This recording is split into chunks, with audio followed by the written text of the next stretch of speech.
Chapter 1. Unacceptable. Ning Fan had already spent nearly 14 years in this peculiar world since his arrival from the bewilderment of his initial days to now being a prominent core disciple of the Seven Treasures Liuli sect. He had made quite a name for himself and garnered the esteem of the sect's master, Ning Fan. The passage of nearly 14 years had fully acclimatized Ning Fan to this realm known as Douluo, a world both familiar and alien to him, having inexplicably crossed over to this place. And even more astonishingly, as a core disciple of the Seven Treasures Liuli sect, he had initially intended to unleash his potential in this foreign land. However, all those lofty ideals and aspirations were shattered when, at the tender age of 6, he awakened the Seven Treasures Pagoda martial soul, which reduced his dreams to mere illusions. After all, although the Seven Treasures Pagoda was hailed as the most formidable auxiliary martial soul on the continent, it was still, at its core, merely an auxiliary soul. It was not that Ning Fan looked down upon support roles. Indeed, auxiliary soul masters could often achieve synergy greater than the sum of their parts when working in tandem with their teammates, yet such synergies required the presence of allies and coordination in the absence of teammates. Facing adversaries alone, the only outcome was to be effortlessly defeated. Ning Fan's desires were straightforward. He yearned to vanquish others in single combat, not to be relegated to a support role, devoid of any offensive capability and easily dispatched by others. Thus, at the age of 6, he held a simple wish for his martial soul. Anything but an auxiliary soul that could fight.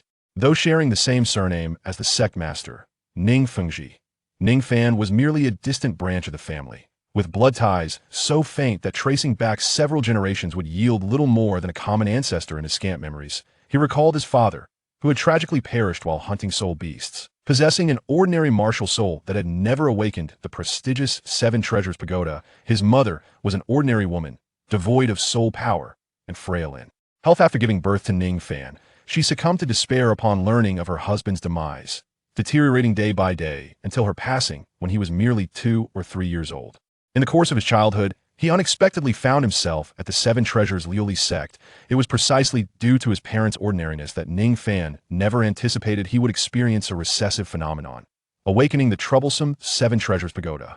When Ning Fan awakened his martial soul within the sect, all the eligible disciples gazed at the colorful, glimmering tower in his hands with envy. After all, awakening the Seven Treasures Pagoda martial soul marked one as a core disciple of the sect, a position of immense prestige and honor, yet the joys and sorrows of humanity do not resonate universally. Gazing at the radiant little tower in his hands, Ning Fan's expression turned ashen. Filled with despair, his dreams lay in ruins. Although he possessed a commendable innate soul power of level 6, it was merely an average level, neither high nor low. Following his awakening at 6, upon realizing he was merely an auxiliary soul master without any combat talent, he had resigned himself to a life of lethargy, living off the scraps of existence. However, everything changed when, at the age of 13, he encountered the little witch Ning Fan, whom he had previously evaded at all costs. In the back mountains of the sect, suddenly, a chime echoed in his mind, and everything transformed. At this moment, Ning Fan strolled along the shaded path of the back mountain, humming a tune and reflecting on the year gone by, a smile gracing his lips. The weather is delightful. It seems today is yet another day filled with hope and rewards. He inhaled the fresh morning air deeply, his deep-set eyes glimmering as he mused aloud. Speaking of which, ever since that little witch fled in the wake of my romantic ballad, I haven't seen her for several days. I heard from the disciples in the know that she seems to have come down with some peculiar illness and secretly ventured to Heaven Dose City for treatment. Ning Fan's brow furrowed in contemplation as he stroked his chin, murmuring to himself, but what could possibly ail this little witch? Could it be that she has reached that time of the month? In both his past and present memories, this little, which had always appeared lively and healthy, moreover, as a soul master, even an auxiliary, one her constitution far surpassed that of ordinary folk. What serious illness could she possibly have? Considering the timeline, Ning Fan would soon turn 12, which was indeed an appropriate time for such matters.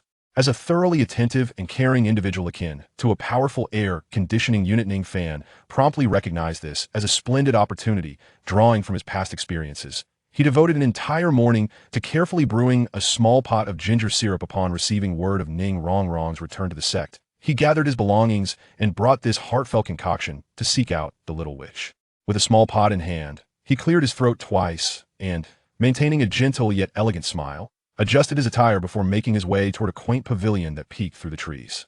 Upon reaching the stone steps leading to the triangular glass pavilion with its azure tiles, he found a girl clad in a white dress seated on a round stone bench, her chin resting on her hands, her delicate feet swinging idly as she gazed into the dense forest, lost in thought.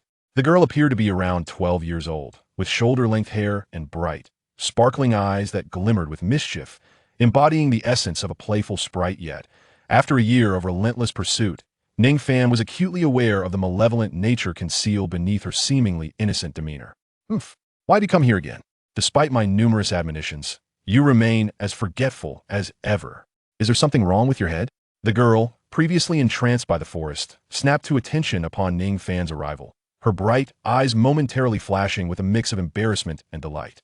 Ning Rongrong leaped from her stone seat, her two delicate hands planted defiantly on her hips, glaring at Ning Fan from a distance in a huff. This little witch, known for her audacity, had no fear of the heavens or the earth in the early days. When she was still unfamiliar with Ning Fan, she often set traps and played pranks on him, causing him much vexation.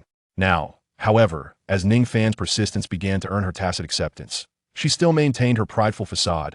Unwilling to openly acknowledge his presence upon seeing him approach, she resorted to her usual haughty threats, putting on an air of a spoiled young lady. Perhaps this could be seen as an endearing trait, yet I am not particularly fond of it. Ning Fan shrugged nonchalantly, inwardly reflecting. As he observed the girl chastising him with her adorable demeanor, he approached her with his ever-present gentle smile, the pot of steaming soup in hand. Leaning slightly closer, he inhaled the unique fragrance emanating from her, revealing a radiant smile as he spoke slowly. Hee. Why shouldn't I come? Rong, you are so beautiful as long as I can stay by your side, even if it means plunging into a fiery abyss or being pursued by a 10th sandier soul beast. What does it matter? Hearing Ning Fan's words and witnessing his actions, a rosy blush crept across Ning Rongrong's fair cheeks. However, in an attempt to mask her embarrassment, she swiftly approached Ning Fan and delivered a forceful kick to his thigh. Stinky Ning Fan, all you know how to do is sweet talk. You're just here to fawn over me. After kicking him, Ning Rongrong placed her hands on her hips and scolded him imperiously. The unexpected kick, infused with indignation, caught Ning Rongrong off guard, and she showed no mercy. Though Ning Fan had grown accustomed to this spoiled behavior over the past year, he merely felt a slight sting on his right leg. Despite this, he maintained his unchanging smile, while a series of notifications echoed in his mind. Ding! Your current soul power level experience has increased by 10%. Ding! Your musical talent has improved by 1 point. Ding! Your forging talent has improved by 1 point. Ding! You have acquired 20 gold coins. The cold, mechanical sounds resonated in his mind, despite Ning Rongrong's unrelenting kick. His spirits soared in response. Was this the sensation of pain intertwined with joy? A feeling that was simply irresistible. Chapter 2. I quite like you. Oh, is there no medicine that even that Dr. Luo can prescribe? Ning Fan sipped the cool tea prepared by the maidens of the Seven Treasures Liuli sect, smiling as he spoke. After experiencing a brief interaction with Ning Rongrong, she let out a few soft huffs before granting Ning Fan permission to step into her forbidden domain, allowing him to sit beside her in the pavilion. At this moment, after preparing a carefully brewed concoction of ginger and brown sugar for Ning Rongrong, Ning Fan wore an expression of concern as he inquired about her health with genuine tenderness. Although, in his eyes and memory, coupled with the force of her earlier kick, he was certain that Ning Rongrong was in perfect health, he still believed that a modicum of care was essential. Ning Rongrong, resting her chin on her hands, appeared to be blushing for reasons unknown as she gazed at the young man beside her. Her beautiful large eyes occasionally sparkled with a hint of something unusual, and she mumbled somewhat indistinctly, "I'm not quite sure what illness I have. I've visited several pharmacies, and they all chuckled and shook their heads, saying they couldn't provide a remedy." "Oh," Ning Fan responded, nodding slightly, a look of understanding dawning upon his face. Just as he had suspected, this little enchantress was experiencing her monthly cycle. Otherwise, how could it be that so many renowned physicians and soul masters in Heavendo City would be unable to prescribe a treatment? And what did Dr. Luo Shu say? Ning Fan inquired with a smile. Luo Shu was a well-known figure in Heavendo City, not only proficient in medicinal herbs and medical principles, but also a rare healing soul master of the 48th rank. He said that my ailment is a heart illness, and that he could not prescribe any medicine. It requires human intervention instead. Ning Rongrong replied, one hand cradling a small bowl filled with the ginger and brown sugar concoction, while the other absent-mindedly traced the patterns on the stone table, her demeanor suddenly becoming shy. Ding! Your combat experience has increased slightly. Ding! You have obtained a blueprint for a revolver. The cold, mechanical voice echoed in his mind once more, indicating that the thoughts of the young girl before him were anything but tranquil. However, Ning Fan did not dwell on this. Instead, he observed the bashful little enchantress with an odd expression. A heart illness? Ning Fan murmured to himself, then noticed the empty milky bowl in Ning Rongrong's hands. His eyes widening in surprise, this little enchantress had consumed the entire bowl of ginger and brown sugar water so quickly. After his astonishment, he resumed his role as a caring gentleman, nodding gently. He stood up to refill her bowl. If it's a heart illness, you ought to rest more and refrain from jumping around all day. Drink more hot water. No, hot soup. It seems you quite enjoy this, so I suppose my effort this morning was not in vain. As he bent down to refill her bowl, he chuckled. Did you really spend all morning making this? Ning Rongrong asked, cradling the bowl and seemingly savoring its warmth. She then looked up at Ning Fan with a soft voice. Indeed, Ning Fan replied with a slight smile. Upon hearing this, Ning Rongrong lowered her gaze, focusing on the steaming ginger water in her bowl. Her fingers tightened around it a bit more, and in a faint whisper, she murmured, Actually, am not particularly fond of overly sweet flavors. Ning Rongrong did not have much affinity for this taste. Had she adhered to her previous preferences, she likely would have splashed the contents in Ning Fan's face after just a sip. Yet now. What was that? Ning Fan had not caught her soft words. Nothing. Nothing at all. Ning Rongrong suddenly lifted her head, her beautiful eyes glistening with a gentle moisture, somewhat flustered as she chided him. Then her gaze faltered slightly, fixating on the unusual sight near Ning Fan's right hand, and her previously fierce expression softened. Your burr, what happened? Oh, this? Ning Fan chuckled. Ever since joining this sect and becoming a core disciple, I haven't been in the kitchen for quite some time. I managed to burn myself while preparing a simple ginger water. Truly, I am quite the useless one. Upon hearing this, Ning Fan's eyes flickered slightly, and he tucked his injured hand back in his sleeve, returning to his seat on the stone bench, shaking his head with a self-deprecating smile. This was indeed his honest opinion. He would not go so far as to injure himself for Ning Rongrong's sympathy. It was simply a matter of having been away from the kitchen for too long, leading to a minor mishap. You are indeed quite useless. Ning Rongrong turned her head aside, giving a soft huff, neither confirming nor denying his words. However, considering you were injured because of me, take this, apply it twice, and your burn will heal within a day. With a flick of her delicate hand, a small white jade bottle appeared on the stone table, glimmering briefly. Ding! You have received 10 gold coins. At that moment, a voice resounded in Ning Fan's mind once more. Only 10 gold coins? Ning Fan stared blankly at the white jade bottle, deep in thought. This was the first time Ning Rongrong had given him something. Logically, it should be worth more than this. What are you staring at? Hurry up and take it, Ning Rongrong exclaimed, striking the stone table with her small hand in frustration. All right. Ning Rongrong's reprimand snapped Ning Fan back to reality, and he promptly accepted the jade bottle, looking up at her with an increasingly peculiar expression. For some unknown reason, Ning Rongrong's fair skin and ears were flushed with a rosy hue, her adorable little head resembling a bright red crab just out of boiling water. Why does this little enchantress seem particularly strange today? It was indeed quite unusual, as she was typically so vivacious. A strange thought flickered in Ning Fan's mind, but he quickly dismissed it, clearing his thoughts. With an unwavering gentle smile, he continued, Rongrong, I sense something is amiss with you. Is it due to that heart illness? If you're feeling down, perhaps I could take you out for a little adventure to lift your spirits? Despite sensing something was off, Ning Fan chose not to dwell on it. You are merely a lowly disciple. Do you think you can sneak me out without my father noticing? The last time I attempted to sneak out, you were so confident in helping me. Yet we were caught in the end. You were even sternly warned by my father. Ning Rongrong's blush gradually faded. Her hands crossed defiantly against her chest as she spoke dismissively to Ning Fan. Indeed, it is quite difficult, but anything I can manage is within my capabilities, Ning Fan replied, gazing into her eyes with an undeniable conviction. Ning Rongrong's beautiful eyes darted away for a moment, the color returning to her cheeks as she waved her delicate hand towards Ning Fan, speaking somewhat awkwardly. Forget it. If you sneak out this time and your father finds out, your impression in his eyes will only worsen. Moreover, it is not that I am in a bad mood, Ning Rongrong muttered softly with her head down, lost in her thoughts. How peculiar, truly peculiar. Ning Fan couldn't help but raise his eyebrows in astonishment. Hiss. When did this little demoness begin to consider his feelings and circumstances? However, this affliction of the heart does not merely refer to a state of unhappiness, does it? What could it be? Moreover, it requires human intervention. Could it be? At this moment, Ning Fan seemed to have finally grasped the essence of his heart's affliction. He turned his head to glance at Ning Rongrong, his eyes revealing an enigmatic hue. Meanwhile, Ning Rongrong rose to her feet, her lips tinged with a faint blue, her hands tightly clutching the hem of her garment. She opened and closed her mouth, seemingly striving to adjust her emotions and tone. After pressing her palm against her chest and taking several deep breaths, she hesitantly began to speak. In light of your exceptional performance during my last birthday, I am quite pleased. Therefore, I, miss, have decided to grant you an opportunity. As a reward. Upon finishing her words, she lifted her proud and fair neck, closed her enchanting eyes, and let her long eyelashes flutter gently, awaiting Ning Fan's response. Ning Fan exhaled softly, and Ning Rongrong's almost explicit words made him fully comprehend her intentions. Ah, does she wish for me to confess my feelings? Ning Fan mused inwardly. Nevertheless, while he understood, he opted to feign ignorance. Last time was merely an accidental creation of mine.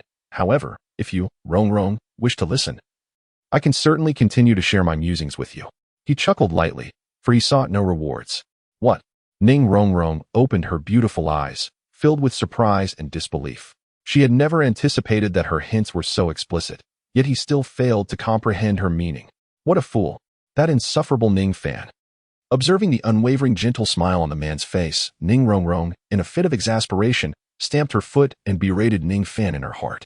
At that moment, Ning Fan, who had sensed the awkwardness, suddenly acted out of character. He cleared his throat, stood up, and scratched his head, feigning realization.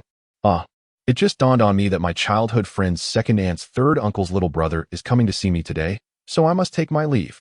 With a hastily concocted excuse, the warm and affectionate atmosphere that had enveloped the two vanished in an instant, and Ning Fan promptly turned and bolted away. Stop! How dare you leave like this? I will immediately call Grandpa Bone to break your legs. Her tone was as defiant as ever, but the slight tremor in her voice revealed her heightened emotions. After all, even the little witch of the Seven Treasures glazed tile school had nearly zero experience in matters of the heart. After several days of hesitation, she had finally summoned the courage to prepare herself, only to face such an outcome. Ning Rongrong, who had always enjoyed the adoration of her sect, would not easily concede. Without a resolution today, Ning Fan could not be allowed to depart. Upon hearing her words, Ning Fan's figure froze in place. He turned around, a look of helplessness crossing his face, and continued to play the fool with a teasing tone. Oh, Rongrong, you seem rather unusual today. Are you truly so reluctant to see me go? According to past experiences, had Ning Fan uttered this line, the proud little witch would have undoubtedly retorted with a flustered, angry command for him to leave. However, today was different. Her cheeks flushed as she let out a cold huff and nodded. Humph, you cannot leave. You must tell me. Tell you what, did I not just say that everything I did before was of my own volition? As long as you are happy, no reward is necessary. Ning Fan gently touched the tip of his nose, a hint of bewilderment gracing his features, accompanied by his ever-present, subtle smile, as he continued to feign ignorance. You. Ning Rongrong's eyes widened, entering a state of wanting to say something yet being unable to articulate it. After a prolonged moment, she finally bit her teeth and spat out a single word. Observing this, Ning Fan secretly smirked, as long as he feigned ignorance, pretending not to understand anything. The proud little sorceress Ning Rongrong would never take the initiative to utter that particular phrase. After a year of companionship with her, Ning Fan had come to grasp her temperament quite clearly. Indeed, this time, he had evidently underestimated or overlooked Ning Rongrong's somewhat obsessive nature, shaped by her indulgence. At this moment, Ning Rongrong stood still, unsure of what to say. Clenching her silver teeth, she opened her beautiful eyes wide and glared fiercely at the bewildered Ning Fan, resembling a spoiled little wildcat. If there are no orders, I shall take my leave, Ning Fan remarked after a moment of silence, his eyes flickering as he spoke again. You cannot leave. Ning Rongrong immediately took several steps forward, arms outstretched to block Ning Fan's path. In response, Ning Fan helplessly raised his hands and sighed deeply. You idiot. Ning Fan, you're just a big fool. Ning Rongrong suddenly shouted at him, her eyes closed and her voice somewhat hoarse. Lifting her head, her fair little face flushed with alternating hues of red, as if she were hesitating over something. Then, her gaze shifted to the burn scars revealed by Ning Fan's outstretched right hand. A peculiar glimmer flickered in her beautiful eyes, shimmering with a charming hue, imbued with a reckless determination. Without further ado, and much to Ning Fan's astonishment, she sprang forward, landing directly in his embrace, burying her face in his chest. Ning Fan, I think I might be starting to like you. What should I do? As he felt the warmth of her soft body in his arms, Ning Fan was taken aback by the sweet yet shy tone of Ning Rongrong, a sound he had never encountered before. Ning Fan remained silent, offering no response. With Ning Rongrong's unexpected confession, a torrent of information suddenly surged into Ning Fan's mind. Ding! The objective of winning over Ning Rongrong has been accomplished. Henceforth, no further rewards will be granted for any attempts directed at Ning Rongrong. Ding! Ning Rongrong has declared her feelings to the host for the first time. The host must now choose whether to accept. Ding! Should the host accept the confession, Ning Rongrong will henceforth be completely devoted to the host, with no additional rewards. Ding! Should the host reject the confession, a richly rewarding initial gift package will be bestowed upon them. Ning Fan gazed at the flood of information that surged within his mind. Taking a gentle breath as he savored the subtle, enchanting fragrance of the girl nestled in his arms, along with the tender softness of her delicate form, Ning Fan conceded that he derived a certain pleasure from this sensation. However, can a girlfriend possess the allure of a game starter pack? Oh, no. It should be phrased differently. Can a woman embody the fragrance of an initial gift? The realm of tenderness, the tomb of heroes. Women only serve to impede his swiftness in drawing his sword. The new book has been released. Please extend your support. QWQ Chapter 3, The Ancient Dragon of the Void. HM? Why has the insufferable Ning Fan fallen silent? Due to shyness, Ning Rongrong, with her delicate head completely nestled in Ning Fan's embrace, awaited a response in vain. Pondering to herself. At this moment, Ning Rongrong recalled the bold confession she had just made when she leaped into Ning Fan's embrace, her cheeks growing increasingly flushed. Even for her, the fearless little sorceress, such an audacious act was remarkably daring. The impulsiveness of that moment rendered her unable to lift her gaze, compelling her to bury her head in Ning Fan's arms, akin to an ostrich concealing itself in the sand. Were it not for this loyal servant's unwavering fidelity, I would never have acted this way, she thought indignantly. In the Seven Treasure Glazed Tile sect, due to Ning Rongrong's charming appearance and esteemed status, numerous suitors vied for her affection. However, under the influence of her little sorceress tactics, most had retreated in defeat, leaving only Ning Fan to persist. Throughout the year, no matter how she toyed with him or put him in awkward situations, he would invariably regroup and return the following day, eager to bring her joy. Therefore, Ning Rongrong was certain of Ning Fan's deep affection for her, a steadfast and unwavering love. With this realization, Ning Rongrong suddenly felt a surge of confidence, a flicker of pride blossoming within her. After such a prolonged silence, he must be overwhelmed with joy, perhaps even experiencing the happiest moment of his life. Ning Rongrong felt a surge of pride within her. Instantly, the shyness that had once enveloped her began to dissipate. She yearned to glance up and observe Ning Fan's reaction upon hearing her confession. Was he elated? Or perhaps overwhelmed to the point of tears? With this thought, Ning Rongrong regained her confidence, a self-assured smile gracing her delicate features as she lifted her gaze to Ning Fan's handsome visage. However, to her surprise, there was no expression of joy or excitement on his face. Instead, he looked down at her, and within the depths of his profound eyes, she discerned a hint of sorrow and helplessness that surpassed her comprehension. Ning Fan gazed at the girl in his arms, her small face flushed and undeniably adorable, and sighed softly before responding, "Well, what else can I do? Naturally, I shall choose to remain friends." Ding! Congratulations to the host for rejecting the confession of the A-grade target, Ning Rongrong, and receiving the initial gift package. As soon as Ning Fan's voice fell, a message immediately resounded in his mind. Ah, a friend? Ning Rongrong blinked her beautiful big eyes in a somewhat naive manner. Although Ning Fan's words were not particularly complex, she understood them perfectly, word for word.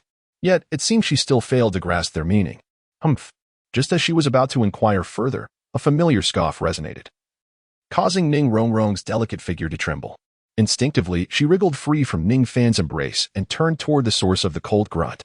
"Father? And Grandfather Jian? When did you arrive?" Ning Rongrong gazed at the shaded path, where two figures had inexplicably appeared. With a tremor in her voice, she covered her mouth and said, "Hee. When my precious daughter prevents anyone from leaving, both I and your Grandpa Jian have arrived. Who would have thought? My daughter is merely 12 yet has matured so swiftly." A light, somewhat discontented chuckle echoed once more. At these words, Ning Rongrong's face flushed crimson, her hands covering her cheeks, as if steam might burst forth from her head. To her astonishment, her father had witnessed the entire scene unfold from the sidelines. At this moment, Ning Fan turned to observe the two figures standing in the shaded path. One of them possessed a refined and elegant countenance, with a straight nose and square jaw, exuding an amiable demeanor. Clad in a pristine white robe, he appeared to be in his 30s or 40s, radiating an aura of simplicity and approachability. Ning Fan, as a disciple of the Seven Treasure Glazed Tile School, was well aware of his identity. He was none other than Ning Fingxi, the sect master and Ning Rongrong's father. Beside him stood another individual, an elderly man dressed in white, with meticulously arranged silver hair. Although Ning Fan had not encountered him often, he recognized the significance of this distinguished figure. This remarkable elder was none other than the sword Douluo, Chenxin, one of the two titled Douluos of the Seven Treasure Glazed Tile School. Upon seeing these two esteemed individuals gathered here, Ning Fan, a mere core disciple of the Seven Treasure Glazed Tile School, stepped forward respectfully to offer a salute. Ning Fingxi gazed deeply at Ning Fan for a moment, then gently patted the latter's shoulder and spoke to him with an air of significance. Devote yourself to your cultivation, and try to refrain from coming here too often. Now, return. Ning Fan comprehended the profound implications embedded within Ning Fingxi's words. Clearly, he was being advised to cease any further interactions with Ning Rongrong. Previously, Ning Fingxi had offered similar insinuations, suggesting that Ning Fan's pursuit of Ning Rongrong would yield no fruitful outcome. However, at that time, Ning Fingxi had merely spoken in passing, for in his eyes, his little enchantress was not easily swayed by matters of the heart. Moreover, the Seven Treasures Glazed Tile School adhered to a strict principle. The future partner of a core disciple must be a formidable battle soul master. Thus, in Ning Fingxi's perspective, Ning Fan, as a core disciple with rather modest talents, was entirely unsuitable in every regard and possessed no opportunity to court his daughter. Little did he know that, after a lapse of a month or two, this young man had somehow cast a spell upon his daughter, igniting feelings within her that were entirely unforeseen by Ning Fingxi. Nevertheless, upon discovering this today, and for the sake of his daughter, he resolved that even if it meant playing the villain and severing their bond, he could no longer allow this to continue. Their relationship must end here. Ning Fan lifted his gaze to Ning Fingxi, offering a silent nod without uttering a word. In truth, Ning Fingxi's arrival did not impose any pressure on Ning Fan. Rather, it elicited a sigh of relief. Furthermore, Ning Fingxi's intervention, akin to a disruptor of romantic entanglements, resonated perfectly with Ning Fan's current predicament, proving to be an immense assistance. After all, extending a friendship card to the headstrong Ning Rongrong would undoubtedly lead to considerable trouble. However, with the sudden presence of this esteemed leader of the Ning clan, Ning Fan felt liberated from any ensuing concerns. With heartfelt gratitude, he bowed deeply to Ning Fingxi before swiftly taking his leave, eager to distance himself from this tumultuous situation. You, do not depart. Ning Fan abruptly turned and fled, leaving Ning Rongrong seemingly misunderstanding the situation. Observing his heavy silhouette, she urgently called out to him. Her delicate face reflected her anxiety as she hurried to pursue him. However, at that moment, Ning Fingxi appeared before her, grasping her right arm and obstructing her path. In perfect synchronization, Ning Fan hastily accelerated, vanishing from sight in the blink of an eye. Dad! Ning Rongrong exclaimed, stamping her foot in frustration. You, girl, are becoming more uncontrollable as you grow older. Although you possess a modicum of cleverness, your maturity leaves much to be desired. I shall send you to Shrek Academy in a month for some proper training. In the distance, away from the tumult, Ning Fan faintly heard the argument between Ning Rongrong and Ning Fingxi, yet he felt no inclination to concern himself with their discord. After distancing himself from the earlier chaos, he strolled along, humming a tune, and soon returned to his secluded little courtyard. Ah, how fortunate I was to encounter Ning Fingxi today. Otherwise, I would have been in quite a predicament, he mused while sitting cross-legged on his bed, gazing at the ceiling with a sigh. Although the notion of gifting Ning Rongrong a hairpin was rather pleasant, her mischievous nature suggested she would never accept such a conclusion.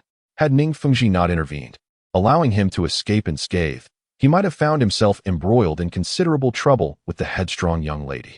Moreover, it seemed Ning Fingxi harbored some discontent regarding Ning Fan's interest in his daughter. However, let it be. Soon enough, he would be on his way out. A smile crept onto his lips as he continued to speak to himself. By the way, after rejecting Ning Rongrong's confession, it appears I have received an initial gift package. Indeed, for every traveler endowed with a system, the starter package may arrive late, but it will never be absent. As he closed his eyes, a peculiar message materialized within Ning Fan's mind. Host, Ning Fan, Level 29, Great Soul Master, Level 9, Martial Soul, 7 Treasure Glazed Tower. Gold coins, 7,582. Items, Revolver Manufacturing Blueprint, Initial Gift Package. Skill proficiencies, Music Talent Proficiency 68, Master, Forging talent proficiency 34, proficient. Combat experience proficiency 42, expert. Painting talent proficiency 19, beginner. Rejected confession targets. Ning Fan. Current world task. Reject the confessions of 2 A-level targets and 1 S-level goddess. Reach level 70 or above to proceed to the next world. Favorability rating. Ning Fan contemplated the information swirling in his mind, a testament to the fruits of his labor since acquiring the goddess strategy system a year prior. Just a year ago, his soul force level was a mere 20th degree, placing him squarely in the middle tier of talent within the 7 treasures glazed tile school. However, upon receiving this system, he experienced a meteoric rise of 9 levels within a single year. Now, among the younger generation of the 7 treasures glazed tile school, he stood as the foremost individual in terms of soul force level. Moreover, over the course of the year, he had not only made significant strides in soul force but had also enhanced his skill and talent considerably. The strategy system within him seemed to harbor aspirations for his future, striving to cultivate his proficiency across various disciplines, from music to chess, literature, and art. In this year, he successfully awakened 4 distinct talent skills sequentially.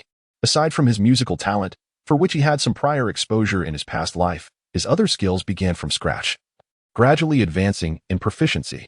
After reviewing the data he had long since internalized, he found himself puzzled by the 3 question-marked affinity evaluations that remained enigmatic. Yet, Ning Fan chose not to dwell on these thoughts any longer, redirecting his focus to the enticing rewards of the grand gift package. Ding, would you like to open the initial grand gift package? A familiar voice resonated in his mind. Open. Ding. Congratulations, you have received Soul Fruit 1, Experience Capsule 2, 10,000-Year Soul Ring 1, 1,000-Year Soul Ring 1. The initial grand gift package appeared to be quite bountiful. As he beheld the rewards unveiled from the package, Ning Fan couldn't help but gasp in astonishment. Suddenly, his eyes widened, a surge of ecstatic joy illuminating his face as he burst into laughter. Haha, I knew it. I could never merely be a support. In an instant, a radiant white light flashed, revealing a fist-sized, purple-black fruit adorned with peculiar patterns in Ning Fan's hand. This was the soul fruit he had obtained, which held the extraordinary ability to enable the cultivation of a second martial soul upon consumption. The emergence of such an item was nothing short of a divine boon for Ning Fan, who had no desire to remain a mere support soul master. Ning Fan's face bore an irrepressible smile as he toyed with the soul fruit in his hand, his eyes shimmering with anticipation as he promptly consumed it. The fist-sized fruit melted upon entry, and as Ning Fan swallowed it whole, a peculiar energy began to surge and spread throughout his being. In that moment, with his eyes closed, he sensed something deep within his soul, as if it were on the verge of manifesting. Ding! You have acquired the second martial soul, the ancient dragon of the void, royal bloodline.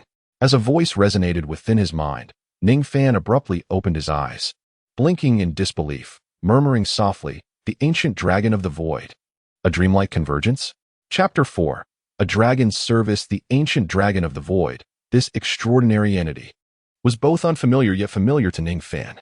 After all, according to his recollections, this being was not supposed to exist in another realm as the pinnacle of magical beasts. How had it inexplicably transformed into his martial soul? This revelation was indeed surprising for Ning Fan. However, the astonishment in his gaze swiftly dissipated, replaced by an expression of sheer joy. The ancient dragon lineage, inherently adept at mastering the secrets of spatial laws, possessed formidable physical prowess and the ability to traverse various formations and peculiar voids at will.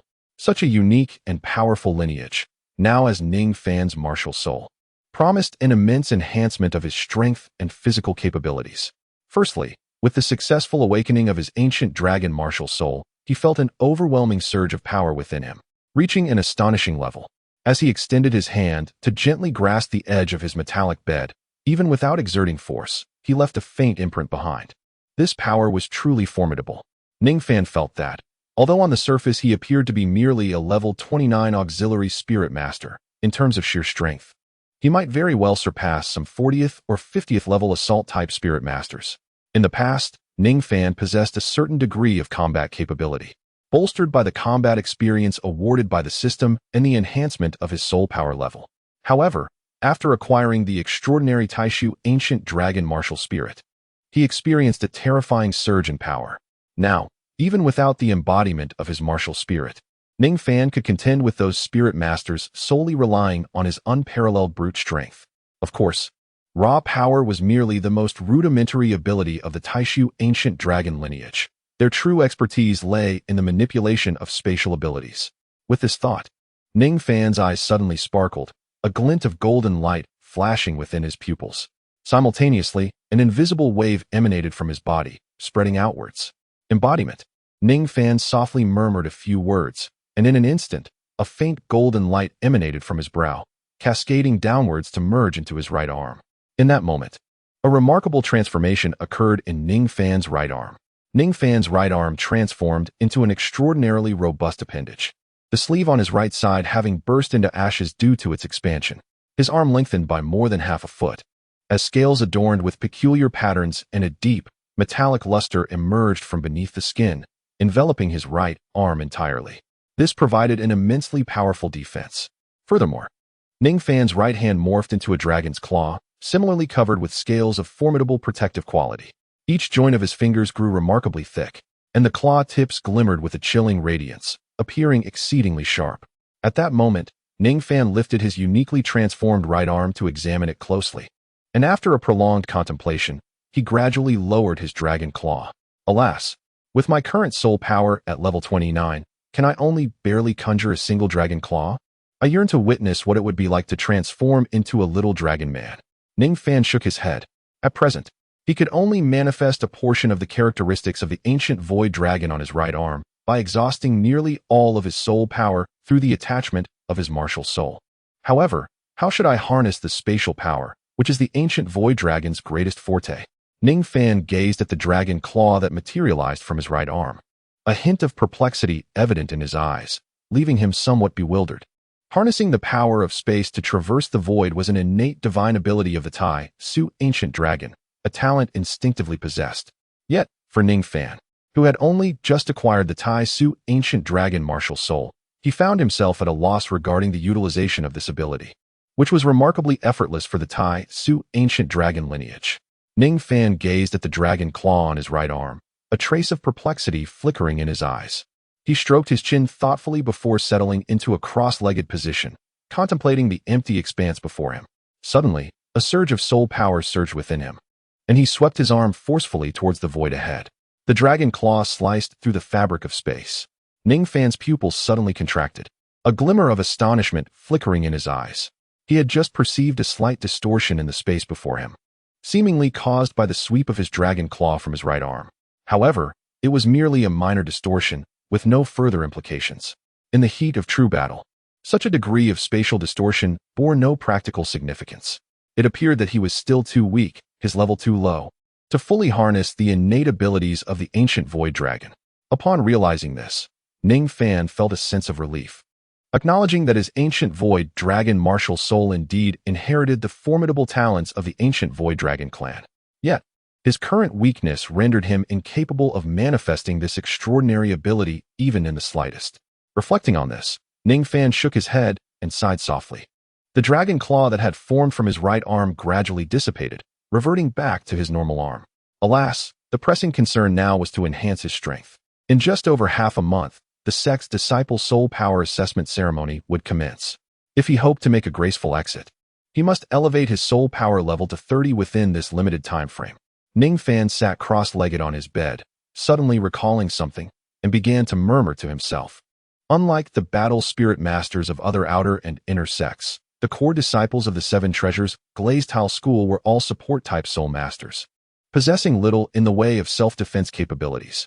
Consequently, the Seven Treasures Glazed Tile School mandated that core disciples wishing to venture out for training must have their soul power reach at least level 30 before they could leave the sect. As a core disciple of the Seven Treasures Glazed Tile School, Ning Fan was, of course, no exception to this rule. Unless he contemplated a clandestine escape, he would have to wait for the annual soul power assessment ceremony, held in half a month, to confirm that his soul power had indeed reached level 30 before he could formally apply to the sect for permission to embark on his training journey. However, due to Ning Rongrong's confession and Ning Fengji's disapproval of him, he felt impending trouble. Thus, the wisest choice was to flee early from the Seven Treasures Glazed Tile School, a place that had long since become tiresome for Ning Fan. Based on his previous pace of cultivation, Achieving this within just over half a month seemed implausible. Fortunately, this initial gift pack surprisingly contained a certain item. Ning Fan smiled softly and remarked that after Ning Rongrong's confession, he could no longer gain any rewards from her. Fortunately, the initial gift package he received contained items that offered a more advantageous solution.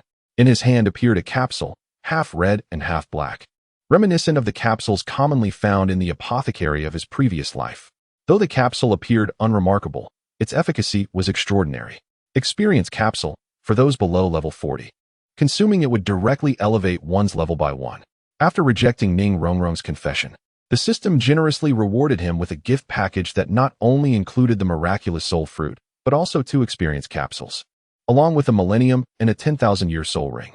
The experience capsules alleviated Ning Fan's immediate concerns.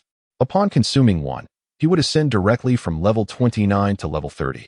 And then he could absorb the Millennium Soul Ring into his 7 treasures glazed tower. Within a single day, he would elevate to a Soul Master with a soul power level exceeding 30. Moreover, the 10,000-year Soul Ring, with its impressive age, could serve as the first soul ring for his ancient dragon of void. As this thought crossed his mind, a pleasant smile graced the corners of Ning Fan's mouth. This gift package was indeed splendid, as it addressed his needs concerning martial spirits, soul power, and soul rings in a comprehensive manner. It was a true one-stop service. Remarkably considerate. Chapter 5. Elopement with a gentle toss. The experience capsule, no larger than a fingertip, traced a graceful arc in the air before landing securely in Ning Fan's mouth. As his lips and teeth moved slightly, he swallowed it whole, and in an instant, it transformed into a pure energy that permeated his entire being, ultimately converging in his dantian. Ning Fan sat cross-legged, eyes closed, unaware of how much time had passed. Upon finally opening his eyes, he gently exhaled a breath of turbid air. He had finally reached the 30th level. With this milestone, it was time to absorb a soul ring. A thought flickered in his mind, and a palm-sized luminous ring, imbued with a rich purple hue, materialized before him. This was indeed the Millennium Soul Ring obtained from the Grand Gift Package. Although its exact age remained uncertain, the descriptions and explanations indicated that the soul rings acquired from this package differed somewhat from those obtained through hunting soul beasts in the outside world. They were imbued with exceptionally gentle energy. Regardless of the age of the soul ring, Ning Fan could absorb it without facing side effects such as violent bodily demise. It was for this reason that he resolved to designate this 10,000-year soul ring as the first soul ring for his second martial soul, the ancient dragon of void. As he gazed at the hovering purple ring before him, a kaleidoscope of colors surged from his right palm, transforming into a shimmering 7-layered tower that rotated slowly within his grasp. It emanated a unique wave of energy, and the suspended purple soul ring, upon encountering this special energy fluctuation, seemed to be drawn towards it. Gradually, it descended onto the apex of the small tower in his palm, pulsating rhythmically and radiating brilliance. Ning Fan once again closed his eyes, immersing his spirit within, and began to absorb the Millennium Soul Ring. A night passed in silence. When Ning Fan finally opened his eyes, he beheld the brilliant sunlight streaming through the window. Now, nearly an entire night had elapsed since he commenced the absorption of the Millennium Soul Ring. Without a hint of surprise, Ning Fan successfully assimilated the Soul Ring, transcending the threshold of the 30th level, and emerged as a 31st rank Soul Master. Gently clenching his fist, he reveled in the surging and abundant soul power coursing through his being. A hint of a smile unconsciously graced Ning Fan's lips. At the tender age of just 13, approaching 14, he had already attained the formidable rank of a level 31 Soul Master. Such a rapid ascension in strength rivaled even the most elite of prodigies. Reflecting on this, the smile on Ning Fan's face broadened, though a glimmer of fatigue flickered in his eyes. Stretching his back and loosening his stiff limbs, he acknowledged that while the Millennium Soul Ring was indeed as gentle in energy as described, the time required for its refinement had considerably lengthened. Throughout the refining process, he had not permitted himself a moment's rest or slumber. Consequently, despite the vibrant vitality his body now possessed from the breakthrough in soul power, his unyielding spirit bore traces of exhaustion. As anticipated, his third soul skill revolved around amplifying soul power. Casting a glance at the 7-layered small tower formed by his 2 yellow and 1 purple soul rings resting in his palm, Ning Fan shrugged nonchalantly. With a flick of his hand, he retracted his martial soul into his body. The 7 treasures glazed tower, a treasure for others, held no allure for him. Regardless of its formidable support capabilities, it remained merely auxiliary, devoid of any combat prowess. The solitary advantage of being a support type was the ability to evade direct conflict. After bestowing a couple of amplification soul skills upon his teammates, he could retreat behind them, comfortably observing the unfolding drama from a place of safety. This peculiar thought sparked a glimmer of excitement in Ning Fan's eyes.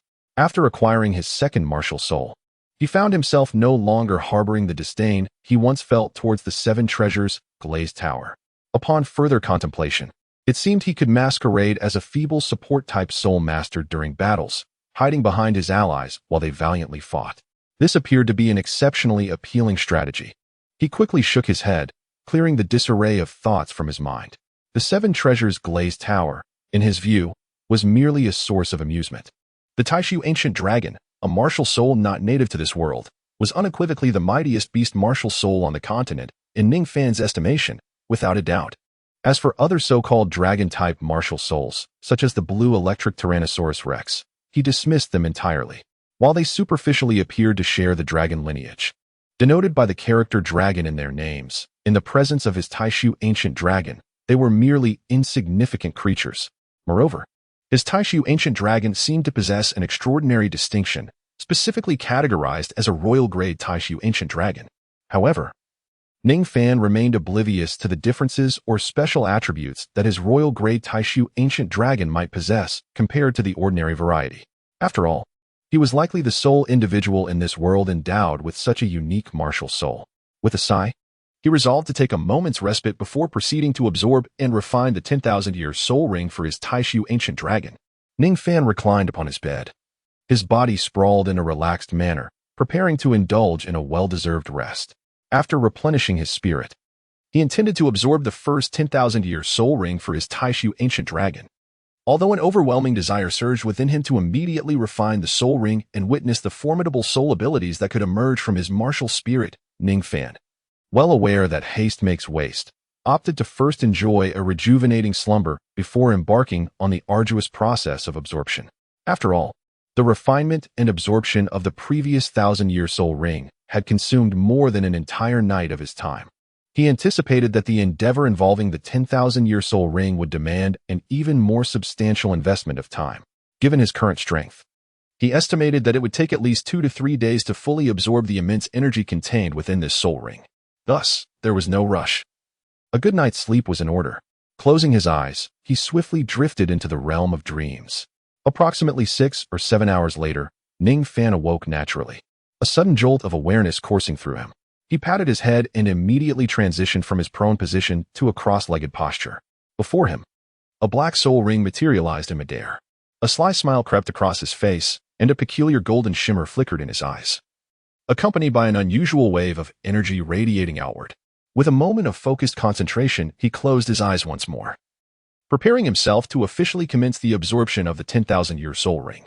In the Seven Treasures glazed tile school, nestled within the bamboo groves of the secluded mountain and adjacent to a gentle stream, lay an exquisite courtyard renowned for its splendid surroundings.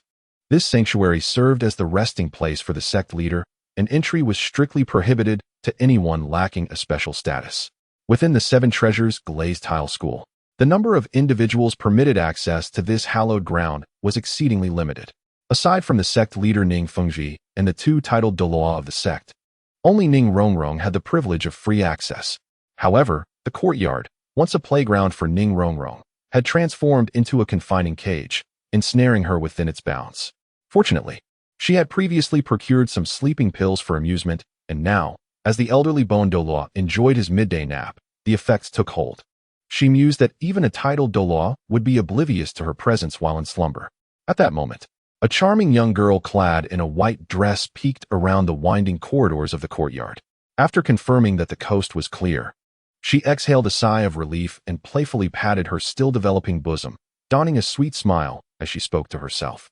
It had been 3 days since her impulsive confession to Ning Fan, and she had endured a full 3 days in this wretched place. The thought of it made Ning Rongrong wrinkle her cute nose, her beautiful eyes reflecting a hint of dissatisfaction. Following her impetuous declaration of feelings, her father, Ning Fengji, had caught her in the act and forcibly brought her here to focus on her training. He had also entrusted the guardians of the sect, the sword Douluo and the bone Douluo, to alternately watch over her, ensuring she remained in solitude for her cultivation. After feigning contentment for 3 days, she could no longer tolerate her confinement. During lunchtime, she had discreetly slipped a potent sleeping pill into bone Douluo's tea. With the elderly guardian now slumbering, she resolved to stealthily escape and seek out Ning Fan. After all, her previous courageous confession had yielded only vague responses from him, and she felt compelled to confront him once more to clarify his true intentions. Furthermore, a gnawing worry lingered in her heart. Was Ning Fan being coerced or threatened by her father? Ning Rongrong understood the stringent customs of the Seven Treasures Glazed Tile School, which dictated that her future partner must, at the very least, be a battle spirit master. Thus, from a theoretical perspective, Ning Fan, sharing the same martial spirit of the Seven Treasures Glazed Tile, would face her father's staunch disapproval should they truly pursue a relationship. Given the silence that had enveloped Ning Fan for so long, she surmised that he had likely received stern warnings or even suffered punishments from her father. Therefore, escaping this place to find Ning Fan was paramount. And then, what would she do? Ning Rongrong pondered this, her beautiful eyes revealing a flicker of contemplation and perplexity. Suddenly, her eyes sparkled, and with hands clasped together, she gently clapped, a wave of uncontainable excitement illuminating her delicate face. Her father would undoubtedly disapprove of my relationship with him. Perhaps I could elope with him. Chapter 6. Unworthy as the cherished little princess of the Seven Treasures Glazed Tile School. After being confined by her father for several days, a whimsical thought struck her, a sudden desire to elope to express her dissatisfaction with her father. Resolutely nodding her small head, Ning Rongrong, determined, swiftly traversed the winding corridor, making every effort to remain silent. She yearned to escape from this place and find Ning Fan, embarking on their exhilarating and nerve-wracking journey of elopement. However, while dreams are enchanting, reality often proves harsh. Silently gliding through the front courtyard, Ning Rongrong soon arrived at the sole exit of the courtyard. Spotting the slightly ajar door in the distance, she felt like a little fox, a triumphant smile gracing her lips, her hands clasped behind her as she skipped merrily towards the door. Just then, an inexplicable sensation washed over her, and she perceived a flicker before her eyes, a dark shadow manifesting. Before Ning Rongrong could react, a figure of immense stature, robust yet gaunt, with a lifeless visage reminiscent of a desiccated corpse, suddenly appeared before her. Ah! Ning Rongrong gasped in astonishment. It was not fear of the terrifying old man before her that caused her shock, but rather disbelief at his unexpected presence. In her mind, she had envisioned that this elderly figure, who had consumed the potent sedative she had prepared for him, would be rendered utterly unconscious. This formidable, fearsome elder was none other than another titled Douluo of the Seven Treasure Glazed Tile School, Bone Douluo, Gu Rong, a 95th level Douluo. Bone Grandpa, what brings you here? Ah, my dear girl, do remember that your Bone Grandpa is indeed a titled Douluo. Your little sleeping potion could hardly affect me, Gu Rong replied, his mouth stretching into a smile that belied his fearsome appearance, radiating a warmth that was unexpected. Come, return with Bone Grandpa, and focus on your cultivation. Your father has expressly stated that you are not to leave this place for the entirety of the month. His voice, raspy as leaves rustling in the wind, echoed in Ning Rongrong's ears. As she regarded the elder standing before her, she lowered her gaze, her beautiful, gem-like eyes shimmering with an unusual light. She understood that if she returned now, she would have no opportunity to escape for the entire month. Her eyes darted towards the nearby door, and a sense of frustration welled within her. Frowning slightly, her exquisite eyes quickly brimmed with tears, her head bowed as her shoulders trembled, emitting soft, muffled cries. Ning Rongrong wept, though not entirely. It was merely a fade of tears. In the Seven Treasure Glazed Tile School, the most doting figures in her life were not her father, Ning Fengji, but rather the two titled Douluo of the sect. In the past, regardless of the chaos she caused, whenever her father sought to discipline her in anger, he would relent under the indulgent gaze of these two Douluo, allowing her to escape punishment. Thus, Ning Rongrong, a willful and mischievous little enchantress, had been nurtured by their affection. Now, having been caught in her clandestine attempt to flee, she resolved to adopt a different strategy, one of indirect approach. Upon witnessing her silent tears, Gu Rong guessed that this might be the crafty princess's ploy to elicit sympathy. Yet, upon hearing her sobs and seeing her tear-stained visage, he could not help but rush to console her. Oh, my little princess, why are you crying? If you're tired of being here, Grandpa Bone will take you out to play. Really? Grandpa Bone, You mustn't deceive me. At this, Ning Rongrong buried her head in her hands, pausing her sobs, and felt a flicker of joy. She lifted her reddened eyes to the bone Douluo and, in a soft whimper, asked, "Can Grandpa Bone deceive you? As long as you don't let me see that boy, anything else is fine." Seeing her tears subside, Gu Rong sighed in relief and confidently assured her. However, this assurance, in Ning Rongrong's ears, shattered her fleeting hope. After all, she had gone to great lengths to escape, solely to meet Ning Fan. If she couldn't see him, what significance would leaving hold? In an instant, her hope was dashed anew, and genuine tears flowed as she began to cry earnestly. Her delicate figure trembled slightly, and tears cascaded down her fair cheeks, robbing her of her previous spirited demeanor, leaving her looking frail and pitiable, a sight that tugged at the heartstrings. "Oh, my little ancestor, why are you crying again? What is so special about that boy that you adore him so?" Seeing her in such distress, Gu Rong squatted down, enveloping her in his arms and gently patting her back, feeling helpless. The contrast between the beautiful Ning Rongrong and the gaunt figure of Gu Rong was stark, akin to a lovely doll beside a withered skeleton. Hearing Gu Rong's resigned words, Ning Rongrong rubbed her reddened eyes and retorted defensively.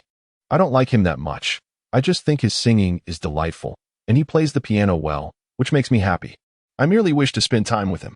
Upon hearing this, Gu Rong's thin face twitched slightly, and he shook his head, dismissively murmuring, "Singing and playing? He is merely an entertainer. That boy is unworthy of you." "I don't care about his worthiness. I just want to see him," Ning Rongrong shouted defiantly.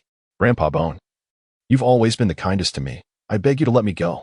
She raised her head, her eyes shimmering with hope as she pleaded. Gu Rong sighed deeply, averting his gaze, choosing silence.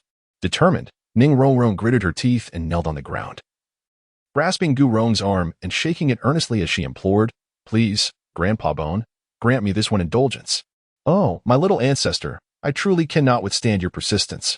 Taken aback, Gu Rong swiftly pulled her up, gazing at her tear-streaked face. A flicker of conflict danced in his eyes, and he sighed heavily, finally conceding, "All right." At that moment, Ning Rongrong's beautiful eyes sparkled with renewed hope. Her indulgent Grandpa Bone could not resist her pleas. She was about to be allowed to see Ning Fan. Yet, just then, a familiar cold snort echoed nearby. "Humph, I'm right here. You shan't see that boy."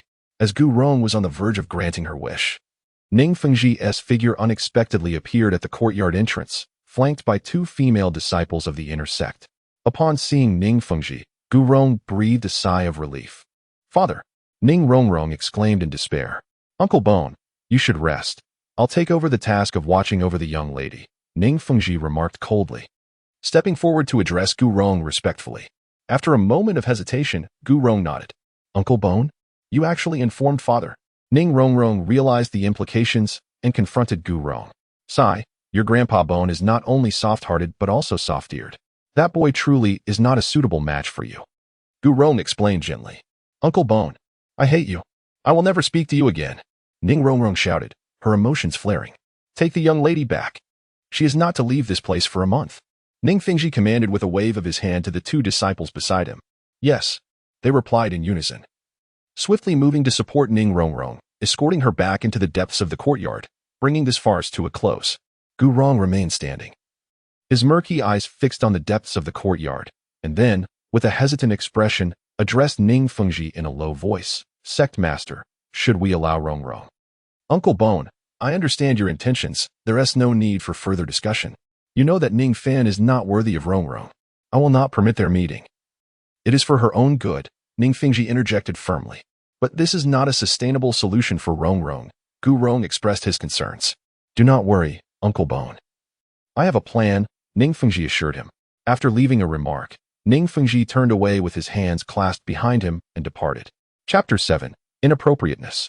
The farce that unfolded within the Seven Treasures glazed tile school was unbeknownst to Ning Fan, who was currently in seclusion, absorbing the 10,000-year soul ring. Unbeknownst to him, Ning Rongrong had contemplated eloping with him from the Seven Treasures glazed tile school. Fortunately, her escape was thwarted when her father, Ning Fengji, captured her midway. Had Ning Rongrong reached him, it would have posed considerable trouble for Ning Fan. After all, the notion of elopement was rather outrageous. If Ning Fan had indeed run away with Ning Rongrong and subsequently been apprehended by the Seven Treasures glazed tile school, Ning Fengji would surely have dismembered Ning Fan for abducting his precious daughter. Thus, while Ning Fan quietly absorbed the 10,000-year soul ring, he remained blissfully unaware that he had inadvertently navigated a significant crisis. Upon opening his eyes, a peculiar golden light flickered within them. With a muffled grunt, an invisible wave emanated from his body. After 3 days, Ning Fan had finally completed the absorption of the 10,000-year soul ring, feeling the vibrant soul power coursing through him. It was evident that, having assimilated this dark 10,000-year soul ring, his strength had surged dramatically, although he had recently broken through to Soul Master. The immense energy contained within the soul ring propelled his soul power level from 31, ascending 4 levels to 35. Truly, leveling up was as effortless as eating or drinking. Furthermore, his unique second martial soul, the ancient dragon of void, had acquired its first soul ring, a 10,000-year soul skill. The mere thought of this ignited an uncontrollable excitement and exhilaration on Ning Fan's face. This would be my first soul skill? Indeed, as a 10,000-year soul skill. It was astonishingly formidable. With his eyes closed, he examined the information regarding the first soul skill of his ancient dragon of void, and upon opening his eyes, he inhaled sharply and murmured softly. Afterward, he promptly rose from the bed. Although 3 consecutive days of refining the soul ring had left him mentally exhausted and physically drained, yearning for a deep, uninterrupted slumber to replenish his energy, Ning Fan's curiosity about the power of his first soul skill compelled him to venture out immediately. He decided to seek a secluded spot to personally witness the nature of his first soul skill. Thus, he quickly got out of bed, disregarding everything else, and hastily opened the door. At that moment, it was midday. The sun hung high, and the somewhat glaring rays filtered through the crack of the door, directly illuminating Ning Fan's eyes. Although the sunlight was not particularly harsh, it caused Ning Fan, who had not stepped outside for several days and had not personally interacted with the outside world, to instinctively squint, feeling somewhat disoriented. Ning Fengji? Ning Fan thought in surprise. Soon, he adjusted his gaze outward, just as he was about to step outside, when he unexpectedly spotted a distinctive figure. There stood Ning Fengji, the esteemed leader of the 7 Treasures glazed tile school, dressed in an elegant white robe, standing with his hands clasped behind him within the confines of Ning Fan's modest courtyard of less than 40 square meters. Frowning, he fixed his gaze on Ning Fan, who was hurriedly preparing to leave. Seeing Ning Fengji inexplicably present, Ning Fan raised an eyebrow, temporarily setting aside his intention to experiment with his first soul skill. He approached him, bowed respectfully, and inquired, "Respected master, may I ask what business brings you here to impart to your disciple?" Ning Fengji, with an expressionless visage, cast a deep glance at Ning Fan before nodding slightly. He directed a hand towards the ancient locust tree at the center of the courtyard, indicating the square stone table constructed from blue stones, accompanied by 2 round stone stools, which served as a place for respite. "Let us go. I have matters to discuss with you." Ning Fengji finally spoke softly to Ning Fan. Although Ning Fan had surmised the purpose of Ning Fengji's visit, his demeanor remained inscrutable. He followed behind Ning Fengji and arrived beneath the shade of the venerable tree. Despite the stone stools being covered with considerable moss and appearing somewhat dilapidated, Ning Fengji showed no signs of disdain and took a seat without hesitation. After observing Ning Fengji settle down, Ning Fan, at his gesture, sat directly opposite him. Once they were seated face to face, Ning Fengji waved his hand, and instantly, a white jade teapot and 2 exquisite glass cups appeared upon the stone table. Ning Fan was taken aback by the sight of the elegant tea set. It seems he has come prepared. However, I wonder what he wishes to discuss, Ning Fan mused inwardly. Rising once more, he grasped the white jade teapot and poured a cup of perfectly brewed tea for both himself and Ning Fengji before resuming his seat in silence, awaiting Ning Fengji's words. Meanwhile, he held the jade cup to his lips, inhaling the sweet, warm aroma wafting from the tea. After taking a delicate sip, he found the taste lingering pleasantly on his palate, and the fatigue that had accumulated over the past few days dissipated significantly upon this rejuvenating infusion. "Oh, this tea is truly exquisite," Ning Fan thought to himself. At that moment, Ning Fengji, seated across from him, clearly had something important to convey, yet he was in no rush. He rested his calm gaze upon Ning Fan, scrutinizing him intently. After a gentle sigh and a sip of tea, he unconsciously shook his head, ultimately breaking the silence. "Ning Fan, it appears your condition is rather poor. Is it due to Rome? Oh." Ning Fan was momentarily taken aback, caught off guard, and unable to comprehend. His strength had surged remarkably in recent days, capable of slaying 2 bulls with a single blow. He felt elated. How could he possibly seem unwell? However, as he lowered his head and beheld his reflection in the tea, realization dawned upon him. He had been sequestered in his room for 4 to 5 days, absorbed in the absorption of soul rings, neglecting personal hygiene and rest. At present, he appeared quite disheveled, sporting unkempt facial hair, an expression of exhaustion, and his usually pristine white attire was wrinkled and untidy, his hair a wild mess resembling a bird's nest with bloodshot eyes. To Ning Fengji's eyes, Ning Fan now seemed wholly consumed by romantic despair, a picture of self-abandonment. It's not that. I simply haven't tea had adequate rest. Ning Fan, having come to his senses, touched his face and offered an explanation. Although he suspected that Ning Fengji would not find his vague and simple explanation convincing, he thought, surely, I cannot divulge that I have been locked away absorbing soul rings. Achieving a remarkable leap from level 29 to 35, such astounding feats would be too shocking to share. I understand your relationship with Rong Rong. There is no need for further explanation, Ning Fengji interjected, shaking his head. I have already spoken to you about this previously, expressing that you and Rong Rong are simply not meant to be. You should still remember the promises you made to me at that time. At this moment, Ning Fengji gazed steadily at Ning Fan and spoke to him in a calm manner. Ning Fan, feeling somewhat awkward, nodded in response. Over the past year, Ning Fan's pursuit of Ning Rong Rong had been quite conspicuous, and as the sect leader, Ning Fengji certainly could not have been oblivious to it. Initially, he dismissed the matter, considering it merely childish antics. Furthermore, he was well aware of his daughter, the little sorceress's temperament. Although Ning Fan appeared somewhat exceptional, Ning Fengji believed that after a few weeks at most, he would be unable to endure his daughter's capricious nature and would ultimately retreat. However, to his utter surprise, Ning Fan endured his daughter's whims for over half a year and ultimately persevered. Despite Ning Fan's tenacity, Ning Fengji did not believe that this seemingly ordinary youth could ever win the heart of his proud daughter. Nevertheless, to err on the side of caution, he arranged a meeting with Ning Fan to discuss certain matters, informing him that a relationship with Ning Rong Rong was out of the question. At that time, Ning Fan earnestly assured Ning Fengji that his connection with Ning Rong Rong would remain strictly platonic. After Ning Fengji received Ning Fan's assurance that he was not being disingenuous, he felt a profound sense of relief. Moreover, due to encountering certain events thereafter, he temporarily set aside any concerns regarding the relationship between Ning Fan and Ning Rong Rong. Little did he know that several months later, by sheer coincidence, he would overhear his daughter confessing her feelings to Ning Fan in person. At this moment, Ning Fan found himself in a rather awkward predicament. His earlier promise was not a deception aimed at Ning Fengji. He genuinely wished to be nothing more than a simple friend to Ning Rong Rong. However, it was evident that even if he articulated such sentiments, Ning Fengji would not be inclined to believe him. Observing the discomfort etched on Ning Fan's face, Ning Fengji offered a knowing smile, raised his jade cup, and took a delicate sip of tea before continuing. This is not your fault. In truth, it is my oversight. After all, I have traversed a similar path at your age and should understand that matters of the heart are far more complex than mere verbal commitments. It is entirely natural for you to misjudge the boundaries. Ning Fan remained silent. Nonetheless, I have previously stated that you and Rong Rong cannot be together. Even if your feelings are mutual, the ironclad rules of the 7 Treasure Glazed Tile School cannot be violated. You and Rong Rong share the same martial soul. The 7 Treasure Glazed Tile, and as fellow support-type soul masters, you lack the strength to adequately protect her. Furthermore, your innate talent for cultivation is rather ordinary.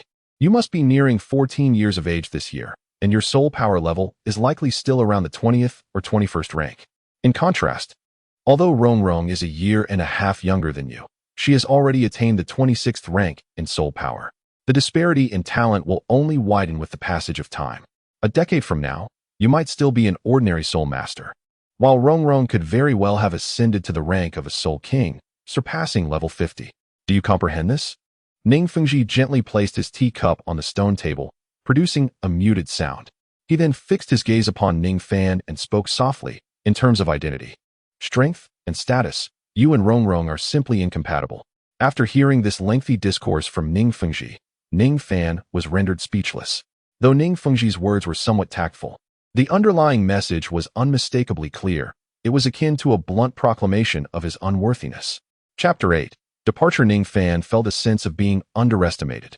However, this was not entirely due to Ning Fengji's lack of insight. After all, based on the talent and strength Ning Fan had previously exhibited, it was indeed true that no matter how hard he endeavored, he was wholly unworthy of Ning Rongrong. Had it not been for the existence of the system, a phenomenon beyond the comprehension of this world, Ning Fan would likely have refrained from foolishly provoking the troublesome little witch, Ning Rongrong. Nevertheless, the Ning Fan of the past is no longer the Ning Fan of today. He has transformed entirely from the individual he was a year ago. Presently, in terms of soul power levels, he stands unparalleled, far ahead of his contemporaries, having achieved the formidable rank of 35 at such a tender age. Although he could somewhat comprehend Ning Fengji's perspective, he still felt a slight displeasure in his heart, sensing a hint of disdain directed towards him. Of course, out of a desire to avoid complications, Ning Fan chose not to express his feelings. Instead, he lowered his head slightly and maintained his silence. To an observer, he appeared as though he had been struck speechless by the truth spoken by Ning Fengji, rendered utterly at a loss for words. A gentle breeze swept through, causing the old locust tree to sway gently, its leaves rustling softly, producing a delicate sound. Ning Fengji squinted slightly, his fingers gently tapping against the stone table as he regarded Ning Fan. He then spoke once more. What I am about to say may be difficult for you to accept. However, if you truly care for Rongrong, you should understand that leaving her may be the best choice for both of you. I have heard that you often inquire with the sect's stewards about the matters of external training, indicating your desire to venture out and gain experience. Although the Seven Treasures Glazed Tile sect has regulations stipulating that you do not meet the criteria for external training, as the sect leader, I can easily grant the approval for a core disciple's request to embark on such an endeavor. Therefore, I suggest you temporarily leave the sect. After Ning Fengji finished speaking, he paused for a moment, then with a flick of his right hand, a metallic bracelet, adorned with 6 blue-green gemstones and roughly the size of a palm, materialized in his palm. Ning Fengji placed it upon the stone table, and with a gentle push, it came to rest before Ning Fan. This is a spatial soul guide in the form of a bracelet that I have prepared for you. It possesses a volume of 6 cubic units, within which are provisions, medicinal supplies, and various items, as well as 20,000 soul coins. Accept it. Ning Fengji's voice, calm yet profoundly authoritative, resonated once more. Ning Fan lowered his head, gazing at the metallic bracelet, his lips twitching slightly. In an effort to disentangle himself from Ning Rongrong, Ning Fengji had resorted to the pretext of allowing him to embark on a journey of self-discovery, effectively banishing him from the Seven Treasure Glazed Tile School. He had even gone so far as to prepare everything for him. The rare spatial soul guide was provided without charge, accompanied by a substantial amount of soul coins and supplies. With just a nod, he could take this precious spatial soul guide along with its attached soul coins and other resources, leaving without a trace. Yet, why did this scene feel so eerily familiar? Ning Fan gazed at the jewel-encrusted metallic bracelet, his brows furrowing slightly. Was this not a classic trope frequently encountered in the films and novels of his past life? The male protagonist, enamored with the female lead, whose status and strength were utterly mismatched with his own, faced disdain from her family, who deemed him unworthy. To avoid hurting their daughter, they approached him directly, appealing to both emotion and reason, insisting that he should relinquish his pursuit. They would then offer him numerous benefits, compelling him to distance himself from her. How had the situation devolved into such a clitch? Ning Fan mused silently. Observing the bracelet, a spatial soul guide, he exhaled slowly. How should he respond to Ning Fengji? Should he, in accordance with the classic narrative, display indignation, feigning a sense of insult, and hurl the bracelet onto the ground, perhaps trampling it a few times? Then, undaunted by authority, he could unleash a barrage of cold retorts, cautioning Ning Fengji not to underestimate him, uttering something reminiscent of the tides of fortune change. Alternatively, he might disdainfully smile and declare that while Ning Fengji may disregard him today, tomorrow he would be beyond reach, ensuring that the entire Seven Treasure Glazed Tile School would rue the day they crossed him. In that moment, staring at the metallic bracelet, Ning Fan found himself momentarily lost in a whirlpool of chaotic thoughts. Meanwhile, Ning Fengji sipped his tea, exuding an air of calm, not in a rush to seek a response from Ning Fan. Observing this young man, Ning Fengji's eyes revealed a trace of pity. He understood that Ning Fan, who harbored feelings for his daughter, despite his composed facade, was undoubtedly grappling with inner turmoil, teetering on the precipice of a painful decision. Thus, out of empathy for Ning Fan's plight, Ning Fingji resolved to grant him some time for contemplation. However, Ning Fingji had misread Ning Fan's current state of mind. In truth, Ning Fan felt no anguish at all. Rather, he was almost overwhelmed by the absurd scenarios concocted in his imagination, nearly bursting into laughter. Fortunately, he managed to suppress his amusement, refraining from laughing aloud. Otherwise, Ning Fingji might have regarded him with even greater pity and guilt, suspecting that this unfortunate youth had lost his sanity. At this moment, Ning Fan shook his head, clearing his thoughts, and raised his gaze to Ning Fingji, offering a slight smile. He then gently pushed the bracelet back toward him in an unassuming manner. Although he yearned to passionately proclaim something akin to the tides of fortune change, or to recreate the various dramatic scenes that had played out in his mind, he recognized that imagination was merely that imagination. Furthermore, while Ning Fingji may have looked down upon him, he was not a petty adversary. Thus, Ning Fan opted for a more conventional approach in his response. Seeing this, Ning Fingji furrowed his brow, initially believing that Ning Fan had rejected his offer and was about to speak. At that moment, Ning Fan, with a light smile, shook his head and softly said, "Respected sect master, I understand your concerns, and I shall depart from the 7 Treasure Glaze Tile School on my own accord. However, I do not require these items. As a soul master and a disciple of the 7 Treasure Glaze Tile School, I can rely on my own abilities to navigate the outside world." Upon hearing this, Ning Fengji's brow instantly relaxed as he glanced at the metallic bracelet and said, "Oh, as long as you agree, that's good. But are you truly certain you do not need the items I prepared for you? They would undoubtedly aid you in your journey." "No. The journey itself is a venture filled with unexpected and thrilling encounters. If everything is overly prepared, it becomes too simplistic, which leads to a reversal of priorities." Ning Fan replied, waving his hand in refusal once more. In response, Ning Fengji furrowed his brow, a glimmer of appreciation in his eyes as he regarded Ning Fan thoughtfully before retracting the metallic bracelet into his sleeve. Though young, you possess considerable pride. Since you cannot overcome this mental barrier and refuse to accept, I shall not press you further." Ning Fan silently sighed. Fully aware that Ning Fengji had misunderstood him yet again, he presumed that Ning Fan's refusal of the spatial soul guide stemmed from a desire to preserve the purity of his feelings for Ning Rongrong, despite his agreement to leave her. In reality, his refusal was primarily because, over the past year, through his pursuit of Ning Rongrong, he had acquired numerous rewards, including a large spatial storage ring. Consequently, the precious spatial soul guide offered by Ning Fengji held no utility for him. Additionally, Ning Fan had felt a slight disdain towards Ning Fengji's condescending attitude and, without necessity, preferred not to accept his kindness. Nevertheless, he harbored no desire to clarify the misunderstanding. Such a misinterpretation was inconsequential, as it would not cost him anything. Ning Fan shrugged helplessly, stifling a yawn of ennui as he gazed at Ning Fengji and continued, "Master Sect Leader, although I am aware of your desire for my immediate departure, I have one final request. May I remain in the 7 Treasure Glaze Tile Sect for just one more day?" As soon as Ning Fan's words fell, Ning Fengji furrowed his brows once more. "Are you still unwilling to give up, wishing to see Rongrong one last time?" "I'm afraid I cannot acquiesce to that."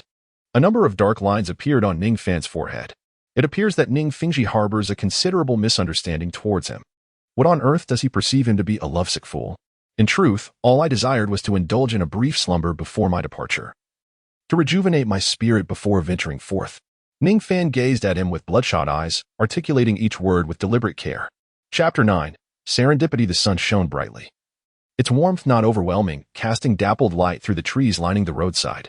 Occasionally, a gentle breeze would stir, causing the foliage to sway, creating an ambience of refreshing tranquility. Beside this spacious thoroughfare, a young lad clad in a green robe, approximately 14 years of age and possessing an attractive visage, was making his way along. However, in contrast to the hurried pace of other passers-by, this youth seemed more inclined towards a leisurely stroll than a hurried journey. This 14-year-old was none other than Ning Fan, who had departed the 7 Treasures Glaze Tile Sect following a rather enlightening discourse with Ning Fengji. In truth, he did not take Ning Fengji's suggestion to leave the sect to heart.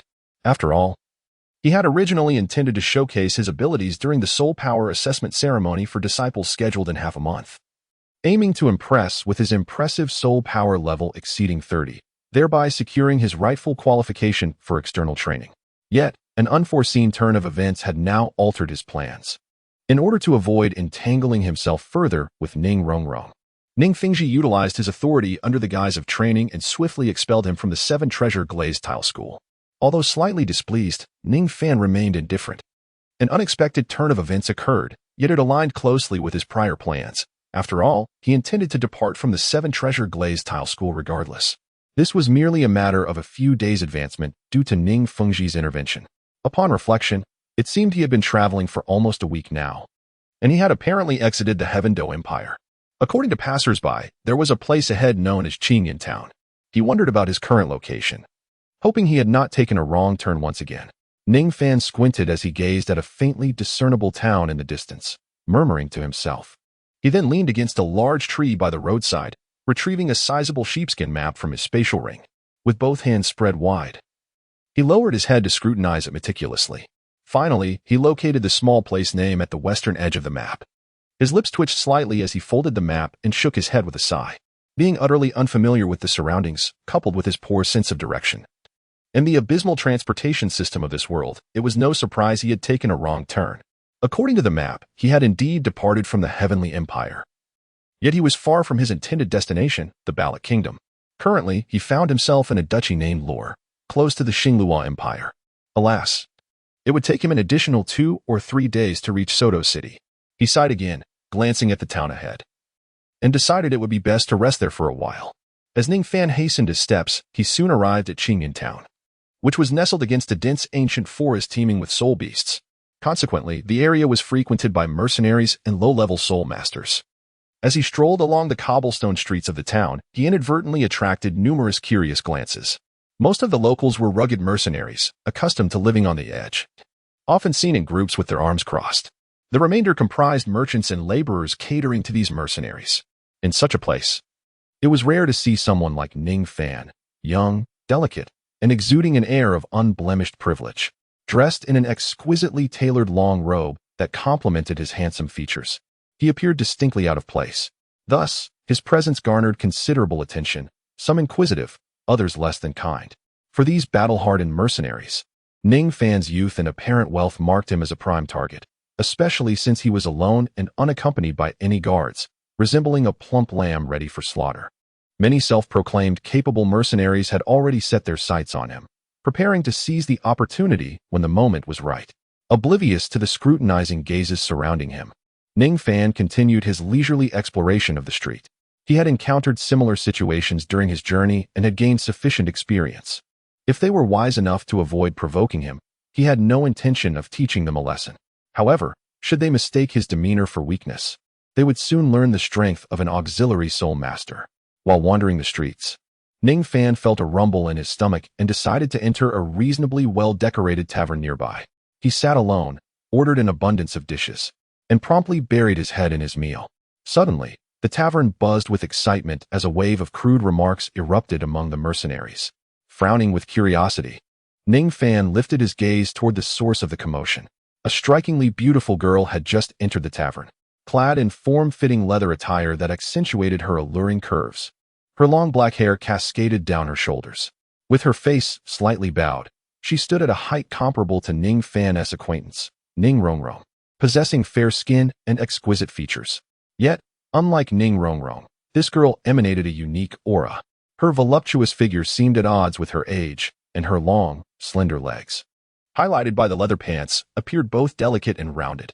If one were to overlook her face, they might easily mistake her for an adult woman, particularly due to her ample bosom, which undoubtedly captured the attention of all men present. Contrasting sharply with her striking physique was the girl's cold demeanor, emanating a genuine, pure chill. Her obsidian-like eyes bore no hint of warmth, creating a stark contrast to her otherwise stunning visage. Upon entering the tavern and hearing the crude comments hurled by the surrounding mercenaries, she sensed their greedy gazes upon her. Her eyes glinted with a frosty light, and the aura of cold hostility surrounding her intensified. Ding! A-level target detected, Zhu Zhuqing. Zhu Zhuqing. What a coincidence to encounter her here. A cold, mechanical voice echoed in Ning Fan's mind, instantly revealing the identity of the icy girl. Having fortuitously crossed paths with her, he pondered whether he should approach and greet her. Ning Fan swallowed the chicken leg in his mouth and gazed at the cold girl, making his way to a secluded corner of the tavern. After taking a seat, A hint of hesitation flickered in his eyes as he murmured to himself. However, he soon cast a distant glance at Zhu Zhuqing and shook his head. Never mind. It seemed she was in a rather foul mood, and if memory served, Zhu Zhuqing held an aversion to lecherous individuals. To approach her recklessly would likely yield adverse effects, perhaps even be misconstrued as ill intentions. It would be wiser to wait until after leaving the tavern to engage her in conversation, he thought to himself, then lowered his head again, devouring his meal to satiate his hunger. He had no intention of initiating a conversation with Zhu Zhuqing at that moment. After all, their destinations were the same, and they would surely traverse the same path shortly. At that time, a chance encounter would be delightful, allowing them to journey together. P.S. I extend my gratitude to the Reader War God for the generous reward of 100 book coins, marking the first donation for this book. Thank you for your support. Chapter 10. A heroic rescue. Alas, a miscalculation. At this moment, on the narrow woodland path wide enough for a carriage to pass, Ning Fan sauntered lazily, occasionally patting his forehead in mild frustration. Earlier, after a hearty meal at the tavern, he had suddenly felt a bit drowsy. Casting a glance at Zhu Zhuqing in the tavern's corner, he estimated that she would take quite some time to finish her meal and leave, prompting him to rest his eyes briefly by laying his head on the table. Yet, who would have guessed that upon reopening his eyes less than 10 minutes later, Zhu Zhuqing's once cold figure would have vanished without a trace? Panic set in as Ning Fan feared she had embarked on her journey ahead of him, determining his route. He hastily set off, intent on fortuitously encountering Zhu Zhuqing along the way. However, as he hurried along, he encountered not a single soul, let alone Zhu Zhuqing. After some contemplation, Ning Fan resolved to abandon the chase and maintain a steady pace. Although the map indicated a singular path leading to the city of Soto in the kingdom of Balak, who knew if there were other hidden trails? Perhaps Zhu Zhuqing had lingered in Qingyun town, not in haste to depart.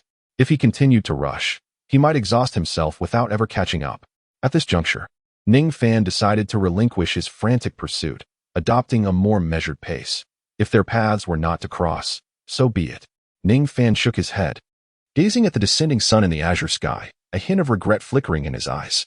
He then resumed his leisurely demeanor, strolling along the tranquil forest path at a relaxed pace. Suddenly, a peculiar rustling sound broke the serene silence of the woods, appearing remarkably out of place. Oh!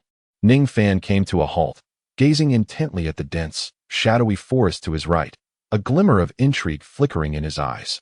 Although this was indeed a forest, it was seldom frequented by spirit beasts, otherwise, the path would not have been constructed here. Moreover, the hurried rustle of leaves beneath foot did not resonate with the presence of a spirit beast. It bore the unmistakable cadence of human activity. Soon after, 3 dark, humanoid figures sprang forth from the depths of the thicket, obstructing Ning Fan's path. Ning Fan gazed ahead at the 3 burly mercenaries obstructing his path, his eyes brimming with avarice. A subtle smile curled at the corners of his mouth as he remarked, "Pray tell, esteemed gentlemen, to what do I owe the honor of your interruption? Huh, little brat, you're quite nimble, aren't you? If it weren't for our familiarity with this route, we might have let this plump lamb slip away," chuckled one of the mercenaries, a towering figure with a prominent claw-shaped scar across his chest. "Oh, plump lamb? Are you referring to me?" Ning Fan feigned surprise, pointing to himself. "Kid, don't play coy. Hand over your spatial soul guide, and I might consider sparing your life," barked the leader of the trio, a burly man with a thick beard, stepping forward with a menacing glare. Spatial soul guide? Ning Fan paused, momentarily taken aback. He did not possess such an item. However, he quickly deduced that although he lacked a spatial soul guide, he did possess a spatial ring bestowed by the system. It seemed the mercenaries had discerned his earlier actions at the tavern, where he retrieved soul coins from the ring, prompting their hurried approach to rob him. "Ah, so you intend to rob me? I wonder if you possess the capability to do so," Ning Fan replied with a casual smile, maintaining an air of nonchalance. "Humph." The bearded leader snorted coldly, his demeanor shifting to one of caution and vigilance. This young man, capable of utilizing a spatial soul guide, must be a soul master. Although he appeared youthful and presumably weak, their numerical advantage should allow them to subdue him. Yet, as seasoned mercenaries, they remained wary. In response, Ning Fan offered a derisive smile, raising his right hand slightly. A flickering white glow emanated from his palm, radiating a unique wave of soul power. That soul power wave. The bearded leader's pupils constricted in horror as he beheld the luminous white glow in Ning Fan's hand. In an instant, a colorful tower, over a foot tall, materialized in his palm, accompanied by 2 yellow and 1 purple soul rings that pulsated rhythmically. "Big brother, what do we do? This kid is a soul zone. We should flee," exclaimed one of the mercenaries beside the leader, his face etched with disbelief. Though they were also soul masters, their soul power levels were considerably lower. Only the bearded leader was a 25th level Great Soul Master, while his companions were mere first-ring soul masters, barely reaching the 20th level. Thus, upon witnessing Ning Fan's 2 yellow and 1 purple rings, they were instantly stricken with fear, longing to escape. However, contrary to their expectations, the bearded leader, upon seeing the rings that signified Soul Zune strength, displayed no sign of trepidation. Instead, he erupted into laughter, seemingly at ease. "Haha, you cowards. It's just a fat sheep. What is there to fear? Open your eyes and see, this lad is an auxiliary soul master." "An auxiliary soul master? Haha, big brother. This boy seems to be a disciple of a prominent sect. We are in for a windfall," exclaimed the other 2 mercenaries who had previously shown fear, now rubbing their hands together eagerly as they slowly advanced, their eyes gleaming with greed, regarding Ning Fan as a lamb ready for slaughter. After all, auxiliary soul masters lacked combat prowess. Even Soul Zune posed no threat, let alone Soul Zone. "Windfall, you say? Indeed, I possess quite a few coins. But whether you can seize them depends on your capability." Ning Fan shrugged his shoulders and let out a cold, mocking laugh. Ning Fan lightly stepped forward, and 2 yellow soul rings ascended from beneath his feet, gracefully swirling around him. The 7 treasures are renowned, with the first signifying strength and the second denoting speed. In an instant, the 2 rings rose, enveloping the 7 treasure-glazed tower, whereupon vibrant beams of light simultaneously emanated from the tower, completely surrounding Ning Fan. At once, a warm energy surged through his limbs and bones, filling his entire being with vigor, as even the soul power within him seemed to boil, rushing upwards. Moreover, his body felt considerably lighter, as if it had shed its weight. The first and second soul rings of the 7 treasure-glazed tower augmented Ning Fan's speed and strength by over 30%, rendering his already formidable physical prowess, acquired from the ancient dragon martial soul, truly terrifying. With the tower cradled in his right hand and his left clenched into a fist, he cracked his neck, savoring the immense power coursing through him, akin to that of a formidable soul beast. Ning Fan lifted his head, gazing at the 3 burly mercenaries before him, a cold smirk curling upon his lips. Today, he would ensure these short-sighted mercenaries broaden their horizons. It was not merely the auxiliary soul masters, incapable of harming a chicken, who wielded the power of the treasure tower. He, the formidable Ning Tianwang, could deliver a single punch that would leave them half dead. As the 3 hulking figures slowly approached, surrounding him, Ning Fan remained stationary, cradling the treasure tower in his hands, exhibiting no sign of movement. To the mercenaries, he appeared utterly paralyzed by fear. With a sinister laugh, they unleashed their martial spirits, various fangs and claws manifesting upon their bodies, lunging toward their unsuspecting prey, ready to strike. Ning Fan lowered his head and smiled faintly, ready to unleash a powerful punch. However, at that very moment, a stunning figure clad in black appeared before him, compelling Ning Fan to halt his already charged attack. With an expression of surprise, he gazed at Zhu Zhuqing, who had shielded him from the assault of the leading ruffian, momentarily taken aback. To his astonishment, the one who had vanished earlier reappeared at this critical juncture. "Step back. Provide support while I confront them," Zhu Zhuqing commanded coldly, without turning to face him, her back still toward Ning Fan. Does she perceive me as a defenseless individual, utterly incapable of resisting a robbery? Ning Fan blinked, pondering inwardly. By the way, does this qualify as a case of a hero being rescued by a damsel? Chapter 11. Clinging to power? No. It should rather be regarded as a beauty saving a hero. Ning Fan gazed at the icy silhouette standing less than 2 meters before him, contemplating silently. Zhu Zhuqing stood there, clad in a form-fitting black leather outfit that accentuated her perfect curves. The gentle breeze stirred her long black hair, making it dance alluringly, captivating the eyes of all who beheld her. Her delicate figure appeared exceedingly fragile when juxtaposed with the 3 burly mercenaries, reminiscent of fierce soul beasts. Yet she exhibited not a trace of fear. After swiftly repelling the leading burly man with a single strike, Zhu Zhuqing discreetly unleashed her martial spirit. A colossal black cat silhouette manifested behind her, soft black cat ears emerging from her flowing hair, while a phantom black cat tail appeared at the curve of her flawless form. Beneath her, 2 yellow soul rings pulsated, exuding a unique aura of soul power. At that moment, the 3 mercenaries, upon witnessing Zhu Zhuqing, displayed a flicker of palpable dread upon their faces. Although they were all soul masters, their strength was notably feeble. Otherwise, they would not have resorted to mercenary work in such a remote town. Zhu Zhuqing's sudden appearance, though her aura suggested a soul power level similar to that of the leading bearded man, was not solely determined by soul power level. The effectiveness of a soul master in battle also depended on their martial spirit and soul rings. Zhu Zhuqing's 2 yellow 100-year soul rings, coupled with her unique feline martial spirit, rendered her combat prowess vastly superior to that of the leading man, who bore 2 rings, 1 white and 1 yellow, along with a common wolfhound martial spirit. However, perhaps emboldened by their numbers or blinded by greed, the trio hesitated. Exchanging glances filled with avarice after Zhu Zhuqing's appearance caused them to retreat a few steps. Observing this, a contemplative glimmer flickered in Ning Fan's eyes. He swiftly gestured with his left hand, and in an instant, 3 radiant beams of multicolored light surged forth from the 7-treasure glazed tile pagoda, merging into Zhu Zhuqing's body. As the beams penetrated her, she immediately sensed a profound transformation within herself. Turning around, she met the gaze of the young man behind her, whose face bore an expression not much older than her own, and her beautiful eyes filled with an indescribable curiosity. The 7-treasure glazed tile pagoda?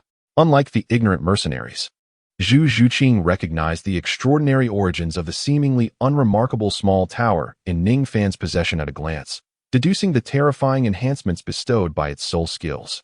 A hint of surprise flickered across her frosty visage. She had not anticipated that the soul master she had casually rescued was a disciple of the 7-treasure glazed tile sect.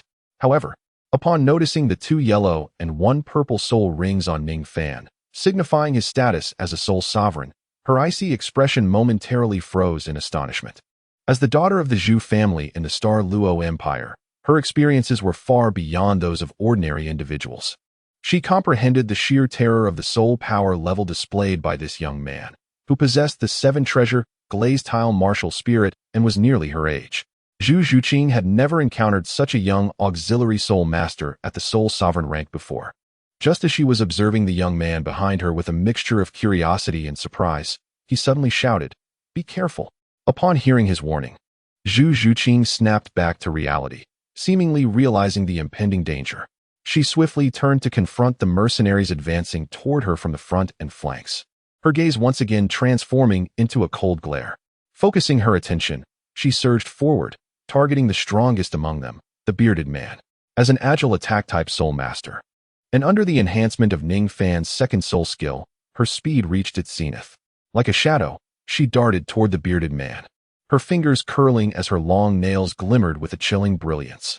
As Zhu Zhuqing's claws aimed for his vital points, her swift assault left the bearded man with no means of evasion.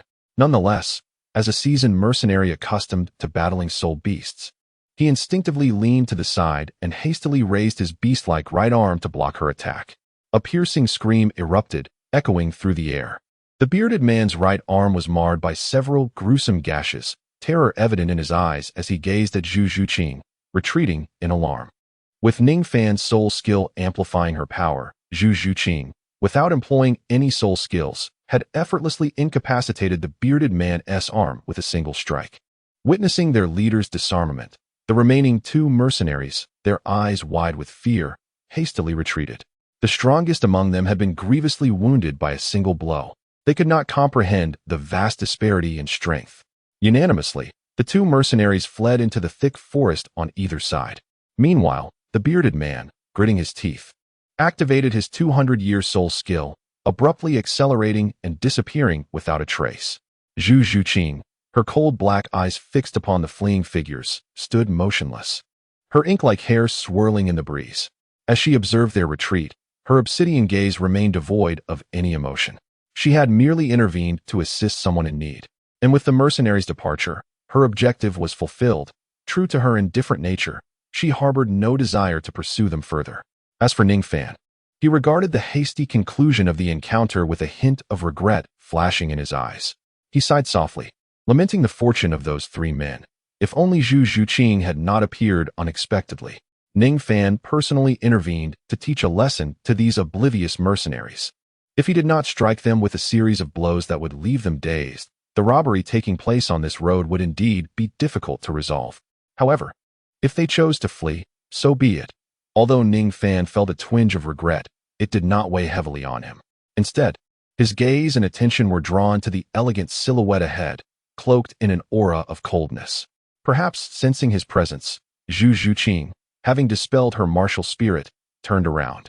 Their eyes met in the air, her dark orbs locking onto his.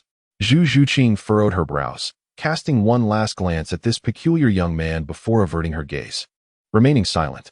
While her curiosity about Ning Fan was undeniable, it was insufficient to compel her to engage with this stranger. Aware of Zhu Zhuqing's nature, Ning Fan understood this well. Thus, he knew he had to take the initiative. Gradually approaching her, his handsome features softened by a gentle smile, he spoke softly. "Thank you for your assistance. I am Ning Fan, a disciple of the Seven Treasure Glazed Tile sect. May I inquire your name, miss?" In response, Zhu Zhuqing's expression remained indifferent as she replied coolly, "Zhu Zhuqing." With those three words escaping her lips, she turned away, showing no inclination to prolong the conversation. With measured strides, she departed, her long legs carrying her away effortlessly. A flicker of surprise crossed Ning Fan's eyes. Zhu Zhuqing's aloof demeanor exceeded his expectations. However, upon witnessing Zhu Zhuqing stride away, Ning Fan promptly followed suit, continuing his discourse. "Miss Zhuqing, please wait a moment. It is inevitable that unforeseen circumstances may arise during our journey. This is likely our first venture outside together, and as we are both headed to the kingdom of Balak, why not travel in companionship and look out for one another?" Ning Fan astutely proposed a suggestion, extending a request to Zhu Zhuqing for companionship in their journey.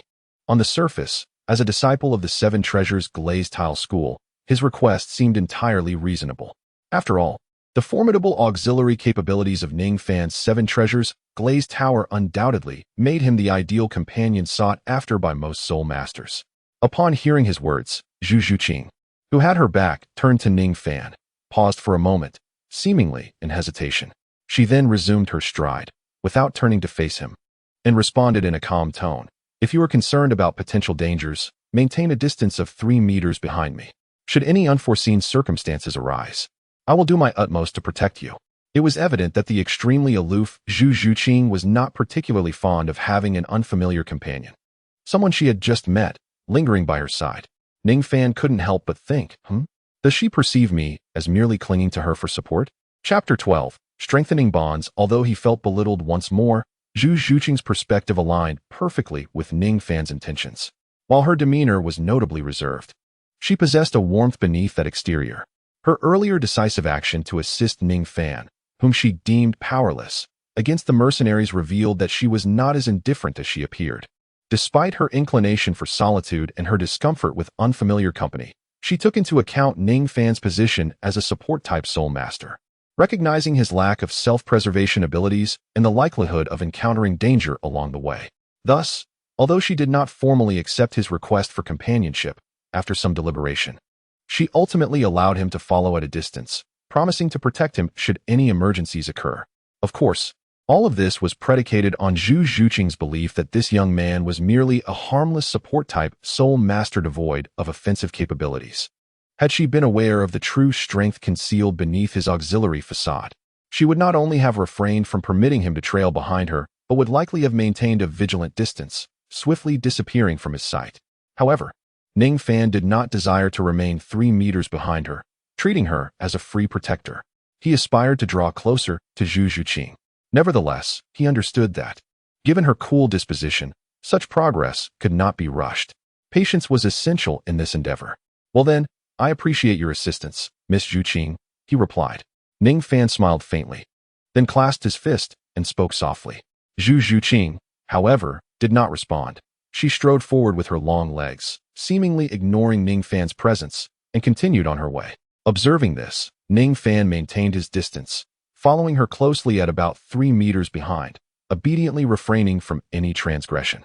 Thus, the two of them remained silent, walking together in a peculiar relationship, one in front of the other. As the sun gradually sank in the sky, The silver moon emerged, and the stars twinkled. The night slowly descended. Ning Fan and Zhu Zhuqing journeyed together, and nearly half a day had passed. Throughout this time, Ning Fan resembled a fragile assistant devoid of any self-protective abilities, trailing behind Zhu Zhuqing's silhouette. In contrast, Zhu Zhuqing strode ahead as though Ning Fan were non-existent, never glancing back or uttering a word, seemingly having forgotten the presence of Ning Fan altogether. However, Ning Fan discerned from the slightly slowed pace of Zhu Zhuqing, which seemed to be a subconscious effort to accommodate his frail nature as a support-type soul master, that she was, in fact, attentive to him. Lost in thought, he cast a glance at the girl ahead, whose figure was both delicate and alluring, with skin as fair as snow and legs that were long and graceful. Despite Zhu Zhuqing's demeanor resembling that of an unyielding glacier, distancing herself from others, this Fade merely served as a protective shell. Beneath her icy exterior lay a heart that was remarkably tender, embodying a thoughtful nature that cared for others. It must be said that after spending the afternoon in her company, Ning Fan found himself rather fond of this silent, reticent girl who, despite her aloofness, consistently looked out for him in secret. Unbeknownst to them, the sun had completely set.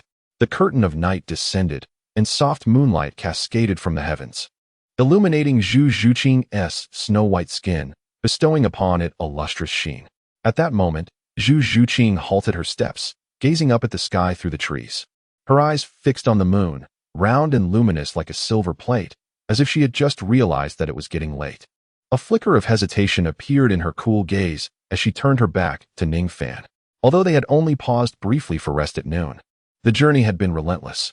Yet, for Zhu Zhuqing, a soul master, this distance was trivial, and she felt no fatigue, ready to continue on. Nevertheless, she considered the presence of the support-type soul master, Ning Fan, trailing behind her. Despite her forward momentum, she remained acutely aware of his presence at her back. Ning Fan trailed her at a distance of 3 meters, matching her pace meticulously throughout the afternoon without a moment's respite, which took Zhu Zhuqing by surprise. After all, considering Ning Fan's constitution as a support-type soul master, she had deliberately slowed her speed. Yet, the pace was still not slow. A continuous long trek for an entire afternoon could be quite taxing for a support-type soul master. Realizing this, Zhu Zhuqing felt a twinge of astonishment at Ning Fan's ability to keep up with her, remaining unwavering for the entire afternoon. Although Zhu Zhuqing could discern from Ning Fan's steady footsteps and breathing that he still retained considerable stamina, she suspected he was nearing his limits. Casting her gaze around the dense forest and noticing nothing amiss, she decided to take a brief respite, allowing Ning Fan to recover his strength before continuing their journey. Having made up her mind, Zhu Zhuqing halted, turned, and with her enchanting eyes fixed on Ning Fan, uttered her second sentence since their encounter that day. "You must be tired too. Let us rest here for 4 hours and catch some sleep before we continue." After speaking, she stepped over to lean against a large tree and sat down. What a girl, so cool on the outside yet warm within. It seems I have indeed been taken care of, Ning Fan mused as he came to a stop, contemplating her words. His gaze then fell upon the solitary, serene figure leaning against the tree, a slight smile curling at his lips, his eyes shimmering with intrigue. After an afternoon of companionship and adaptation, despite their silence, they had grown somewhat familiar with each other. Zhu Zhuqing no longer perceived him with the same sense of unfamiliarity as before. Now, seizing the moment during this break, he resolved to deepen his relationship with Zhu Zhuqing.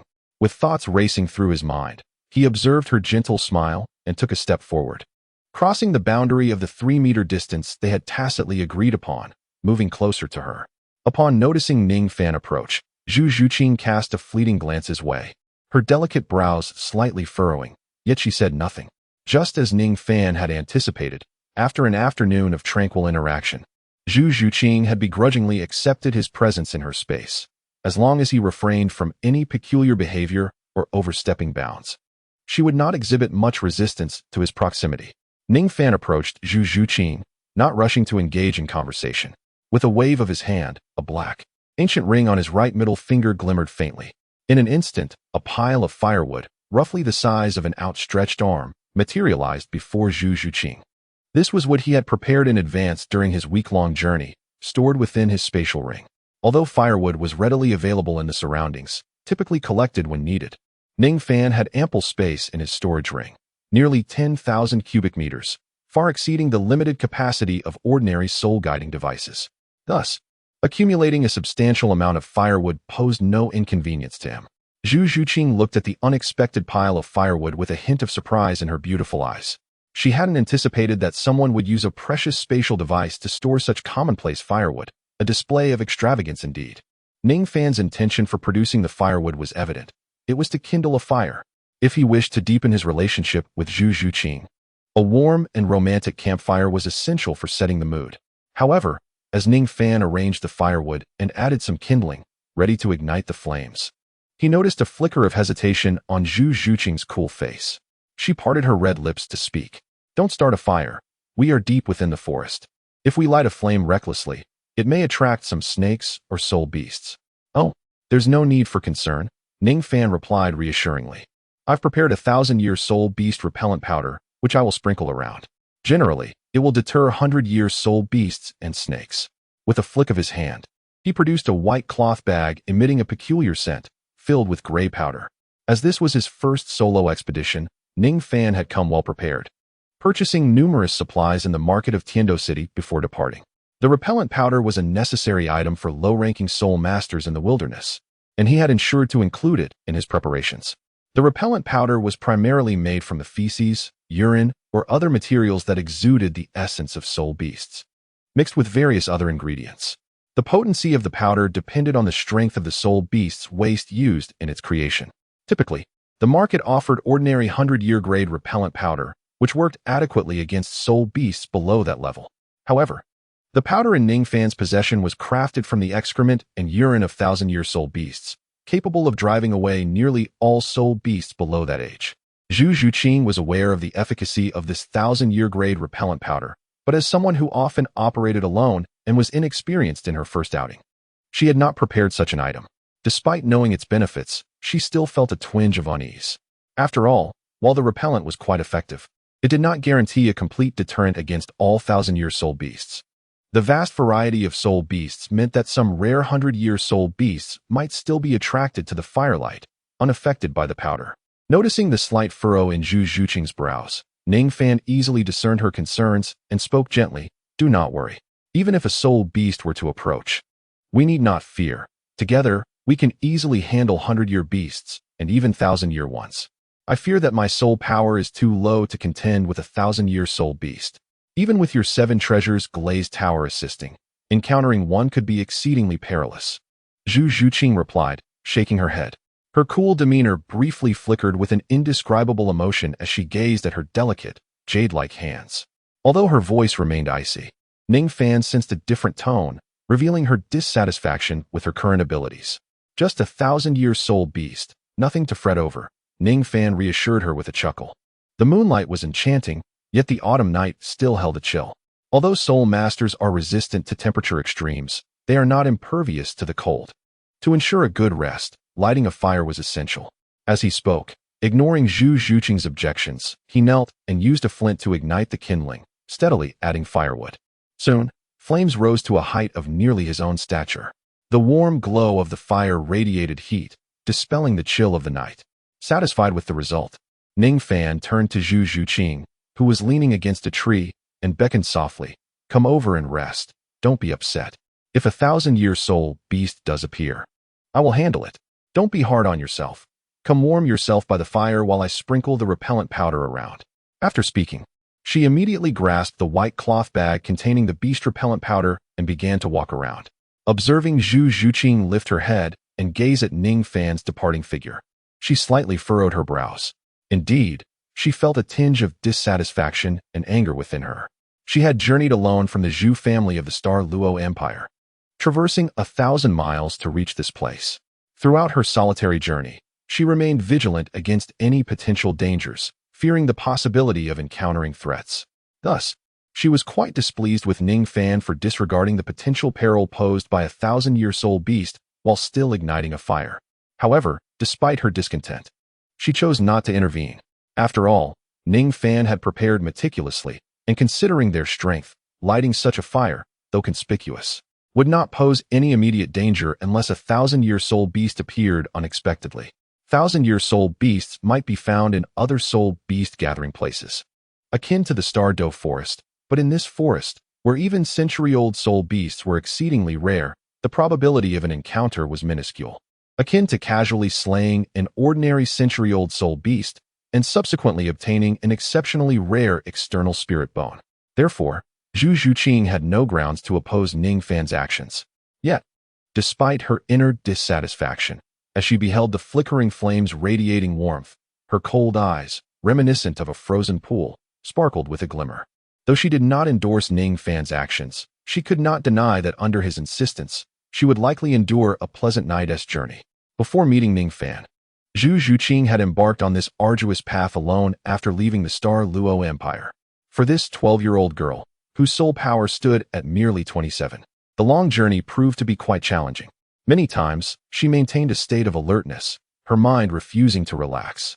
At that moment, as she gazed into the shadows not far away, memories of the day flooded her mind. Today, she had unexpectedly rescued Ning Fan, who subsequently requested to travel together. A proposal she had declined, allowing him only to follow her, promising to provide him protection. While her initial intention had been purely to safeguard him, she soon realized that the formidable support he offered could greatly enhance her own strength in battle. Instantly, her sense of security surged, and the tension that had gripped her throughout the journey began to ease. Although Ning Fan was merely a support-type soul master in Zhu Zhuqing's eyes, someone she felt responsible for protecting, the mere presence of him behind her alleviated her fears of century-old soul beasts. Chapter 14. Never mind. While she was accustomed to wandering alone, it was undeniable that having someone accompany her significantly eased her journey. Watching the blazing flames, Zhu Zhuqing recalled Ning Fan's earlier words, shook her head, and then rose gracefully to approach the fire. She sat down, wrapping her arms around her legs, her graceful form curling up, her beautiful eyes fixed on the bright flames, the dark depths of her gaze flickering, her exquisite features tinged with a hint of melancholy as she succumbed to her thoughts. In that moment, she reflected on many things: the Douluo Empire, the Zhu family, the royal family, and Dai Mubai. Soon, Ning Fan returned after scattering the beast-repellent powder, holding a dead rabbit in his hand. While he was sprinkling the powder, he fortuitously encountered a lively rabbit in the underbrush. Quick to seize the opportunity, Ning Fan picked up a stone from the ground and, with a swift motion, captured the delectable meal for the evening. Did you catch that? Zhu Zhuqing inquired, raising her head as she sensed Ning Fan's footsteps. Pointing at the white rabbit in his hand, a hint of curiosity in her voice. After all, the rapid shadow rabbit, though devoid of offensive capabilities, was still a 10-year soul beast, exceptionally adept at speed and evasion. It was indeed peculiar that a support-type soul master like Ning Fan could manage to catch it. In response, Ning Fan smiled faintly, having already devised a plausible explanation. When I scattered the beast-repellent powder, this rabbit seemed startled and, in its panic, ran headlong into a tree and fainted. I simply dealt with it and brought it back. Zhu Zhuqing nodded, accepting his explanation without further inquiry. After seeing her seated beside the fire, Ning Fan smiled with satisfaction and took a seat directly opposite her, on the other side of the fire. Through the flickering light, he observed the girl before him, illuminated by the warm glow, her arms wrapped around her knees, her previously icy demeanor softened, revealing a hint of vulnerability that stirred a sense of empathy within him. Ning Fan let out a soft sigh, acutely aware that Zhu Zhuqing harbored unspoken thoughts.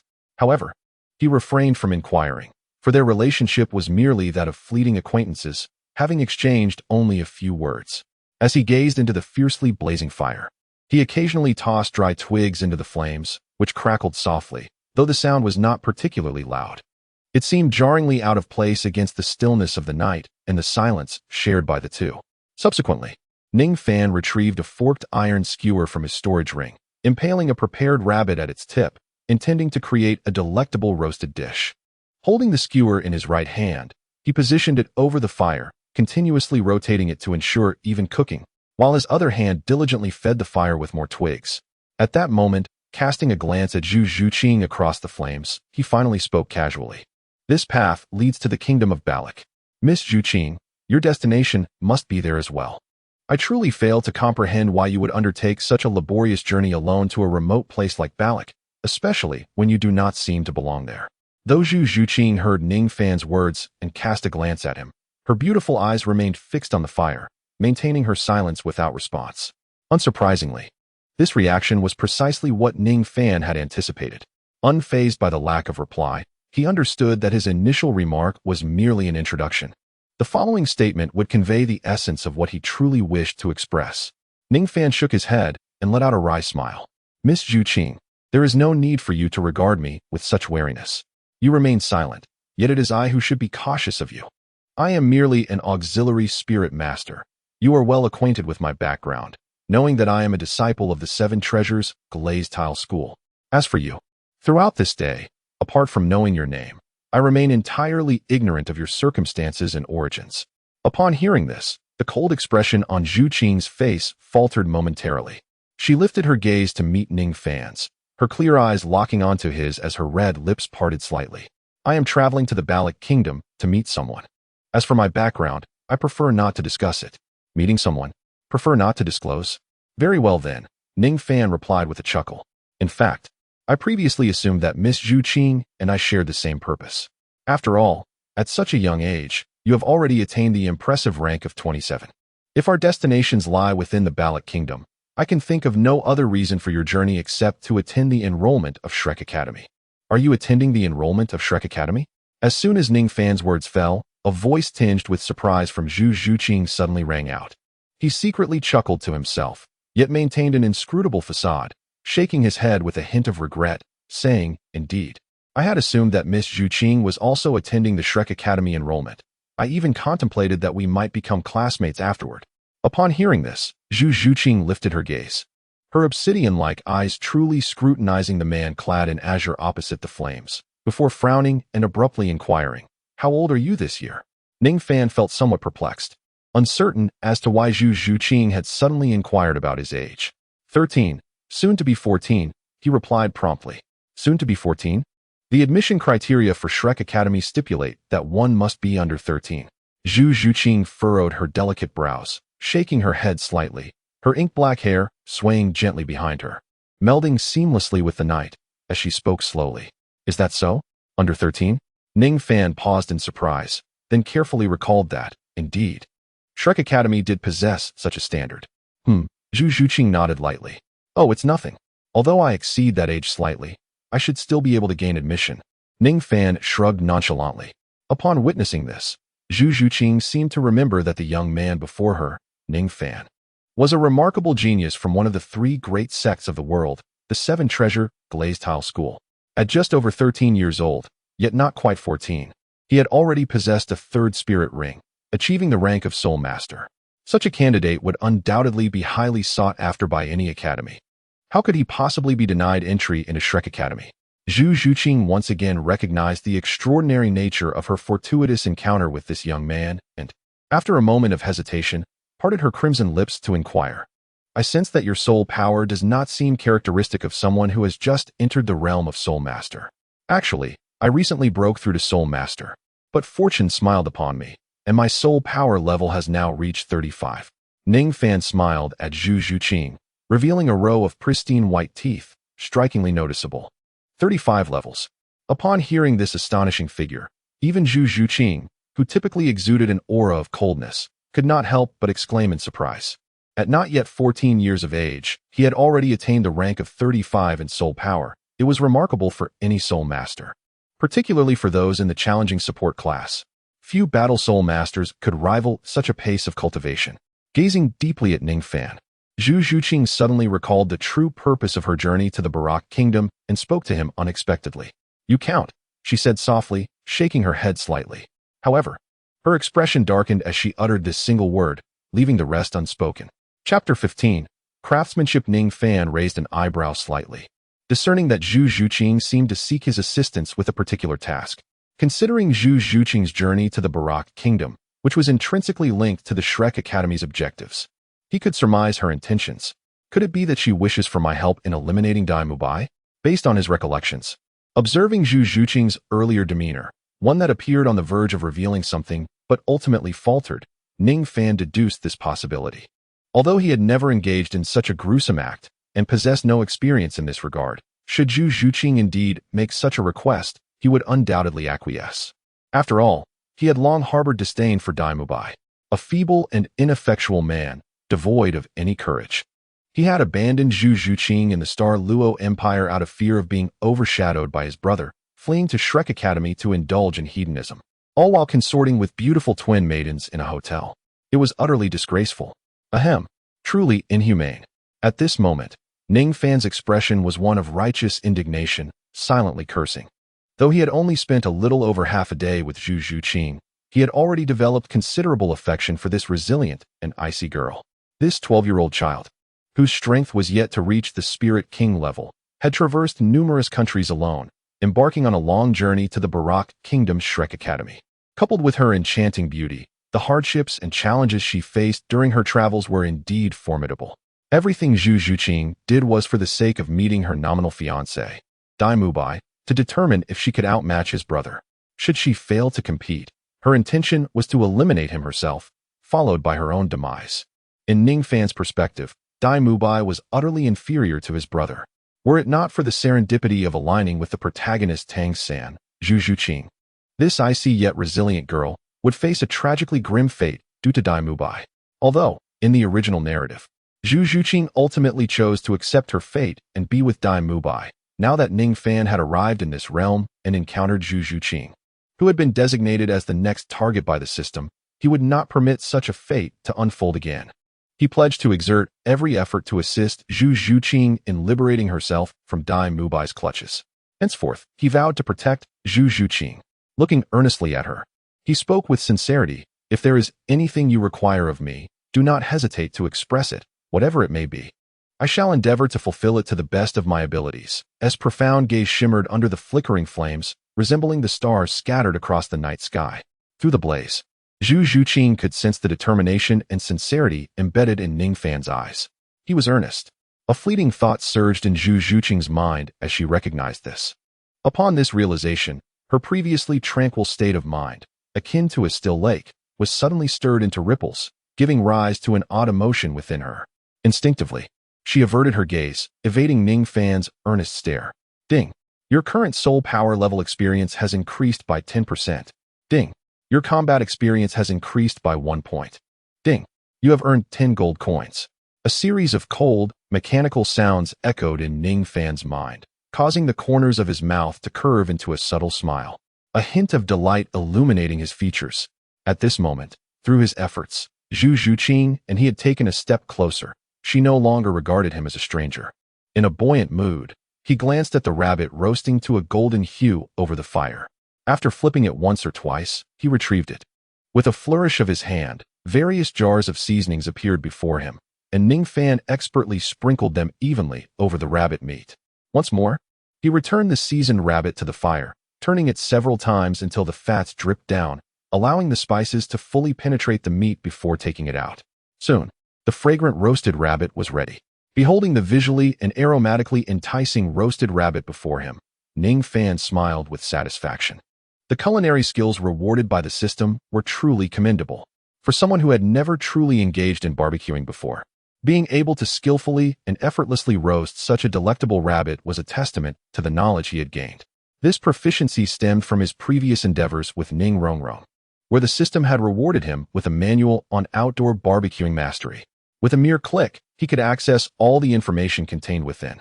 From that moment onward, any creature that came into Ning Fan's sight would instantly trigger his mind to conjure up at least 18 distinct barbecuing methods. Initially, Ning Fan had thought the outdoor barbecuing mastery to be of no use, but after days of practical experience, he suddenly realized it was an extraordinary skill. Even the usually composed Zhu Zhuqing found her attention drawn to the tantalizing aroma wafting from the roasted rabbit in his hands. Now, recalling the revolver manufacturing blueprint he had previously acquired, he noted that it was similar to the outdoor barbecuing mastery. Both were book-like items.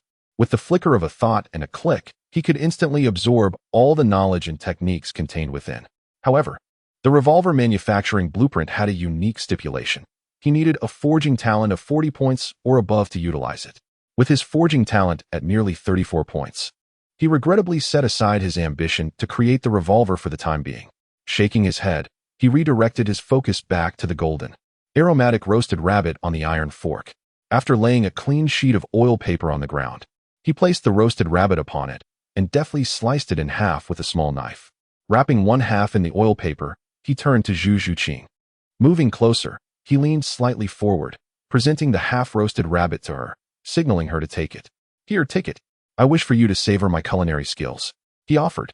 Zhu Zhuqing, taken aback by the sudden appearance of the roasted rabbit, hesitated, unsure of how to respond. Should she accept or decline? Don't be wary. I assure you, there is no poison. If you doubt me, I shall take a bite first to demonstrate, Ning Fan said with a hint of exasperation. He then took a hearty bite of his half, chewing as he spoke. See, no poison. Please, take it. Once again, he waved the enticing roasted rabbit in front of her. After a moment of hesitation, Zhu Zhuqing raised her delicate hand to accept the rabbit from Ning Fan, her lips parting softly. Thank you. Ah, no need. Quickly taste it. I assure you, you will come to appreciate my culinary artistry, Ning Fan replied, swallowing a mouthful of meat and smiling at her. Observing Zhu Zhuqing's somewhat flustered demeanor, he gently retreated to his previous position. Ding. Your forging talent has increased by 1 point. Ding. You have earned 20 gold coins. The sounds resonating in his mind lifted Ning Fan's spirits, igniting his appetite. He tore off a succulent piece of rabbit leg and devoured it with an unabashed enthusiasm. Meanwhile, Zhu Zhuqing, witnessing Ning Fan's demeanor, felt an inexplicable warmth bloom on her usually icy cheeks, a subtle smile gracing her lips. With a gentle motion, she tore off a small piece of rabbit meat and slowly savored it, her cold eyes brightening slightly. Clearly, the exquisite flavor of Ning Fan's roasted rabbit exceeded her expectations. Chapter 16. Sound sleep. The chaotic sounds of Ning Fan's eating drowned out the barely audible chewing of Zhu Zhuqing.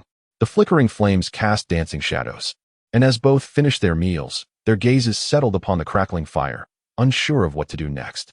The atmosphere remained serene and tranquil, much like before. However, this silence was soon disrupted by Ning Fan, who glanced at Zhu Zhuqing, seated on the ground with her legs embraced, and added a few more twigs to the fire. Rest for now, he said softly. I am not tired yet.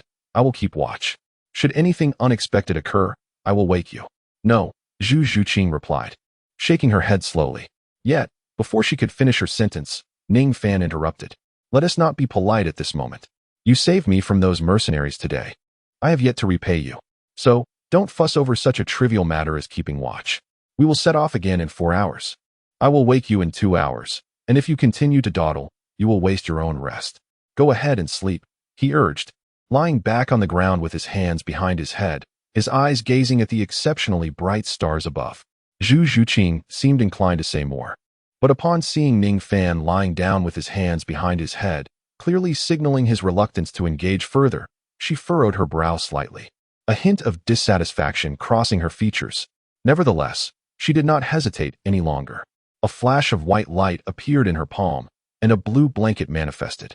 After spreading it on the ground, she gracefully lay down upon it, ready to rest. As Zhu Zhuqing lay on the blanket, she felt the warmth emanating from the fire and the comforting fullness in her stomach.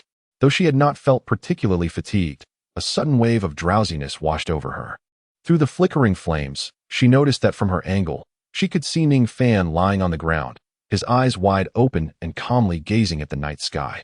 Is this the feeling of companionship? It seems rather pleasant, she mused, her beautiful eyes narrowing slightly.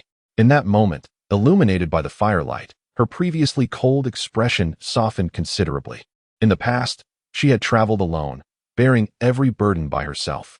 There were times when, if she had not reached a town and found herself alone in the forest overnight, the fear of encountering a soul beast would prevent her from resting, even in her exhaustion. Only when utterly fatigued would she seek refuge beneath a large tree, closing her eyes momentarily but never daring to truly sleep. However, everything changed upon meeting the man before her. Although only half a day had passed, perhaps due to Ning Fan's identity as a support-type soul master from the Seven Treasures Glazed Tile School, he posed no threat to her. Additionally, the knowledge that he was of a similar age and, like her, was headed to Shrek Academy, possibly to become classmates, fostered an unusual trust within her. In this short span, Zhu Zhuqing, typically vigilant, found it remarkable to have developed a sense of trust in Ning Fan, leaving an impression in her heart. She curled up, slowly closing her beautiful eyes, and finally drifted off to sleep. Ding. Your forging talent has increased slightly. Ding. You have gained detailed knowledge of herbs. Ding. You have earned 5 gold coins. Oh. Hearing the notifications in his mind, Ning Fan turned over, observing Zhu Zhuqing, who was now peacefully asleep on the blue blanket. Her usual cold demeanor replaced by a serene and gentle appearance. He shook his head, whispering softly, "Now, this resembles a 12-year-old girl." The night was profoundly tranquil, with only the occasional roar of beasts echoing through the depths of the forest and the crackling of burning twigs in the fire breaking the silence. As the night deepened, the forest grew even quieter and slightly colder. At this moment, Ning Fan sat cross-legged, eyes closed in meditation, absorbing soul power. Although he could rely on system rewards to enhance his strength, he believed that more effort would yield greater results. Thus, he diligently engaged in daily cultivation without fail. Now, with Zhu Zhuqing asleep, he was left to combat the emptiness of solitude through meditation. After a considerable time, Ning Fan opened his eyes and looked up at the position of the silvery moon. "Oh, has nearly 3 hours already passed?" Ning Fan murmured softly, then rose to his feet, gazing at the flame that had dwindled due to his neglect in adding fuel. He replenished the fire with a generous amount of wood before turning his attention to Zhu Zhuqing, who lay on the blanket, her breathing steady and her slumber particularly sweet. Although they had agreed to take turns keeping watch, Ning Fan hesitated to awaken her, captivated by her peaceful demeanor. After some contemplation, he shrugged and resolved to let Zhu Zhuqing continue her rest. Despite the journey being deemed a training exercise, Ning Fan had relied on his adept wilderness survival skills, ample preparation, and formidable physique, making this solitary adventure akin to a leisurely trip rather than a true trial.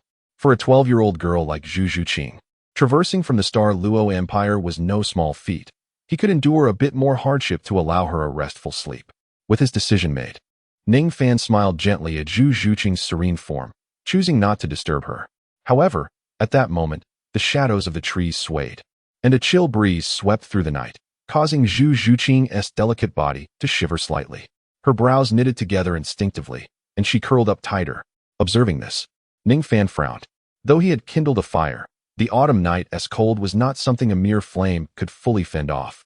Moreover, Zhu Zhuqing was clad in a form-fitting leather outfit that left her thighs exposed, without any blanket to shield her from the biting night air.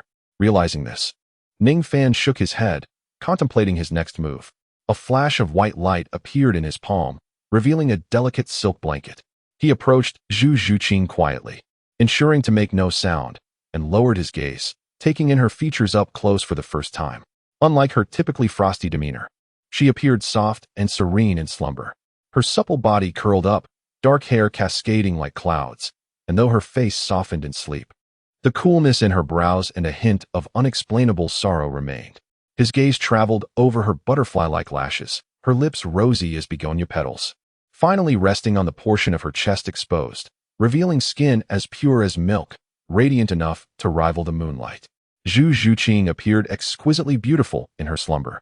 Yet her curves were striking, long, graceful legs accentuated by the tight leather, complementing her youthful, enchanting face. Ning Fan, who had been cautious not to awaken her, found himself momentarily breathless. Quickly shaking off his distraction, he recalled his purpose for approaching Zhu Zhuqing. Crouching down, he spread the silk blanket with both hands and gently draped it over her curled form. However, he had clearly underestimated her instinctive vigilance. Just as the blanket made contact with her skin, Zhu Zhuqing, who had not stirred from the cold wind, suddenly opened her eyes wide. Chapter 17. The flower-bellied python. Years of solitary living, coupled with the innate traits of her martial soul, meant that even in deep slumber, Zhu Zhuqing remained alert. When something approached her, no matter how softly, her reflexes would awaken her instantly. Upon opening her obsidian eyes, the first thing she saw was Ning Fan, half-crouched and reaching out towards her. In an instant, she froze, a flicker of disappointment crossing her features before her expression turned icy, anger evident in her dark gaze. Her lips parted slightly as she coldly commanded, "Get away." Realizing her misunderstanding, Ning Fan quickly responded, shaking his hands and pointing to the silk blanket on her. "It's chilly, and I noticed you were dressed lightly. I thought you might be cold and wanted to cover you." "Cover me?" Zhu Zhuqing's frosty demeanor faltered, her small face momentarily pausing as she registered the silk blanket now draped over her. The icy aura around her dissipated, replaced by a hint of embarrassment.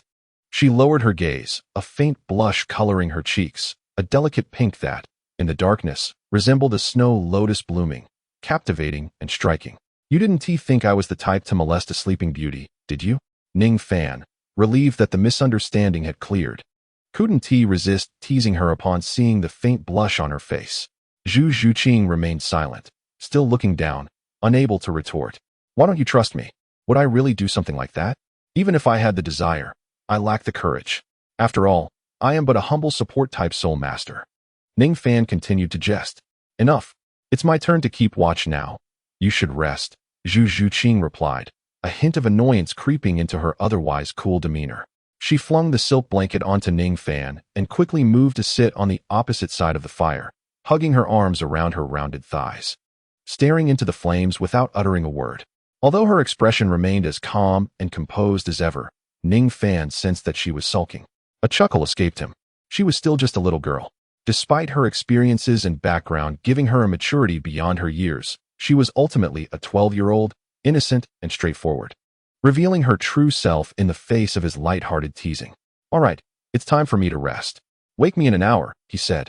Ning Fan shook his head, then gazed at the moon in the sky, softly addressing Zhu Zhuqing. 1 hour? Zhu Zhuqing glanced at the heavens and realized. Without Ning Fan's call, she had indeed overslept, seemingly by an hour. Immediately, her cool eyes turned towards him, her brows slightly furrowed, filled with a hint of confusion. Hee. Do not look at me like that. I too lost track of time during my cultivation and forgot to awaken you. To be honest, I have suffered quite a loss. Ning Fan stretched lazily, smiling gently at Zhu Zhuqing. Upon hearing his words, Zhu Zhuqing glanced at Ning Fan. Although she was inexperienced and her thoughts were simple, she was not foolish. She would not be swayed by such an excuse. Indeed, while she was in a deep slumber, Ning Fan might have been cultivating. However, just moments ago, after finishing his practice, covering her with a blanket was not an act that would rouse her from her sleep. Had it not been for her heightened sensitivity, which instinctively awakened her, Zhu Zhuqing surmised she would have slept soundly until dawn. After all, since leaving the Zhu family, it had been quite some time since she enjoyed such a peaceful rest. With this thought in mind, she slightly turned her head and cast a glance at Ning Fan on the other side of the fire. After conversing with Zhu Zhuqing, Ning Fan immediately retrieved a blanket, resting his hands behind his head and lying down to sleep. Initially, he had intended to forego sleep that night, wishing for Zhu Zhuqing to rest a while longer. However, with the unexpected turn of events, Zhu Zhuqing had awakened and would certainly not return to slumber. Thus, he resolved to seize the fleeting hours of dawn to recuperate, maintaining his energy for the journey to Shrek Academy alongside Zhu Zhuqing the following day. Yet, just as Ning Fan settled down, preparing to indulge in a restful slumber, his expression suddenly changed. He opened his eyes abruptly, gazing at Zhu Zhuqing, who was also looking at him. As their eyes met in the air, Zhu Zhuqing swiftly turned her head away, mistakenly believing that Ning Fan had noticed her gaze, a faint blush blooming once more upon her cheeks. Ning Fan observed the situation keenly. Had it been earlier, he might have teased Zhu Zhuqing to foster their relationship. However, his mind was no longer inclined towards such frivolities. Rising to his feet, his gaze shifted deep into the dense forest, his expression becoming somewhat intricate, followed by a deep sigh. Alas, he never anticipated striking such a remarkable fortune.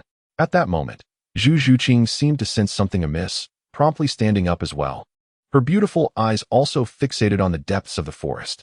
From within the shadows, peculiar sounds emerged, suggesting that something was about to spring forth from the darkness. Suddenly, a pair of cold, watermelon-sized vertical pupils, accompanied by hissing sounds, emerged from the obscured thicket. Witnessing this, Zhu Zhuqing's delicate face tensed, her soul power surging within her, ready to unleash its potential.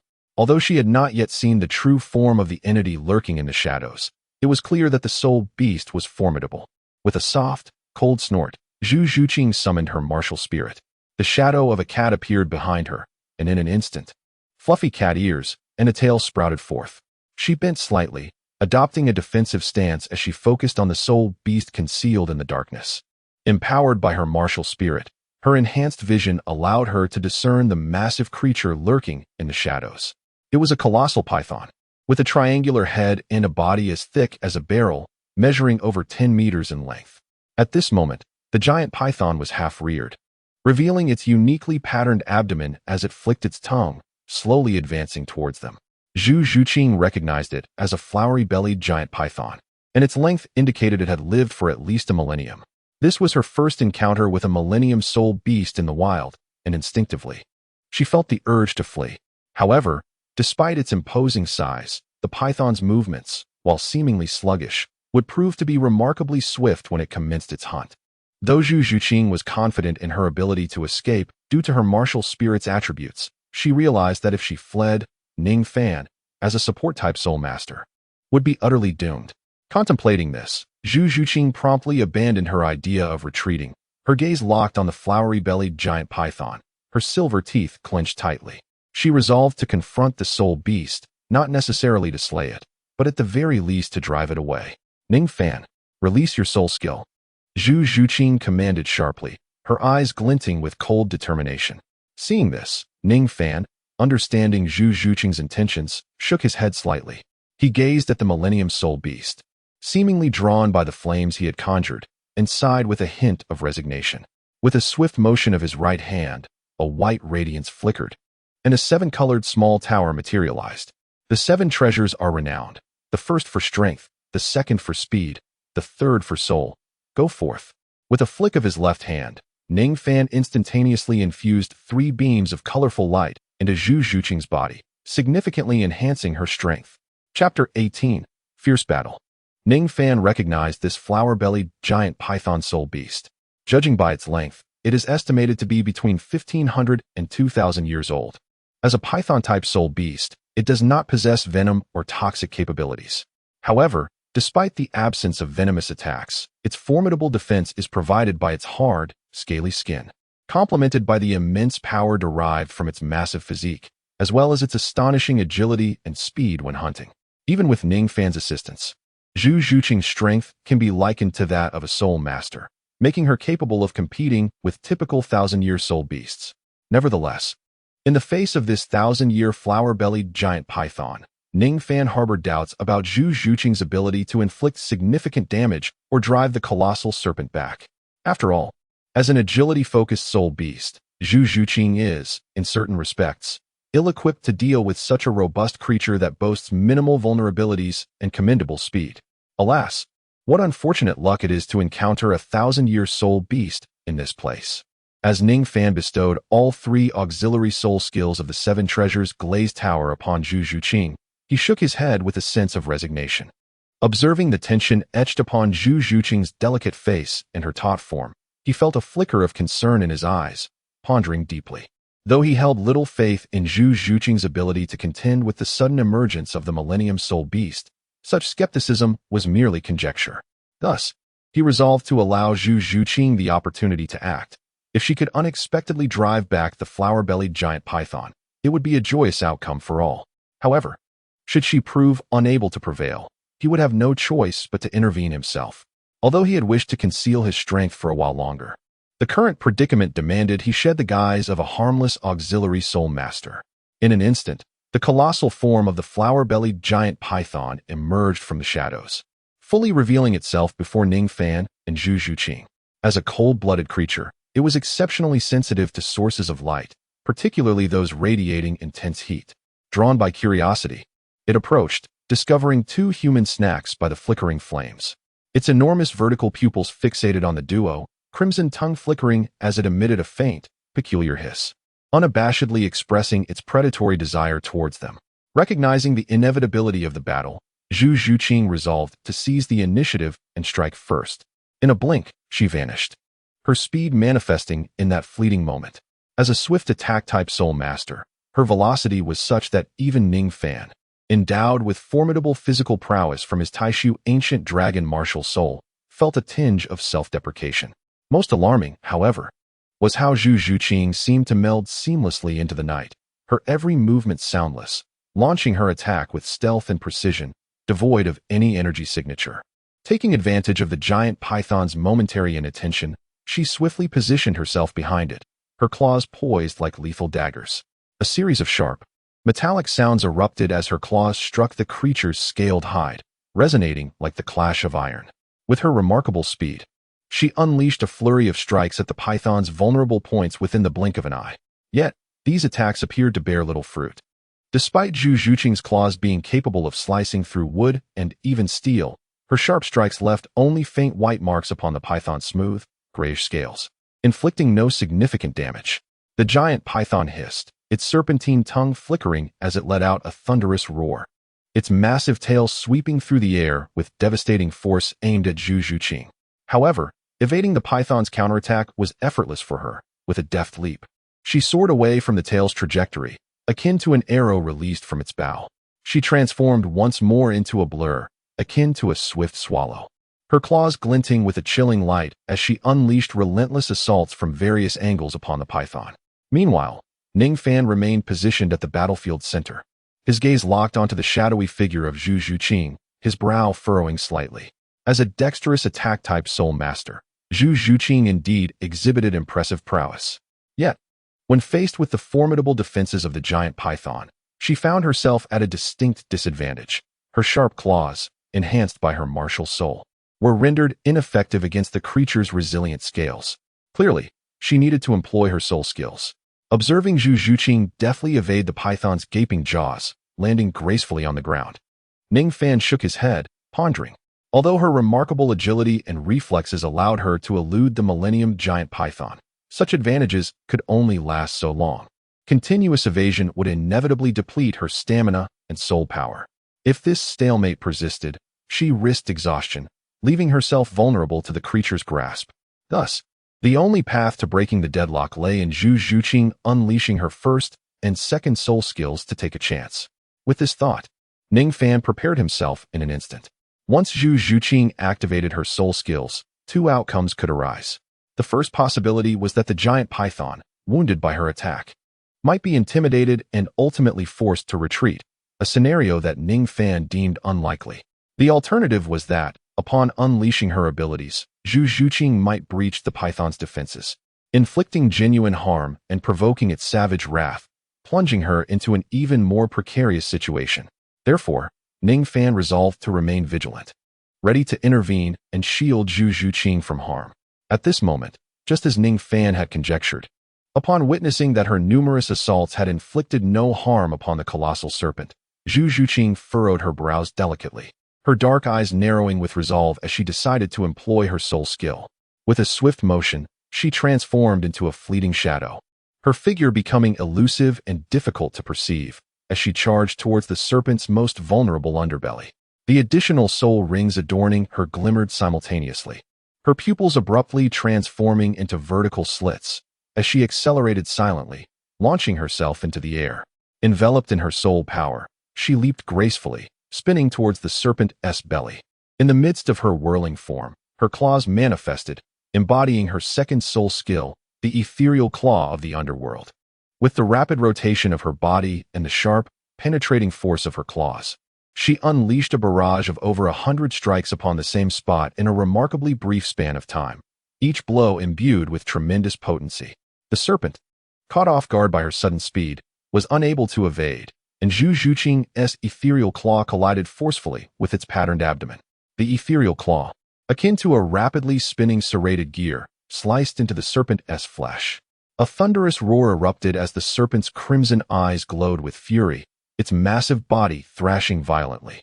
Although Zhu Zhuqing's prior attacks had been entirely repelled by the serpent's scales, causing negligible damage, the creature had underestimated her ferocity. With the ethereal claw, she had transformed her entire being into a weapon, piercing through the serpent's scales and inflicting substantial injury, leaving a gaping, barrel-sized wound upon its underbelly, an image both macabre and formidable. However, despite the harm she had caused, the serpent's original strength remained largely intact. The gruesome wound, while alarming, was trivial compared to its immense length of several meters. Conversely, the intense agony radiating from its abdomen ignited the serpent's primal wrath. With a roar, it opened its massive maw, poised to strike at Zhu Zhuqing. Yet, she deftly leapt, akin to a swift swallow, tracing a graceful arc in the air to evade the serpent's attack. In that moment, the serpent, its eyes ablaze with rage, unleashed its colossal tail, which swelled visibly as it lashed out towards Zhu Zhuqing. Realizing the impending threat, Zhu Zhuqing maintained her composure, observing the tail's transformation. Assuming the serpent intended to strike her with its tail, she leapt into the air, transforming into a shadow suspended above the ground, narrowly avoiding the assault. However, to her astonishment, the serpent's tail was not aimed at her, but rather at the earth beneath her. With a resounding impact, the massive tail struck the ground, sending tremors through the earth akin to an earthquake. An invisible shockwave radiated outward from the point of impact, creating spiderweb-like fissures that spread from a newly formed crater, displacing dust and debris in all directions. Zhu Zhuqing's expression shifted to one of alarm as she felt the ground beneath her shift, becoming uneven, while the swirling dust enveloped her, making her uneasy. The force transmitted through the serpent's tail destabilized her stance. As she quickly regained her balance, a sense of impending danger gripped her heart, prompting her to bend her knees, preparing to flee. Yet, the serpent would not let this opportunity slip by. Its tail swept across the ground with the ferocity of autumn winds scattering leaves. Zhu Zhuqing's face paled in shock, and she propelled herself into the air. Just as she felt a moment of relief at having dodged the serpent's sudden strike, she sensed a foul wind approaching. A chill coursed through her as she looked up to see the serpent, its maw agape, its crimson eyes locked onto her as she ascended, propelled by inertia. A fleeting glimmer of despair flickered in Zhu Zhuqing's gaze. Clearly, the cunning serpent had anticipated her instinctive leap into the air to evade its tail. It had opened its mouth, calculating her trajectory, waiting for the moment when she would be suspended in midair, unable to maneuver, ready to swallow her whole and eliminate the human who had dared to wound it. Was this impulsiveness leading to her demise, when she could have simply fled? Zhu Zhuqing pondered, gazing at the approaching, stinking maw, her thoughts drifting. Perhaps it was for the best. He should have escaped by now. In that moment of resignation, she accepted her impending fate without fear, feeling a strange sense of liberation. The burdens of familial strife and royal contention, which had weighed heavily upon her, vanished in an instant. As she faced her end, her mind clear, she recalled the figure of Ning Fan from the previous day. Engrossed in her battle with the serpent, she had not been aware of his presence. She surmised that he had likely taken refuge somewhere safe after unleashing his supportive soul skills. At that moment, her only thought was a wish for Ning Fan to escape after her demise. With a heavy heart, Zhu Zhuqing slowly closed her eyes, accepting the reality of her imminent death. Indeed, this formidable serpent had proven to be too great a challenge. Suddenly, a familiar yet resigned voice resonated in her ear. Instinctively, Zhu Zhuqing opened her dark eyes. With a thunderous crash, she witnessed an astonishing scene. Ning Fan, whom she had believed to have fled, now soared into the air like a cannonball, raising his right fist to deliver a single, powerful blow to the serpent's massive head. Just one punch.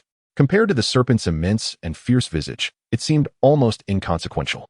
Yet, upon contact, that seemingly trivial punch shattered the serpent's toughest scales, sending them scattering. The mighty serpent, which had withstood all her efforts, appeared momentarily dazed under the force of Ning Fan's ordinary fist. Its upper body, once proud and upright, collapsed heavily to the ground. "Are you all right?"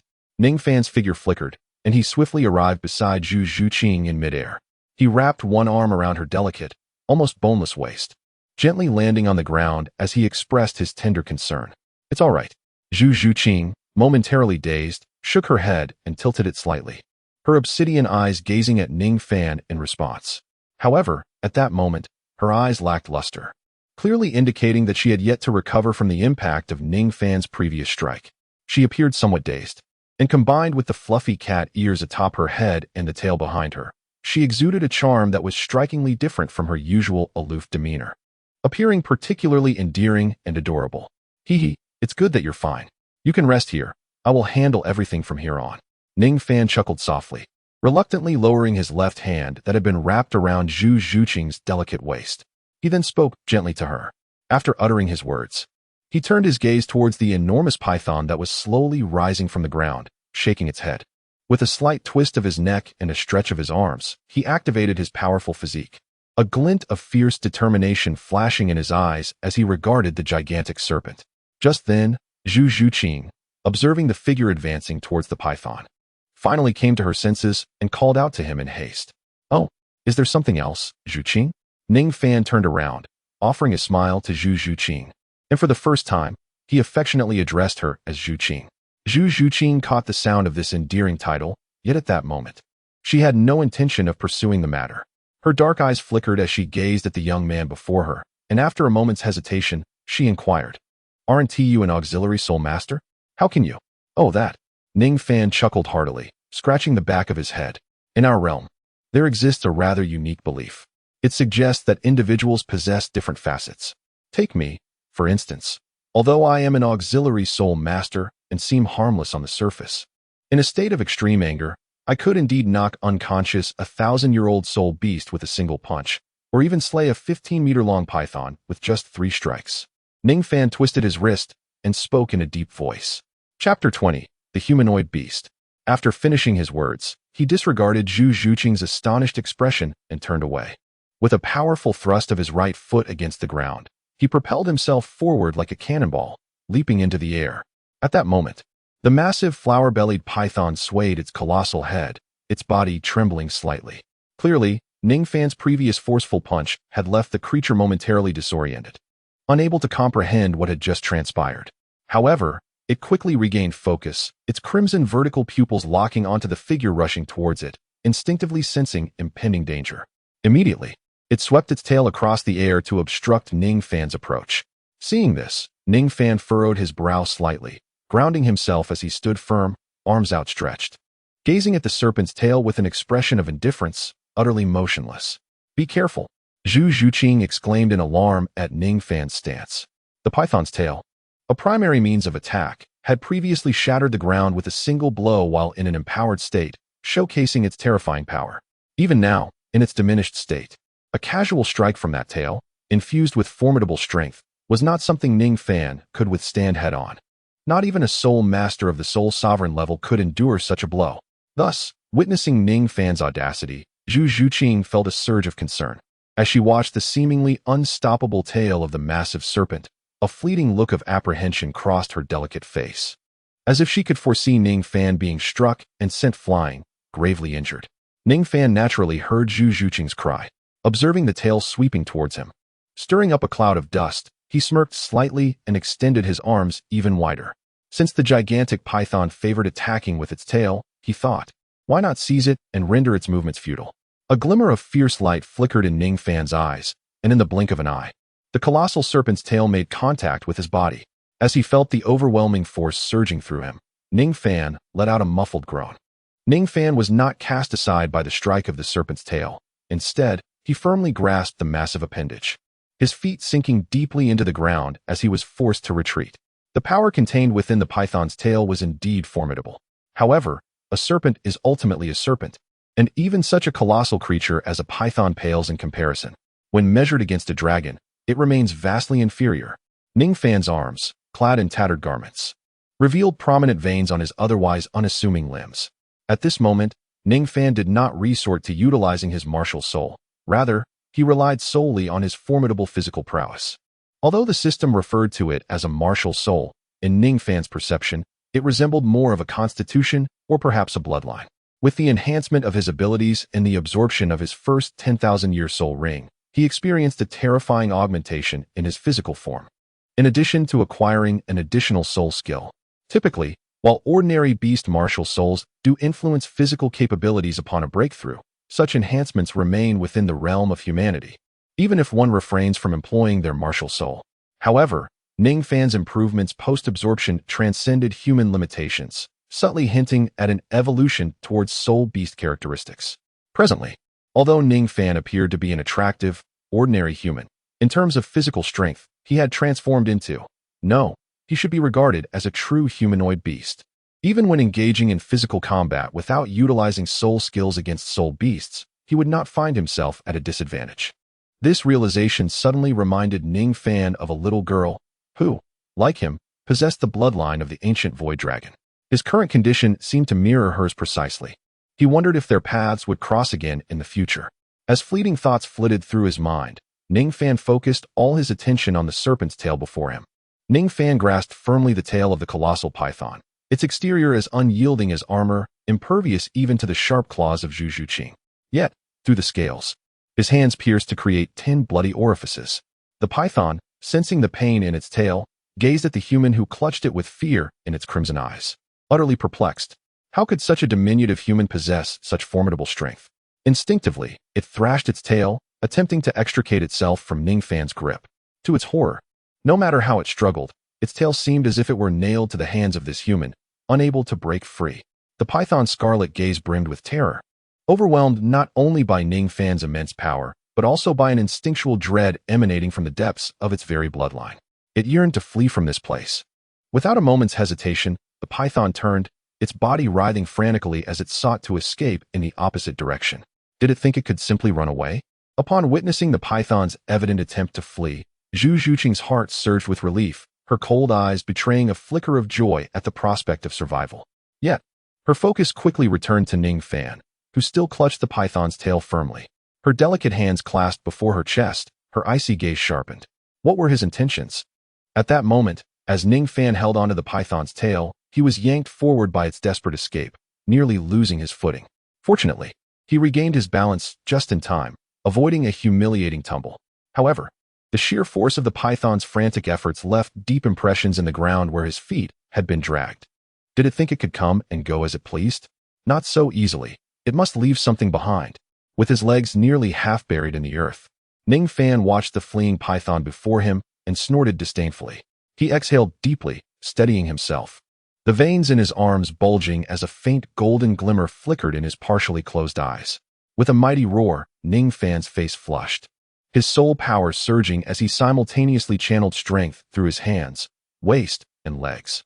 In an instant, the python, which had been dragging him along, found itself rooted in place, unable to advance even a fraction, regardless of its thrashing. "Come back," he commanded. Ning Fan let out a cold shout, exerting his strength once more, stepping back a pace, while the massive serpent, in a desperate struggle, found itself retreating ever so slightly. Yet, this minuscule backward movement provoked an overwhelming sense of dread within the giant python. It turned its colossal head, its crimson eyes fixed upon the diminutive figure that clung to its tail, dragging it inexorably back to its original position, resembling a nightmare. The despair and terror reflected in its gaze morphed into madness. Realizing escape was futile, it let out a ferocious roar, pivoted its body, and lunged forward with its gaping maw, aiming to sink its fangs into Ning Fan, who held its tail. Ning Fan gazed upon the menacing visage of the colossal serpent, a cold smirk gracing his lips, his countenance betraying no hint of trepidation. "You wish to strike at me? Huh?" With a disdainful chuckle, he summoned his strength, his arms coiling with energy, and with a swift pivot, he spun around, becoming the very axis of his own motion. Before the fearsome, gargantuan head of the serpent could truly lunge at him, it sensed an unexpected lightness in its massive form. In an instant, propelled by the immense force transmitted through its tail, the serpentine beast was hurled around Ning Fan, as if preparing to fling a sandbag. At that moment, Ning Fan clutched the serpent's tail, continuously spinning with fervor. Ning Fan's cheeks flushed crimson, and beads of sweat continually emerged from his forehead. It was evident that for him, hurling the massive python, spanning over 10 meters in length, as if it were a mere sandbag, was no small feat. The terrifying centrifugal force generated by the serpent's colossal body posed a considerable burden for Ning Fan, who resembled a humanoid beast. However, at that moment, an unmistakable exhilaration illuminated his expression. "Ha!" Ning Fan spun in place, observing the colossal python that swept around him like a pendulum, its massive form revolving with him at the center. He erupted into hearty laughter, resembling a fan with the python serving as its blades, whirling wildly. Dust and debris billowed in the wake of the serpent, which crashed into the surrounding trees, their trunks snapping with a series of resounding cracks, akin to wheat being harvested. The forest lay in disarray, strewn with fallen timber. At that moment, Zhu Zhuqing perched atop a tree, watching Ning Fan below, momentarily entranced, her delicate lips parting slightly. As she gazed at Ning Fan, who was reveling in excitement and laughter, alongside the python he wielded as if it were a mere toy, an inexplicable sympathy stirred within her for the serpent that had almost been her demise.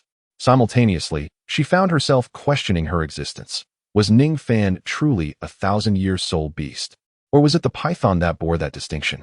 Such ponderings arose unbidden in Zhu Zhuqing's mind.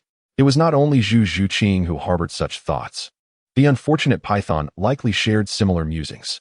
Lowering her head, she shook it slightly, utterly bewildered by Ning Fan's antics. Suddenly, lost in contemplation, Zhu Zhuqing's serene visage transformed as she propelled herself off the branch, suspended momentarily in midair. In that instant, the tree she had just vacated cracked with a thunderous sound, splitting in two and toppling over. Ning Fan. Zhu Zhuqing called out in exasperation from her aerial position, surveying the chaos around her, dust swirling, leaves scattered, and branches littering the ground. While Ning Fan continued to frolic with unabated enthusiasm, his face flushed and body trembling with exhilaration, oblivious to the near calamity he had caused. Ning Fan followed the sound and looked up into the air, soon catching sight of Zhu Zhuqing descending from above. Her expression marked by a faint hint of anger amidst the scattered remnants of severed trees. In that moment, he realized that his earlier exuberance had nearly led to inadvertently harming her. My apologies. Let us cease this frivolity. Off you go. Ning Fan gazed at Zhu Zhuqing and let out a hearty laugh. In an instant, he spun his body around vigorously, and then with a sudden release of his hands, the colossal python, which had been toyed with by Ning Fan to the brink of unconsciousness, soared into the air, tracing a graceful parabolic arc. Following a resounding crash, the ground trembled violently as the gigantic creature descended heavily onto the earth. Ning Fan bent down, his right hand resting on his knee while his left hand wiped the sweat streaming down his face like rain. Breathing heavily, he exhaled deeply and gradually lifted his head, gazing at the colossal python in the distance, a flicker of astonishment crossing his eyes. It is still alive? Is this the tenacity of life? Truly remarkable. Ning Fan let out a sigh, marveling at the immense survival instinct of the giant python. With renewed determination, he clenched his fists tightly. In a swift motion, he appeared before the struggling serpent that was attempting to rise and flee, promptly mounting its head. Then, with a single punch, Ning Fan heard a faint crack as it struck the giant python's head. Exhaling deeply, he assumed the creature had succumbed to his blow. However, to his astonishment, the python beneath him thrashed even more violently. What? It's still alive? Quite resilient. After this exclamation, he clenched his fist tighter and delivered another powerful blow. A soft crack echoed, and the python's struggles diminished significantly, yet its pupils remained intact, still filled with life. Hissing, it proved to be remarkably tenacious. It seemed that it would indeed require 3 punches to bring it down. Ning Fan's eyes widened with astonishment. Although this flower-bellied giant python possessed no extraordinary abilities, its tough hide and resilient flesh rendered it remarkably durable. Despite having struck its head twice, it still clung to life. However, since Ning Fan had previously boasted to Zhu Zhuqing that he could fell a giant python with 3 punches, this would be his final blow. Ning Fan inhaled deeply, gathering his strength, and after a brief moment, unleashed his final punch. In an instant, a colossal indentation manifested on the flattened head of the giant python. The serpent's once raised head abruptly fell, its crimson eyes losing their luster, breath fading away. It ultimately succumbed to its suffering and perished. The ordeal was finally resolved, a conclusion that genuinely took me by surprise, having expended considerable effort. Ning Fan sat atop the colossal python, gazing at the lifeless creature as he murmured to himself. However, he soon twisted his neck and stretched his arms, a faint smile playing upon his lips. Although he felt somewhat fatigued, it was indeed his first true engagement of his physical form, and he relished the experience. This flower-bellied python, despite its formidable defenses and massive size, possessed no extraordinary abilities. For a sensitive attack-type soul master like Zhu Zhuqing, it might pose a challenge. Yet for Ning Fan, who outwardly appeared to be an auxiliary-type soul master but was, in essence, a humanoid tyrannosaurus, this flower-bellied python was merely a durable punching bag. It allowed him to unleash the terrifying strength that resided within him. Moreover, following this battle, he gained a clearer understanding of his current prowess, relying solely on his immense strength. His combat capabilities were already on par with those of a soul master at the soul ancestor level. Of course, should he employ his second martial spirit, the Void Ancient Dragon, the situation would be entirely different.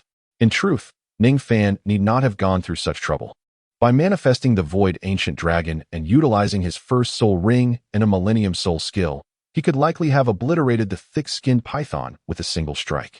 However, he deemed such a level of soul beast unworthy of his Void Ancient Dragon martial spirit, opting instead to engage it solely with his Tyrannosaurus-like physique and strength.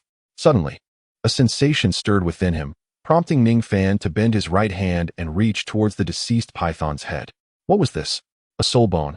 Observing the small object in his hand, which emanated a gentle azure glow and resembled a skeletal structure. Ning Fan was momentarily taken aback. Chapter 22. Deception. Upon seeing the item in his possession, Ning Fan's spirits soared. He had unexpectedly encountered a Millennium Soul Beast in this desolate place, and to his astonishment, he had obtained a soul bone from it. This was quite extraordinary.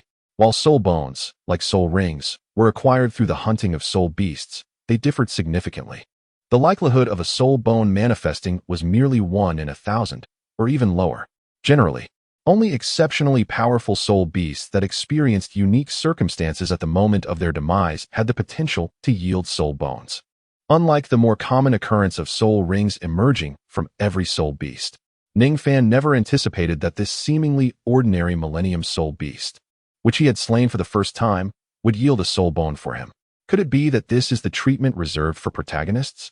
Ning Fan's eyes sparkled slightly as he recalled that the protagonist, Tang San, had seemingly obtained a soul bone while hunting the Millennium Demon Spider. However, Tang San's circumstances were distinct from Ning Fan's. What Ning Fan revealed appeared to be an ordinary Millennium right arm soul bone, unlike Tang San's exceedingly rare external soul bone. Upon realizing this, the excitement on Ning Fan's face gradually faded. Observing the soul bone before him, he felt a lack of enthusiasm. It was neither a 10,000-year soul bone nor a unique external soul bone. While it could enhance one's soul skills, for Ning Fan, a mere Millennium Soul Bone held little allure. Had it been a 10,000-year soul bone, it might have piqued his interest. However, through this incident, he seemed to discover that his celestial dragon martial soul endowed him with a peculiar treasure-seeking ability. Zhu Zhuqing gazed at Ning Fan, who casually perched atop the lifeless giant python, her clear and cold eyes revealing a flicker of hesitation. Reflecting on Ning Fan's earlier performance, she found herself uncertain of how to engage with him now. Initially, she regarded him merely as an exceptionally talented support-type soul master, despite her own higher soul power level. Yet, since support-type soul masters generally lacked combat prowess, she deemed him no threat and allowed him to follow her. To her astonishment, the support-type Ning Fan exhibited terrifying combat capabilities, capable of slaying a Millennium Soul Beast without employing his soul skills. As she looked at the deceased 1,000-year giant python, memories of Ning Fan's fierce battle flooded her mind, causing her cold gaze to flicker. "He truly does not require my protection," Zhu Zhuqing murmured softly, her voice tinged with a hint of anger and dissatisfaction. She recalled that when the giant python had first appeared, she could have fled, but she feared that Ning Fan would perish at the creature's jaws if she abandoned him. Thus, she mustered her courage to fight the 1,000-year soul beast. Yet now, she was taken aback to discover that the very person she believed needed her protection possessed such formidable strength, effortlessly defeating the giant python with merely 3 strikes. This stark contrast left Zhu Zhuqing feeling somewhat deceived. With this thought in mind, a cold glint flashed in her eyes. If Ning Fan did not require her protection, then her presence here was indeed unnecessary. She promptly turned to leave, intending to depart alone. Haha, this giant python is so large, yet its flesh is surprisingly tender. Haha, Zhuqing, we have breakfast sorted today. You are in for a treat. Just as Zhu Zhuqing turned her back, preparing to leave quietly, Ning Fan's hearty laughter echoed behind her. Startled, Zhu Zhuqing paused momentarily, recalling the delicious roasted rabbit meat from the previous night. Though she did not consider herself someone easily satisfied by culinary delights, Ning Fan's grilled meat was undeniably enticing. As thoughts of the savory roast filled her mind, her discontent with Ning Fan dissipated significantly. Perhaps I should wait a moment longer. Until after breakfast, before I leave? A sudden idea flitted through her mind. Zhu Zhuqing lightly sighed, her cheeks tinged with a blush, and swiftly dismissed the absurd thought. She forcefully suppressed her feelings, intending to take her leave. However, he had just saved her life in a perilous situation. Was it not somewhat inappropriate to depart without a word? Zhu Zhuqing's emotions cooled slightly as she prepared to move, but her graceful form hesitated, a flicker of uncertainty crossing her delicate features. No, that giant python was indeed drawn by his persistent urging, she thought. When I found myself in danger, he was merely fulfilling his duty by rescuing me. Zhu Zhuqing gently shook her head. Although Ning Fan had saved her life, it was ultimately his insistence on lighting the fire that had attracted the giant python in the first place. Thus, while he had saved her, she felt no debt towards him. Having come to this conclusion, Zhu Zhuqing cast a dispassionate glance at Ning Fan before preparing to turn away. Just then, an exaggerated gasp broke the silence. Wow, is that a soul bone? Zhuqing, look, I've unearthed a soul bone. Soul bone. Zhuqing's figure froze once more, her dark eyes instinctively darting towards Ning Fan.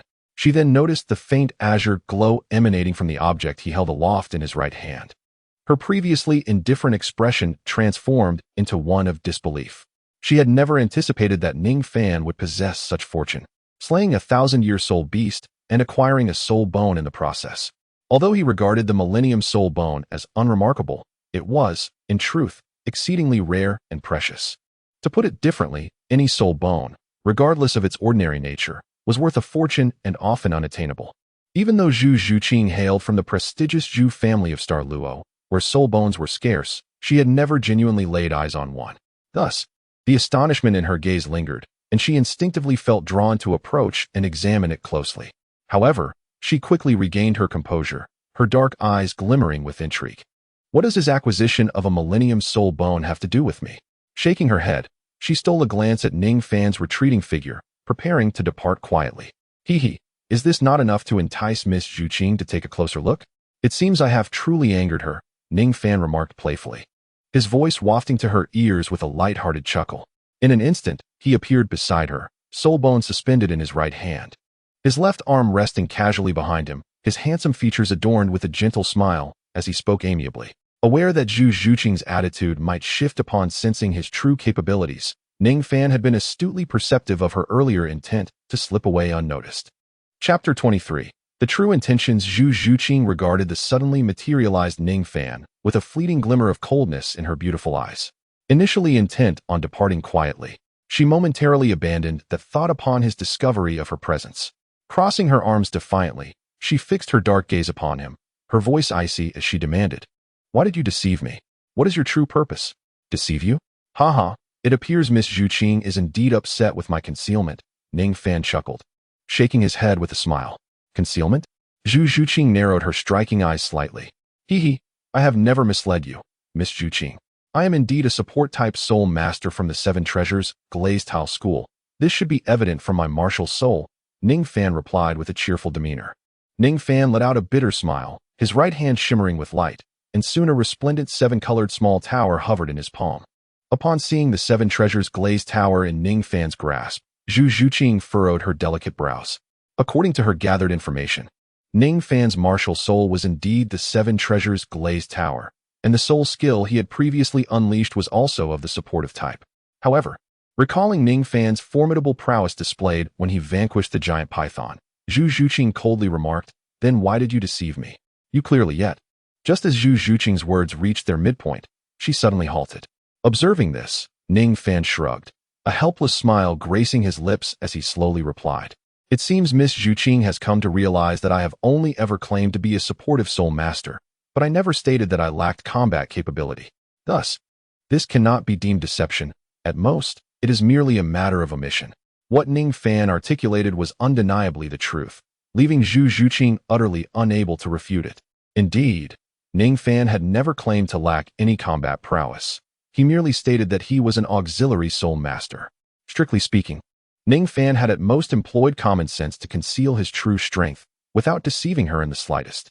However, while he had not misled her, the fact that he chose to hide his abilities and draw closer to her remained indisputable. "Very well, you have not deceived me. But why do you choose to conceal your strength?" Zhuqing's dark eyes glinted sharply as she questioned Ning Fan without reservation. "Conceal? Is that not quite normal?"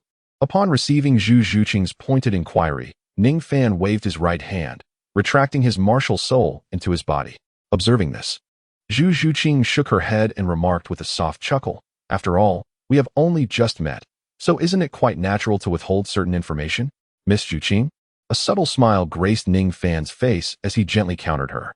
Realizing his intent, Zhuqing fell silent. "Compared to Miss Zhuqing, I have been sufficiently candid. Aside from concealing my strength, I have been forthright about my origins and the purpose of my visit. In contrast, Miss Zhuqing, aside from revealing your name, has disclosed nothing further." Ning Fan gazed at Zhuqing, a gentle smile gracing his face as he spoke softly.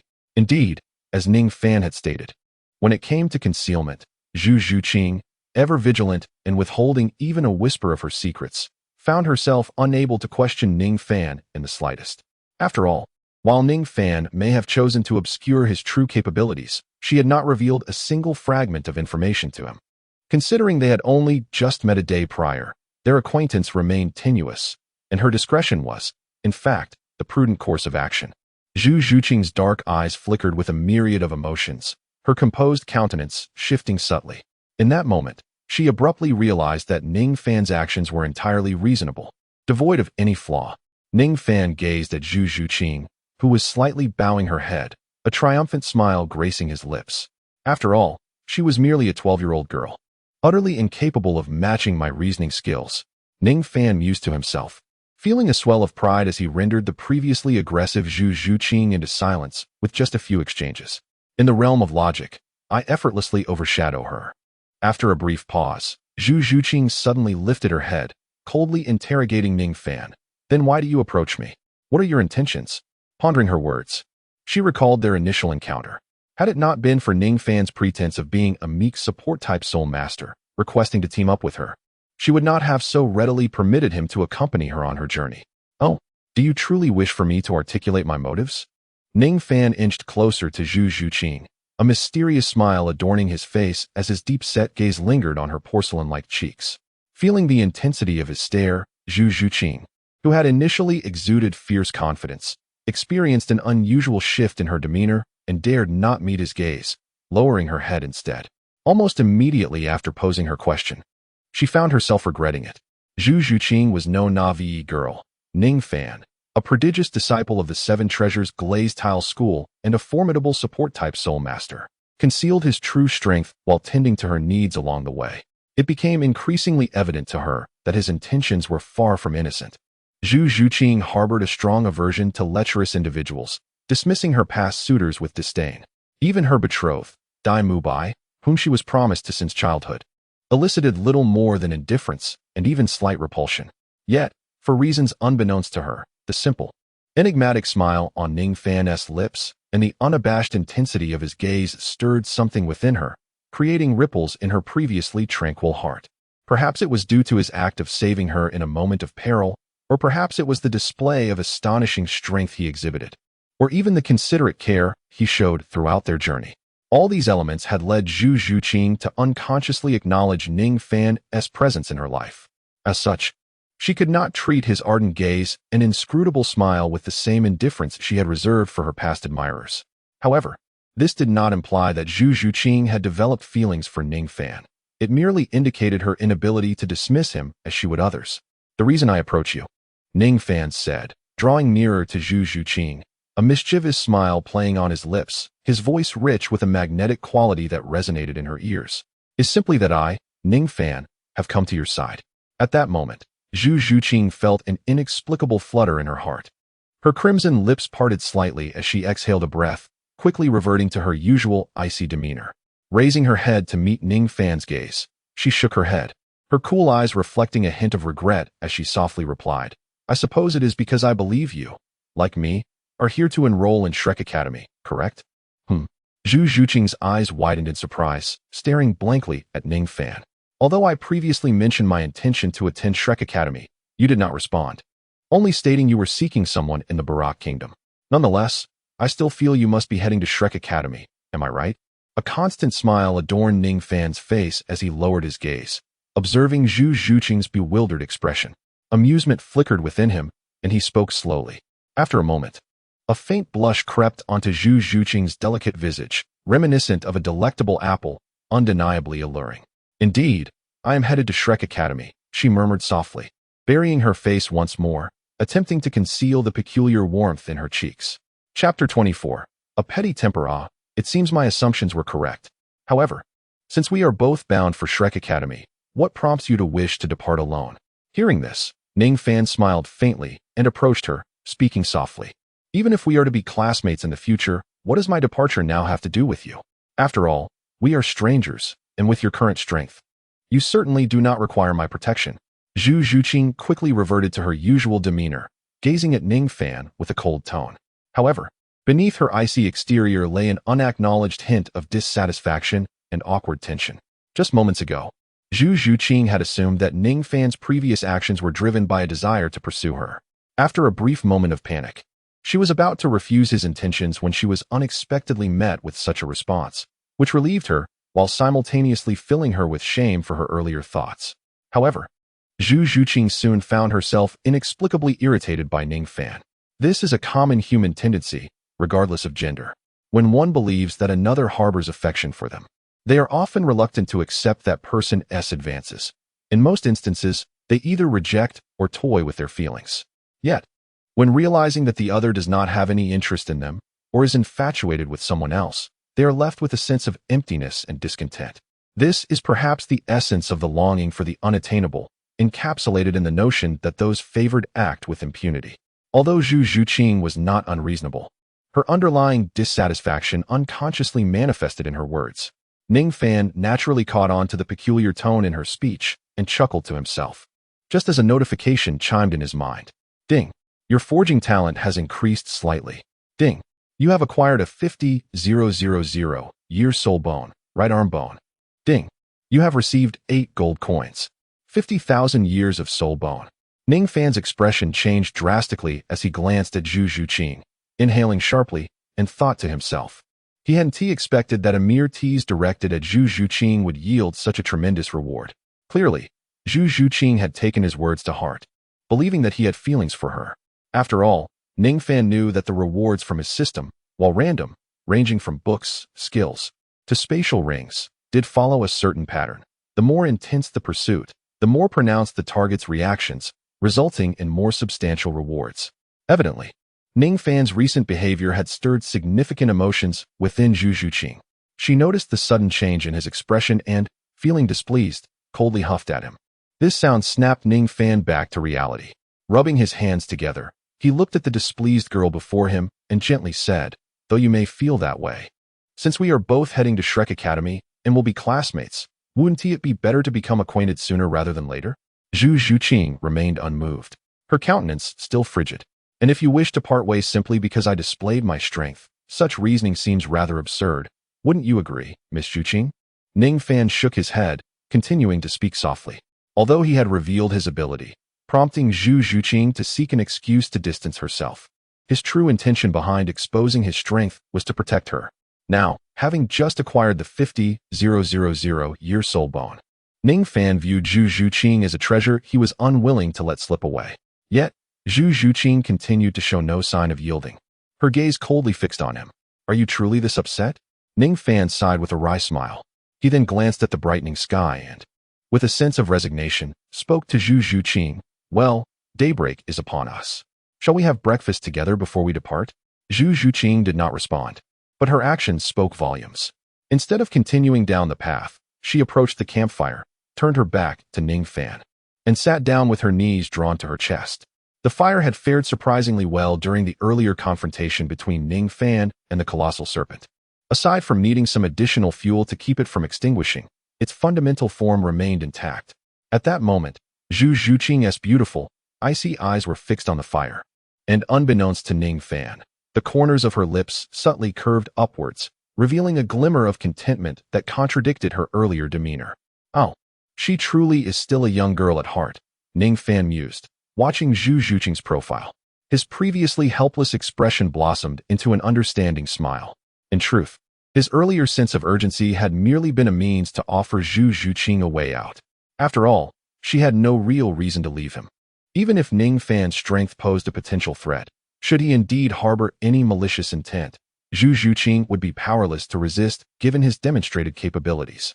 Moreover, his prior actions, rescuing her from the serpent and keeping watch over her while she slept, were clear indications of his goodwill. Zhu Zhuqing was likely aware of this as well. If she chose to depart alone, it was primarily due to her own discontent, a mere display of petulance. Ning Fan had dealt with such situations numerous times while pursuing Ning Rongrong, and compared to Ning Rongrong's more tempestuous temperament, Zhu Zhuqing's minor grievances were easily manageable. All that was needed was to allow her to express her frustrations and provide her an avenue to retreat gracefully, and all would be well. What a misfortune, he thought. Not a wink of sleep.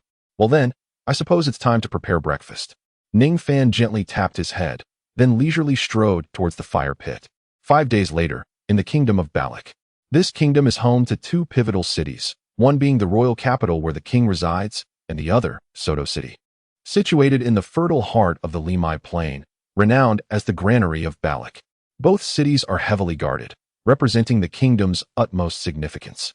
Soto City, a grand metropolis, is distinguished by its third-level Marshal Seoul main hall. At this moment, just past noon under the scorching sun, two young individuals entered through the western gate of Soto City. They appeared to be in their teenage years, carrying no belongings, one male and one female. The young man, clad in a simple green tunic, looked around 14, standing approximately 178 meters tall. His attire was unadorned and modest, yet it contrasted sharply with his strikingly handsome features. His face, chiseled and defined, radiated an inviting smile that captivated many shy glances from the girls along the way. Although dressed plainly, his charming demeanor and gentle aura stirred the courage of several daring young ladies who longed to engage with him. Had it not been for the stunning companion by his side, who effortlessly eclipsed them in beauty, they would have approached him without hesitation. The young woman accompanying him wore form-fitting black leather attire, accentuating her exquisite curves, rendering the girls beside the road envious. With a cold expression and breathtaking beauty, her long, graceful legs, outlined by the leather pants, exuded an irresistible allure, drawing the attention of numerous young men. These two were, of course, Ning Fan and his companion Zhu Zhuqing, who had traveled great distances to reach Soto City. Isn't Shrek Academy starting admissions tomorrow? Arriving in Soto City so early seems unnecessary. However, after such a long journey, aren't you tired?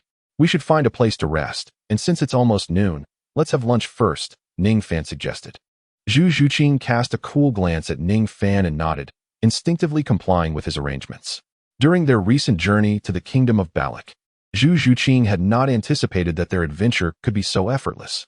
With Ning Fan by her side, his extensive outdoor skills and formidable strength alleviated her concerns about potential dangers along the way. Moreover, the genuine care he consistently displayed made her, who had grown up in a harsh environment, experience an unfamiliar warmth.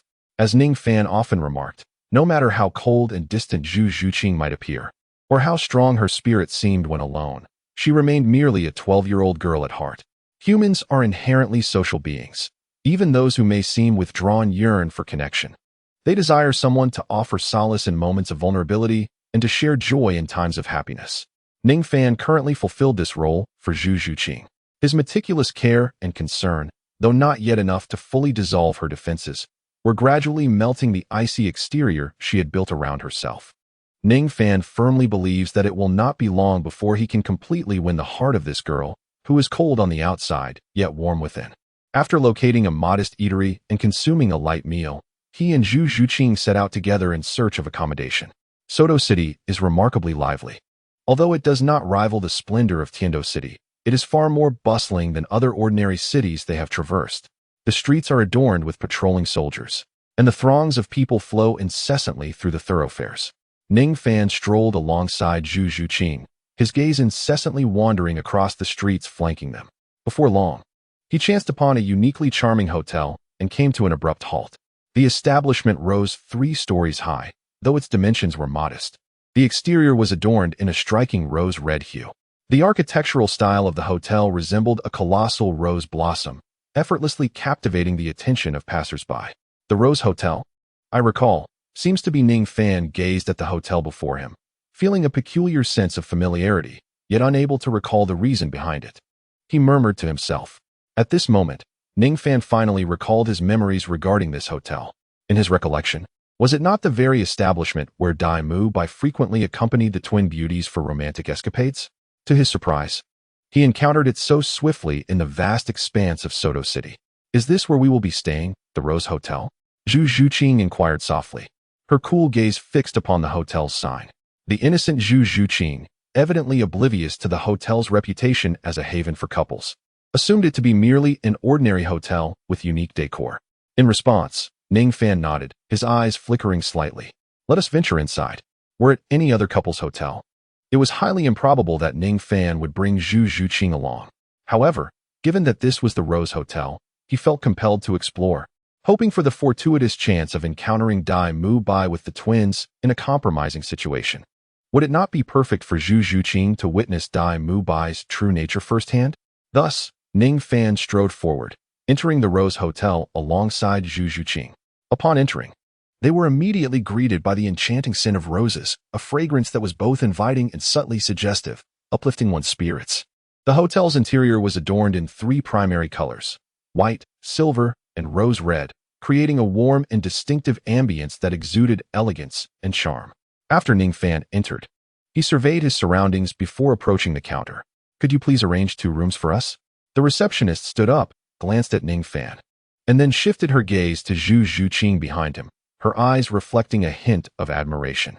However, she quickly shook her head at Ning Fan, her expression filled with regret. "I'm sorry, sir, but our rooms are fully booked." Fully booked? Ning Fan was taken aback for a moment, and a flicker of disappointment passed through his eyes.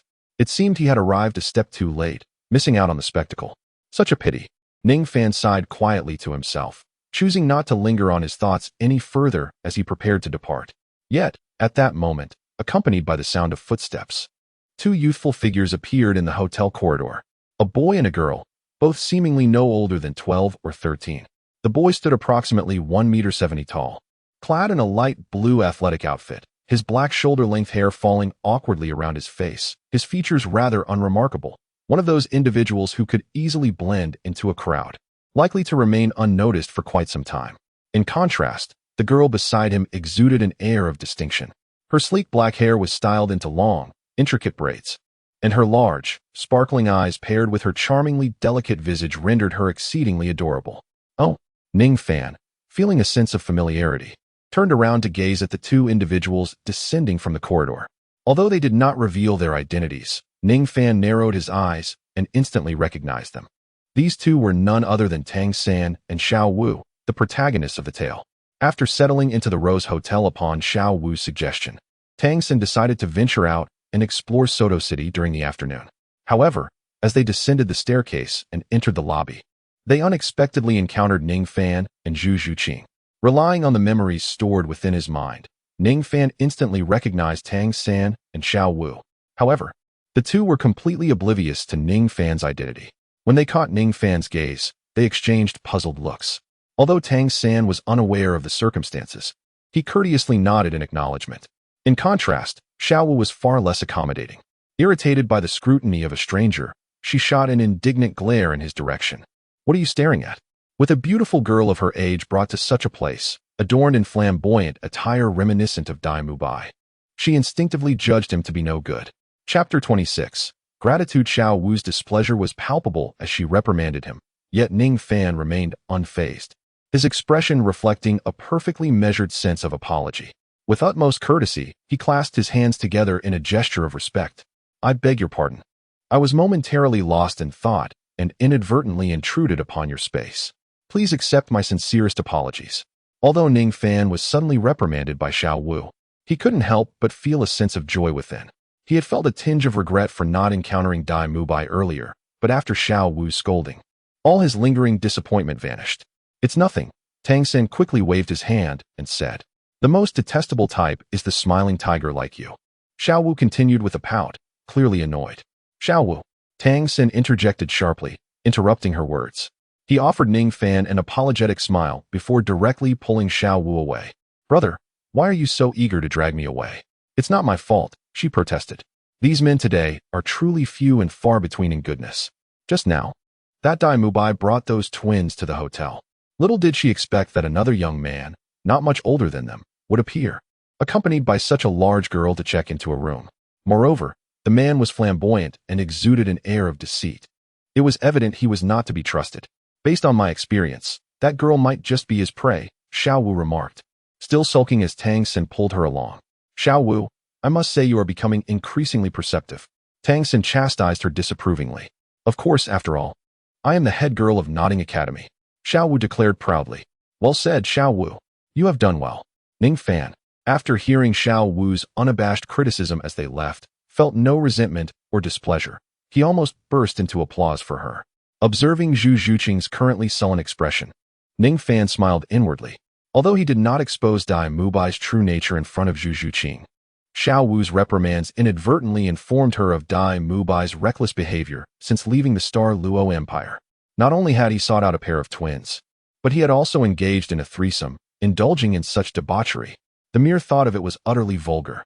Zhu Zhuqing had endured pressure in the Star Luo Empire, and, having traveled a great distance alone, arrived here only to hear of Dai Mubai's extravagant escapades, which surely must have soured her feelings towards her fiancé, a man she had merely been betrothed to since childhood, without any genuine affection. Reflecting on this, Ning Fan felt a deep sense of gratitude towards Xiao Wu, who, despite being scolded and dragged away by Tang San, had been vocally critical of him. He gazed at their departing figures with appreciation, having already resolved in his heart that the next opportunity he got, he would let Xiao Wu sample his culinary skills, particularly his explosively flavorful grilled spicy rabbit meat. He believed that, with his mastery honed through rigorous practice, a single taste would surely make her fall in love with this earthly delicacy. After casually selecting a well-decorated hotel and booking 2 rooms to rest for the night, the next morning, the two left the hotel, exiting Soto City through the southern gate, heading toward their intended destination. Regarding Shrek Academy, Ning Fan held no particular expectations. Given his circumstances, he did not believe that the academy, or the master who could only theorize, would teach him anything of value. His purpose for visiting Shrek Academy was primarily because of Zhu Zhuqing. According to the information in his mind, the system seemed to recognize targets only among the girls who had roles in the original narrative. After successfully wooing Ning Rongrong and failing to obtain further rewards, he felt compelled to continue this journey. Ning Fan set his sights directly on Zhu Zhuqing of Shrek Academy. Although Xiao Wu might also meet the criteria, Ning Fan, despite considering himself somewhat unscrupulous and not quite a paragon of virtue, felt no affection for Tang San, the original protagonist. However, he would not stoop to the level of a minotaur. Had he encountered Xiao Wu earlier, it might have been a different story. But now that she had already developed feelings for Tang San, he would not act as a third wheel. Thus, from the outset, Ning Fan had designated Zhu Zhuqing as his target. Unexpectedly, before he even reached Shrek Academy, he encountered Zhu Zhuqing due to a wrong turn, a twist of fate that altered his plans. Consequently, the journey to Shrek Academy became less significant in his mind. Moreover, the mere thought of Shrek Academy caused Ning Fan to frown, as he anticipated the inevitable presence of Ning Rongrong, which would undoubtedly complicate matters with that little imp. Fortunately, he was not in the 7 Treasure Glazed Tile sect at the moment. Otherwise, he would truly struggle to manage Ning Rongrong. After all, during his time at the sect, any misstep on his part would prompt her to call upon Sword Grandpa or Bone Grandpa to break his legs. Now, with the mountains high and the Emperor distant, as long as he was not within the confines of the 7 Treasure Glazed Tile sect, Ning Fan could afford to disregard the whims of that little witch. Reflecting on this, he exhaled, feeling a sense of relief wash over him. While it had appeared that he had persistently pursued Ning Rongrong, ultimately leading her to confess her feelings, in truth, it was she who had taken the initiative to declare her affection. It could be deemed the pinnacle of Ning Fan's experience over the past year. After all, courting a little witch like Ning Rongrong, with her headstrong nature, had not been without its trials and tribulations, even with the various special skills granted by the system. As he reminisced about the past, Ning Fan let out a deep sigh. Ning Fan and Zhu Zhuqing walked side by side along the official road south of Soto City. Observing the occasional wisps of smoke rising from both sides and the azure sky above, taking a deep breath of the fresh air, his spirits lifted. The past was too painful to revisit. The man he was now was no longer the Ning Fan of yesteryears. Ning Fan cast a glance at the girl beside him. Her ethereal beauty reflected in her perfect profile and graceful silhouette. A faint smile graced his lips as his brows arched ever so slightly. However, both Zhu Zhuqing and Ning Rongrong were classified as A-rank targets, and above the A rank, there seemed to exist an S-rank evaluation. What kind of girl, he wondered, could possibly attain such an esteemed classification? As Ning Fan gazed at the ethereal and flawless girl beside him, a sudden thought flickered through his mind, conjuring the emergence of 2 distinctive names. Chapter 27. The Treasure Girl. Upon departing from Soto City, they followed the main road southward. Traversing through expansive fields of fertile land flanking the roadway, Ning Fan soon beheld a unique little village ahead. Ah, we have arrived at our destination, Zhuqing. The person you are searching for is in this Shrek Academy, is it not? Ning Fan remarked with a smile, addressing the diminutive village less than a kilometer away. Their harmonious interaction over the past few days had deepened Zhuqing's trust in Ning Fan. Consequently, he had gleaned from her that her journey to Shrek Academy was indeed to find someone. Naturally, Ning Fan was aware that Zhuqing was seeking Dai Mubai, though he feigned ignorance. Zhu Qing responded, momentarily enveloped in silence before softly replying. Now, may I inquire who it is you are looking for? Or perhaps, is this person male or female? Ning Fan halted his steps, turned around, and with a light smile gracing his lips, gazed expectantly at Zhu Qing with his deep-set eyes. What difference does it make whether it is male or female? Zhu Qing furrowed her delicate brows, feeling a slight irritation as she sensed Ning Fan's anticipatory gaze upon her. If it is a girl, then it has no bearing on me. If it is a boy, however, that changes everything. Ning Fan's smile radiated warmth, embodying the essence of a bright and cheerful young man. So, Zhu Qing, can you enlighten me? His eyes sparkled with hope as he leaned slightly forward, inquiring earnestly. In response, Zhu Qing tilted her head slightly, avoiding Ning Fan's eager gaze. Lowering her eyes, she remained silent for a moment, contemplating the proximity of Shrek Academy ahead. Finally, she spoke softly, "He is my fiancé." "Your fiancé?" Ning Fan's voice, rich and resonant, trembled slightly, laden with an indescribable melancholy. Upon hearing Ning Fan, who had never before revealed such sorrow, Zhu Qing raised her head, her cool eyes locking onto his. She observed that his gaze, once as vibrant as the stars, had dulled, and though he forced a smile, it was tinged with profound desolation and helplessness. After a brief silence, he weakly parted his lips, mustering a strained chuckle. "Oh, Miss Zhu Qing, you must have a strong bond with your fiancé, having traveled such a long way." "Miss Zhu Qing?"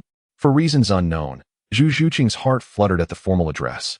Noting the subtle shift in Ning Fan's tone, throughout their brief acquaintance, Ning Fan had consistently called her by her name, except for the initial days.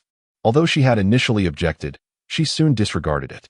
Now, hearing him refer to her as Miss Zhu Qing, she felt a palpable distance between them, exacerbated by his forced smile and sorrowful demeanor. Without understanding why, Zhu Qing found herself explaining softly, "I have no feelings for him. Our engagement was arranged by our elders."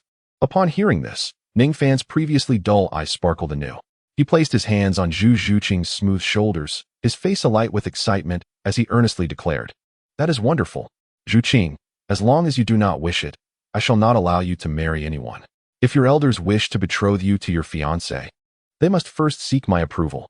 Zhu Qing's cool countenance momentarily faltered as she felt Ning Fan's fervor drawing him closer. The masculine aura enveloped her, and his large hand rested on her shoulder, his warm breath brushing her delicate nose. For Zhu Qing, who had never been this close to a man, her heart raced uncontrollably, and her cheeks flushed crimson. With eyes shut, she pushed Ning Fan away with both hands. "What does it matter to you whom I marry?" she exclaimed, flustered and indignant. After pushing him away, she placed her hands over her heaving chest, which was restless from her turbulent emotions, and declared loudly, "I will go wherever I please." With hurried steps, she turned her back on him, heading toward the village where Shrek Academy lay, her cold demeanor now betraying a sense of panic as she hastily fled. Ding. Your current level experience has increased by 20%. Ding. Your combat experience has improved by 1 point. Ding. Your forging talent has advanced by 1 point. Ding. You have acquired the Phoenix-Seeking Phoenix score. Ding. You have received 50 gold coins. Just as Zhu Qing made her escape, a series of notifications echoed in Ning Fan's mind. "Oh, with a heart that is cold on the exterior yet warm within, I find myself increasingly fond of this treasure of a girl." Ning Fan did not pay heed to the voice echoing in his mind. Instead, he clasped his hands together, recalling the shy demeanor of Zhu Qing just moments ago, and the cool, jade-like sensation of his hands resting upon her fragrant shoulders. A smile unconsciously graced his lips as he observed Zhu Qing's flustered silhouette ahead, murmuring to himself. Without further delay, he pursued her retreating figure. The village designated as the enrollment site for Shrek Academy was quaint, consisting of fewer than 100 households. Encircled by a wooden fence, presumably to ward off wild beasts, the entrance to the village was bustling with people. Most of them were youths of similar age to Ning Fan and Zhu Qing, many accompanied by their parents. At the village's entrance, a table was set up, behind which sat an elderly man in his 60s. A somewhat tattered plaque hung from a wooden arch overhead, inscribed with the 5 simple characters, Shrek Academy. Beneath these characters was a rudimentary green emblem resembling the head of a humanoid creature. The same grotesque visage adorned the badge worn on the elder's chest, clearly indicating that this somewhat unsightly monster was the symbol and emblem of Shrek Academy. Aside from Zhu Qing and Ning Fan, The other individuals present exhibited expressions of astonishment as they beheld the dilapidated plaque bearing the name of Shrek Academy. Their gazes reflected deep disappointment upon realizing that this seemingly ordinary, shabby village housed a Soul Master Academy. However, a flicker of hope lingered within their hearts as they queued, speculating that perhaps this was merely a temporary testing ground for Shrek Academy, and the actual institution lay elsewhere. Standing apart from the crowd, Ning Fan chuckled to himself upon overhearing their discussions, shaking his head in amusement. This ramshackle place was indeed Shrek Academy. Yet, the disdain and disappointment reflected in their eyes were unfounded. After all, given their qualifications, none of them could gain admission to Shrek Academy. The Academy's minimum requirement stipulated that students must be no older than 13 years and possess a soul power level of at least 20. Nevertheless, for these aspiring students, not gaining admission to Shrek Academy was of little consequence. In Ning Fan's view, the Academy held no exceptional merit. Aside from its formidable faculty comprised of numerous soul emperors and soul saints, it was otherwise lacking in substance.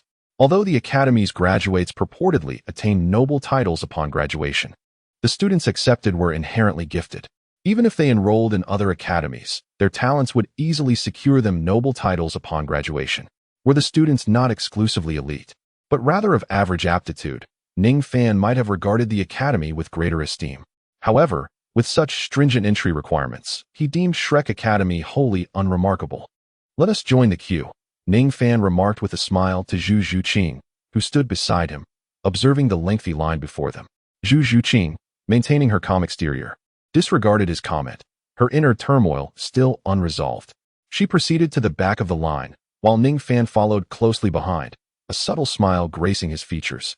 Despite Ning Fan's perception that Shrek Academy lacked unique allure, the promotional efforts of the cunning Flanders had evidently drawn a considerable number of applicants. The line for registration was extensive, yet fortunately, due to the Academy's stringent admission criteria, nearly all individuals were swiftly eliminated after a mere glance from the elderly man at the table. Furthermore, the elder, displaying impatience, explicitly announced Shrek Academy's enrollment standards, causing the original queue of over 100 to dwindle to just a handful of applicants in an instant. Before long, Ning Fan and Zhu Zhuqing found themselves at the forefront of the line.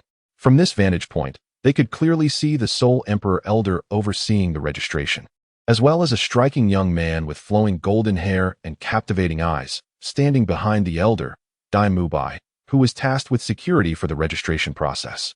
As Zhu Zhuqing stepped forward to register, she caught sight of Dai Mubai. Although she had journeyed from the Star Luo Empire, braving numerous perils to reach this point, her heart felt unexpectedly still upon encountering him. Perhaps her disappointment stemmed from the tales of Dai Mubai's indulgent exploits relayed by Xiao Wu.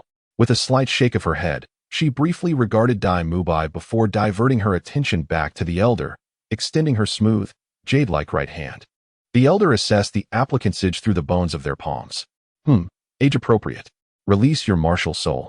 He nodded, easily discerning that Zhu Zhuqing was approximately 12 years old, not exceeding 13. Zhu Zhuqing complied, channeling her soul power as fluffy cat ears and a tail manifested, accompanied by 2 yellow soul rings. Level 27. Quite a remarkable little creature. You may proceed to the final assessment. The elder smiled approvingly at Zhu Zhuqing. She politely acknowledged him with a nod and withdrew her hand. Though she had passed the initial assessment, she did not hasten towards Shrek Academy within the village but stood still, turning to gaze at Ning Fan, her beautiful, icy eyes lowered in silence. Though she uttered no words, her actions conveyed a clear message. She awaited the conclusion of his registration.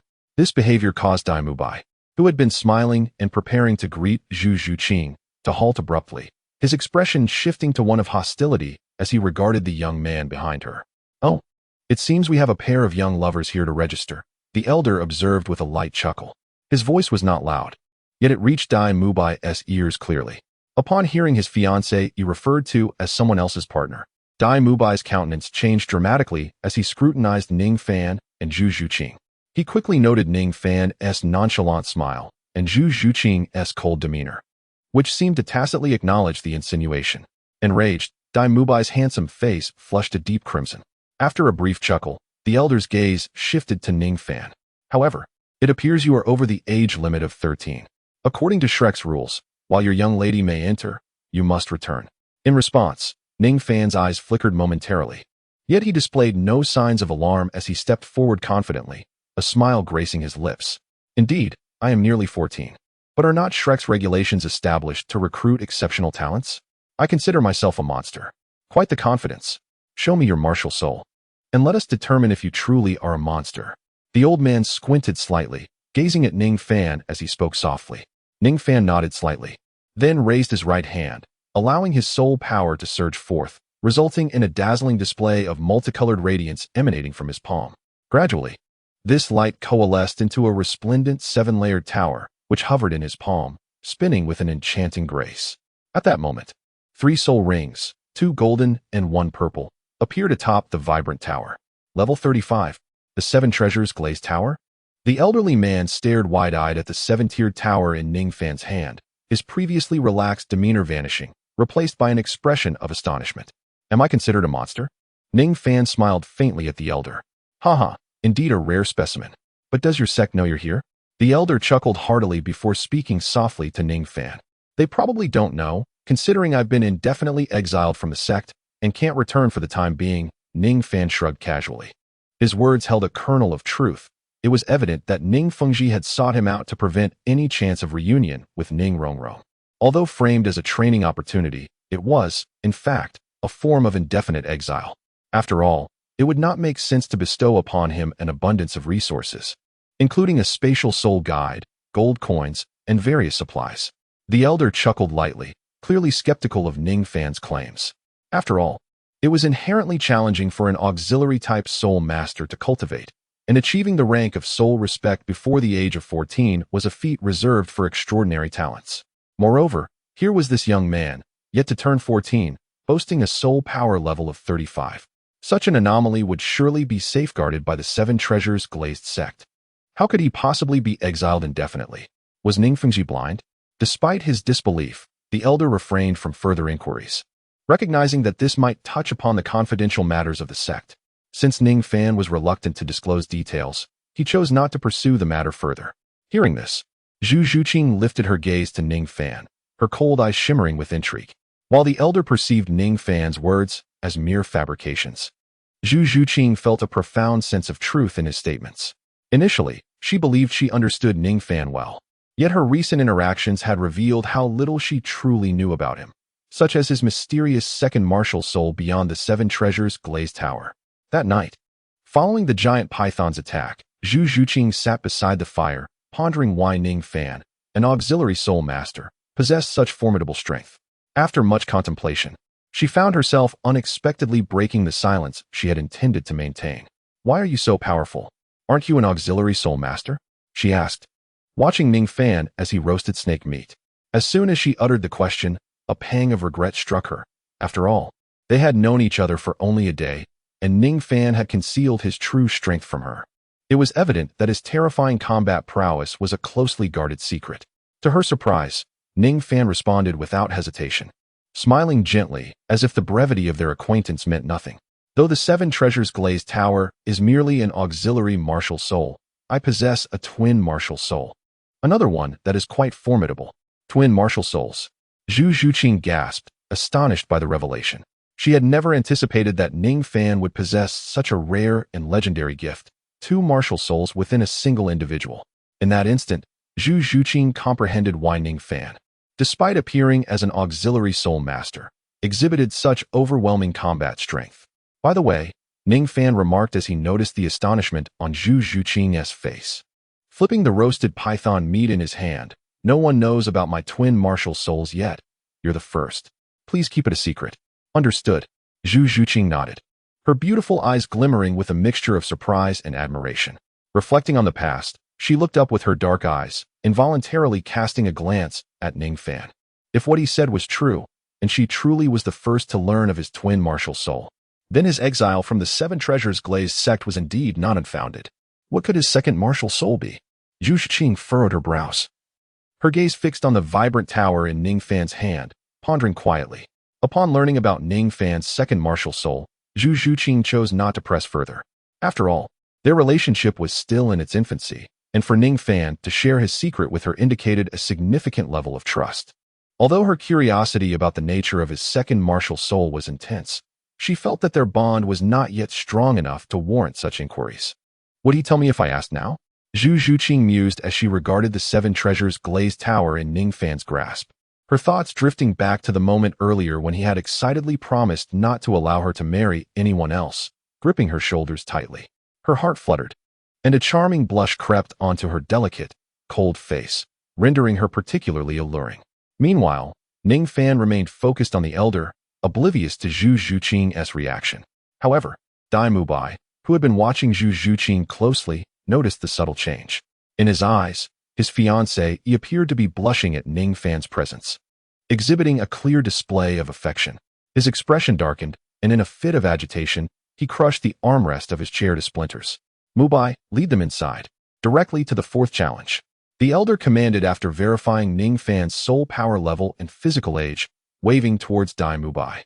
The enrollment criteria for Shrek Academy required applicants to be under 13 years old with a soul power level exceeding 20. However, after successful enrollment, they still had to undergo several trials before truly entering the academy.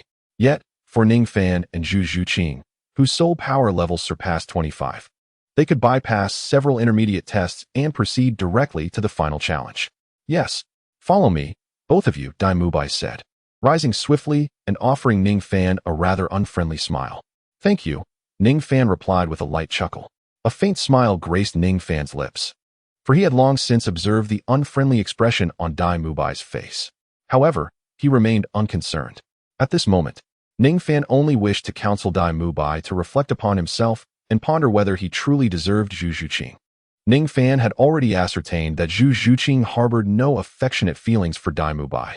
Although Dai Mubai was a heartless libertine and Ning Fan looked down upon his cowardly abandonment of Zhu Zhuqing, he was disinclined to admonish him as long as Zhu Zhuqing remained silent. Yet, should Dai Mubai persist in his entanglement with Zhu Zhuqing, then he would have no choice but to let him experience the iron fist of an auxiliary soul master.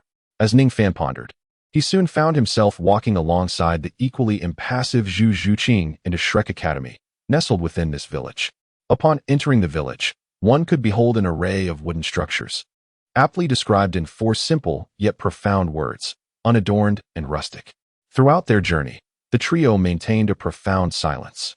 Ning Fan glanced at the aloof Zhu Zhuqing beside him, offering a faint smile, his hands clasped behind his back, gently trailing behind Dai Mubai. Not long after, Dai Mubai led them to an open space surrounded by wooden houses, approximately 500 square meters in size, situated centrally within the village. Numerous individuals who had successfully passed the preliminary trials were engaged in the second round of assessments, which evaluated the quality of their soul power and martial spirits.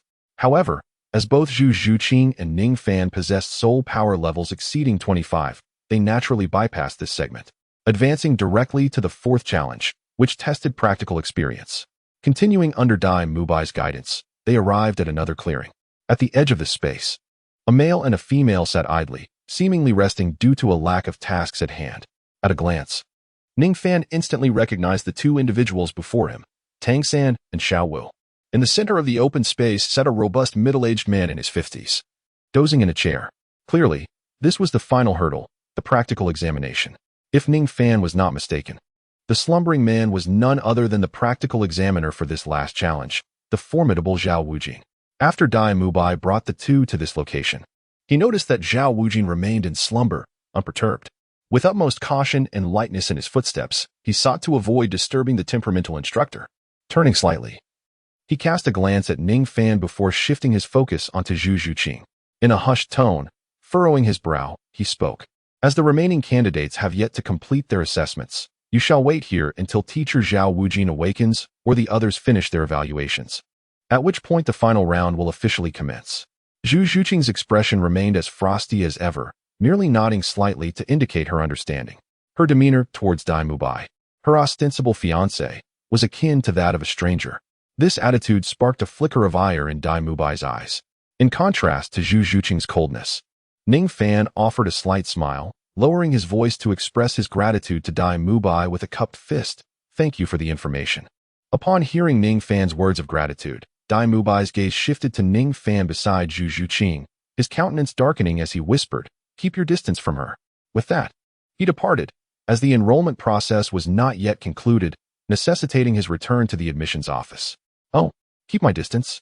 Truly, the evil-eye white tiger is as domineering as ever, Ning Fan mused to himself, a playful smile gracing his lips as he watched Dai Mubai's retreating figure. Chapter 30. Gratitude and Joy Is It You? A melodious exclamation broke the silence. Ning Fan followed the sound of a soft exclamation and, although he had only met them briefly, Tang San and Xiao Wu immediately recognized him and Zhu Qing. After all, Ning Fan's flamboyant features, which Xiao Wu perceived as alluring, coupled with Zhu Qing's striking figure, had left a lasting impression during their encounter at the Rose Hotel. What a coincidence. I never expected to see you here, Ning Fan remarked with a gentle smile, feeling somewhat bored and at leisure as he caught Xiao Wu and Tang San's gaze. Indeed, you and Dai Mubai seem to be cut from the same cloth. It appears you both belong to this academy, Xiao Wu whispered to Tang San, her brow furrowed in discontent regarding this dilapidated institution. What kind of academy did the master recommend to you? I can't shake the feeling that we VE stumbled into a den of thieves. Now nearly 14, Ning Fan had lost the childish innocence of his youth, and with the physical enhancements from his martial soul cultivation, he appeared to be of similar age to Dai Mubai. Thus, upon seeing Ning Fan, Xiao Wu mistakenly assumed that he was just another seasoned student of this worn-out Shrek Academy, categorizing him alongside Dai Mubai. Her mind also wandered back to the peculiar uncle they had encountered earlier selling sausages, further fueling her apprehensions about the academy. Though Xiao Wu's whisper was soft, Ning Fan heard her clearly, and a flicker of discontent crossed his eyes. You may call me lecherous, accuse me of having poor character, or claim I lack morals. However, to liken me to Dai Mubai is quite unacceptable, he said, clearing his throat and looking at Xiao Wu with a light-hearted chuckle. I am Ning Fan, a new student enrolled in Shrek Academy. May I inquire about your names? A new student? Xiao Wu's eyes reflected skepticism, while Tang San appeared equally astonished. Although I may be a bit older, my soul power cultivation is commendable, which is why I was admitted. Ning Fan responded as a radiant light emanated from his right palm, accompanied by a surge of soul power, causing the 7-treasure glazed tile pagoda to materialize. 7-treasure glazed tile pagoda? Soul Master. Tang San's pupils constricted in astonishment. Ning Fan smiled gently, his right hand turning over as he swiftly retracted his martial spirit into his body. Observing this, Tang San inhaled deeply, shaking off his astonishment, and then regarded Ning Fan with a nod, speaking up. Brother Tang San, may I inquire about the relationship between you and this young lady? I noticed you both residing at a couple's hotel. Could it be that? Ning Fan gazed at Tang San, a hint of a teasing smile gracing his lips. At this, Tang San's heart raced momentarily, and he waved his hand in haste, clarifying, she is my sister, Xiao Wu. We are not involved in that manner. Indeed, Brother San is quite earnest. He is not someone of that sort. Xiao Wu interjected. Oh, so you are not in that kind of relationship? Ning Fan feigned surprise, continuing with a smile. I had presumed as much, which is why I thought our connection was perceived in that light. My association with Zhu Qing is merely a chance encounter during our travels. As we both aim for Shrek Academy, hence we journey together.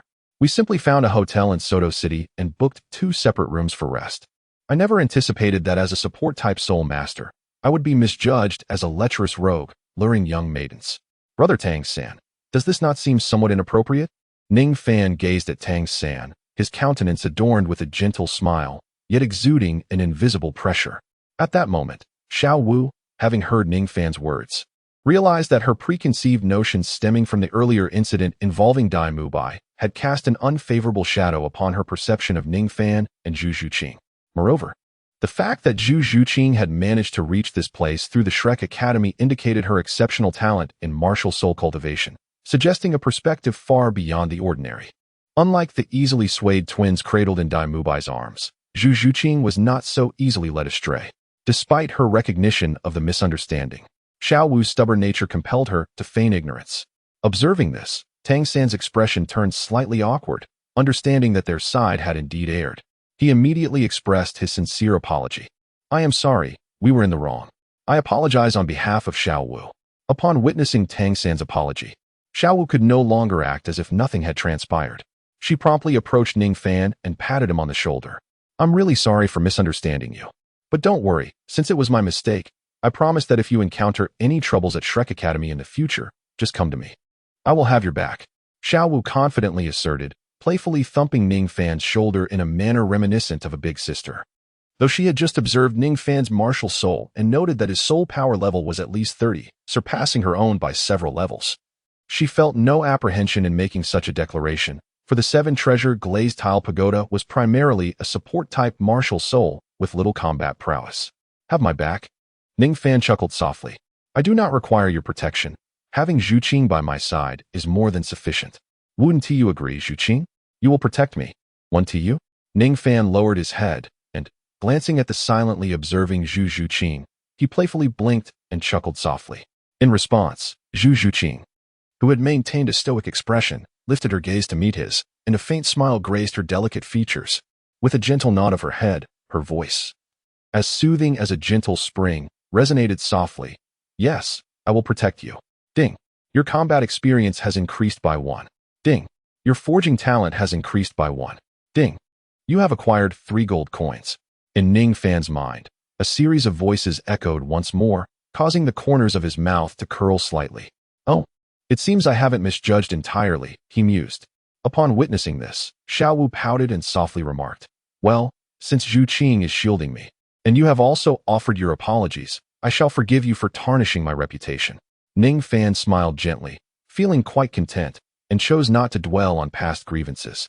By the way, now that you have been here for some time, aside from the 4 of us, are there no other newcomers who have passed the first 3 trials? At this moment, Ning Fan suddenly recalled something, and his expression grew serious as he inquired of Tang San and Xiao Wu. We've only just arrived as well. But aside from us, there are no others, Tang San replied, shaking his head. Oh, that is good to hear, quite good indeed. Ning Fan exhaled with relief, a hint of joy gracing his features. He had observed at the registration desk and noticed the absence of Ning Rongrong's presence throughout their journey. According to Tang San, there were no other individuals here aside from their quartet, which meant Ning Rongrong was not present. Although, based on Ning Fan's recollections, Ning Rongrong was supposed to arrive at Shrek Academy under Ning Fengji's directive. The lack of her presence both inside and out sparked a sudden, likely realization in Ning Fan's mind. Ning Rongrong had not been seen for quite some time, perhaps due to Ning Fengji's sudden change of heart, preventing her from attending Shrek Academy. Upon reflecting on this, Ning Fan glanced at the cool girl beside him, and a flicker of relief welled up in his eyes. Truly, fortune favors me. However, just as Ning Fan was secretly reveling in his good fortune, at the village entrance, as the line at the table for age verification dissipated, the elderly man responsible for the checks, seeing no one remaining, was about to rise and depart when a crisp voice rang out.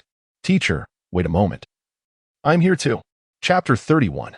Sister with her ear-length bob and exceptionally fair and delicate features, although her figure did not possess the voluptuous allure of Zhu Qing. She was nonetheless harmoniously proportioned.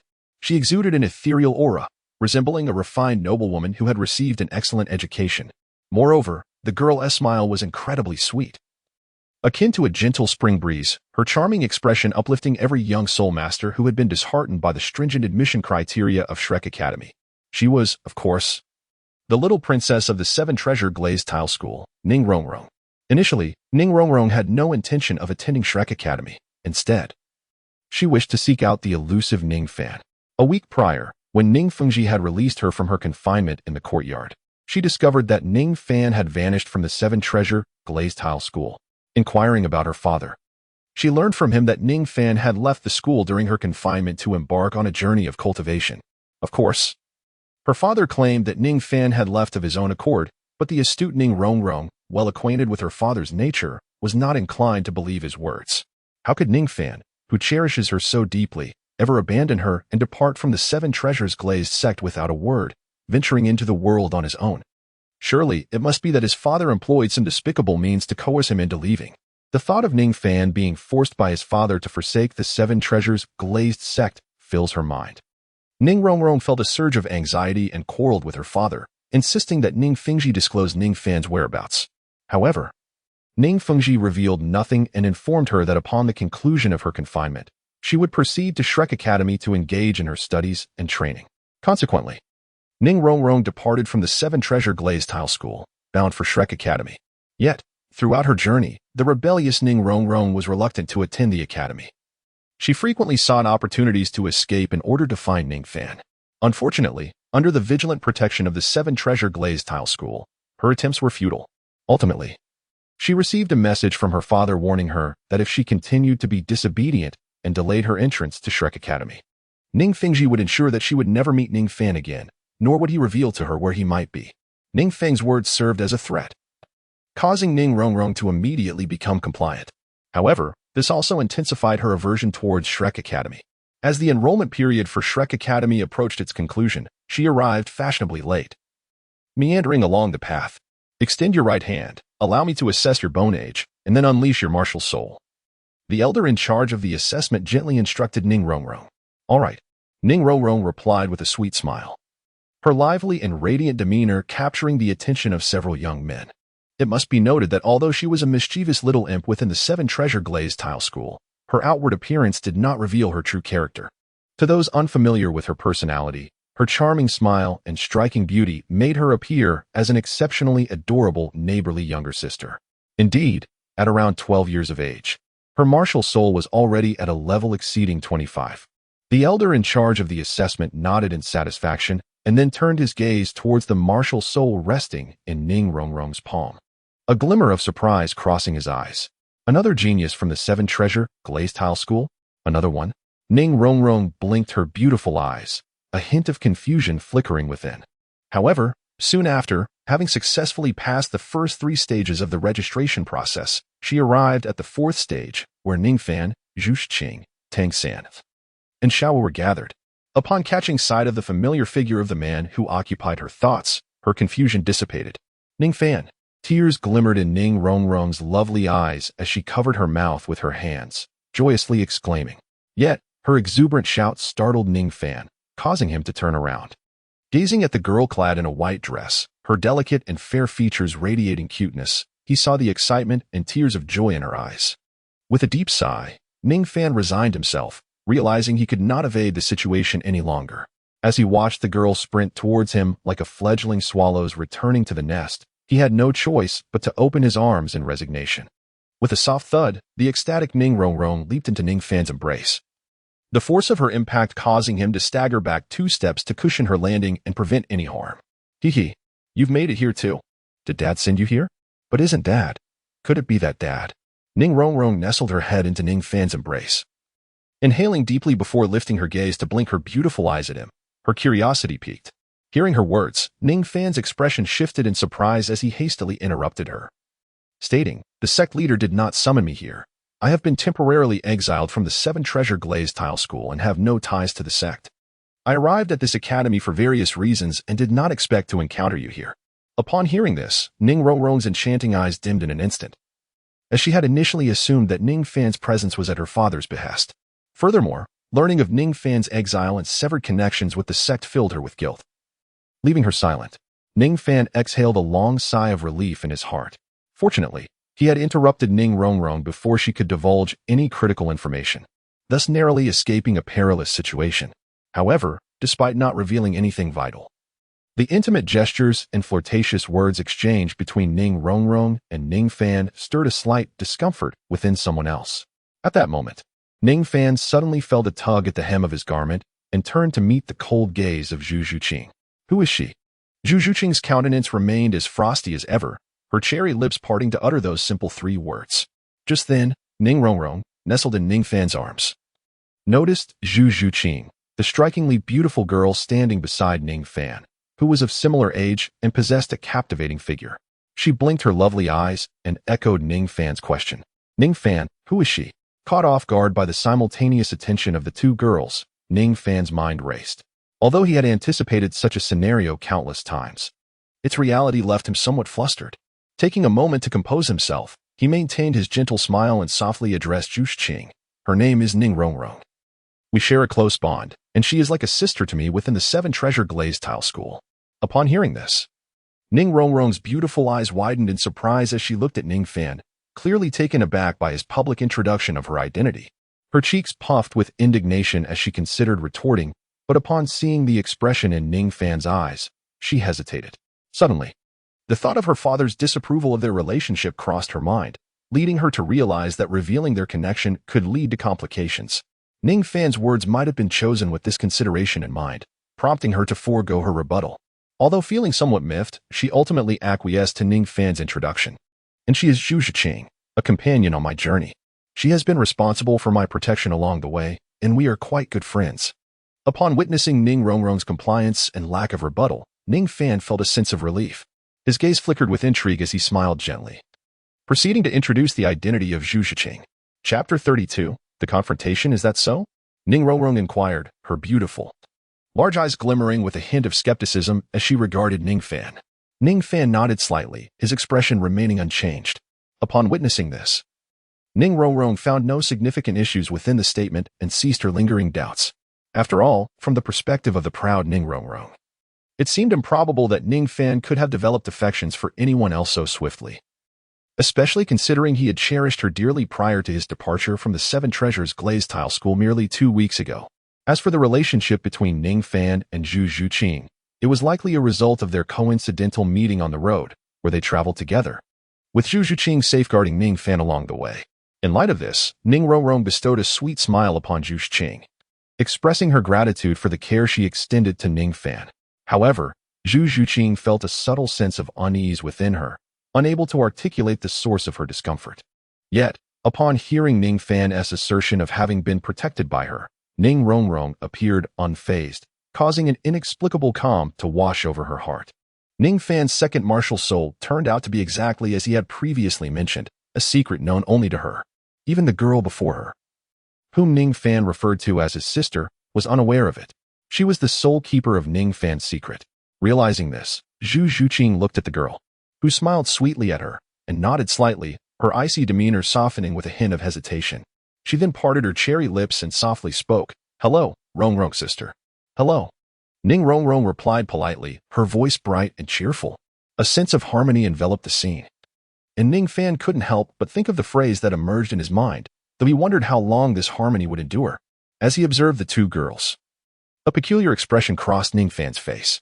Although Zhu Zhiqing and Ning Rongrong appeared similar in age, in Ning Fan's memory, it seemed that Ning Rongrong was slightly older. Zhu Zhiqing addressing her as sister felt a bit off. However, from another perspective, it was not entirely incorrect for Zhu Zhiqing, being younger, to call Ning Rongrong sister. What was this sister-sister business? They hadn't even entered Shrek Academy, and they were already eager to forge ties as if they were relatives. At that moment, a deep and resonant voice belonging to a middle-aged man suddenly echoed in everyone's ears. Zhao Wujie, who had been dozing on a nearby chair, seemed to have been disturbed by their earlier chatter. He opened his bleary eyes and slowly spoke. Upon glancing at the 5 youths before him, he appeared to be confronted with something astonishing. There are 5 of you coming to the 4th round this year? Yes, Teacher Zhao. All 5 of them have reached a soul power level above 25, exempting them from the 2nd and 3rd round tests, and they have come directly here. Dai Mubai explained as he arrived shortly after Ning Rongrong.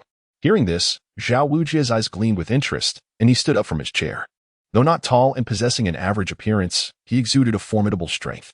Despite being shorter than Ning Fan, he radiated a sense of robustness. His broad shoulders resembled fortress walls, and his attire could not conceal his muscles, which were as solid as iron. Though his expression was friendly, his imposing figure naturally instilled a strong sense of pressure. 5 of you exceeding level 25? Excellent, excellent. Monsters appear every year, but this year there are particularly many. This is the final round. If you pass my test, you will gain entry to Shrek Academy. However, my tests are not easily passed. Practical experience is essential for every soul master, and my examination will assess your capabilities in that regard. I am Zhao Wujie. Since all 5 of you have surpassed level 25, I will play along with you. You will have the time of an incense stick to discuss your cooperation. After that, the test will commence. If any one of you can withstand my attacks for the duration of an incense stick, you will pass, even if only one of you remains standing at the end. He then regarded the stunned group. Sensing the atmosphere shift, Dai Mubai quickly interjected, "Teacher Zhao, this isn't appropriate." "Is it? What? Do you have a problem with this?" "The dean is not here today. I am the authority in Shrek Academy," Zhao Wujie declared, waving his hand emphatically. Dai Mubai's expression shifted, and he quickly retreated, opting not to press further.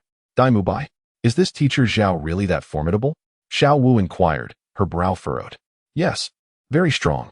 Dai Mubai nodded gravely. Teacher Zhao's martial soul is the Titan Giant Bear, an extraordinarily powerful beast martial soul with unparalleled defensive capabilities. His body is impervious to damage. Few soul masters of the same level can inflict effective harm upon him. However, one must consider that such bear-type martial souls are typically cumbersome, possessing a critical flaw in speed. Yet, against you, he will certainly not be lacking. His immense offensive and defense capabilities render many soul masters helpless against him. Even if they stand and allow him to attack without retaliation, they would suffer no harm. Hence, Zhao Wujie is also known by the special title of Immovable King. Upon completing his explanation, Dai Mubai turned his attention back to the group. Incredible! What level of soul power does he possess? He can't possibly be a soul emperor, can he? Xiao Wu pressed on. Before Dai Mubai could respond, Ning Rongrong interjected. He is not a soul emperor. He should be a soul sage. I have heard my father mention the title Immovable King a decade ago. Zhao Wujie had a conflict with the Spirit Hall, where they dispatched 16 soul emperors to capture him. At that time, he managed to escape despite being besieged by so many soul emperors, and he has certainly grown stronger since. I would guess he is probably around level 70 as a soul sage. The group fell silent, all except Ning Fan, who remained unfazed. A soul sage? They collectively gasped. Indeed, now you should grasp the terrifying nature of Teacher Zhao, Dai Mubai affirmed, nodding at them. He then focused on Zhu Zhuqing, speaking gently, be cautious. Teacher Zhao is likely just playing with you and want to exert his full strength. Be careful not to get hurt. His words, clearly directed at Zhu Zhuqing, did not elicit any response from her. Her cool expression suggested she had not heard him. Dai Mubai's eyes flashed with a hint of anger. He was not a particularly patient man. Sensing the tension, Tang San quickly interjected with a smile. All right, Brother Dai has shared much useful information. Let us take a moment to introduce ourselves. I shall go first. I am Tang San, with the blue-silver grass martial soul, a level 29 control-type battle soul master. Xiao Wu, with the rabbit beast martial soul, is also a level 29 assault-type battle soul master. Zhu Zhuqing, with the spectral cat martial soul, is a level 27 agility-type battle soul master. Ning Rongrong, with the 7 treasure glazed tile martial soul, is a level 26 support-type weapon soul master. Upon hearing Ning Rongrong's introduction, Tang Sin looked at her in surprise. Your martial soul is also the 7 treasure glazed tile? That makes sense, considering you both share the surname Ning. A hint of concern flickered in his eyes. Although the 7 treasure glazed tile is reputed to be the strongest support-type weapon soul in the entire continent, having 2 support-type soul masters with the same martial soul means their abilities cannot stack upon one another. Earlier, Tang Sin had also noticed that Ning Fan's martial soul was the same. In essence, while they were 5 in number, the presence of 2 support-type soul masters with identical martial souls rendered their team effectively a quartet in terms of combat strength. Chapter 33, Plans Cannot Keep Up with Changes. Ning Fan, with the 7 treasure glazed tile martial soul, is a level 35 support-type weapon soul master. At that moment, Ning Fan's self-introduction resonated through the air. The attention of the crowd was firmly fixed on Ning Rongrong and Ning Fan.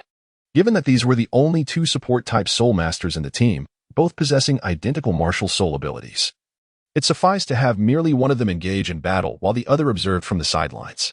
As a level 35 support-type soul master with 3 rings, Ning Fan's contributions to the team were evidently far superior to those of Ning Rongrong, who was merely a level 26 great soul master. Therefore, it was only necessary for Ning Fan to accompany them into the fray.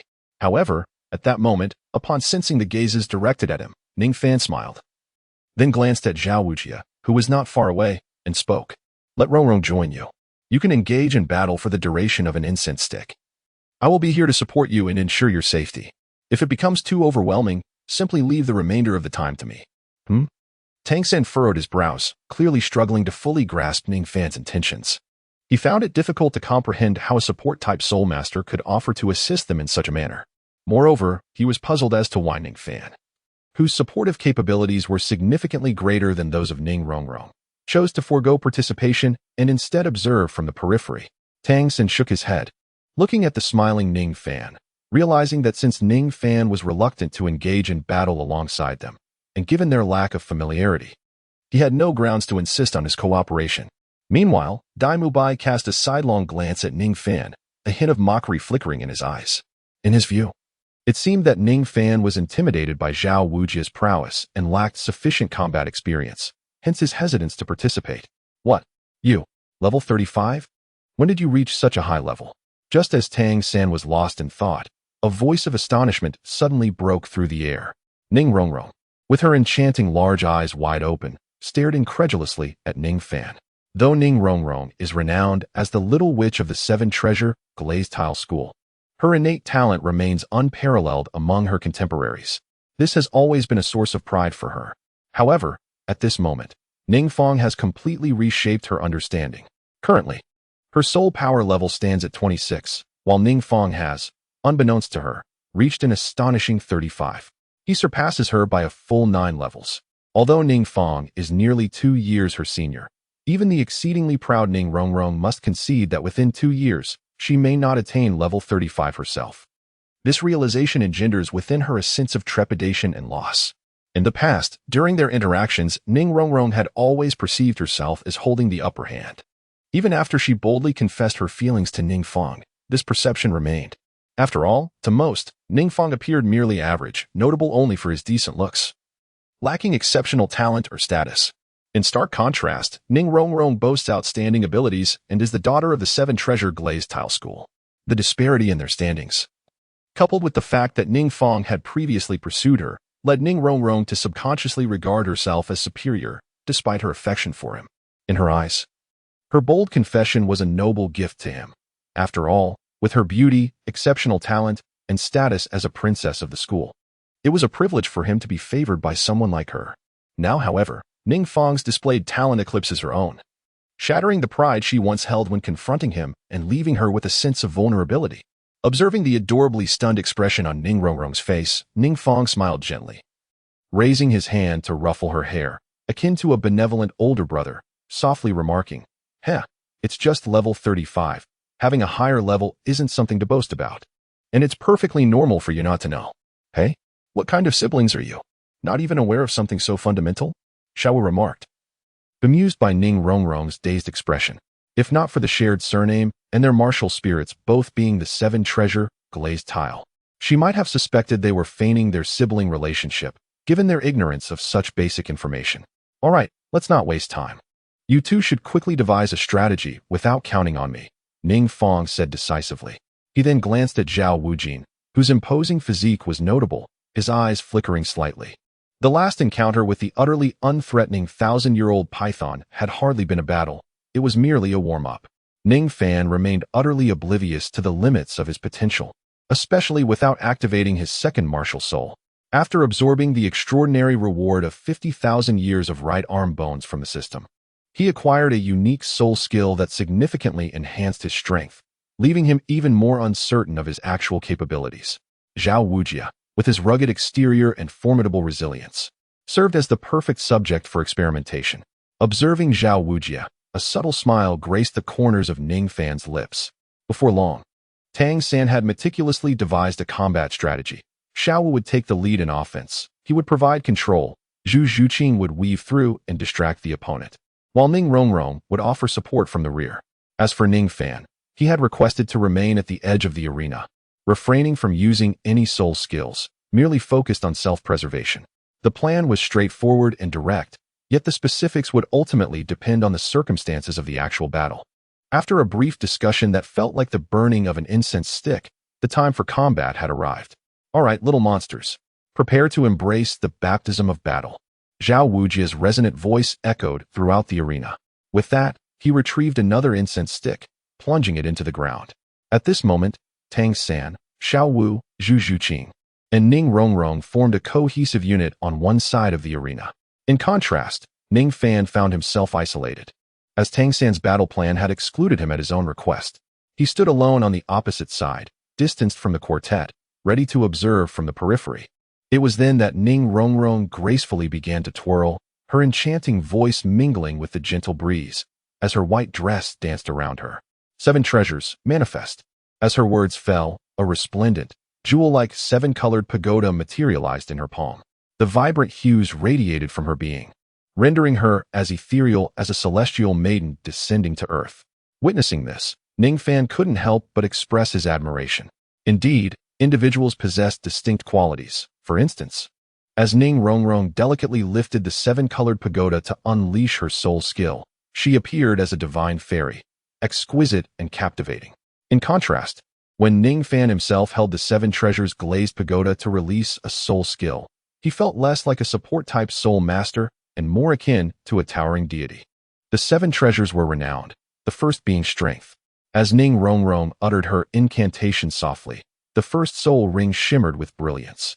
The Seven Treasure Glazed Tile emitted 3 beams of light, which, with a delicate touch from Ning Rongrong's fingertip, enveloped Zhu Zhuqing, Tang San, and Xiao Wu. The 7 treasures are renowned, and she proclaimed, second, speed. Once again, 3 beams of light floated from the 7 treasure glazed tile, descending upon the trio. After Ning Rongrong finished releasing her supportive soul skills, she immediately smiled sweetly at the 3. Keep it up. Well done. This year at Shrek Academy. Who would have thought that even the 7 treasure glazed tile school would join us? I wonder how delighted old Flanders will be when he hears this. As soon as she spoke, Zhao Wujia landed firmly, not allowing the 3 to launch a proactive attack, and charged directly towards Ning Rongrong, who was a support-type soul master. Upon witnessing this, Tang San felt an impending sense of danger, but fortunately, Zhao Wujia's speed was not overly fast.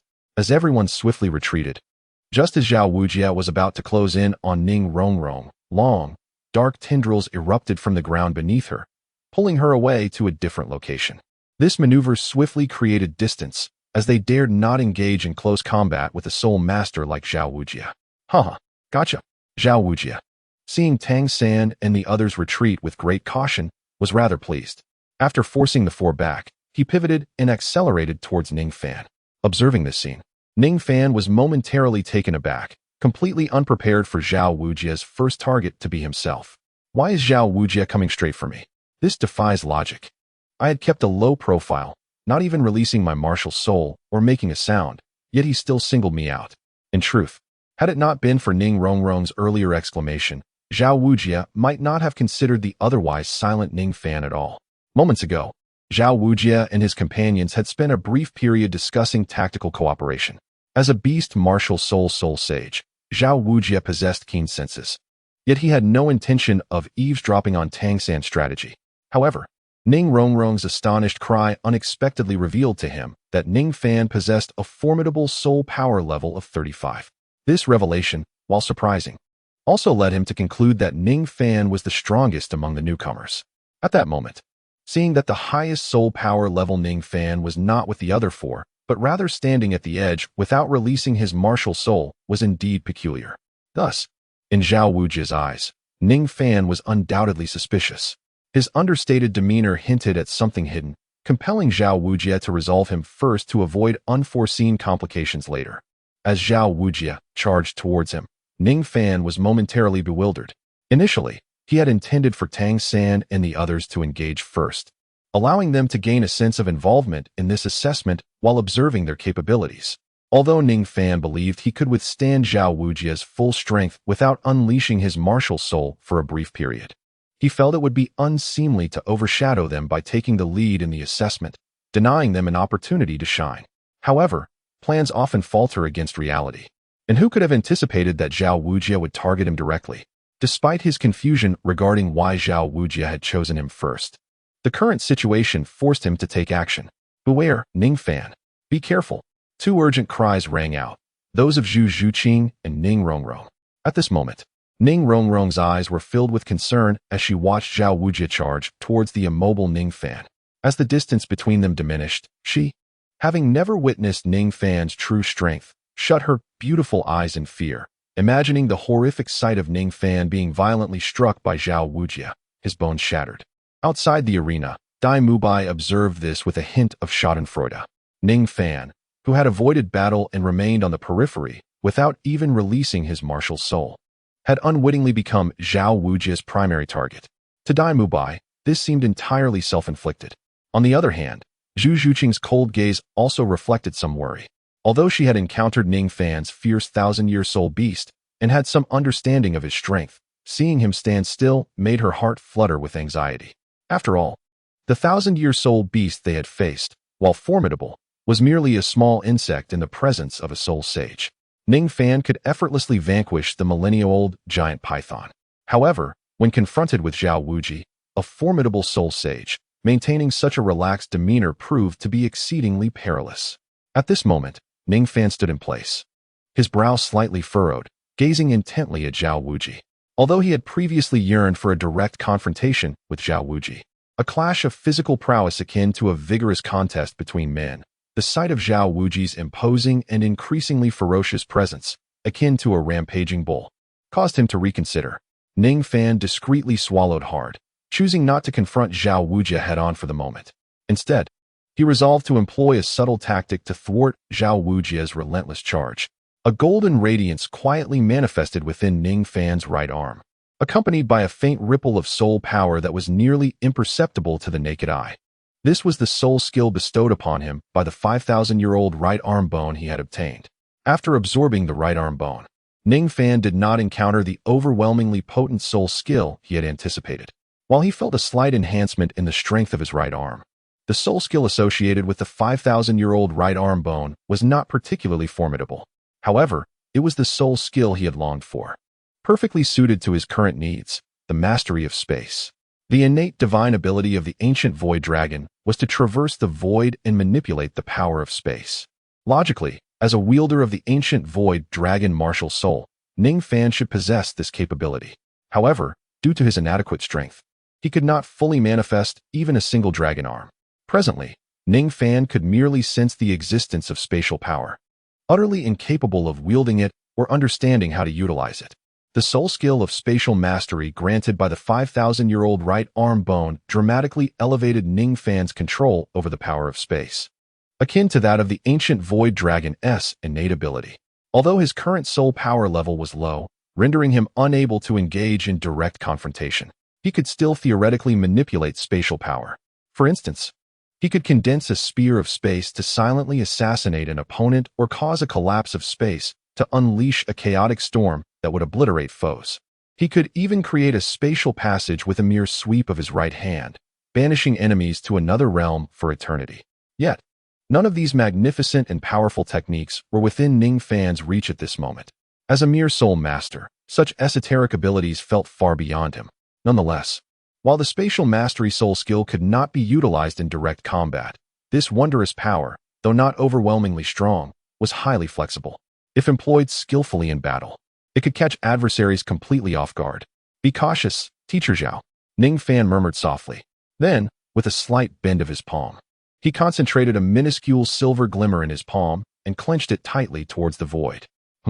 Zhao Wuji's expression changed abruptly as he charged fiercely towards Ning Fan. He suddenly stumbled just 2 steps away from Lin Feng, nearly losing his balance and falling to the ground. Fortunately, his quick reflexes allowed him to regain his equilibrium before embarrassing himself right from the start. At this moment, he distinctly felt as if something were gripping his right foot tightly. Initially, he suspected it was Tang San's blue-silver grass ensnaring him, but upon looking down, he found nothing at all. His right foot was completely empty. The onlookers were utterly bewildered, unable to comprehend the situation. Just moments ago, the fierce Zhao Wuji had charged at Ning Fan and suddenly halted. Moreover, it seemed he had stumbled in front of Ning Fan, almost toppling over. "Teacher Zhao, what is the matter? Could it be your age is catching up with you, perhaps causing some osteoporosis? Is your mobility failing?" Ning Fan's gaze remained fixed on the void before him, veins bulging on the back of his hand as he gripped the intangible emptiness with great force. He then exhaled deeply and smiled at Zhao Wuji. "Youngster, did you do this? Just as I suspected, you have something up your sleeve," Zhao Wuji exclaimed, exerting forcefully to lift his right foot, only to find himself unable to escape the invisible restraint. His eyes gleamed with interest as he regarded Ning Fan. "Oh, Teacher Zhao, what do you mean?" "I am quite unclear," Ning Fan replied with a light chuckle. "You do possess some peculiar tricks, but to think you could ensnare me with this. You underestimate me, Zhao Wuji," Zhao Wuji retorted. He then stomped his right foot forcefully against the ground, snorting coldly, bending his foot upwards with a vigorous thrust. At that moment, a glimmer of amusement flashed in Ning Fan's eyes as he tightened his grip on the void, mimicking Zhao Wuji's upward motion with his own hand, then suddenly released his grasp.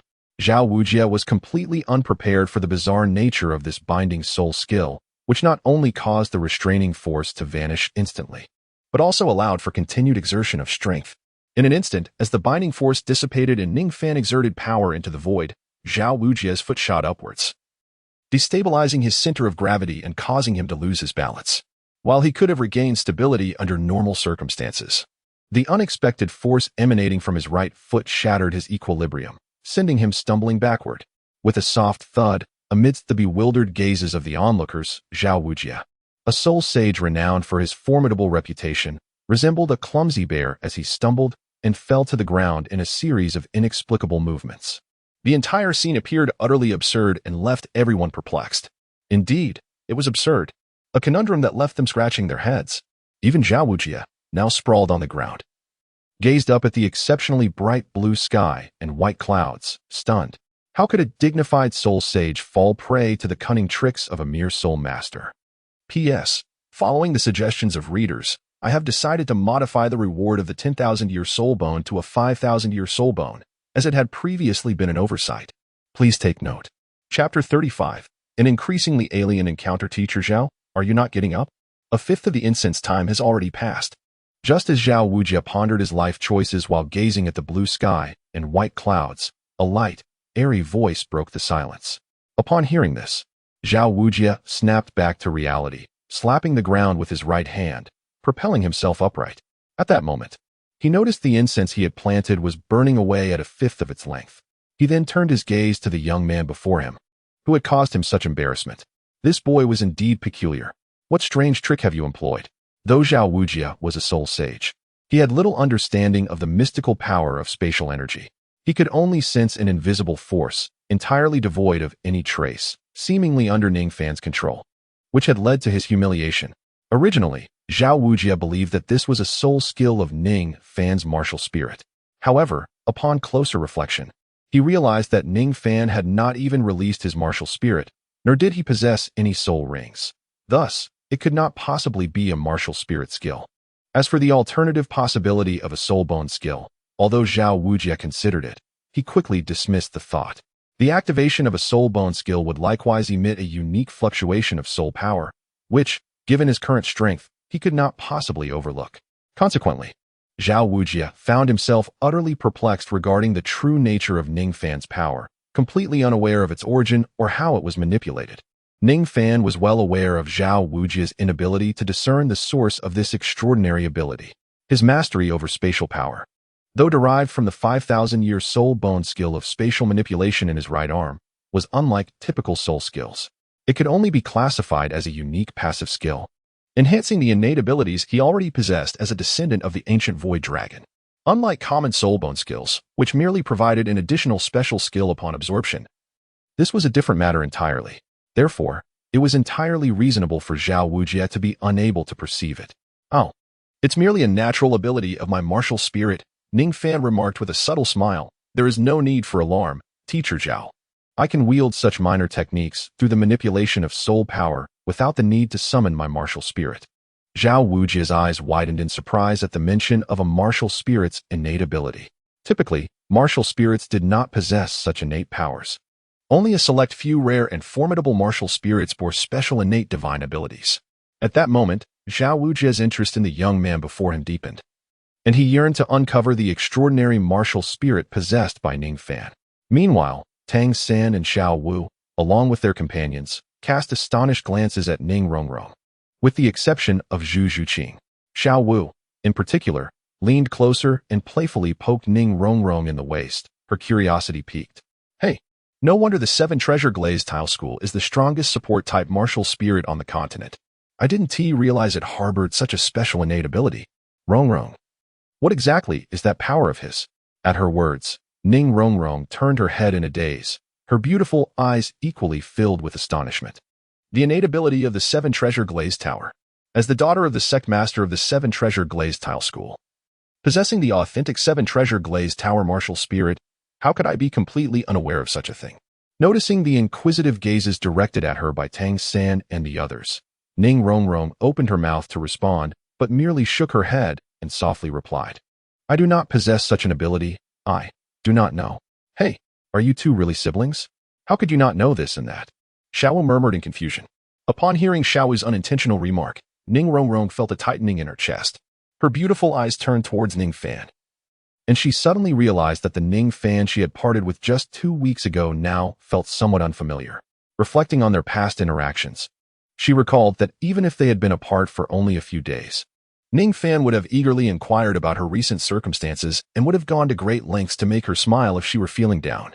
However, today, upon reuniting with Ning Fan after a prolonged separation, Ning Rongrong suddenly realized that Ning Fan seemed to have undergone a subtle shift in his demeanor towards her, adopting a more indifferent attitude. This alteration left her feeling somewhat disoriented. Moreover, Ning Fan's astonishingly rapid advancement in soul power, along with his unique abilities that had previously caused significant trouble for the soul sage Zhao Wujia, contributed to her sense of unfamiliarity. As these thoughts raced through her mind, a wave of panic surged within her, leaving her unsure of how to navigate these changes. Her delicate hands intertwined nervously, and her beautiful eyes gazed at Ning Fan in the distance. As her gaze fell upon him, dressed in a flowing azure robe, strikingly handsome, and exuding an air of calm even in the face of the formidable soul sage Zhao Wujia, she felt as if she had been struck by lightning. Her heart raced wildly, akin to a startled fawn, and her cheeks flushed with a charming rosy hue. Although she found Ning Fan somewhat unfamiliar after their 2-week separation, she realized that, at this moment, she seemed to harbor an even deeper affection for him. Hey, aren't you going to unleash your martial spirit? Though your innate abilities are rather peculiar. Having just faced me, it won't be so easy for you to catch me off guard again, Zhao Wujia remarked, twisting his head and flexing his wrist, a smile gracing his lips as he gazed at Ning Fan. Oh, is teacher Zhao so eager to witness my martial spirit? While I would love to fulfill your wish immediately, I must confess that I still wish to play a little longer, Ning Fan replied. With that, he pointed his right middle finger, and instantly, a stone the size of a fist leaped from the ground, hovering in the palm of his hand. Go. Ning Fan gazed at the stone in his hand and smiled faintly before uttering a soft command. In an instant, the stone transformed into a silent black line, swiftly shooting forth. Zhao Wuji, observing the stone hurtling towards his face, displayed no sign of disturbance, not even shifting his stance.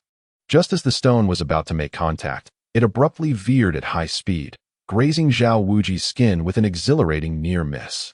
Is that all? Zhao Wuji smirked with pride. However, as a smile began to form at the corner of his mouth, a sudden sound echoed from the back of his head. Bang!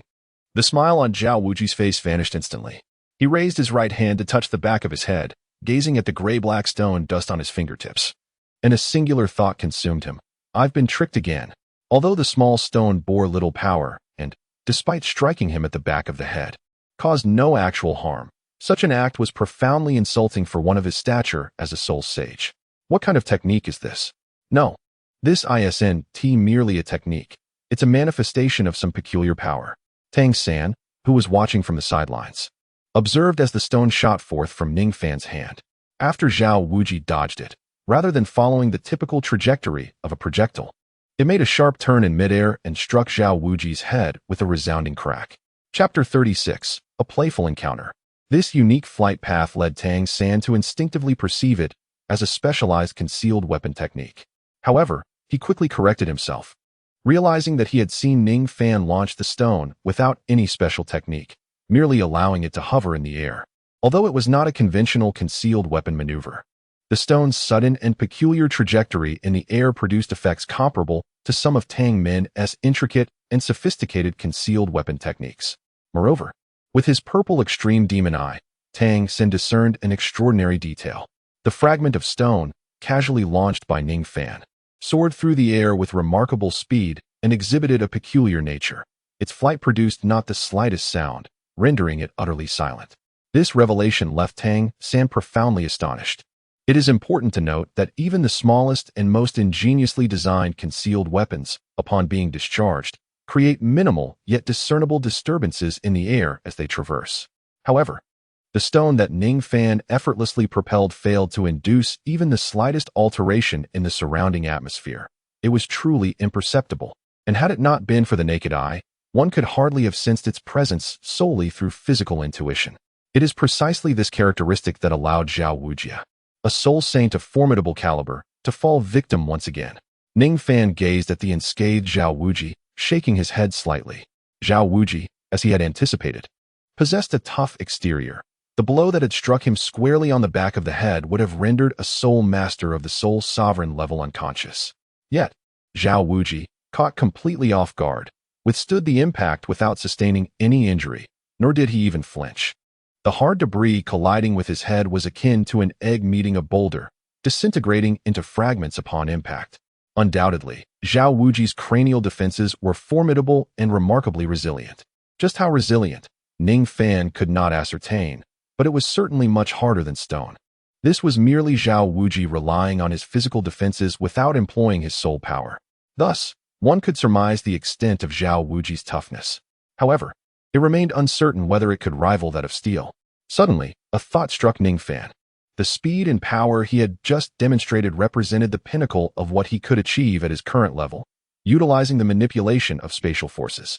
Of course, this was merely the efficacy of controlling ordinary stones.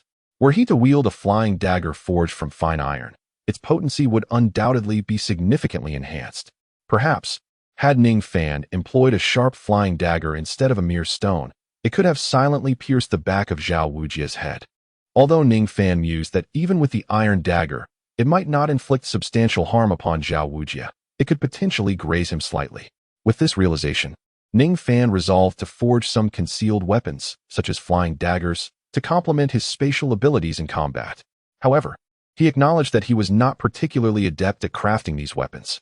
Despite possessing a talent for forging bestowed by the system, his proficiency remained below 40 points, hardly qualifying as skilled. Moreover, he lacked any blueprints or methodologies for crafting.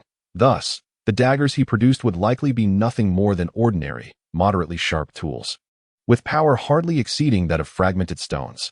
Should he seek out Tang San? Ning Fan furrowed his brow. Tang San was indeed an expert in the art of concealed weapons. Yet, Ning Fan was reluctant to owe him a favor, prompting him to abandon that notion. Suddenly, an idea illuminated his mind. Why should he seek Tang San? Did he not possess forging blueprints? Although these items might not strictly qualify as concealed weapons, they could prove to be infinitely more effective. Suddenly, Ning Fan recalled a special manufacturing blueprint that had remained unused due to unmet conditions, and a flicker of excitement graced his face. However, before he could revel in his elation for long, his expression abruptly changed. Fool! Letting your guard down during battle can lead to deadly peril. A cold shout pierced the air, and Zhao Wuji propelled himself forward with the force of an arrow, rapidly closing the distance to Ning Fan. His right fist, imbued with formidable power, was poised to strike directly at Ning Fan. At this moment, Zhao Wuji was alarmingly close, and in the frantic seconds that followed, it was too late to employ spatial power to thwart his advance. Escape was no longer an option. Ning Fan stepped back with his right foot, simultaneously exerting force through his waist, legs, and arms. His gaze sharpened as soul energy surged through his right arm. Amidst the astonished and incredulous gazes of those around him, he unleashed a powerful punch towards Zhao Wuji. Ning Fan's fist, though not large, appeared rather delicate when compared to Zhao Wuji's fists, which were as massive as sandbags. However, this seemingly dainty punch, in contrast to Zhao Wuji, caused the smile on Zhao's face to vanish instantaneously, replaced by an expression of disbelief and shock. The two fists, one large and one small, collided with tremendous force. Zhao Wuji, with an incredulous look, was sent hurtling backward. A deafening sound erupted. It is uncertain how much Zhao Wuji weighed, but when he crashed to the ground, it produced a violent tremor that stirred clouds of dust into the air. Meanwhile, Xiao Wu, Tang San, and Zhu Zhuqing, who had initially prepared to rescue Ning Fan upon witnessing Zhao Wuji's attack, came to an abrupt halt, their gazes fixed on the spot where Zhao Wuji had fallen. What on earth was happening in this world? When did support-type soul masters become so formidable? What manner of creature was he? In that moment, Xiao Wu and Tang San looked at Ning Fan, their hearts silently shouting in awe. Even Zhu Zhuqing, upon witnessing this scene, was taken aback, her dark eyes wide with astonishment. Although she had some understanding of Ning Fan's capabilities, she had never anticipated such a turn of events. Ning Fan astonishingly managed to strike Zhao Wuji with such force that he was sent flying, even though Zhao Wuji had refrained from employing his soul power, relying solely on his physical strength. The sight of a mere punch sending a soul saint-level powerhouse hurtling through the air is truly nothing short of breathtaking. Ning Fan shook his right hand, which felt numb and weak from the tremendous force of their earlier clash. Truly, Zhao Wuji's fists were harder than steel. The disparity in their strength was undeniably vast. Ning Fan shook his head, although he had just delivered a powerful punch that sent Zhao Wuji flying. It was merely a stroke of luck, as Zhao Wujie had not utilized his martial soul's soul power and was relying solely on physical strength. Had Ning Fan engaged in a similar exchange without using soul power, even with the enhancement of his ancient dragon strength, he would have been the one sent flying, not Zhao Wujie. Nevertheless, he had now gained enough of an advantage. It was likely that Zhao Wujie would start to get serious. The upcoming onslaught from Zhao Wujie would undoubtedly be fierce. As the dust settled, Zhao Wujie, propped up by one hand on the ground, slowly rose, somewhat disheveled. He shook his head vigorously, sending a cloud of dust flying. At that moment, his eyes sparkled with vitality, as though he had been rejuvenated, appearing before the onlookers as a formidable presence. Just as Dai Mubai had remarked earlier, Zhao Wujie's soul saint-level defense was such that even if he stood still and allowed them to attack, it would be difficult to inflict any damage. Zhao Wujie glanced at the half-burned incense stick on the ground, and with a resounding clash, he brought his fists together in front of his chest, producing a dull thud. He then fixed his gaze on Ning Fan and spoke in a deep voice. "You are merely a soul master, yet you possess such terrifying strength. Truly, a genuine monster. Boy, your martial soul has piqued my curiosity even further. Come now, the sun is shining brightly today, and it has helped to dispel my earlier drowsiness. It is time for me to play with you properly." At that moment, 7 soul rings illuminated around Zhao Wujie, and his physique appeared even more imposing. Towering over 2.5 meters, with a layer of brown fur covering his body. From a distance, his muscles, reminiscent of an explosive force, made him seem like a colossal golden bear, exuding an overwhelming sense of pressure. Teacher Zhao is now utilizing his soul power. This boy is in for a rough time, Dai Mubai thought, alarmed at the sight, and gleefully turned his attention to Ning Fan. Despite Ning Fan's earlier impressive display, Dai Mubai believed it was merely because Zhao Wujie had not taken the fight seriously. Now, with Zhao Wujie's soul power swirling around him, radiating an intimidating aura, it was clear he intended to engage Ning Fan in earnest. "Come on, bring it on," Zhao Wujie bellowed, taking deliberate steps towards Ning Fan, a hint of mischief in his eyes. Clearly, he sought to regain the pride he had lost at Ning Fan's expense, taking advantage of the remaining half of the incense's burn time. Meanwhile, Tang San and his companions, who had been observing, were already prepared for action. They had spent a considerable time devising strategies, but Ning Fan's monstrous performance had drawn Zhao Wujie's ire, leaving them without an opportunity to strike. With half the time elapsed, they could not afford to miss their chance to participate in this 4th challenge. With a knowing glance exchanged between Tang San and Xiao Wu, Xiao Wu sprang into action as the primary attacker, her feet barely touching the ground as she leapt into the air. As she ascended, a vine appeared perfectly at her landing spot, providing leverage. This was Tang San's blue-silver grass. Leaping onto the vine, Xiao Wu propelled herself forward like an arrow released from a bow, hurtling towards Zhao Wujie. With less than half the incense's time remaining, it was their turn to make a move. As Zhao Wujie stood unperturbed, he awaited Xiao Wu's approach without flinching. Xiao Wu positioned her legs in a scissor stance midair, channeling her martial soul as she aimed for Zhao Wujie's neck. Thud, thud. 2 muffled sounds echoed as Xiao Wu's formidable strike, capable of snapping a small tree in half, landed on Zhao Wujie's shoulder, the vulnerable area of his neck, yet it failed to inflict any damage. Zhao Wujie remained entirely unfazed. "Good technique, but your strength is insufficient. If you had that boy's power, I might have to take you seriously. As it is, your attacks barely register," Zhao Wujie remarked with a calm smile. Xiao Wu was taken aback, and just then, a ghostly figure appeared behind her. Zhu Zhiqing, empowered by her martial soul, her eyes gleaming in shades of green and orange. Her claws sharp as blades, launched a series of swift attacks against Zhao Wujie. However, these strikes were utterly ineffectual against his defenses. "Huh, here we go again? Your tickles lack any real strength." Zhao Wujie laughed heartily, shaking off both Zhu Zhiqing and Xiao Wu with a powerful tremor, advancing steadily towards Ning Fan. Just then, several vines emerged from the ground, entangling Zhao Wujie's legs. These vines, equipped with sharp thorns, managed to pierce through his defenses, injecting poison into his feet. Instantly, Zhao Wujie felt a numbness spread through his legs, hindering his strength. Not bad. This academy has indeed fostered a few little monsters. "I'm starting to take an interest in you," Zhao Wujie mused with a smirk as he looked at the vines ensnaring him. "However, my current focus is not on you." With that, he unleashed his soul power, instantly dispelling the toxins. He stomped down forcefully, shattering the resilient vines that hindered his steps.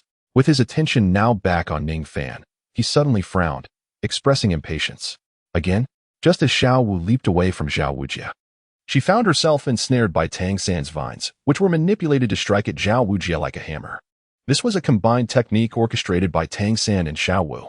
Under Tang San's meticulous control, Xiao Wu launched her attack from the air, making it difficult for Zhao Wujie to counter her.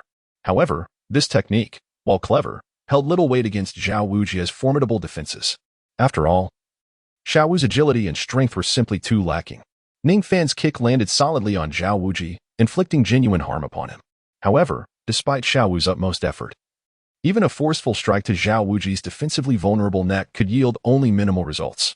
At that moment, another shadow, cold and ethereal, surged towards Zhao Wujie. Two soul rings glimmered around this figure as Zhu Zhuqing launched a swift surprise attack from the side. After her previous attempt failed to harm Zhao Wujie, Zhu Zhuqing unleashed her soul skill as she approached. Her body spun into a blur of afterimages, each flickering with chilling light, transforming into a spiraling assault. This was Zhu Zhuqing's second soul skill, the Phantom Claw of the Underworld, which allowed her to deliver countless strikes to the same spot in a fraction of a second using her sharp claws. Previously, when confronting a 1,000-year-old giant python, she had employed this very technique, tearing through its formidable scales and inflicting significant damage. Its power should not be underestimated. At this moment, Zhu Zhuqing aimed for the weak spot at the back of Zhao Wujie's neck. The duo's relentless harassment only intensified Zhao Wujie's irritation, perceiving them as mere mosquitoes, annoying yet harmless. "I have made it clear, you are not my targets," Zhao Wujie stated, his gaze piercing with golden light as he regarded Xiao Wu and Zhu Zhuqing. The next instant, his first soul ring flared to life. A powerful roar erupted from his mouth, golden light radiating forth. An invisible sound wave, imbued with ferocious energy, spread outward. In the blink of an eye, Zhu Zhuqing let out a pain scream, sent reeling through the air, a trickle of blood escaping her lips as she fell back weakly. "Yu Qin!" Daimobai exclaimed in alarm, taken aback by Zhao Wujie's unexpected use of soul skills in his attack. Despite his anxiety, he refrained from recklessly intervening in the trial. In that instant, witnessing Zhu Zhuqing's helpless form, Ning Fan sprang forward, one hand cradling her delicate waist and the other supporting her cool, jade-like leg. Concerned by her pallid complexion and the blood at her mouth, he gently inquired, "Are you all right?" "I'm fine," Zhu Zhuqing replied with a soft cough, her dark, icy eyes meeting Ning Fan's as she shook her head lightly. She then gracefully extricated herself from his embrace, landing firmly on the ground. When Zhao Wujie unleashed his first soul skill, Zhu Zhuqing had been positioned to the side, allowing only a fraction of its power to affect her. Thus, she merely felt a slight disruption in her vitality, sustaining no serious injury. In contrast, Xiao Wu fared far worse, having taken the full brunt of Zhao Wujie's soundwave attack. The violent energy surged within her, forcing her to spit out a mouthful of blood, and the vines binding her shattered, sending her plummeting. Tang San swiftly deployed his blue-silver grass to catch her. At that moment, Zhao Wujie let out a cold snort, irritated by Tang San's incessant interference. He swung his hand like a fan towards him. Just then, Xiao Wu opened her eyes, a flash of red igniting within them as she gazed at Zhao Wujie. This was her second soul skill, enchantment. However, against an opponent of Zhao Wujie's caliber, this mental attack bore no effect, and instead, Xiao Wu found herself suffering the backlash of her own ability.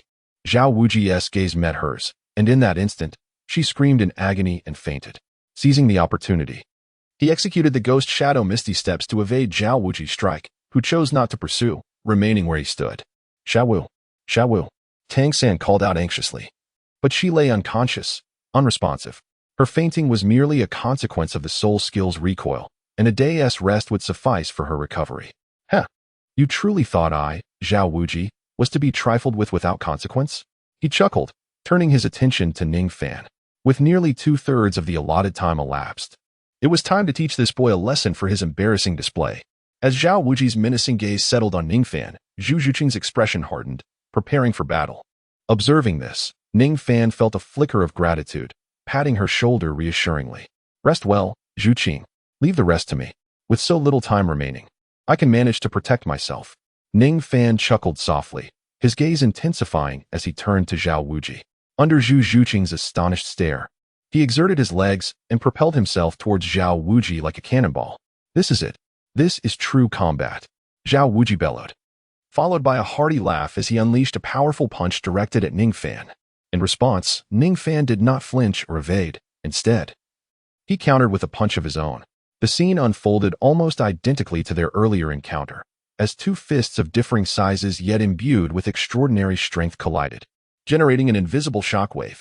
However, unlike the previous clash where Zhao Wuji had not augmented his physical prowess with soul power, he was now empowered by his martial spirit. The disparity in their might was stark. In an instant, Ning Fan was sent flying, just as Zhao Wuji had been moments before. Yet, foreseeing this outcome, Ning Fan was determined not to display the same level of disarray as Zhao Wuji had. Harnessing spatial energy, he deftly pivoted mid-air, landing gracefully on the ground.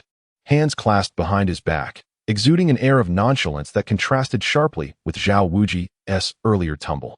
Remarkable. You were able to withstand 4/10 of my strength without sustaining any internal injuries. Quite impressive, Zhao Wuji remarked, observing Ning Fan's composed demeanor and stable aura with admiration. However, is this truly your limit? Merely relying on this will not suffice to endure for the remaining third of the time against me, especially without unleashing your martial spirit. Zhao Wuji advanced slowly, his brownish-yellow eyes narrowing as he scrutinized Ning Fan. Despite his earlier embarrassment, he begrudgingly acknowledged the terrifying prowess of this young man, whose sheer physical strength and unique intangible abilities were formidable, even without utilizing soul techniques. Ning Fan's capabilities could rival those of a soul master at the soul sect level. Intrigued by Ning Fan's martial spirit, Zhao Wuji yearned to witness its manifestation. After all, as a level 76 soul sage who had already activated his martial spirit, he found it somewhat humiliating to face a mere soul master who had yet to reveal his own. Yet, Zhao Wuji felt compelled to refrain from using his martial spirit. Otherwise, he risked further embarrassment at the hands of this enigmatic youth. At this, a flicker of uncertainty crossed Ning Fan's eyes. He took a breath, gazed at Zhao Wuji, and with a smile, replied, "Since you are so eager to discover the nature of my martial spirit, I shall oblige your curiosity." Zhao Wuji's attention sharpened, his anticipation palpable. He was completely at a loss regarding the true nature of Ning Fan's martial spirit. The overwhelming strength he displayed was astonishing. Even he, known for his might and defense as the Great Bear, felt dwarfed in terms of raw power. Moreover, the unique intangible abilities, referred to by Ning Fan as his martial spirit's innate talent, left Zhao Wuji perplexed. What sort of martial spirit could possess such exceptional strength? In Zhao Wuji's eyes, the two remarkable aspects exhibited by Ning Fan seemed to overshadow even the renowned Blue Lightning Tyrant Dragon martial spirit, acclaimed as the continent's finest. As Ning Fan prepared to unveil his martial spirit, Zhao Wuji instinctively halted, eager to discern the peculiarities of this young man's abilities. Simultaneously, Tang San, who had been quietly observing the unfolding events, turned his gaze towards Ning Fan. Although he had previously witnessed Ning Fan's 7 treasures, glazed tower martial spirit, leading him to initially believe Ning Fan was merely an exceptionally gifted support-type soul master. The latter's extraordinary combat prowess now prompted Tang San to question whether Ning Fan might possess dual martial spirits, much like himself. Such dual martial spirits were exceedingly rare. Many had never even heard of them, and thus, most would not associate Ning Fan's remarkable displays with such an anomaly. However, with his own experience as a wielder of dual martial spirits, Tang San instinctively connected Ning Fan's unusual capabilities to this rare phenomenon. Thus, cradling the unconscious Xiao Wu in his arms, Tang San watched intently, eager to discover whether Ning Fan was indeed a dual martial spirit wielder and what his second martial spirit might be. This question echoed in the minds of both Tang San and Zhao Wuji. Ning Fan also sensed the unabashed gazes of Tang San and Zhao Wuji upon him. He couldn't help but let a slight smile curl at the corners of his mouth as he raised his right hand slightly, exclaiming, "It is you. Come forth." 7 Treasure Glazed Tower. In the 39th chapter, titled Body Movement, 2 yellow and 1 purple soul rings emerged beneath his feet. Simultaneously, a myriad of colors shimmered in his palm, swiftly coalescing into a dazzling small tower, his martial soul, 7 Treasure Glazed Tower. Zhao Wuji and Tang San's eyes were fixed upon him, and Ning Fan understood their intention clearly. They were eager to witness his martial soul. Thus, he resolved to give them a good show. 7 Treasure Glazed Tower. Zhao Wuji's voice, previously deep, turned sharp, akin to that of a duck, upon seeing the colorful tower in Ning Fan's hand. With Zhao Wuji's vast experience traversing the continent, he instantly recognized the martial soul in Ning Fan's grasp. This revelation left him astounded, unable to fathom the contrast before him.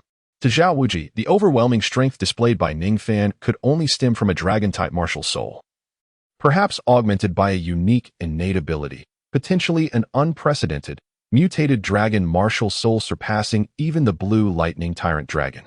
Yet, the seven-treasure glazed tower in Ning Fan's hand unequivocally revealed to Zhao Wuji that the person who had embarrassed him repeatedly in their earlier bout was, astonishingly, an auxiliary system soul master? This was utterly unacceptable. Meanwhile, Tang Xin furrowed his brow, observing the seven-treasure glazed tower in Ning Fan's palm without a hint of surprise, donning an expression that suggested he had anticipated this outcome. Although he had previously speculated that Ning Fan might possess a second martial soul like himself, he hadn't expected it to be revealed so readily in such a situation. The seven treasures are renowned for three attributes: strength, speed, and soul. After silently invoking a soul incantation, the seven-treasure glazed tower shimmered with brilliance. Instantly, three beams of light emanated from the tower's apex, merging with Ning Fan's being. Sensing the transformations within his body, Ning Fan smiled in satisfaction, then flipped his right hand to retract the seven-treasure glazed tower back into his body. There was no need for him to wield his second martial soul against Zhao Wuji. After all, this was merely an academy enrollment, not a life-or-death struggle, and Zhao Wuji would not unleash his full might. Nonetheless, the formidable aura irradiating from Zhao Wuji compelled Ning Fan to unveil the seven-treasure glazed tower to bolster his state and provide himself with some assistance.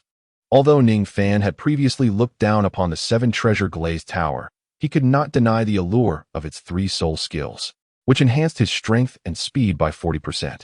The augmentation of his soul power allowed him to momentarily reach the threshold of a level 40 soul master, which was quite appealing. Once he had retracted the seven-treasure glazed tower, Ning Fan's gaze shifted toward Zhao Wuji, who was now visibly astonished. After exhaling deeply, Zhao Wuji, still somewhat unconvinced, inquired, "Is this truly the seven-treasure glazed tower?" "Of course," Ning Fan nodded. "Has it undergone mutation?" Zhao Wuji pressed on, unwilling to relent. "Hee. Who knows?"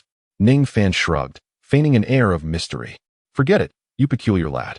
Regardless of your secrets, today I shall impart a thorough lesson to you as a gift for your enrollment."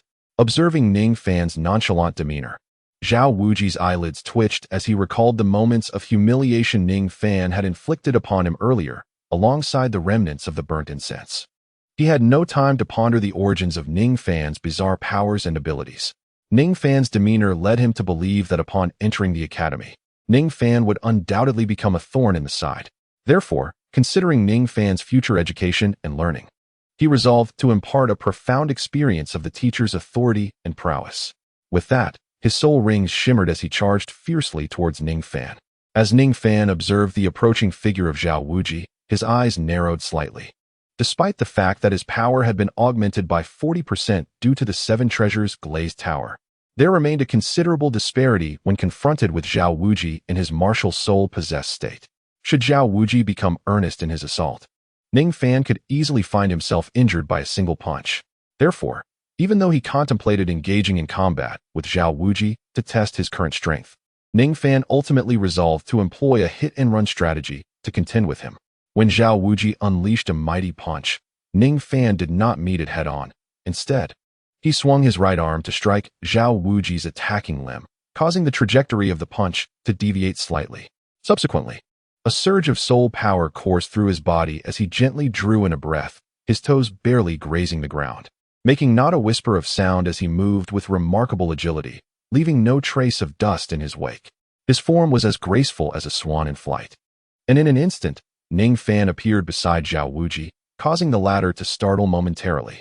"What exquisite lightness of foot," Tang Xin murmured quietly, his eyes brightening. Although Tang Xin practiced the Tang sect's elusive, ghostly movement technique and held a certain disdain for ordinary lightness techniques, he couldn't help but admire Ning Fan's movement. If his own ghostly technique excelled in its unpredictability, then Ning Fan's style was strikingly evident.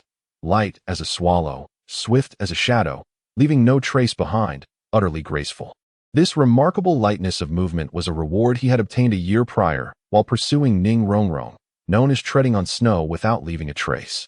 This was Ning Fan's first practical demonstration of this lightness technique in combat, and upon seeing Zhao Wuji's astonished expression, he realized its effectiveness was substantial. In truth, It was this very technique that gave him the confidence to engage Zhao Wuji in a fair fight without resorting to his second martial soul during the remaining time. With a slight upward curve of his lips, Ning Fan seized the opportunity while Zhao Wuji was still in shock and unprepared, launching a punch. The strike landed squarely against Zhao Wuji. Following the successful hit and a muffled groan from Zhao Wuji, Ning Fan felt a tremendous recoil force surge through him. He swiftly pivoted, creating distance between them. "Impressive footwork, young man. I didn't expect you to be so slippery," Zhao Wuji remarked, his expression somewhat grim as he turned to regard Ning Fan.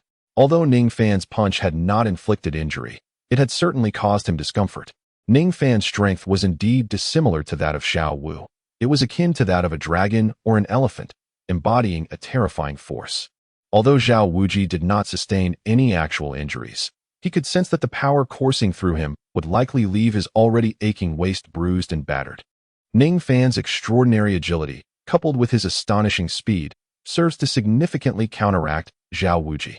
After all, as a level 76 Soul Saint, Zhao Wuji excels in strength and defense. However, he is notably lacking in speed. Ning Fan, owing to the existence of the Taishu ancient dragon martial soul, possessed an exceptionally robust physique and demonstrated remarkable agility. Under the augmentation of the 7-treasure glazed tile and the influence of the extraordinary movement technique, treading on snow without a trace, Zhao Wuji's attempts to strike Ning Fan proved futile. However, as a formidable soul sage, Zhao Wuji was acutely aware of his own limitations and had devised a strategy to counteract them. Did he believe he could merely delay the inevitable? Such an endeavor would not be so simple. With a commanding voice, Zhao Wuji invoked his third soul skill, gravity enhancement. As he called out to Ning Fan, the third soul ring, a violet 1,000-year soul ring, expanded dramatically. Yet, rather than channeling its power into his own body, it descended gracefully, directly merging with the earth beneath him.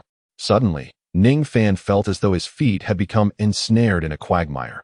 His body grew inexplicably heavy, as if his weight had doubled in an instant. Observing this, Zhao Wuji strode forth with determination, a subtle smile gracing his lips, as if to taunt Ning Fan, proclaiming, "This time, let us see how you escape." However, just as Zhao Wuji believed victory was within his grasp, he launched himself forward, his foot striking the ground with force as he unleashed a powerful punch. Ning Fan lightly tapped his toes, his azure robe billowing as he effortlessly soared away, seemingly untouched by the gravitational field that sought to impede him. Indeed, Zhao Wuji's gravitational domain was particularly effective against agility-based soul masters, significantly curtailing their speed. However, for Ning Fan, whose physical prowess was formidable and who possessed the ancient dragon strength, the sudden increase in gravity had only a marginal effect. His speed remained largely unaltered. Furthermore, Ning Fan discerned that while this gravitational field was exceptionally unique, it paled in comparison to the singularity of spatial power. With sufficient soul energy, a mere expenditure could allow him to manipulate spatial forces, thereby rendering the effects of the gravitational field utterly negligible. Thus, for Ning Fan, should he choose, this gravity posed no threat whatsoever. Upon witnessing Ning Fan's seemingly unchanged velocity, Zhao Wuji was taken aback. Observing the distant figure of Ning Fan with a look of confusion, he suddenly smacked his forehead, a glimmer of realization flashing across his eyes. He recognized that his gravitational field had little impact on Ning Fan, although Ning Fan moved with remarkable speed and agility, leading Zhao Wuji to instinctively categorize him as an agility-type soul master. The truth was that while the gravitational field indeed hindered agility-type soul masters, its restraining power was considerably less effective against those of robust physique and immense strength. Ning Fan, in Zhao Wuji's perception, was a synthesis of both strength and agility, embodying a soul master who excelled in speed, power, and defense. But wait, there was more than just these three attributes. Zhao Wuji's eyes flickered as he recalled Ning Fan's enigmatic and extraordinary abilities from earlier. This capacity to restrain soul masters and manipulate from a distance was undoubtedly the hallmark of a control-type soul master. Thus, this young man before him was, in fact, a hybrid who amalgamated the strengths of strength, agility, and control, a remarkably versatile combat soul master with almost no discernible weaknesses. Zhao Wuji could not help but draw in a sharp breath, overwhelmed by the terror of such a realization. He then pondered another unsettling thought, his expression shifting to one of discomfort. The most exasperating aspect, in Zhao Wuji's view, was that this young man, who seemingly embodied all the virtues of a combat soul master without any flaws, wielded the 7 treasures glazed pagoda as his martial spirit. In other words, this prodigious individual could, by strict definition, merely be considered a support-type soul master with no combat prowess. What a jest! The moment this thought crossed his mind, Zhao Wuji felt an inexplicable pain in his already bruised waist from Ning Fan's earlier strike, prompting him to silently lament. After exhaling a long, heavy breath, he cast a glance at the nearly extinguished incense nearby, feeling an acute sense of urgency swell within him. The degree of genius displayed by Ning Fan exceeded even his own expectations. Yet, he remained merely a child of 13 or 14 years. As the esteemed king of the unmoved, it was rather disconcerting for Zhao Wujin to find himself struggling against such a young opponent. If this were to reach the ears of his fellow instructors, they would surely be left in fits of laughter. With this thought in mind, the 4th soul ring on Zhao Wujin's body shimmered to life. A radiant purple light flashed, and the soul ring shot forth as if it possessed a will of its own, swiftly homing in on Ning Fan and encircling him. This was the skill of Zhao Wujin's 4th soul ring, locational tracking. As long as Ning Fan remained within 100 meters, Zhao Wujin could instantly close the distance with a powerful leap. Consequently, his strength and offensive capabilities would expand to their utmost potential. To expedite the resolution of the battle, he unleashed his 4th soul skill. With a sudden surge of power, Zhao Wujin propelled himself into the air, his robust legs springing forth. No matter how Ning Fan maneuvered, Zhao Wujin adjusted his trajectory, relentlessly descending upon him. Observing this, Ning Fan furrowed his brow, realizing evasion was futile. He simply shrugged as he gazed at the descending Zhao Wujin. The latter believed that closing the distance would ensure victory, but was it truly that simple? Phantom images flickered as Zhao Wujin unleashed a series of powerful punches, each accompanied by a resounding thud and a swirling gust of wind. At that moment, he had employed all 5 of his previous soul skills, yet none had proven effective against Ning Fan. The peculiar abilities of Ning Fan's martial soul rendered Zhao Wujin's attacks misaligned and frequently allowed him to evade strikes by leveraging the void around him. Coupled with his agile movements, astute combat awareness, and rapid reflexes, Zhao Wujin increasingly realized that he had nearly exhausted all his available tactics. Even his 5th soul ring's 10,000-year soul skill, gravitational compression, had been utilized, aside from a brief moment when he managed to land a solid punch on Ning Fan. Causing the boy some minor injury, he found himself at a loss. After Ning Fan had escaped, Zhao Wujin abruptly recognized that he could no longer contend with him. Not only had he failed to capture Ning Fan, but he had also suffered a counterattack from the boy. It was not that Zhao Wujin lacked strength. Rather, he was restrained by the fact that he was engaging a student. Given Ning Fan's affiliation with the 7 treasure glazed tile school, he was cautious not to cause serious harm. While he had unleashed all 5 of his soul skills, he was confident that none posed a genuine threat to Ning Fan.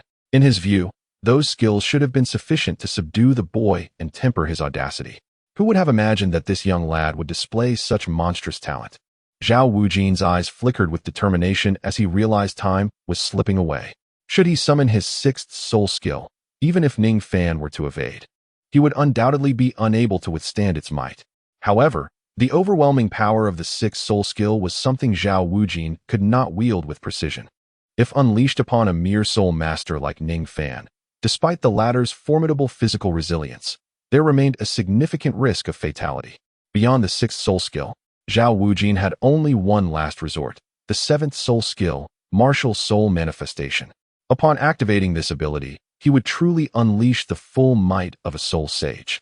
At that point, no matter how extraordinary Ning Fan might be, he would be subdued in mere moments. Yet, the crux of the matter lay not in the ability to capture Ning Fan, but in the potential disgrace of having lost face and suffered considerable setbacks at the hands of a mere 13 or 14-year-old. If word of this were to spread, it would tarnish the illustrious reputation he had built over decades as the unmoved king, reducing him to a subject of ridicule across the continent. A terrifying prospect indeed. In the span of a single incense stick, failing to subdue Ning Fan would surely lead to mockery. Nonetheless, many would still regard Zhao Wujin as a compassionate soul sage, intentionally allowing Ning Fan to pass the test. After all, to most, a soul master of the rank of Ning Fan, no matter how prodigious, would seem an easy target for a serious effort from Zhao Wujin. Previously, Zhao Wujin had held this belief until he encountered the extraordinary anomaly that was Ning Fan. Consequently, with his reputation in the twilight of his years at stake, Zhao Wujin was resolute in not resorting to martial soul manifestation against a mere soul master student. Chapter 41. Provocation. Yet, without the use of martial soul manifestation and the sixth soul skill, could he still bring Ning Fan under control? Must Zhao Wujin truly accept this humiliation today? Growing increasingly agitated, he hurled a punch towards Ning Fan. To his surprise, this blow was not affected by Ning Fan's peculiar abilities, and the boy, unable to evade in time, crossed his arms defensively across his chest, barely managing to absorb the force of the punch. Zhao Wujin felt a twinge of curiosity. Then, sensing the instability in Ning Fan's aura, he was suddenly elated. It appeared that the boy was on the verge of depleting his soul power. Though Zhao Wujin could not fathom how Ning Fan had expended so much energy in such a brief period, it was clearly the perfect moment to strike. Indeed, Ning Fan's soul power was nearing exhaustion, though he had refrained from utilizing any soul skills beyond the 3 support-type techniques of the 7 treasure glazed tile tower. The manipulation of spatial power still demanded considerable energy.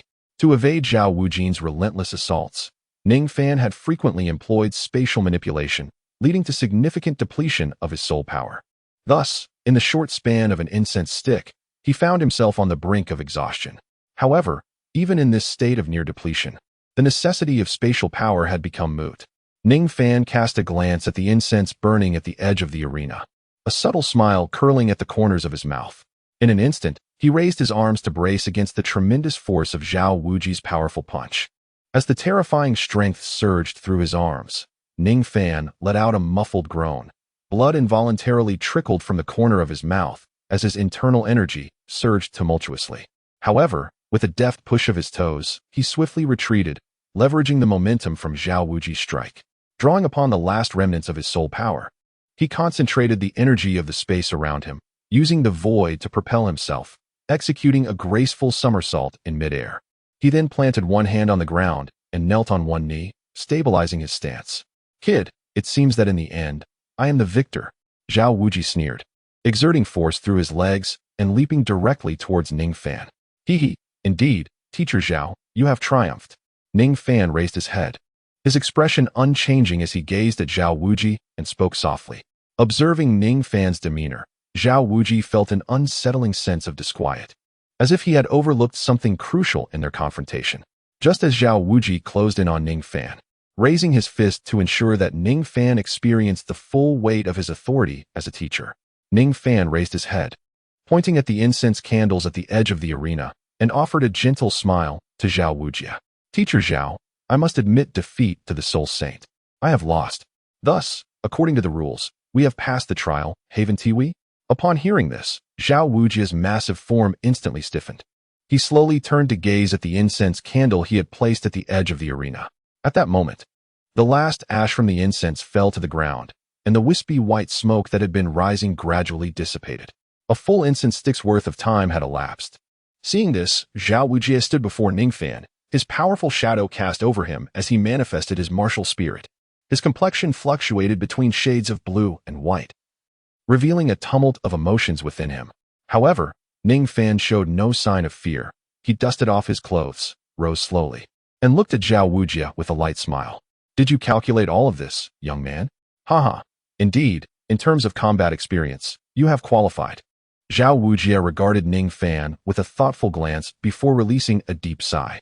The fluctuations of soul power around him gradually subsided, and the stormy emotions on his face vanished. Now free from the manifestation of his martial spirit, he wore a broad smile, resembling a responsible yet amiable teacher who was quite pleased with Ning Fan's earlier performance. His previously clenched fist, which was the size of a sandbag, transformed into a pair of warm hands that patted Ning Fan on the shoulder as he offered a cheerful commendation. Of course, if one were to overlook the bruise on Zhao Wuji's right cheek from Ning Fan's earlier kick, everything appeared quite ordinary. "Thank you, Teacher Zhao." Observing Zhao Wuji's demeanor, Ning Fan clearly understood that he was attempting to provide an easy way out for him.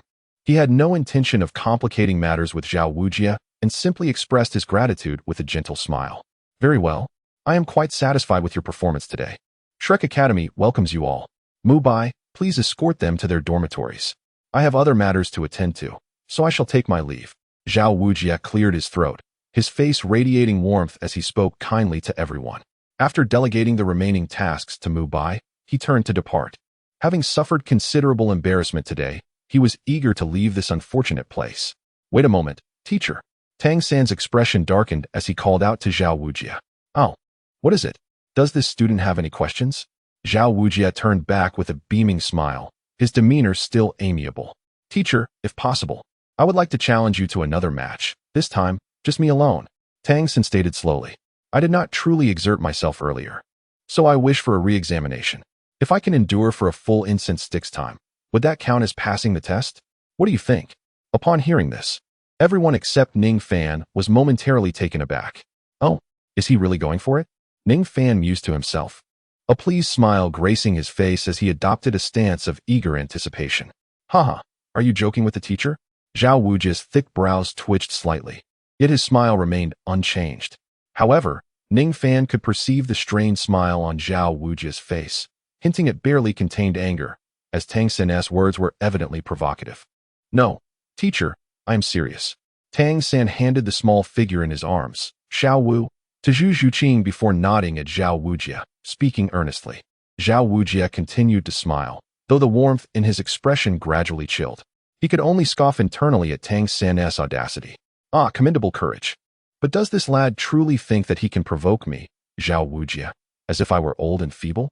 Just because he managed to endure the last match does not mean he is capable of challenging me.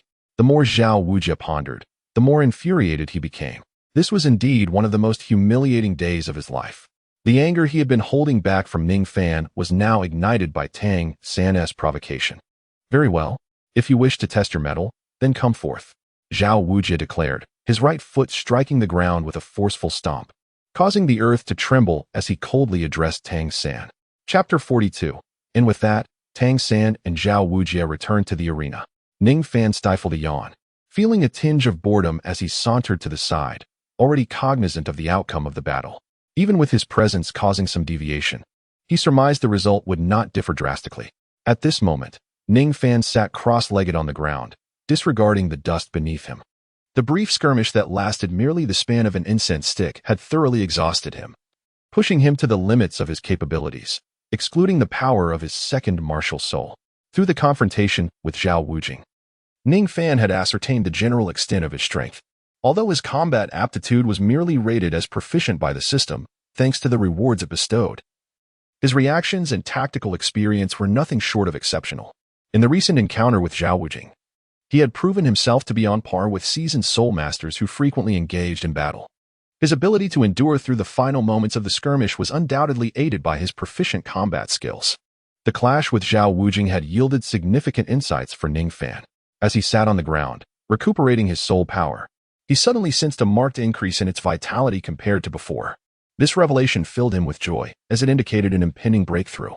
Within less than a month since his last advancement, he was on the verge of progressing from level 35 to 36. Typically, even those with commendable cultivation talents among soul masters required 3 to 4 months to ascend a level, whereas Ning Fan achieved this in under a month, showcasing a cultivation speed akin to that of prodigies. The reasons behind Ning Fan's rapid advancement were twofold. On one hand, he possessed a commendable cultivation velocity and maintained a diligent practice regimen daily. On the other hand, the substantial experience points acquired from his recent interactions with Zhu Zhuqing had accelerated his progress several-fold. Reflecting on this, the pain in his chest eased somewhat. Although he had utilized his agile movements and enigmatic spatial powers to evade most of Zhao Wujing's attacks, while simultaneously launching several strikes of his own, leaving the latter with multiple bruises, he was ultimately ensnared by Zhao Wujing's fifth soul skill. This resulted in 2 final strikes against him during a moment of depleted soul power. Ning Fan was unable to evade in time and could only raise his arms in defense.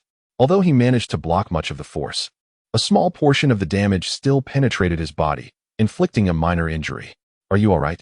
Zhu Zhuqing crouched down, her cool gaze fixed on the impending battle between Tang San and Zhao Wujing. Though her eyes did not meet Ning Fan's, her attention was nonetheless directed towards him. While cradling Xiao Wu, she softly spoke to Ning Fan. I'm fine. It's just a minor wound.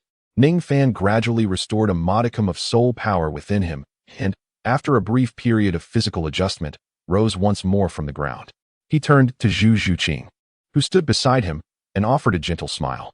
Zhu Zhuqing, her gaze fixed ahead, merely nodded in acknowledgement, offering no further reply. Observing her silence, Ning Fan smiled faintly and chose not to disturb her contemplation. At that moment, a voice rang out, urgent and melodious like a lark's song. Ning Fan, are you all right? I saw that big oaf strike you, and you spat blood. You're not hurt, are you? Before Ning Fan could turn to face her, Ning Rongrong had hurriedly approached, her small face etched with concern as she addressed him. Haha, I'm perfectly fine. There's no need to worry, Ning Fan reassured her. Feeling a warmth in his heart at her genuine care, he reached out to ruffle Ning Rongrong's hair, responding softly. Really? You're truly unscathed? That Zhao Wujia hit you in the chest. Let me see. Ning Rongrong's beautiful eyes gazed up at him, filled with worry. She then rose onto her tiptoes, undeterred by the circumstances, and reached out with both hands to tug at the fabric covering Ning Fan's chest. Taken aback by her boldness, Ning Fan quickly grasped her small hands with his right palm, saying, I told you, I'm fine. There's no cause for concern. Look at me. I'm all right. You should believe me now. Ning Fan clasped Ning Rongrong's delicate hands with his right hand and gave a hearty pat to his own chest with his left, smiling at her as he spoke. Is that so? Phew, I'm relieved. Ning Rongrong blinked her lovely, large eyes and returned his smile sweetly, murmuring softly, Humph. Should anything happen to you, I shall immediately summon Grandfather Jian and Grandfather Bone to dismantle this dilapidated Shrek Academy. With a playful pout, she cast a glance at the distant Zhao Wujia, her tone slightly haughty and imperious. Ning Rongrong's statement left Zhu Zhuqing feeling somewhat perplexed. Initially, Ning Rongrong had struck her as a vivacious and exceedingly polite young lady. However, the current Ning Rongrong, with her recent audacious act of indiscriminately tugging at Ning Fan's garments and her vehement threats to dismantle Shrek Academy, starkly contrasted with Zhu Zhuqing's previous impressions and understanding of her character. Similarly, Ning Fan, who also noticed Zhu Zhuqing's bewilderment, could only manage a resigned smile. He had never anticipated that this little sorceress, due to her concern for him, would so quickly shed her fade and reveal her true nature. At that moment, Tang San and Zhao Wujin officially commenced their duel. Instantly, the square reverberated with intensity. Tang San's hidden weapons seemed to emerge in endless succession, as if he possessed an inexhaustible supply, raining down upon Zhao Wujin from various angles. In a similar vein to his previous encounter with Ning Fan, Zhao Wujin unleashed 5 soul abilities in rapid succession, yet he was unable to seize Tang San. The bone-piercing nail, floral crossbow, ghostly shadow, and mystic jade hand, Tang San expertly wielded the various hidden weapons and techniques of the Tang sect. The spectators, with the exception of Ning Fan, were left in awe. Ultimately, it was Tang San's inaugural manifestation of his second martial soul, the Haotian hammer, that struck Zhao Wujin with such force that it left him dazed. However, in the final moments, Zhao Wujin retaliated, sending Tang San sprawling helplessly to the ground. A profound silence enveloped the arena. Zhao Wujin, his expression dark and troubled, rose to his feet, blood streaming from his nose, accompanied by the bruises inflicted by Ning Fan's earlier kick. At that moment, he felt that this day was the most excruciating of his life. Dai Mubai, take them back to the academy. I'm leaving. Zhao Wujin glared with bloodshot eyes and coldly commanded Dai Mubai. Startled, Dai Mubai trembled. He had never witnessed Zhao Wujin in such a state of fury. Fearing that Zhao Wujin's wrath might be directed at him, he promptly replied, yes. As soon as he uttered those words, Zhao Wujin leapt into the air, and with a few bounds, his colossal figure vanished without a trace. Chapter 43. The Invisible Strategy. Is this the power of hidden weapons? Indeed impressive. Even Zhao Wujin suffered considerable setbacks. As Ning Fan observed the furious figure of Zhao Wuji departing, he mused to himself. Although the hidden weapons were formidable, they posed no threat to him. With his mastery over spatial power and commendable agility, Ning Fan found that Tang San's weaponry could easily be influenced by his spatial abilities in midair, causing them to deviate from their intended path, rendering them ineffective against him. It could be said that Ning Fan's spatial power was the most potent counter to Tang San's hidden weapons. Thus, aside from an initial surprise, Ning Fan did not concern himself further with Tang San's arsenal. At that moment, Zhu Zhuqing gazed at the incapacitated Tang San on the ground, her cold eyes reflecting a mixture of shock and admiration. She was astounded not only by Tang San's seemingly endless supply of hidden weapons, but also by his frenzied determination to protect his sister. Battling fiercely against the soul sage Zhao Wuji, Zhu Zhuqing slightly lowered her head, her cool gaze falling upon Xiao Wu, who lay unconscious in her arms. A hint of envy flickering in her eyes. Despite her accustomed solitude, Zhu Zhuqing couldn't help but fantasize about having someone equally devoted, willing to fight fiercely to protect her. It was not only Zhu Zhuqing who cast an envious glance at Xiao Wu, even Ning Rongrong, having witnessed the earlier confrontation between Tang San and Zhao Wuji, felt a surge of empathy, her beautiful eyes also glancing enviously at Xiao Wu. Consequently, both women instinctively turned their gazes towards Ning Fan.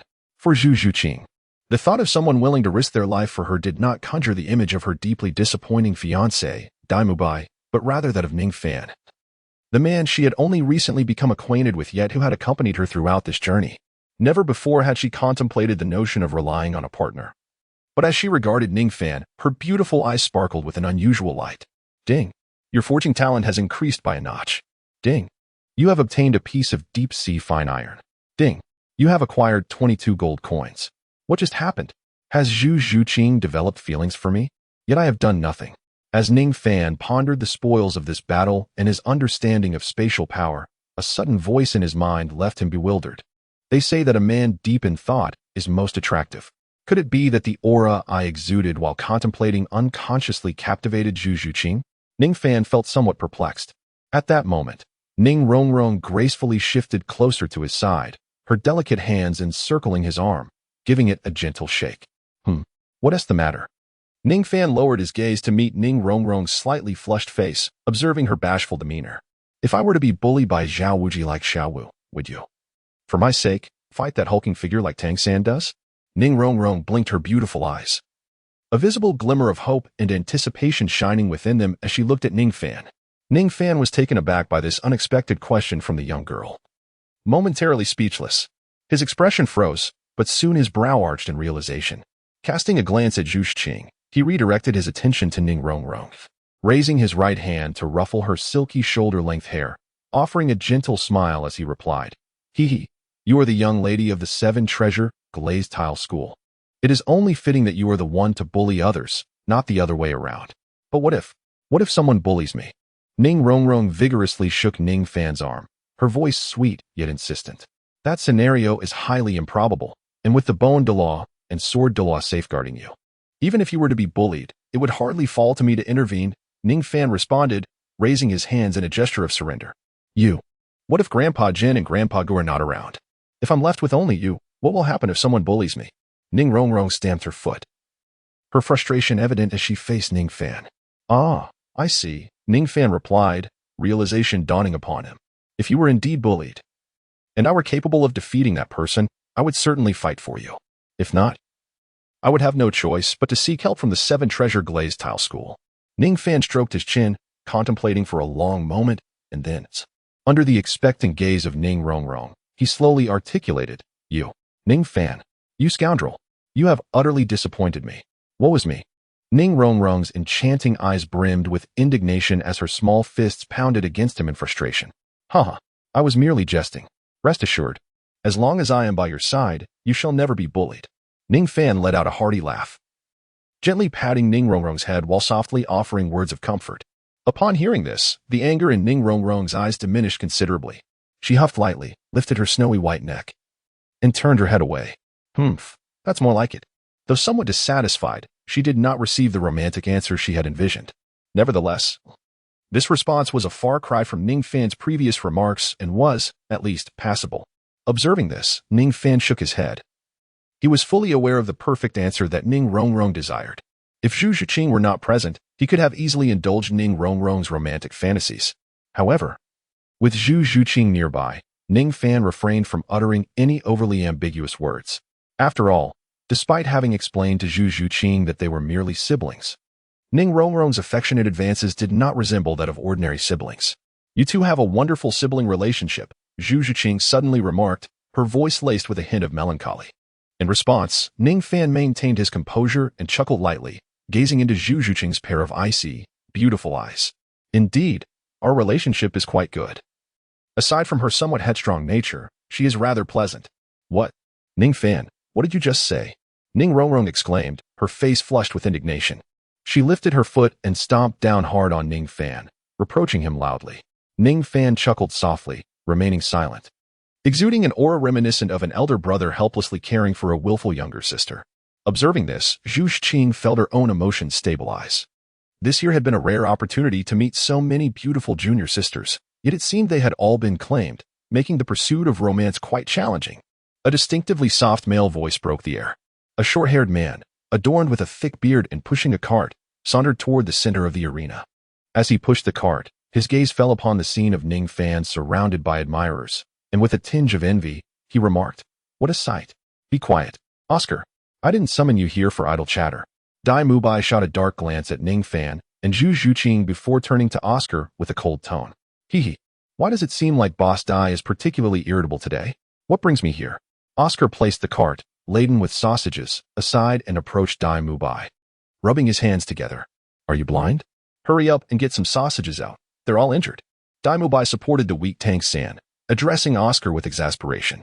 Sure thing, 5 copper soul coins each, and don't forget to settle the bill. Oscar grinned, then recited a rather peculiar soul incantation. Conjuring sausages formed from soul energy in his palm. Chapter 44. Enrollment. Although Oscar's sausages could hasten the recovery of physical injuries, the thought of the lewd incantation made Tang San's stomach churn at the mere sight of them. No. I believe my injuries are not severe. I just need to rest. Let him distribute the sausages to the others. He weakly waved his hand, then settled into a meditative posture. Boss Dai, what should I do? Am I supposed to incur losses here? Oscar lamented, glancing at the sausages in his hand, helplessly addressing Dai Mubai. Don't be ridiculous. Oscar, come over here and hand me one of those sausages. At that moment, Zhao Wujie reappeared in the square. After having left in embarrassment, he sought to remedy the injuries inflicted by Tang San's hidden weapons. However, he was astonished to find that he could not expel the hidden weapons lodged within him using soul power, and the accompanying toxins made him feel exceedingly unwell. Despite the humiliation, Zhao Wujie regained his composure and returned. You? Oscar squinted at the approaching figure of Zhao Wujie, whose face bore a mix of bruises and welts. Is that you, Teacher Zhao? What happened to you? Did the dean give you a beating? Damn it. Do you want me to beat you as well? Quickly bring me the goods. Zhao Wujie fumed, nearly losing his breath in his anger as he glared at Oscar. Though Oscar was curious about Zhao Wujie's dismal appearance, he was keenly aware of the fury etched on Zhao Wujie's face. As a clever individual, he immediately pretended not to notice and hurriedly handed over the sausages. Once the sausages were in hand, Zhao Wujie wasted no time, swallowing them down, and his expression improved significantly. Yet, the hidden weapons within him continued to throb painfully, manifesting as swollen lumps. At that moment, a weak voice broke through the tension.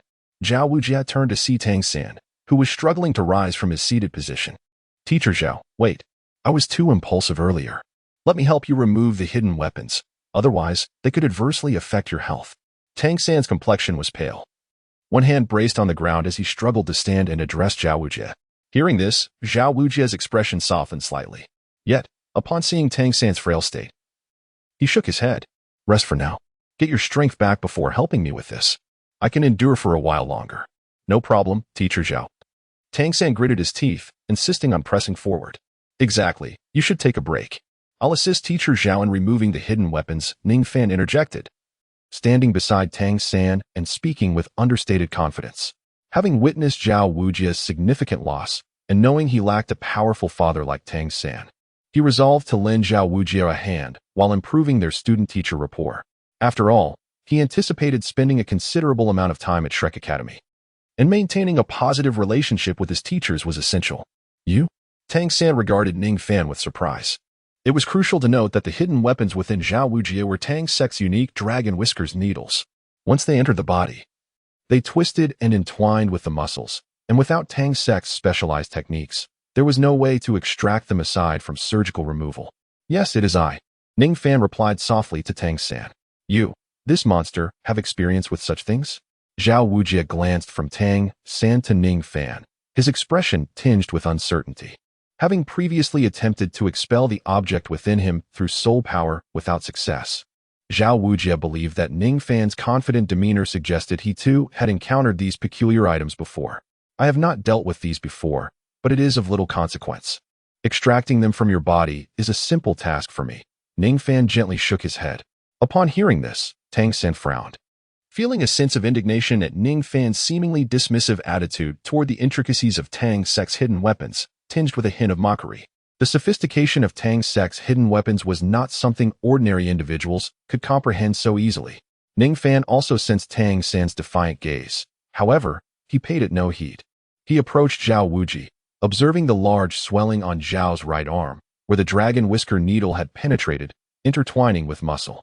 After a brief glance, he calmly placed the palm of his right hand over the area, less than an inch away, as a faint silver light flickered around the arm, and the power of space surged. In an instant, a golden needle tip emerged from beneath Zhao Wuji's skin. Zhao Wuji's face lit up with joy, astonished that Ning Fan could indeed extract this troublesome object. Meanwhile, Tang Sen stood agape, utterly incredulous. It was entirely beyond his expectations that Ning Fan could so effortlessly remove the exceedingly vexing dragon whisker needle.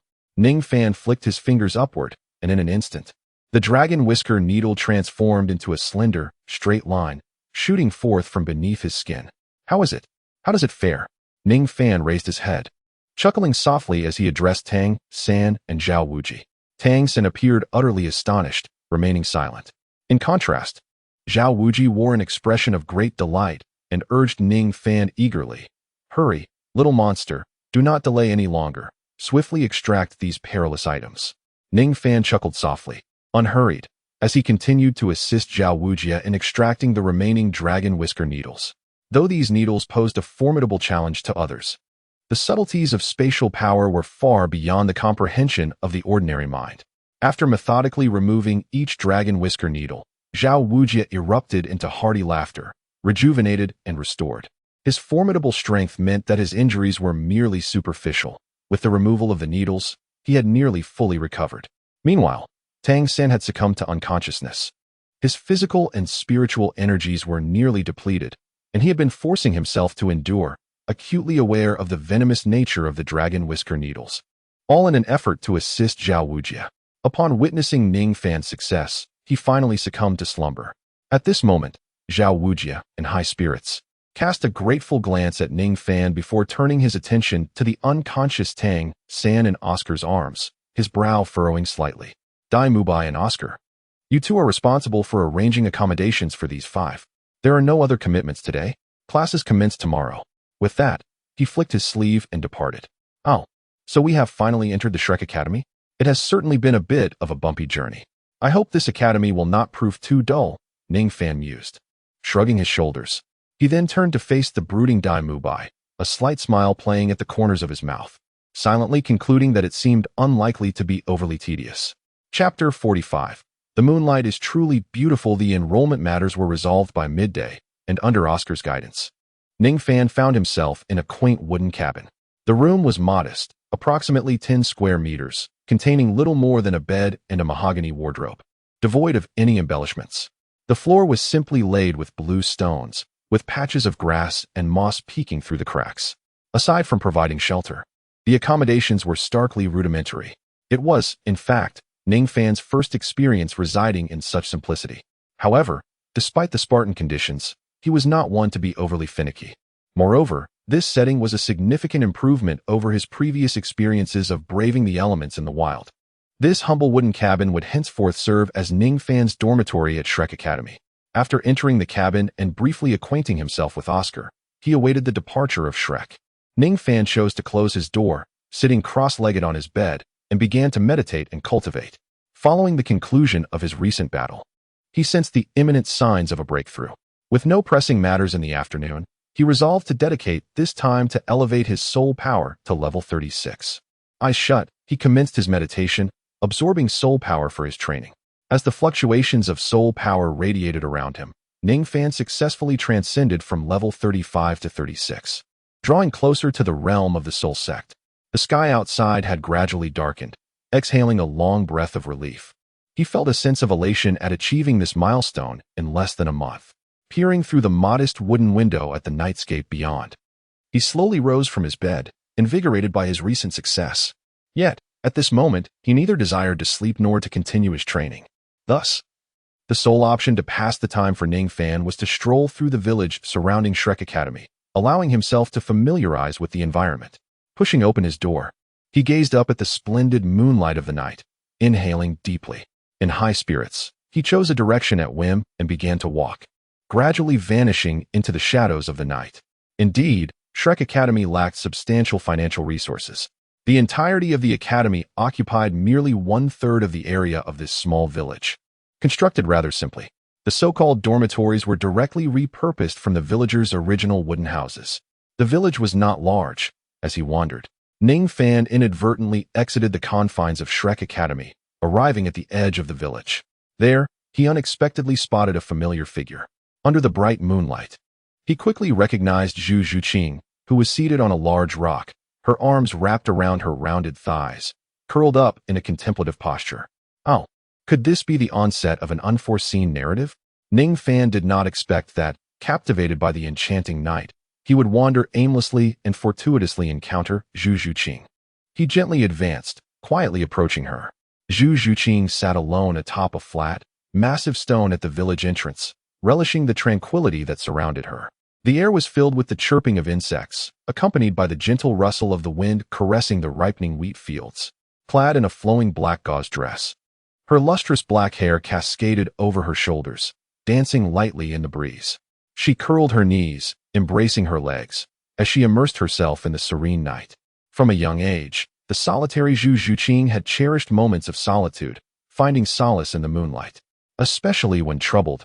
Despite the darkness and her solitude, she would gaze upon the exquisite, tranquil moonlight bathing the golden wheat fields, bringing her a profound sense of peace and allowing her to forget all her worries. Ning Fan silently appeared behind Zhu Zhuqing, gazing at the girl before him. The resplendent moonlight cascaded upon her, enhancing the already luminous fairness of her skin with a touch of ethereal glow.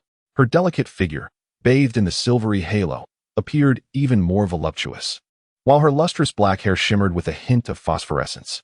In this moment, Zhu Zhuqing was beautiful, not in the sense of the external, resilient coldness, but rather in a fragile and elusive beauty, as if any sudden touch might cause her to vanish. The moonlight tonight is truly enchanting. Zhu Zhuqing's captivating eyes turned towards the sky, where the moonlight shone brilliantly, radiating an alluring glow.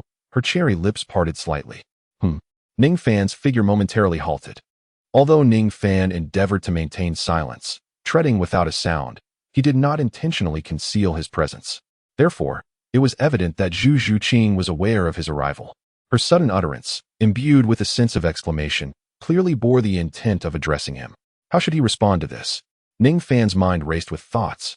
Habitually inclined to be glib, he instinctively considered responding to Zhu Zhuqing with a remark, "Indeed, you too."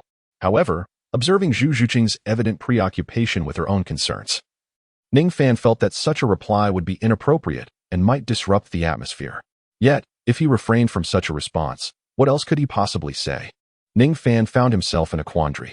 However, just as he was grappling with his thoughts, a gentle breeze swept through, tousling the strands of Zhu Zhuqing's delicate face, causing her hair to dance gracefully in the wind, adding a touch of tenderness to her cold beauty. Observing this, Ning Fan experienced a moment of enlightenment. A subtle smile gracing his lips as he approached Zhu Zhuqing, settling beside her. He gazed at the golden wheat fields bathed in the moonlight and spoke softly, "Indeed, the wind is gentle." "The wind is gentle," Zhu Zhuqing murmured, turning her head to meet the gaze of the man beside her, her beautiful eyes shimmering with an inexplicable brilliance. "Ding. Your musical talent has increased slightly. Ding. You have acquired the flowing cloud music score. Ding. You have received 28 gold coins." Upon hearing the series of notifications ringing in his mind, Ning Fan realized that he had indeed provided the optimal answer moments ago. With a gentle smile, he turned his head, locking eyes with Zhu Zhuqing's pair of cold, enchanting orbs, and softly inquired, "What occupies your thoughts alone here at such a late hour?" "Some troubling matters. I cannot seem to find rest," Zhu Zhuqing replied, her beautiful eyes momentarily averting their gaze. "Troubling matters? May I inquire about them?" Ning Fan asked with a soft chuckle, continuing to speak gently to Zhu Zhuqing. Zhu Zhuqing remained silent, her eyes flickering briefly, choosing to keep her thoughts to herself. Despite the deepening bond they had forged over the past days, it was evident that she was reluctant to share the burdens that weighed upon her heart. Ning Fan shook his head in disappointment. Although he understood the source of Zhu Zhuqing's worries, He had hoped she would open her heart to him and share her troubles. It was evident that, despite their deepening relationship, Ning Fan had not yet reached a level of intimacy where Zhu Qing felt comfortable confiding in him. Nevertheless, he remained undeterred, after all. They had known each other for less than 10 days, which made the situation quite normal upon reflection. As he observed Zhu Qing gazing at the wheat fields at the village entrance, he noticed the melancholy in her beautiful eyes and let out a gentle sigh. Fixing his gaze on the golden fields, he spoke softly, "You need not say a word. I already know. Is it because of your fiancé? Your fiancé is Daimubai, isn't he?" At this, Zhu Qing's delicate figure shivered slightly. She lowered her head, remaining silent, and merely nodded. "However, from my observations, it seems you harbor no feelings for Daimubai. In fact, you are profoundly disappointed. Given your character, your troubles must not stem from him," Ning Fan continued. Zhu Qing offered no response, not even a nod. Yet, Ning Fan sensed a flicker of emotion on her icy visage. "Hence, I surmise that your concerns lie with your family," he stated solemnly. "Please stop." Zhu Qing suddenly lifted her head, interrupting him. It appeared that he had spoken correctly. "Yu Qing, I previously mentioned that if you do not wish to marry, I will do everything in my power to assist you, regardless of how mysterious or powerful your family may be. I shall not be intimidated," Ning Fan said gravely, turning to look at her earnestly. "So, if you feel troubled, do not hesitate to confide in me. I am resolute in my commitment to help you." His deep-set eyes bore into hers, filled with determination. Zhu Qing gazed at Ning Fan, her expression momentarily blank, sensing that he was not jesting. She instinctively murmured, "Actually, I." At this moment, Ning Fan finally smiled. Zhu Qing was on the verge of revealing her heart. However, just as her cherry lips parted to utter 4 words, she hesitated. Her beautiful eyes flickering with uncertainty as they met Ning Fan's earnest, youthful face, causing her to pause. "Well, then what?" Ning Fan blinked, eager for her response. "Never mind. This is a matter between him and me. Although I harbor no feelings for him, I will handle it myself. You need not involve yourself," Zhu Qing replied, shaking her head and returning her gaze to the moonlit wheat fields. Upon hearing this, Ning Fan furrowed his brow. Just moments ago, Zhu Qing seemed ready to divulge her family background, yet now she abruptly withdrew. What is there to hide about the Zhu family of the Xinghua Empire and the imperial family? Why the secrecy? Perplexed, Ning Fan expressed his confusion with a hint of helplessness. Suddenly, a flash of insight illuminated his mind as he gazed upon the exquisite profile of Zhu Qing. A look of realization dawning upon his face. It appeared he had grasped the reason behind Zhu Qing's abrupt cessation of her earlier discourse, as well as her request for him to refrain from intervening. She was concerned for her own safety.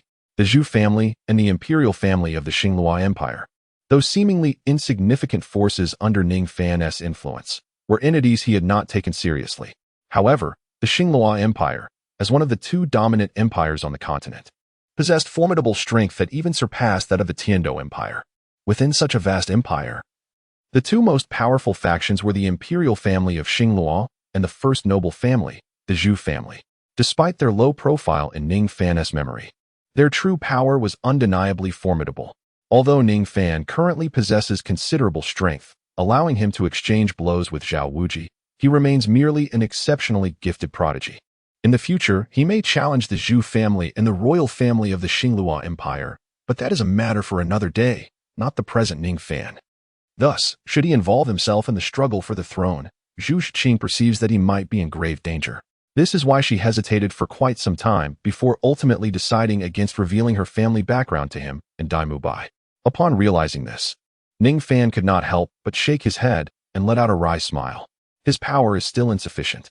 Although his soul power level far exceeds that of his peers and his true combat ability is commendable, capable of contending with the Soul King, he still falls short when faced with those formidable forces.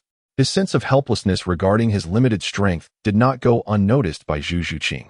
Observing the on Ning Fan's face, Zhu Qing misunderstood him, assuming he was disappointed by her concealment. Consequently, she lowered her head and softly apologized. "I'm sorry." "Oh, there is no need for apologies. I understand your predicament," Ning Fan replied, shaking his head. "I can sense your concerns. However, as I have said before, if you do not wish it, I will never allow you to marry anyone against your will." Ning Fan spoke gently to Zhu Qing, who, with her beautiful eyes shimmering, chose not to respond. She turned her head away, as if she had not heard his words. Nevertheless, Ning Fan keenly noticed the slight upturn at the corners of her lips. Ning Fan offered a faint smile, choosing not to utter another word. Instead, sitting beside Zhu Zhuqing in silence, both immersed in the tranquility of the night. Zhu Zhuqing's beautiful gaze was drawn to the gently swaying wheat fields. Stirred by the breeze, and after a long while, she unexpectedly broke the silence. Ning Rongrong, she has a fondness for you. You must not truly be siblings, right? She spoke softly, although she appeared cold on the surface. Her sensitive heart had long sensed that Ning Rongrong's feelings for Ning Fan transcended the simple brother-sister relationship he had described. In truth, Zhu Zhuqing held a deep regard for Ning Rongrong, the sister that Ning Fan spoke of. This evening, Zhu Zhuqing's worries diverged from the usual. In addition to the strife of noble families and the uncertainties of the future, she grappled with concerns regarding the relationship between Ning Rongrong and Ning Fan. Upon hearing her words, Ning Fan, who had anticipated this, displayed no sign of unease. Yes, Rongrong is the daughter of the Seven Treasure Glazed Tile School's leader. I am merely a humble disciple of the same sect, and we are indeed not blood siblings. After a moment's hesitation, he continued, in truth, I am aware of Rongrong's feelings for me. At this admission, Zhu Zhuqing's heart raced unexpectedly, an inexplicable wave of disappointment and fear washing over her. Though she wished for Ning Fan to maintain some distance, fearing that he might be drawn into her troubles and suffer harm, she could not help but feel another emotion rise within her, an anxiety that he might suddenly depart, leaving her forever. After all, over the years, due to the harsh realities of noble family rivalries, even her once caring elder sister had ceased to cherish her one day. As the saying goes, one knows the warmth and coldness of water by drinking it. For so many years, she bore the burdens of her family alone, with no one to converse with or confide in. Yet now, with Ning Fan's sudden presence, Zhu Zhuqing found herself with someone to rely on and communicate with. Despite her reservations stemming from her family background, a selfish fear lingered within her that Ning Fan might grow fond of another, truly leaving her behind. Chapter 47. A late-night meeting. Ning Fan discerned the subtle unrest within Zhu Zhuqing and gently placed a hand upon her back, speaking in a soothing tone. In my eyes, Rongrong is merely akin to a mischievous younger sister, quite distinct from you. Ning Fan's words were not intended to deceive Zhu Zhuqing for the sake of comforting her. They were a genuine reflection of his feelings. Although Ning Rongrong was undeniably beautiful and charming, her previously spoiled demeanor as a little demoness from the Seven Treasure Glazed Tile School had been intolerable for him. In the past, Ning Fan had approached Ning Rongrong for the sake of system rewards, enduring numerous hardships and humiliations at her hands. He had once vowed to regard Ning Rongrong solely as a heartless target for rewards, tormented by her capriciousness. However, as he became more familiar with her, he began to see the endearing and playful side of this little demoness, despite her unyielding temperament. Today, her anxious concern for him warmed his heart, causing much of his previous dissatisfaction with her spoiled behavior to dissipate. Now, as Ning Fan found himself expelled from the Seven Treasure Glazed Tile School, he viewed Ning Rongrong more as a mischievous and adorable younger sister. Really? Zhu Zhuqing gazed at Ning Fan with her beautiful eyes, resembling autumn waters, her voice laced with uncertainty. Indeed, Ning Fan replied with a gentle smile, nodding his head. Upon hearing his reaffirmation, Zhu Zhuqing's eyes sparkled with a captivating light. Suddenly, a blush crept onto her cheeks, and her gaze wavered as she looked at Ning Fan, her delicate lips parting slightly as if she wished to say something, yet hesitated. Feeling shy, after a prolonged moment of indecision, Zhu Zhuqing curled her body, burying her head in the softness before her, and in a soft, almost inaudible whisper, she said, "Then, if I were to be bullied, would you?" Upon hearing the familiar beginning, Ning Fan immediately understood what Zhu Zhuqing was about to convey. He couldn't help but smile, realizing that despite her icy exterior, she was still, at heart, a young girl. He shook his head, gently stroking her long, delicate hair. Feeling her slight shiver, with tenderness, he assured her, "Do not worry, as long as I am by your side, no one will dare to bully you. I will protect you with all my might." At his words, a rare flicker of joy illuminated Zhu Zhuqing's cold eyes. She lifted her head and softly replied, "Really? But I do not deserve such treatment from you." Though Zhu Zhuqing felt elated, a sense of insecurity lingered. Ning Fan was a genius disciple of the Seven Treasure Glazed Tile School, with dual martial spirits, and the daughter of the school's master, Ning Rongrong, held affections for him. In contrast, Zhu Zhuqing was merely the second young lady of the Zhu family, a pawn in political struggles, and felt she could not compare to Ning Fan's promising future. Whether you deserve it or not is not for you to decide. It is I who shall determine that. Ning Fan sighed lightly, patting her head to dispel her tangled thoughts and worries. It is late now. You should return and get some rest. Tomorrow marks the first day of school, so it is best to sleep early. All right, you can go back first. I do not wish to sleep just yet, Zhu Zhuqing murmured softly, gazing at the bright night sky. You, indeed, Ning Fan replied with a hint of exasperation as he observed the girl beside him, shaking his head. Since Zhu Zhuqing did not wish to return, he would not leave her alone to sleep. If you do not want to sleep, then I shall lull you to rest, he said indulgently to Zhu Zhuqing. Sing me to sleep? Zhu Zhuqing's cold eyes reflected a look of confusion. Ning Fan smiled gently and with a wave of his hand. A black wooden 7-string guqin, approximately 4 feet in length, materialized before him. Zhu Zhuqing, with her delicate fingers, slowly glided across the surface of the ancient instrument. Her gaze directed at Ning Fan with a hint of curiosity. Although Zhu Zhuqing hailed from an esteemed noble family and possessed a certain knowledge of musical instruments, she had never encountered a guqin of this particular style. This guqin belonged to Ning Fan from his previous life, and its presence in this world was undoubtedly a reward bestowed upon him by the system. This is a guqin, he said. Since you feel troubled and wish to remain awake, I shall use it to lull you to sleep. Ning Fan cast a gentle smile at Zhu Zhuqing. Choosing not to utter another word, he settled into a meditative position on the ground, closing his eyes and caressing the strings of his zither. With delicate movements of his fingertips, a melodious sound resonated through the air. At that moment, a hint of divine radiance emanated from Ning Fan. And as his fingers danced upon the strings, the notes leaped forth, causing Zhu Zhuqing's heart to flutter involuntarily. Ning Fan's eyes were tightly shut, his entire being seemingly merging with the guqin. His fingers glided over the strings, producing melodies that resonated with the soul, as if the notes were imbued with life. Under the moonlight, the youthful countenance of the boy appeared so tranquil and ethereal, his hands wielding an enchanting power that compelled one to follow the rhythm of his fingertips. The music flowed like a crystalline spring, gently infiltrating the heart, refreshing, clear, and serene. In this moment of deep concentration, all distractions were banished. Zhu Zhuqing felt her spirit immensely relaxed, her heart gradually finding peace and harmony with the cadence of Ning Fan's fingers. The night was tranquil, and the sound of the guqin unfurled slowly. Mysteriously, Zhu Zhuqing's mind became ethereal, her heart calming as she unconsciously leaned against Ning Fan, surrendering to the enchanting melodies. What a peculiar person, she murmured softly, resting her head on his shoulder before drifting peacefully into slumber. Ning Fan opened his eyes, his hands deftly continuing to play the guqin. He glanced at Zhu Zhuqing, who lay peacefully asleep beside him, and smiled with satisfaction. The score of flowing clouds served to calm the mind, its effect fully realized under his masterful technique. By the time the piece concluded, Zhu Zhuqing had succumbed to the soothing melodies. Observing her relaxed slumber, Ning Fan shook his head gently, then closed his eyes, immersing himself in the music as he continued to play. As the night deepened, the entire Shrek Academy fell silent.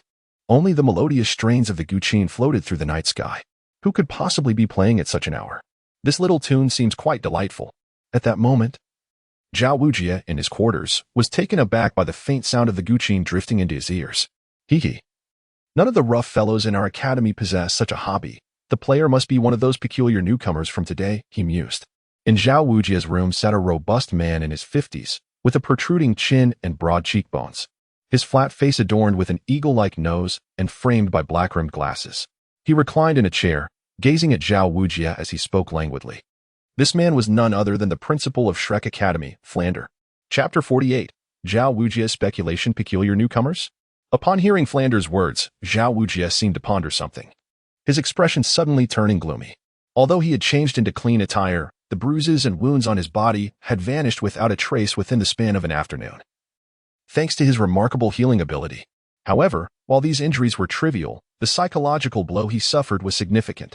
Zhao Wujie could hardly fathom that his innocent desire to stretch his limbs and spar after awakening had led to a series of humiliations.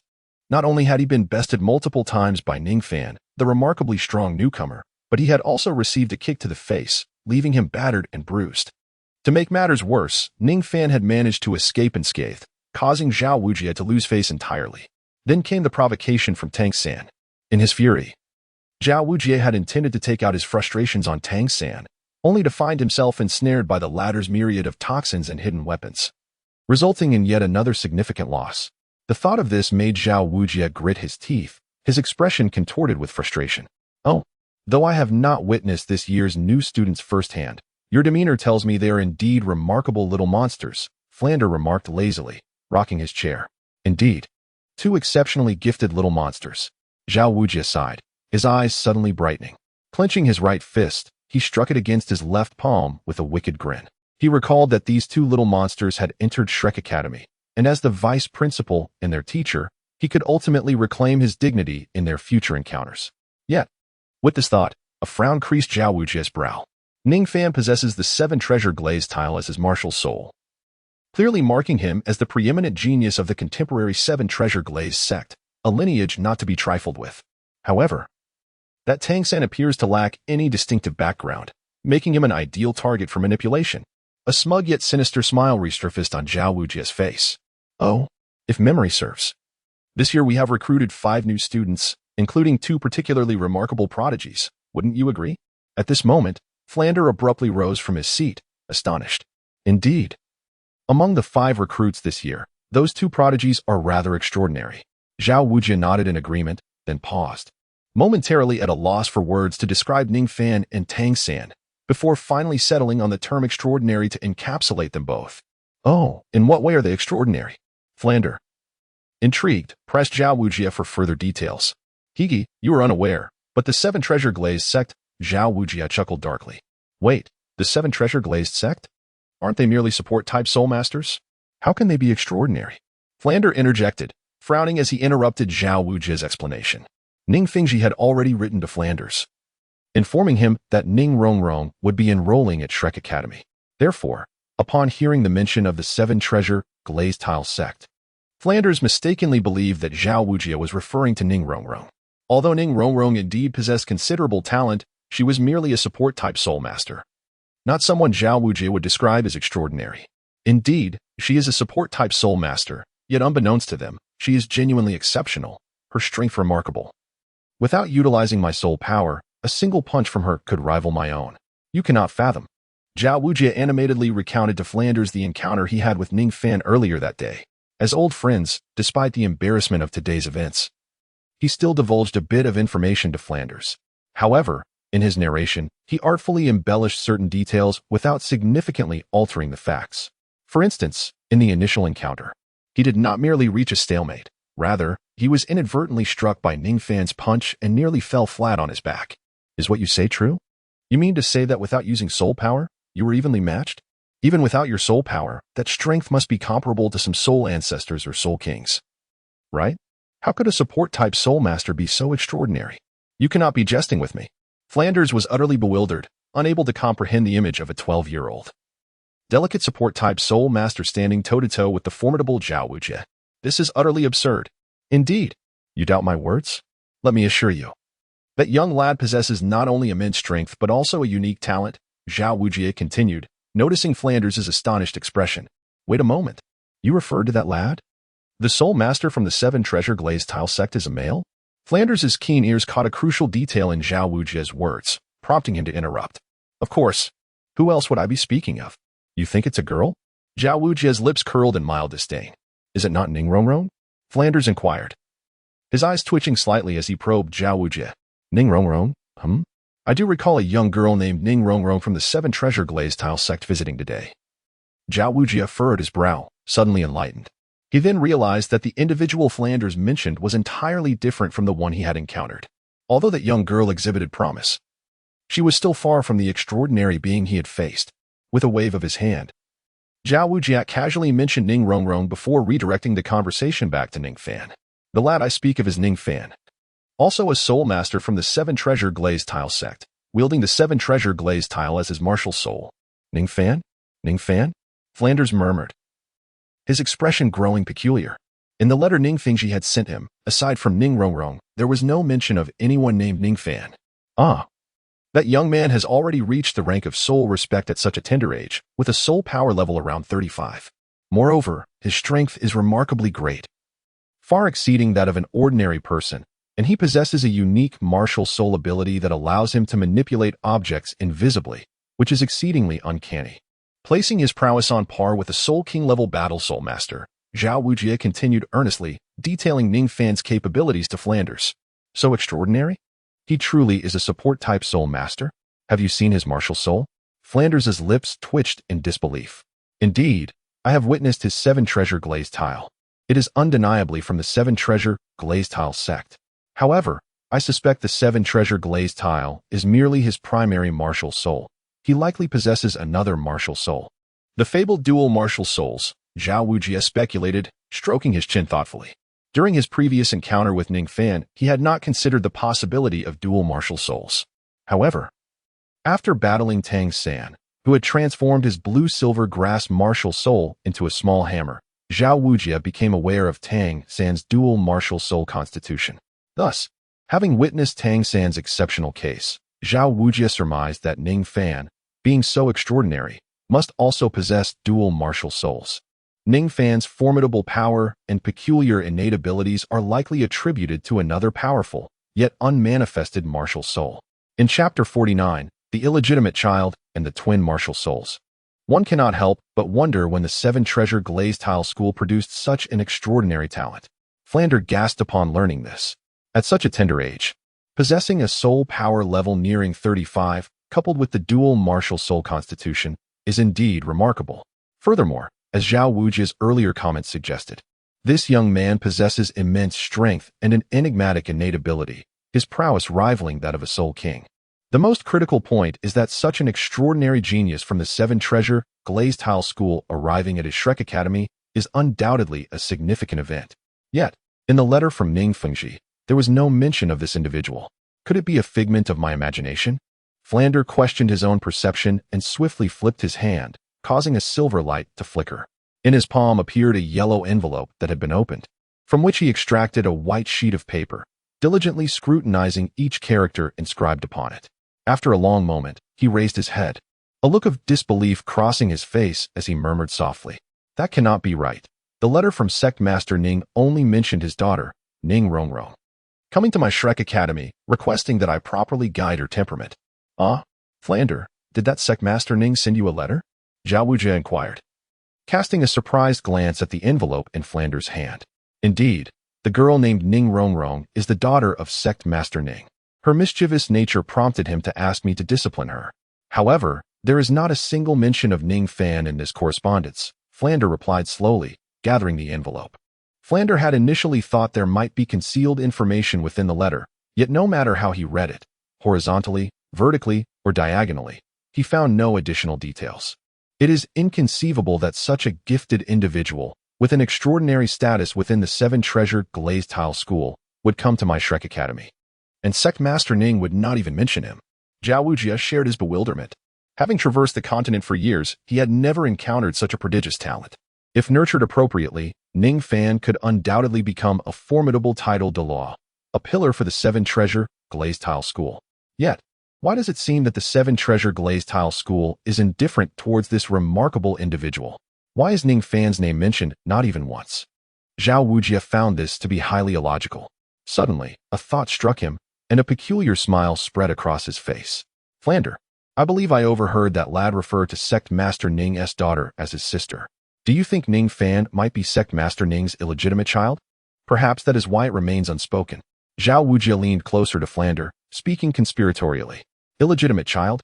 Flander was momentarily taken aback, staring at Zhao Wujie. After a moment of contemplation, he stroked his chin thoughtfully and nodded. "Ah, there is indeed a possibility to consider. But let us not speculate further. I shall respond to Sect Master Ning's letter tomorrow, hinting at this matter, and in a week's time, the truth will surely unveil itself." Flander shook his head and settled back into his chair. "By the way, what are the other prodigious individual you mentioned?" Flander inquired of Zhao Wujie. "The other prodigy is quite impressive as well, possessing twin martial souls. His name is Tang San," Zhao Wujie continued. Suddenly, Zhao Wujie felt a subtle, yet intense aura locking onto him. Zhao Wujie stepped forward. In the early morning, before the dawn's light had fully risen, diligent villagers began their day's toil. Some took advantage of the cool morning air to weed and harvest their crops, while others set off to Soto City to procure essential goods. Early in the day, the village entrance, which had been quiet throughout the night, buzzed with activity. The villagers noticed two young figures, a male and a female, standing upon a large stone at the village entrance, both offering Ning Fan warm and sincere smiles. Ning Fan politely nodded in greeting, all the while observing the girl who lay with her head resting on his thigh, still lost in slumber. He could not help but marvel at the remarkable hypnotic effects of his musical compositions. Ever since Zhu Zhuqing had fallen asleep against his shoulder the previous night, he had played for most of the night before putting away his guqin. Then, using his spatial abilities, he gently repositioned Zhu Zhuqing's head onto his thigh, covering her with a blanket. Ning Fan has been engaged in meditation and cultivation until now. Meanwhile, Zhu Zhuqing has remained in a deep slumber, occasionally shifting in her sleep, undisturbed by the gradually increasing clamor and liveliness at the village entrance. Previously, Zhu Zhuqing had awakened at the slightest touch from Ning Fan, yet at this moment, she remains entirely unaffected by the surrounding noise, her breathing steady and her slumber profoundly tranquil. Ning Fan gazed at the girl nestled in his arms, entirely devoid of any defenses, and chuckled softly, shaking his head. Zhuqing actually spent the night here? What were you two up to last night? Indeed. Sister Xiao's intuition never fails. I had a feeling your relationship was not so simple. Just then, a gasp broke the silence. Ning Fan followed the gaze and spotted Xiao Wu and Tang San near the village entrance. After rising from slumber, Tang San and Xiao Wu felt a pang of hunger.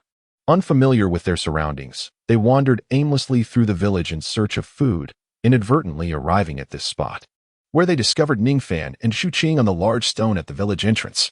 Upon Xiao Wu's exclamation, the slumbering Zhuqing seemed to hear her name, letting out a soft murmur as her long eyelashes fluttered gently before she slowly opened her beautiful eyes.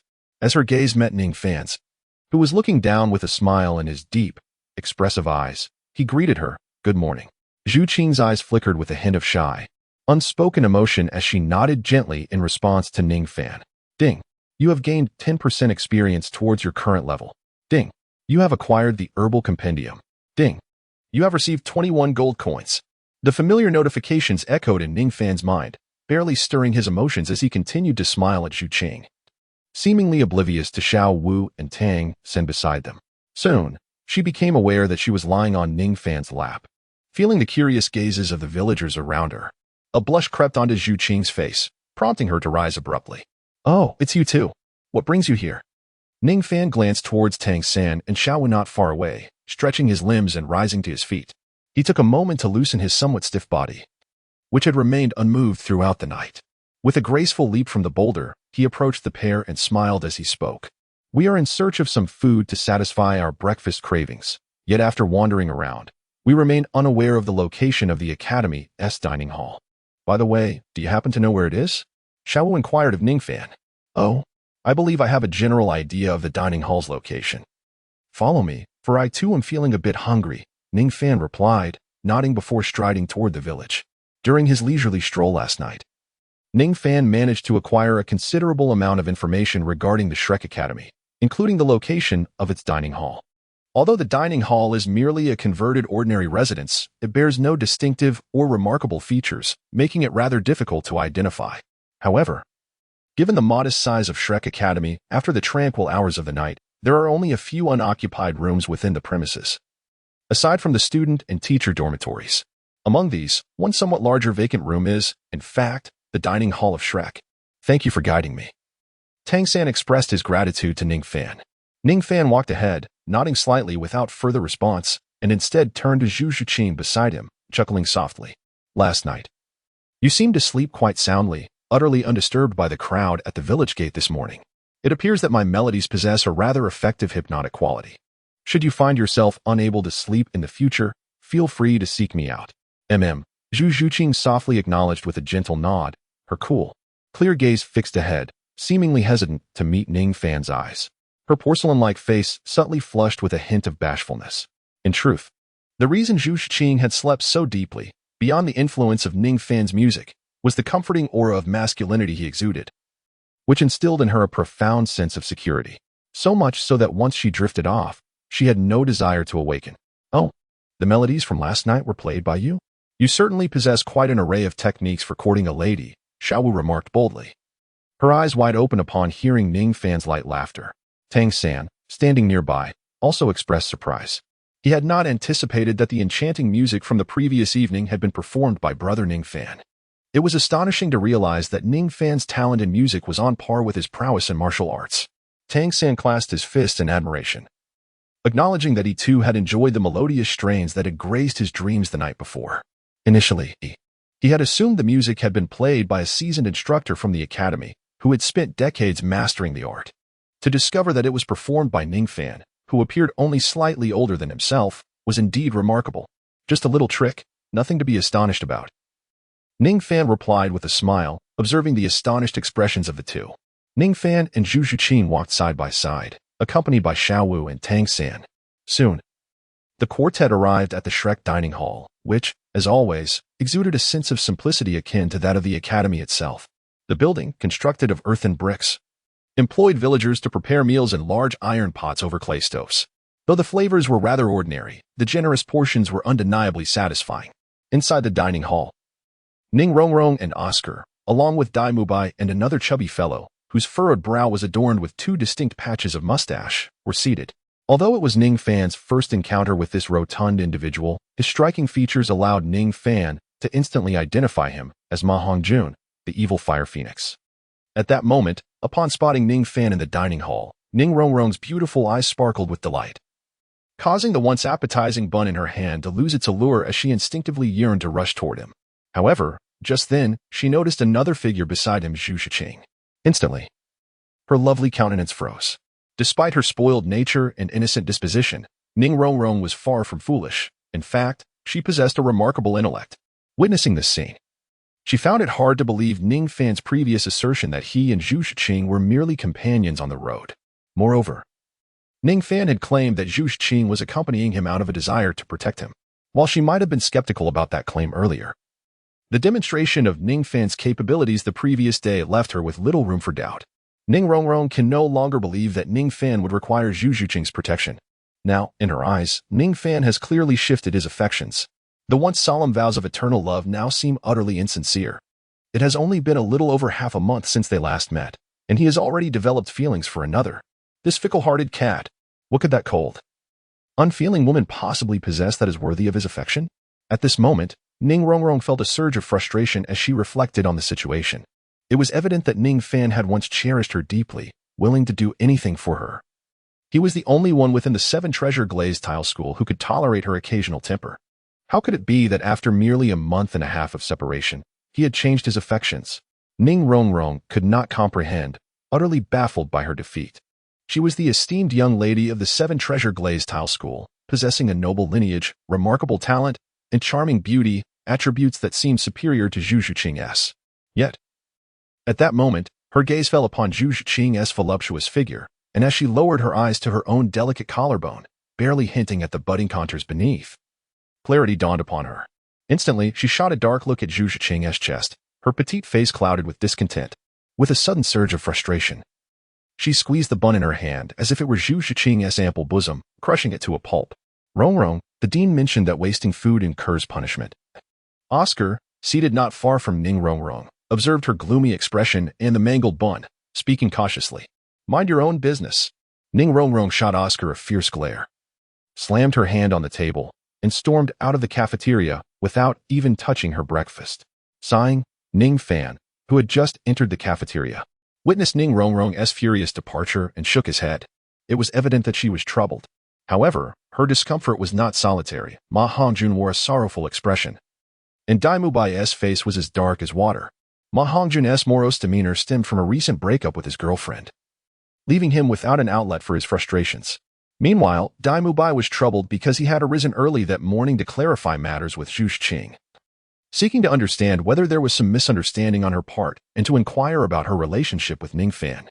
To his dismay, upon arriving at her door, he discovered she was nowhere to be found. Now, seeing Zhu Zhiqing entering the cafeteria alongside Ning Fan, he felt as if he had been adorned with a bright, gaudy hat. Chapter 51. Reforging the radiance of the support-type soul master. The cafeteria was quiet, but the atmosphere became peculiarly tense with the arrival of Ning Fan and Zhu Zhiqing. Although Ning Fan noticed the shift, he remained unfazed, while Zhu Zhiqing maintained an air of indifferent coolness. After swiftly resolving their breakfast, the group soon made their way to the Academy's Grand Plaza, forming a line and standing still. At this moment, all 8 students of Shrek Academy, including Ning Fan, had truly gathered. However, despite their assembly, the ambience was far from harmonious. Ning Rongrong, who had hastily exited the cafeteria without finishing her meal, now stood beside Ning Fan, tightly clutching his right arm while defiantly glancing at Zhu Zhiqing, seemingly staking her claim. Yet, Zhu Zhiqing paid her no mind. After a brief glance, she exhibited no reaction. This indifference left Ning Rongrong feeling as though her efforts had met with futility, akin to striking a soft cushion. Dai Mubai's countenance remained stormy, simmering with suppressed anger, while Ma Hongjun wallowed in the sorrow of his breakup. Oscar, having recently groomed himself, nibbled on a sausage, his gaze tinged with melancholy and dejection. Initially enchanted by Ning Rongrong upon their first encounter, he had thought her heart already belonged to Ning Fan upon witnessing their closeness. However, after learning of their actual relationship as mere sect companions, he had rekindled hope, even shaving off his beard to present a polished appearance. Yet, hearing from Ning Rongrong that they were not siblings after all, and observing her current demeanor, Oscar realized that her affections were clearly directed towards Ning Fan. His dreams shattered once more, leaving him despondent. Among the group, only Tang San and Xiao Wu, along with the seemingly indifferent Ning Fan, retained a semblance of normalcy in their interactions. Soon, a middle-aged man approached from the front of the line, momentarily breaking the strange atmosphere and capturing everyone's attention. Ning Fan focused his gaze. The individual before him was none other than the esteemed founder of Shrek Academy, the four-eyed cat eagle, Flinder. Flinder, appearing to be in his 50s, though not particularly robust in stature, exuded a remarkable vitality as he walked with a steady gait. His deep-set eyes were obscured by dark glasses, and his prominent chin imparted a shrewd and cunning impression. "Is that a scheming merchant?" Xiao Wu exclaimed upon spotting Flinder. "What merchant?" "He is our dean, Flinder, a rank 78 soul sage, whom even teacher Zhao Wujing cannot surpass. Be cautious with your words." Oscar, with a melancholic expression and a roasted sausage in his mouth, hastily swallowed the remaining piece. He then patted his chest and reminded Xiao Wu, "Is this scheming merchant really that formidable?" Xiao Wu murmured, only to promptly close her mouth when she felt Flinder's gaze upon her. Flinder slowly approached the group, surveying them with satisfaction. "Impressive. I did not expect 5 little prodigies to enter this year. Very well. Let's gather for introductions, and then you may return to rest and regain your optimal condition. The first class officially commences tonight. However, the support-type Soul Masters are an exception, so Oscar, Ning Rongrong, and Ning Fan, please come with me." Flinder directed his attention toward the three. I've been classified as a support-type Soul Master too?" Ning Fan was taken aback, perplexed as to why he was grouped with Ning Rongrong and Oscar. While he certainly possessed a support-type martial spirit, it would be more fitting to refer to him as a support-type battle Soul Master. Ning Fan was not the only one astonished. The others were equally taken aback. After all, if even Ning Fan was considered a support-type Soul Master, did that imply that their combat abilities as battle Soul Masters were inferior even to those of support-type Soul Masters? However, Flinder provided no explanations, continuing to walk away with his hands clasped behind his back, while Ning Fan, Oscar, and Ning Rongrong followed closely behind. "You three are now classified as support-type Soul Masters." Support-type and battle Soul Masters are two distinct schools of thought. On the battlefield, support-type Soul Masters are often the most vulnerable, facing life-threatening dangers with their lack of combat prowess, relying on their teammates for protection. Therefore, I wish for you to tell me how, as a fragile Soul Master, one can better safeguard oneself on the battlefield? Oscar was the first to respond without hesitation. One should endeavor to stay behind one's comrades, entrusting one's back to them, while utilizing all available terrain and structures to evade risks, keeping as far away from danger zones as possible. Flinder nodded approvingly, acknowledging the answer as exemplary, with no points of critique. He then turned his attention to Ning Rongrong. "As for how to ensure your safety, it is of course to unleash your soul skills, bolster your teammates, and then seek refuge behind the most formidable Soul Master or find a secure location to hide." Ning Rongrong pondered for a moment and softly articulated her thoughts. Upon hearing her, Flinder could not help but chuckle, and Oscar joined in the laughter as well. Ning Fan, after listening, also secretly smiled. For Ning Rongrong, the little princess of the 7 treasure glazed tile school, her response was indeed a quintessentially correct answer. Flinder then turned his gaze toward Ning Fan. Although Flinder was already aware that Ning Fan was not merely a support-type Soul Master, the overwhelming power and peculiar innate abilities he possessed rendered the support capabilities of the 7 treasure glazed tile tower rather negligible. Nevertheless, Flinder still felt compelled to inquire of Ning Fan, for despite the boy's eccentricities, he was still considered a support-type soul master. At this moment, both Ning Rongrong and Oscar directed their attention toward Ning Fan, seemingly eager to hear his response. Ning Fan chuckled and remarked, "A competent support-type soul master should not solely focus on self-preservation. Such an attitude is excessively selfish. I believe that a support-type soul master must prioritize the protection of their teammates. They should diligently hone their skills and strive for strength, enabling them to take the lead in battle, to decisively vanquish the enemy, and to safeguard their comrades unscathed. Thus, by annihilating the adversary, no one will be harmed, ensuring the safety of both teammates and oneself. In my view, this epitomizes a truly qualified support-type soul master. Of course, I am aware that throughout history, not all support-type soul masters have been able to achieve this. Perhaps it is precisely for this reason that my emergence is significant. It is our solemn duty to restore the glory of support-type soul masters." Ning Fan clenched his right fist and struck it fiercely against the palm of his open left hand, exclaiming with fervor. Flander, upon hearing this, was rendered speechless. Chapter 52. Obsession. It was not only Flander who found himself at a loss for words. Even Oscar and Ning Rongrong gazed at Ning Fan with peculiar expressions. As an auxiliary soul master, although his physical constitution was significantly enhanced by the protection of soul power, allowing him to surpass ordinary individuals devoid of such capabilities, an auxiliary soul master could merely compare himself to common folk. In a true confrontation with a battle soul master, the inevitable outcome would be utter defeat, without exception.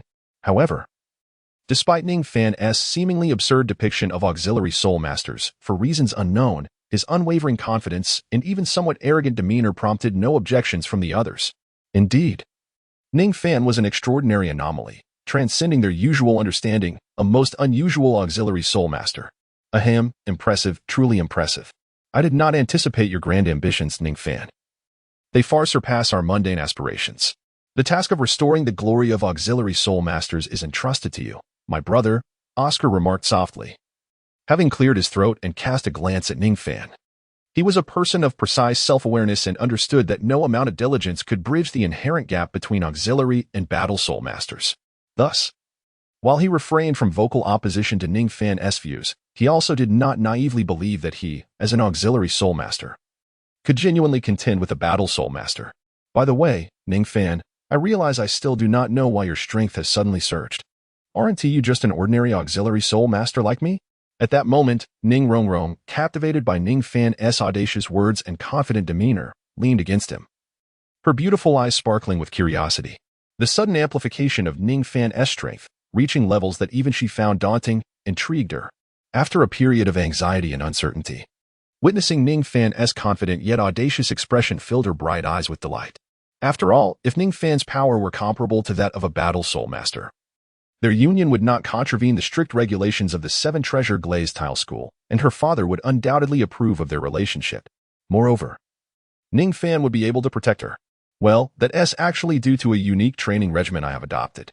Ning Fan cast a glance at Ning Rongrong. In truth, if Ning Rongrong truly wished to know, he could have easily divulged a glimpse of his second martial soul without much consequence.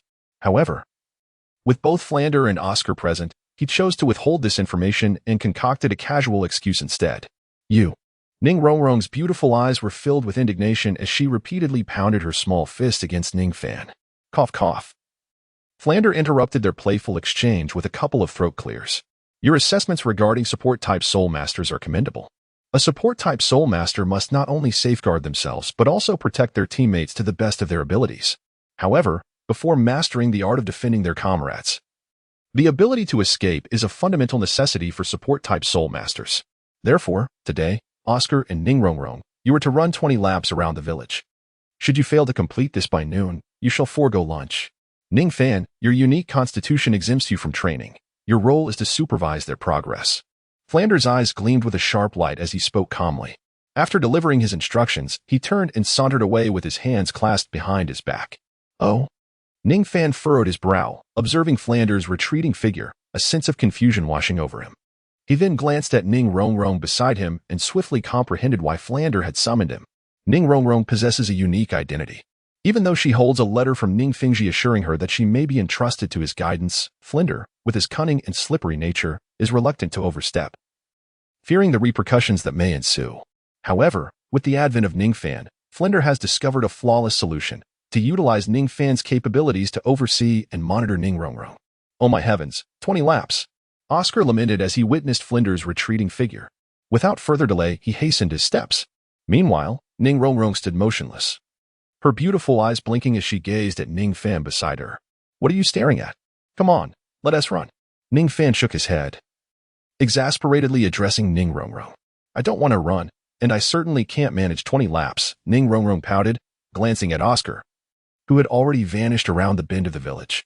With her small hands clasped in front of her chest, she candidly confessed to Ning Fan. As a support-type soul master, Ning Rongrong is acutely aware of her lack of self-defense capabilities. Hence, she has engaged in training her running endurance at the Seven Treasure Glazed Tile School. However, her training has been rather rudimentary, and given her current physical condition, she is well aware that she cannot manage to run 20 laps. Even though running 20 laps is beyond her reach, she resolves to complete a few laps at least. Ning Fan, observing Ning Rongrong, continues to persuade her. Although he is not one to meddle in others' affairs, he feels a sense of protective kinship towards her, akin to that of an older brother, and decides to offer his encouragement. I don't want to run, Ning Rongrong pouted, turning her head away defiantly as she shouted at Ning Fan.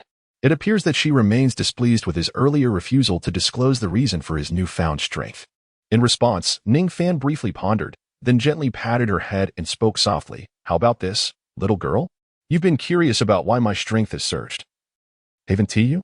If you run 10 laps, I will reveal the reason to you once you finish. A smile gradually spread across Ning Fan's face as he addressed her gently. What do you think? How does that sound?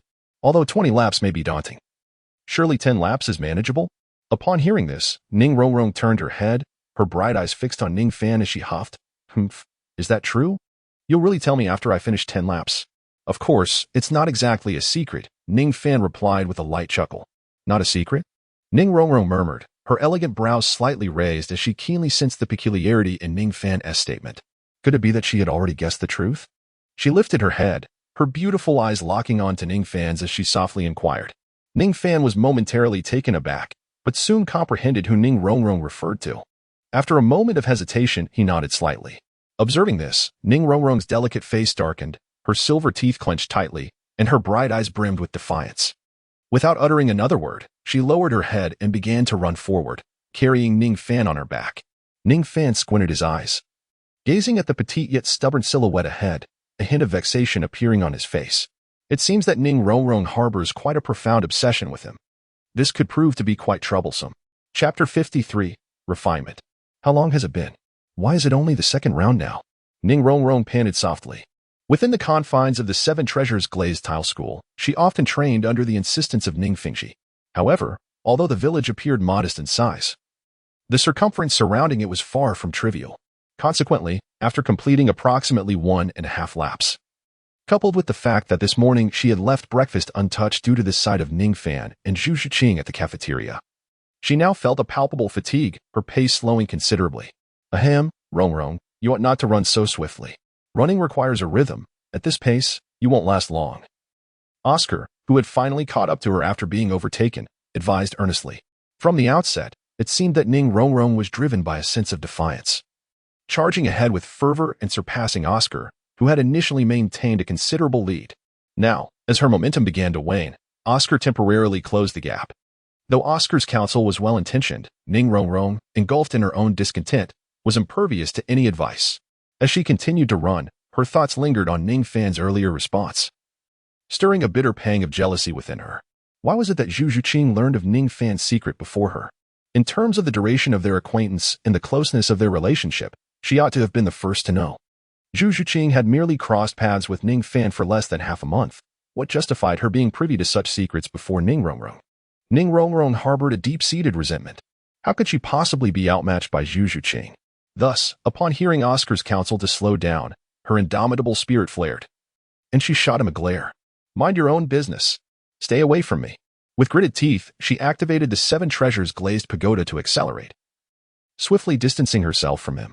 Though employing her soul power had alleviated her fatigue significantly, she managed to complete an additional 2.5 laps, bringing her total distance to nearly 4 complete laps, approximately 12 miles. Oscar, in contrast, found himself outpaced by a full lap. However, for Ning Rongrong, traversing 4 or even 5 laps represented the pinnacle of her endurance. As time passed and the sun ascended higher into the sky, its rays poured down upon the earth, unleashing an abundance of warmth. The temperature escalated rapidly alongside the rising sun. For Ning Rongrong, whose stamina had always been somewhat lacking, her stubbornness pushed her to continue without pause, disregarding her breathing rhythm and forcing herself to sprint, all without having consumed even a few bites of breakfast. Her strength was waning, nearing its limit.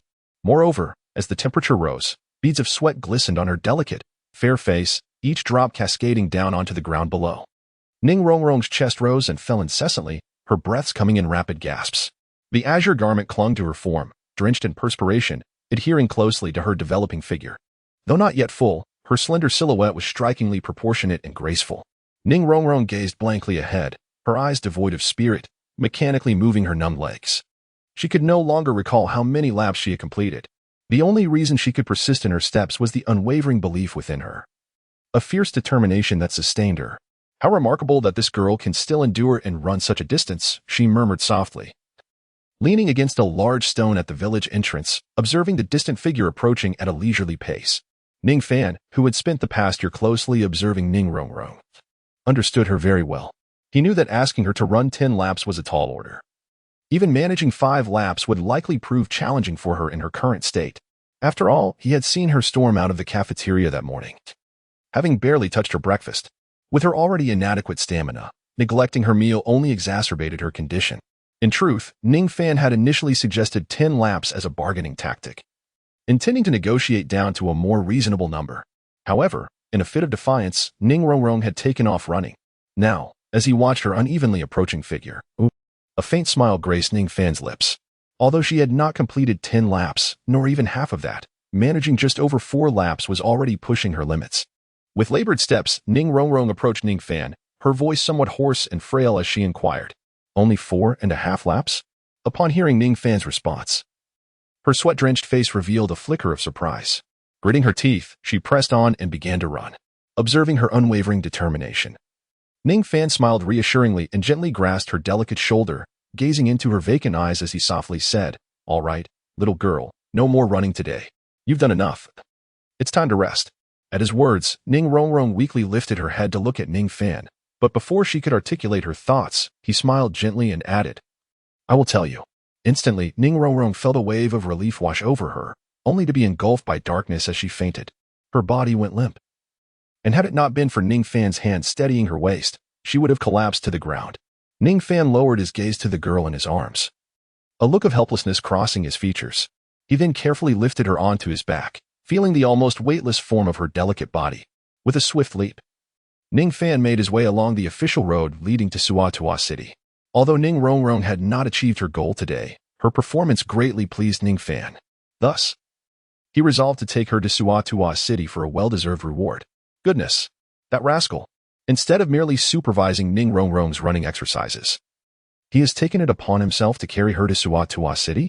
Flander, who had been covertly observing Ning Fan and Ning Rongrong from the branches of a lush tree, furrowed his brow and murmured, "But if he is running, so be it." Remarkably, this lad possesses quite the ability to make that little girl so obedient, he mused. Adjusting his black-framed glasses, Ning Rongrong's recent performance did not escape his notice. Although she had failed to achieve the goal he had set, barely accomplishing a quarter of it, Vlad understood that this objective was inherently unattainable for her. The primary purpose behind his goal was to temper Ning Rongrong's character, and her evident progress indicated that this aim had been successfully realized. Thus, he pondered, why did that esteemed leader still insist on having me refine this girl-ass temperament? Surely, this young lad should suffice, and yet, it perplexed Vlad. He stroked his chin, murmuring in confusion. Chapter 54, Your people slow down. There is no one vying for your food.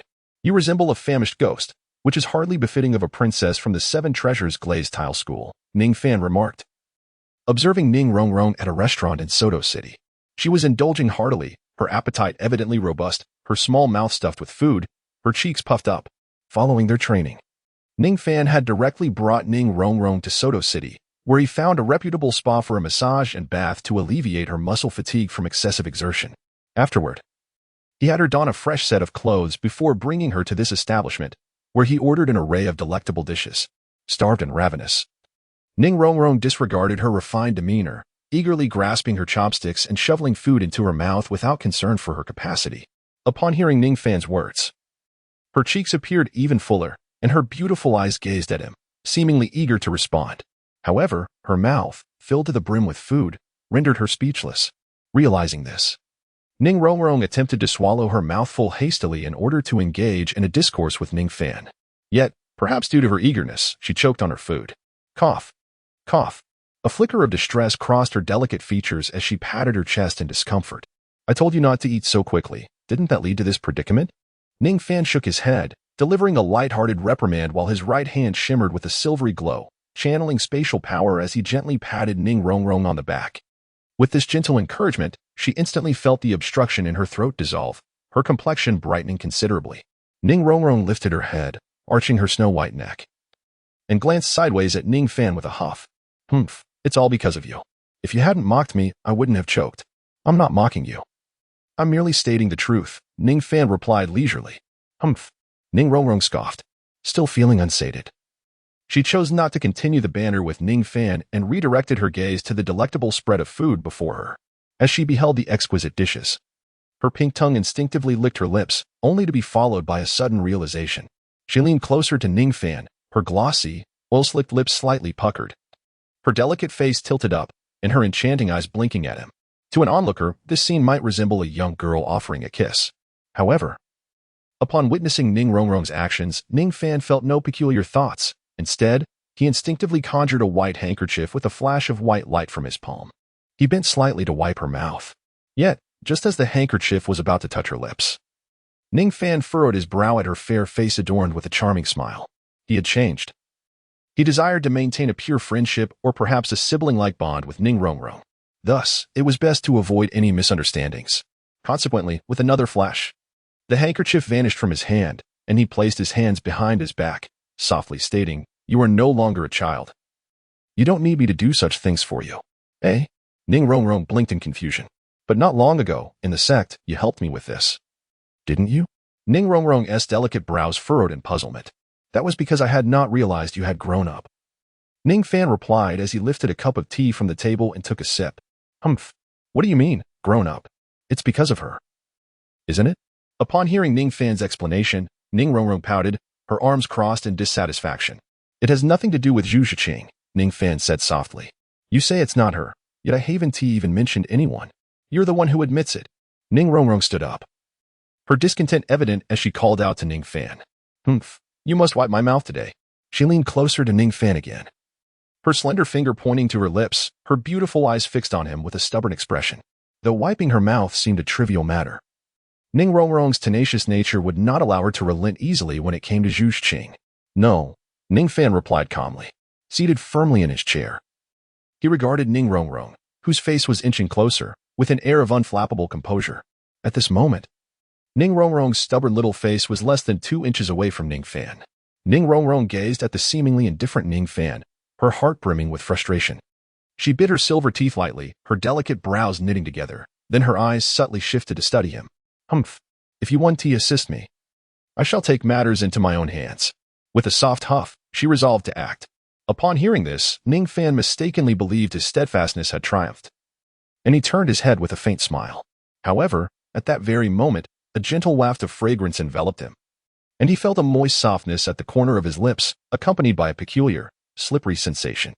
Observing the triumphant expression on Ning Rongrong's face as she rubbed her cool, supple, glistening lips against his cheek and the corners of his mouth, Ning Fan finally grasped the true meaning behind her declaration of self-sufficiency. His face darkened instantly, and he pushed Ning Rongrong away. Do you even realize what you were doing? Being a girl and all? Ning Fan regarded her, wiping the grease from his face, utterly speechless. Of course, I know. Ning Rongrong puffed up her chest, speaking with a mix of pride and mischief. Isn't it simply that you've taken advantage of me, dear sir? What is the big deal? After all, you will eventually belong to me. Her cheeks flushed with a hint of crimson as she playfully retorted. Goodness, you are so young. Yet your thoughts wander to such absurd and impractical notions. Ning Fan gazed at the young girl Ning Rongrong, rendered somewhat speechless. What can one say? Truly, she is deserving of her reputation as the little enchantress of the 7-treasure glazed tile school. After engaging in the bizarre act of using her own face as a handkerchief, she boldly asserts such audacious words. What impracticality! With your formidable strength, As long as you articulate your intentions clearly to your father, he will undoubtedly not oppose our union as he did in the past. Once your father's objections are removed, our affection shall face no opposition, for you are undeniably his cherished one. Ning Rongrong resumed her seat, her delicate hands crossed beneath her snowy chin, while her slender legs, akin to two pieces of white lotus, swayed rhythmically. With a cheerful smile directed at Ning Fan, she exclaimed, "My dear?" Ning Fan's lips twitched, caught in a moment of speechlessness. Given Ning Rongrong's mischievous nature, particularly in their exchanges, she was utterly unrestrained, voicing whatever came to her mind. Observing the radiant smile on her face and the lively motion of her legs, it was evident that she was in high spirits regarding the topic at hand.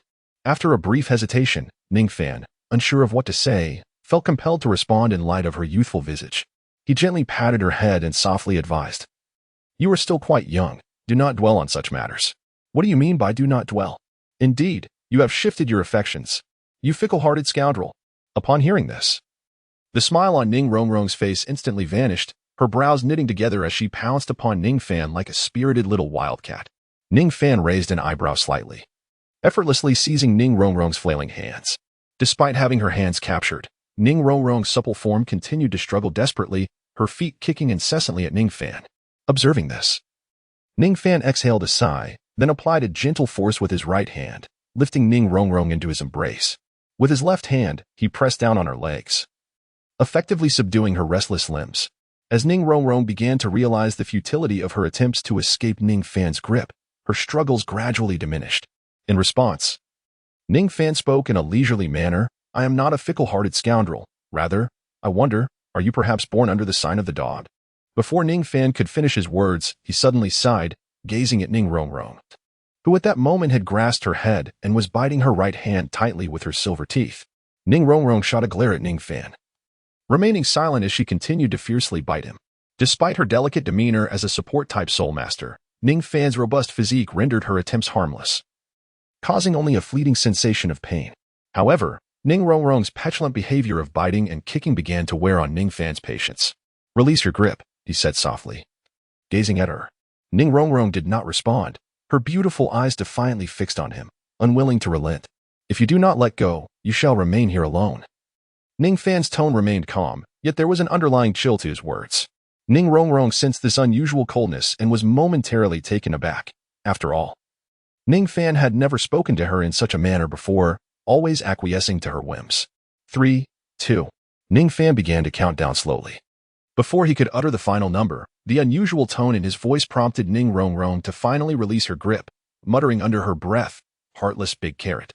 Seeing this, a smile returned to Ning Fan's face as he freed her. Once liberated, Ning Rongrong sulkily returned to her chair, her small hands picking up her chopsticks again to feed herself. The meal that had previously seemed delightful now tasted bland as she resumed eating, her appetite fading despite still feeling hungry. Ning Fan has undergone a transformation, although his strength has considerably increased, aligning more closely with her childhood ideals of a perfect partner. This has paradoxically deepened her affection for him. However, during their brief separation of merely over half a month, she has discerned that Ning Fan no longer harbors the same fondness for her as before. What could have precipitated such a change? The fickle-hearted Ning Rongrong, while selecting vegetables, muttered softly from time to time. Ning Rongrong absent-mindedly picked at her meal, lost in her own troubled thoughts. Observing this, Ning Fan took a sip of his tea, discerning the depths of her melancholy. However, he refrained from offering comfort, as Ning Rongrong's temperament was undeniably too willful. Now that she was away from the seven-treasure glazed tile school and devoid of the protective presence of those two titled Douluos, it was a fitting opportunity to guide her, ultimately for her own benefit. A soft sound broke the silence. Ning Rongrong suddenly recalled a crucial matter. Forcefully slamming her chopsticks onto the table, crossing her arms defiantly over her chest, and then turning to Ning Fan with a huff. "Did you not promise me? You were supposed to reveal the reason behind your formidable strength. You have yet to divulge that. Have you been concealing your true power all along? Why would you do such a thing?" Upon hearing Ning Rongrong's inquiries, Ning Fan did not hesitate and replied directly, "As for my soul power level, I did indeed keep some details hidden in the past. However, during my time at the Seven Treasure Glazed Tile School, I did not conceal any of my abilities." Ning Fan spoke nothing but the truth. During his time spent with Ning Rongrong at the Seven Treasure Glazed Tile School, although his soul power advanced at a remarkable pace, he had yet to awaken his second martial soul and was merely an auxiliary soul master. Is that so? How did you suddenly become so powerful? You were just like me before, merely an auxiliary soul master, Ning Rongrong exclaimed, her bright eyes filled with skepticism. Indeed, I was once like you. However, during my time away from the Seven Treasure Glazed Tile School for training, I awakened a formidable second martial soul.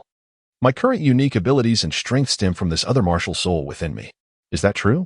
Ning Rongrong's eyes widened, brimming with disbelief. You mean to say that after your father expelled you from the Seven Treasure Glazed Tile School, you awakened your second martial soul? She gasped. Keep your voice down. And what do you mean by expelled? Can you choose your words more delicately? Ning Fan replied, his expression darkened, feeling quite displeased by Ning Rongrong's bluntness and revealing his embarrassment. Although he had already intended to leave the Seven Treasure Glazed Tile School at that moment, it seemed he was indeed looked down upon by Ning Fingxi, leaving with his tail between his legs. Is that really the case? You mustn't be deceiving me, Ning Rongrong implored, her disbelief evident as she sought further confirmation from Ning Fan. Despite some discrepancies in the details, the essence of the situation was largely accurate, and Ning Fan nodded in agreement. Although certain particulars were not entirely correct, such as the fact that he awakened his second martial soul before being expelled by Ning Fingxi, he felt no need to elaborate further, as the timeline was close enough. Upon hearing Ning Fan's words, Ning Rongrong's expression momentarily froze, and then her bright eyes shifted slightly as she regarded the helpless Ning Fan, her lovely face suddenly reflecting a glimmer of understanding. Ning Rongrong gazed at Ning Fan, her small head nodding in a seemingly understanding manner, before suddenly exclaiming in a fit of irritation, I see. I understand now. The reason you treat me this way is all because of father. Chapter 56, Truly Helpless Him? Ning Fan furrowed his brow, observing Ning Rongrong's demeanor, and a peculiar sensation washed over him. Ning Rongrong appears to have misunderstood certain matters. Ning Rongrong nodded heavily, reaffirming the thoughts that lingered in her mind. Yes, it was undoubtedly her father's fault. He must have employed despicable means and uttered harsh words, humiliating you and forcing you to depart from the sect. At this moment, the gaze that Ning Rongrong had originally directed at Ning Fan, filled with disdain, transformed. It softened, imbued with a hint of compassion and perhaps even a trace of guilt. What is this strange emotion? Ning Fan was taken aback. No, Master Ning. It was merely a brief conversation regarding Ning Fan's desire to clarify the misunderstandings in Ning Rongrong's heart. However, just as he was about to elaborate, Ning Rongrong, in a fit of anger, interjected, Indeed, it was father who forced you to leave. Humph. Ning Fingxi deceived me back then, claiming you departed from the sect of your own volition. At this moment, Ning Rongrong found her suspicions about Ning Fan corroborated, her heart swelling with frustration. Even daring to directly name Ning Fingxi, Ning Fan blinked, rendered speechless. Was it truly that after being humiliated by his father, he endured countless hardships over the past month and finally awakened his second martial soul in a perilous manner? Following the threads of logic in his mind and recalling tales he had perused in his leisure time, Ning Rongrong had perfectly constructed an elaborate narrative in which Ning Fan was subjected to relentless humiliation by his father, leading to his reluctant departure from the Seven Treasure Glazed Tile School. Ultimately, through trials and tribulations, and in a moment of profound sorrow, he unexpectedly awakened his second martial soul, gaining formidable power. In an instant, Ning Rongrong felt an overwhelming sense of guilt. At this moment, her mind was a blank canvas. As if she had gained clarity on everything, she had come to understand the reasons behind Ning Fan's transformation, as well as why he no longer cherished her as he once did. The reason you treat me this way must also stem from the humiliation inflicted by my father. Ning Rongrong murmured softly, her head bowed in remorse. In the past, Ning Fan cherished her deeply, regardless of how much she teased him. He would consistently appear tenderly by her side the following day. Yet now, within this brief span of time, an immense transformation has occurred. It is evident that the humiliation inflicted upon Ning Fan by her father has caused him to channel his resentment towards her, resulting in a palpable sense of estrangement. It is not as you perceive, Ning Fan sighed, shaking his head in exasperation. The reason you hold affection for Zhu Qing is likely because she was the one who stood by you during those times, offering you a glimmer of hope. Ning Rongrong's beautiful, large eyes gazed intently at Ning Fan, the shimmering light within them possessing an extraordinary penetrative quality.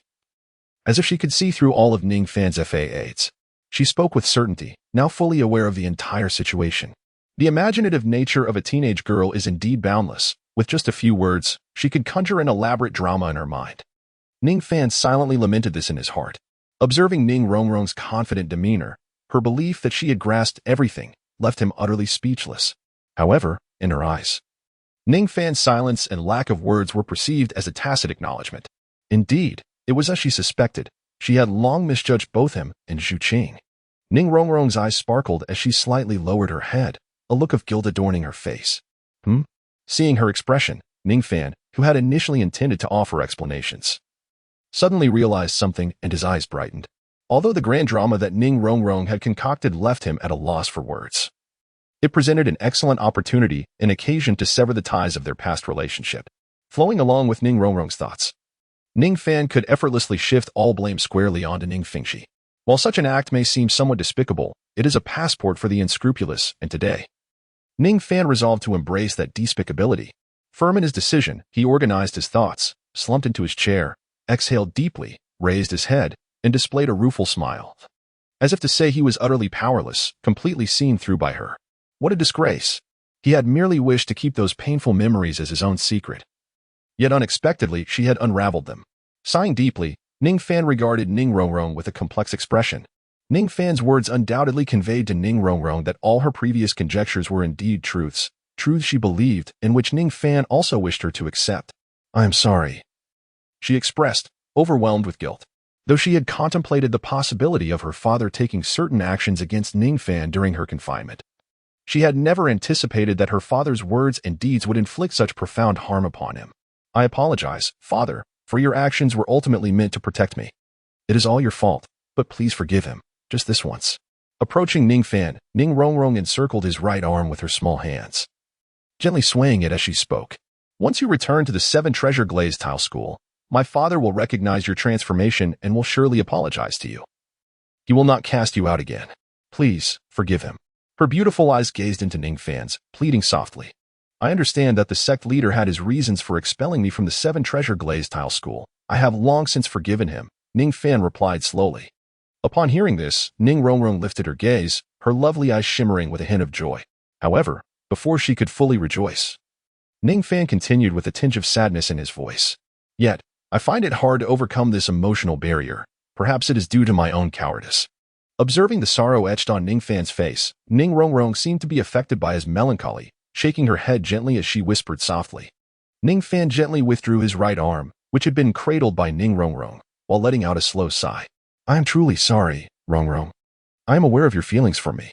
If it were the old me," he lamented with a complex gaze, "I might have been able to reciprocate.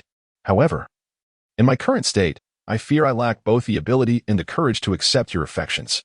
Therefore, let us remain friends from this point onward."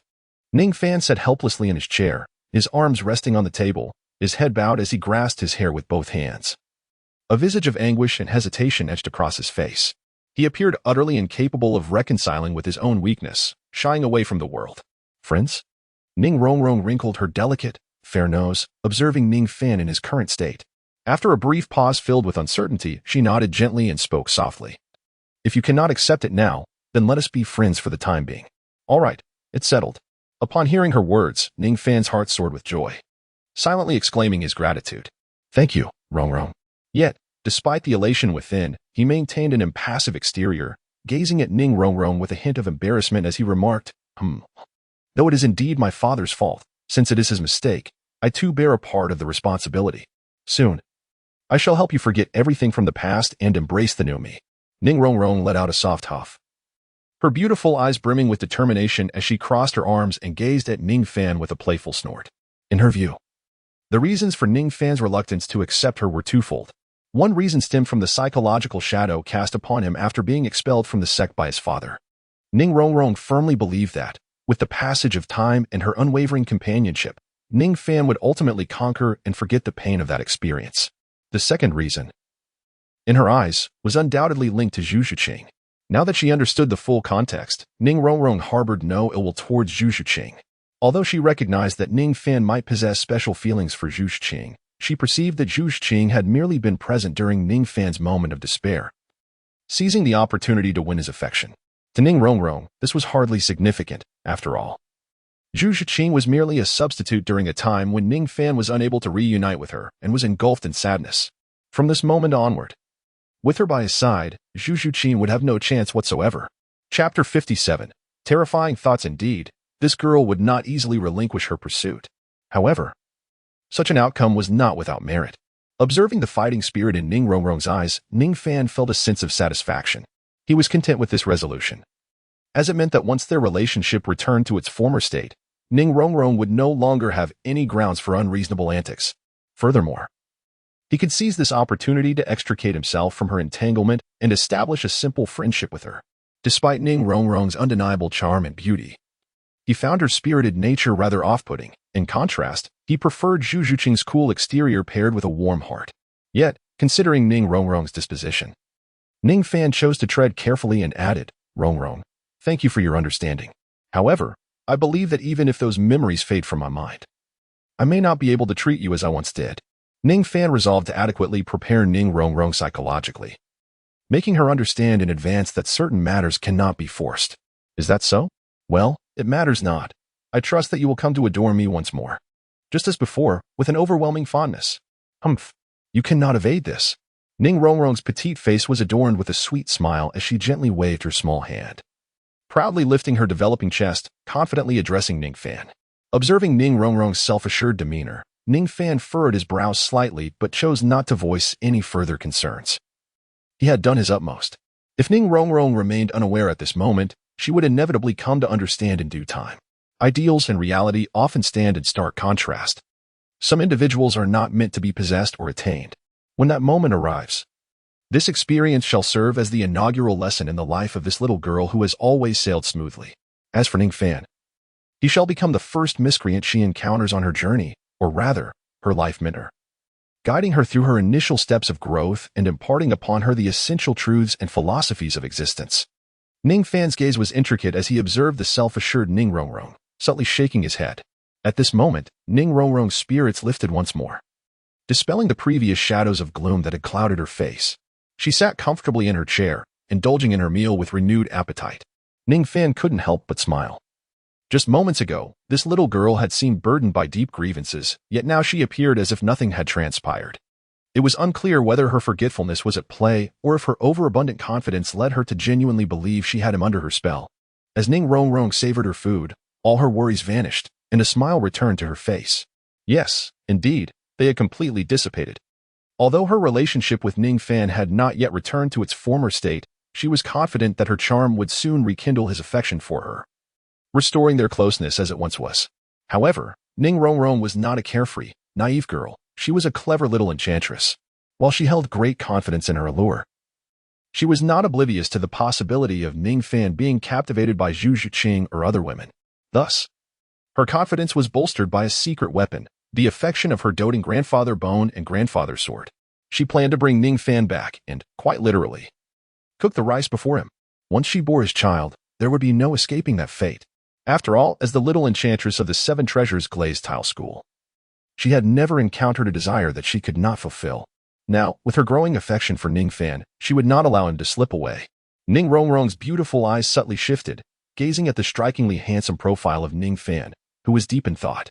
Her fair little face broke into a delightful smile, her brows and eyes curving with joy. At that moment, Ning Fan could hardly have anticipated that he was unknowingly destined to become Ning Rongrong's life mentor. In Ning Rongrong's heart, there lingered such terrifying thoughts regarding him. After meandering through Soto City, Ning Fan returned to Shrek Academy alongside Ning Rongrong. As night fell, the Academy's esteemed dean, Flender, stood upon the playground, gazing at the 8 students before him. Daimu Bai, Tang San, Xiaowu, and the others were impeccably prepared for their evening lessons, brimming with vitality. However, despite their spirited demeanor, certain individuals bore expressions that were far from pleasant.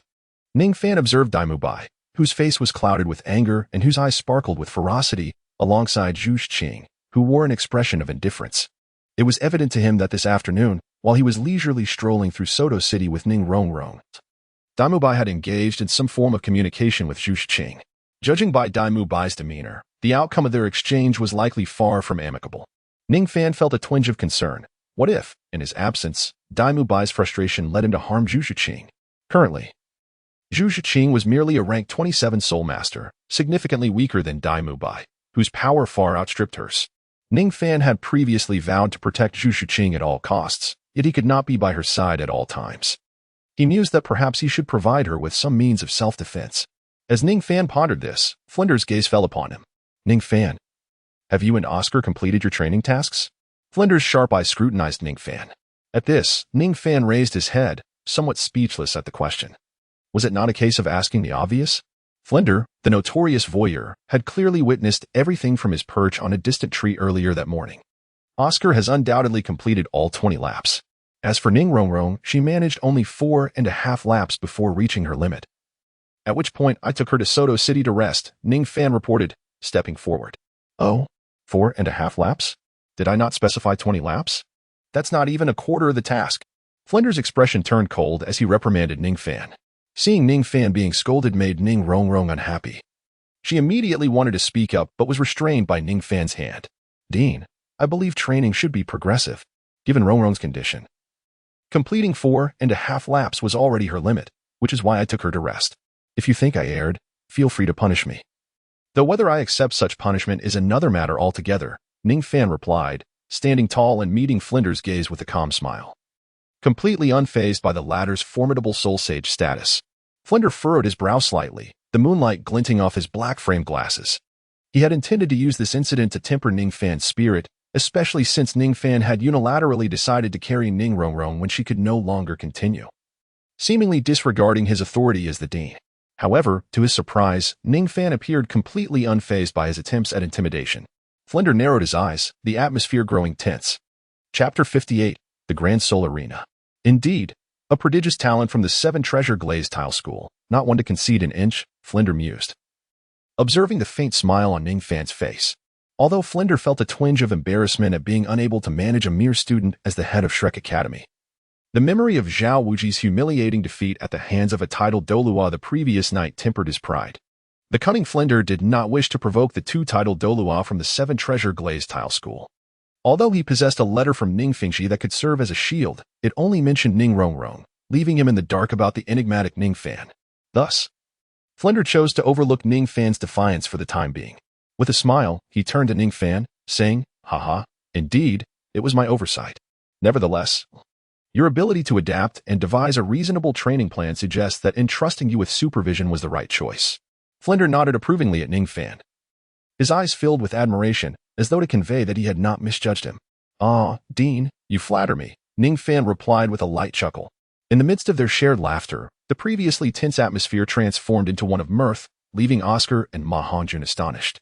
As senior students of Shrek Academy, they were well aware of their dean's reputation for being petty and holding grudges. Ning Fan's audacity to confront him publicly just now brought great embarrassment to the esteemed dean. Had they dared to act in such a manner, they would have likely faced repeated reprimands from Flanders in the name of respecting one as teacher. Yet, before Ning Fan, their dean displayed an unexpected timidity, refraining from anger and even praising him. At this moment, Oscar and Ma Hongjun recalled how just yesterday Ning Fan had best advised Dean Zhao Wujin. And now he had the audacity to confront Dean Flanders directly in front of everyone. Remarkably, in 2 consecutive days, he had openly challenged the 2 most formidable and notoriously temperamental individuals in the academy, and yet he emerged unscathed. What a formidable character! Oscar and Ma Hongjun exchanged glances with Ning Fan, their eyes reflecting a mixture of admiration and trepidation, perhaps sensing the shift in the crowd's sentiment. Dean Flanders found himself somewhat embarrassed. With his hands clasped behind him, he cleared his throat and announced, Ahem, it is time for our first lesson of the new semester. Follow me. With that, he lightly pushed off the ground and gracefully soared away towards the exit of the academy. Shortly thereafter, the group followed Flanders into the vibrant city of Soto. Although night had fallen and darkness enveloped the sky, the night market of Soto was just beginning to come alive. Bustling with energy, various street vendors weaved through the streets, and the myriad of shop signs, each uniquely styled and vividly colored, dazzled the onlookers. Ning Fan cast his gaze around. Although he had visited Soto City several times, it was his first encounter with the night market here. The crowd followed closely behind Flander. Suddenly, Flander halted in his tracks, gazing at the distant buildings. The Grand Soul Arena? Is this indeed the place? Tonight's lesson shall be to participate in the soul fighting competition, he mused. As Flander paused, Ning Fan directed his attention to a magnificent structure not far away. Stating without surprise, there it is.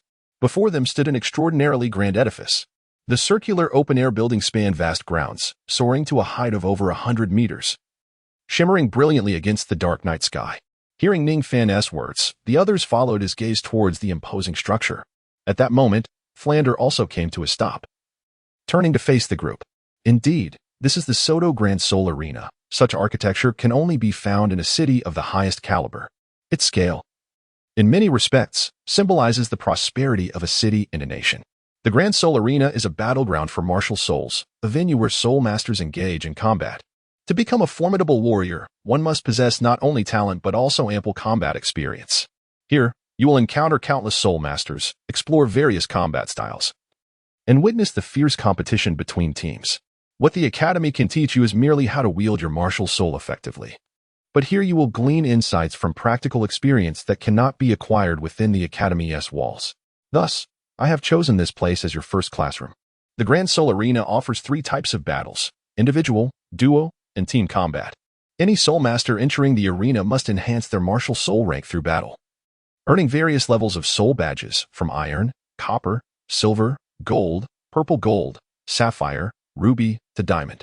At this point, Flander paused, his sharp gaze sweeping over the group before he spoke again. Your task is to obtain the Silver Soul Badge before graduation. The Silver Soul Badge is only the 3rd level. It seems rather simple, Xiao muttered. The Silver Soul Badge is not so easily acquired. Now, let us not waste any more time. As for the other rules of the arena, you may familiarize yourselves with them gradually. First, form pairs and proceed to register, Flander said, adjusting his black-rimmed glasses with a smirk. He then led the group into the Grand Sol Arena. Upon entering, Ning Fan beheld a structure reminiscent of the ancient Roman Colosseum. However, compared to the Colosseum of his previous life, this Grand Sol Arena was significantly more luxurious, bustling with energy and capable of accommodating thousands. It featured various special VIP seating and private boxes. Upon entering, they encountered a colossal stone tablet inscribed with a multitude of names. Without a doubt, these names belonged to those who had perished in soul battles. Registering for a soul battle was straightforward. One only needed to fill out a form detailing their name, age, birthplace, and martial soul, accompanied by a fee of 10 gold coins, to receive the initial Iron Soul Badge and complete the registration process. The Grand Sol Arena provided not only individual contests but also duo and team battles. However, each participant was limited to 1 battle per day. Therefore, to accumulate combat experience and expedite progression, forming a duo for 2v2 matches was undoubtedly essential. Once everyone had registered, it was time to discuss and finalize their pairings. Soon, 2 pairs were established among the 8, Tang San and Xiaowu, and Oscar and Daimubai. This left for individuals Ma Hongjun, Zhu Shiqing, Ning Rongrong, and Ning Fan, without partners. As they observed Tang San and Xiaowu, as well as Oscar and Daimubai completing their registrations, both Ning Rongrong and Zhu Shiqing instinctively turned their gazes toward Ning Fan. Zhu Shiqing's cold eyes rested on Ning Fan. Although she said nothing, her intentions were clear. In contrast to Zhu Shiqing's reserved demeanor, Ning Rongrong was more proactive. Ning Fan, let us team up, she said with a sweet smile, blinking playfully. Upon hearing this, Zhu Shiqing's expression shifted slightly as she shook her head. Though she wished to partner with Ning Fan, she wouldn't contest Ning Rongrong's claim since she had spoken first. Shaking her head, Zhu Shiqing turned her cold gaze toward Ma Hongjun and softly said, "Then, I will team up with Ma Hongjun." Ma Hongjun's eyes brightened. "Haha, Shiqing. You should partner with Rongrong." Just as Zhu Shiqing was about to finish her sentence, Ning Fan's light laughter interrupted. Upon hearing this, Zhu Shiqing looked at Ning Fan and Ning Rongrong. At that moment, Ning Rongrong puffed her cheeks slightly, clearly displeased that Ning Fan had declined her request to team up. "Rongrong and I have a significant disparity in strength, and our martial souls are identical. If she teams with me, she will gain no experience or training. However, her soul power level is comparable to yours, and the support abilities of the 7 Treasure Glazed Tile School will greatly enhance your capabilities. Thus, it is most fitting for you to partner with Rongrong rather than me," Ning Fan explained slowly, analyzing the pros and cons of the duo formation between Zhu Shiqing and Ning Rongrong. Teaming Zhu Shiqing with that fiery Ma Hongjun? What a ludicrous idea. What if he loses control during battle and takes advantage of Zhu Shiqing? To prevent such a scenario, Ning Fan decisively suggested that Zhu Shiqing pair with Ning Rongrong. Upon hearing this, Zhu Shiqing hesitated, glancing at Ning Rongrong. "Rongrong, would you like to team up with me?" Zhu Shiqing was aware that Ning Rongrong harbored some resentment towards her due to Ning Fan's influence, and she feared that Ning Rongrong might decline her invitation. However, contrary to Zhu Shiqing's expectations, when she extended the invitation, Ning Rongrong responded positively. The dissatisfaction that once lingered on Ning Rongrong's face due to Ning Fan's rejection dissipated entirely at this moment. She turned to Zhu Zhuqing and bestowed upon her a sweet smile, nodding gently as she spoke softly. Well, I shall form a team with you, Sister Zhuqing. Please take good care of me, hehe. Although Ning Rongrong had harbored some grievances towards Zhu Zhuqing because of Ning Fan, her feelings transformed after learning about Ning Fan's tragic experiences earlier that morning. She also came to realize that during her absence, it was Zhu Zhuqing who had stood by Ning Fan, helping him emerge from the psychological shadow inflicted by her father. It is precisely for this reason that Ning Fan developed feelings for Zhu Zhuqing. Upon reflection, one cannot entirely blame Zhu Zhuqing. She did not seduce Ning Fan. Rather, it was the actions of his father that precipitated these events. Consequently, Ning Rongrong no longer harbored the same disdain for Zhu Zhuqing as before. She merely regarded her as a competitor and a romantic rival. Although Ning Fan's rejection of her invitation left Ning Rongrong somewhat displeased, as long as he did not decline her request to team up with Zhu Zhuqing, she could reluctantly accept the situation. Thus, when Zhu Zhuqing extended her invitation, Ning Rongrong readily agreed. Observing the sudden disappearance of his beautiful teammate, Ma Hongjun merely smirked, as if he had anticipated this outcome all along. After the combination of Ning Rongrong and Zhu Zhuqing was finalized, the only remaining duo without a team was Ma Hongjun and Ning Fan. In truth, Ning Fan had little inclination towards forming a team, ever since his last encounter with Zhao Wujie, where he gauged his own strength. He understood that in this arena of equal caliber, he required no allies, not even in a one-on-one match, let alone a two-on-one scenario. Ma Hongjun seemed to have discerned Ning Fan's thoughts as he chuckled, stating, "Our strengths differ too greatly.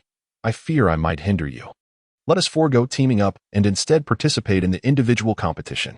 It was not only Ning Fan who hesitated to form a team. Ma Hongjun also preferred not to partner with him. After all, Ning Fan's strength was formidable, and should they team up, the opponents would all be above level 30. Given Ning Fan's soul power had surpassed that threshold, Ma Hongjun's soul power, however, lingered in the 20s, falling short of 30.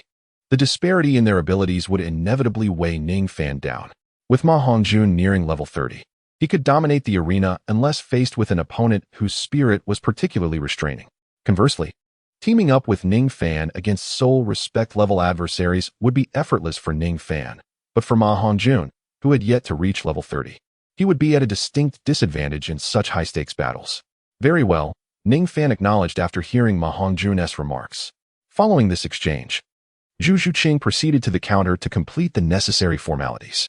Shortly thereafter, she returned with remarkable efficiency, showing no signs of delay, and they awaited their turn in silence.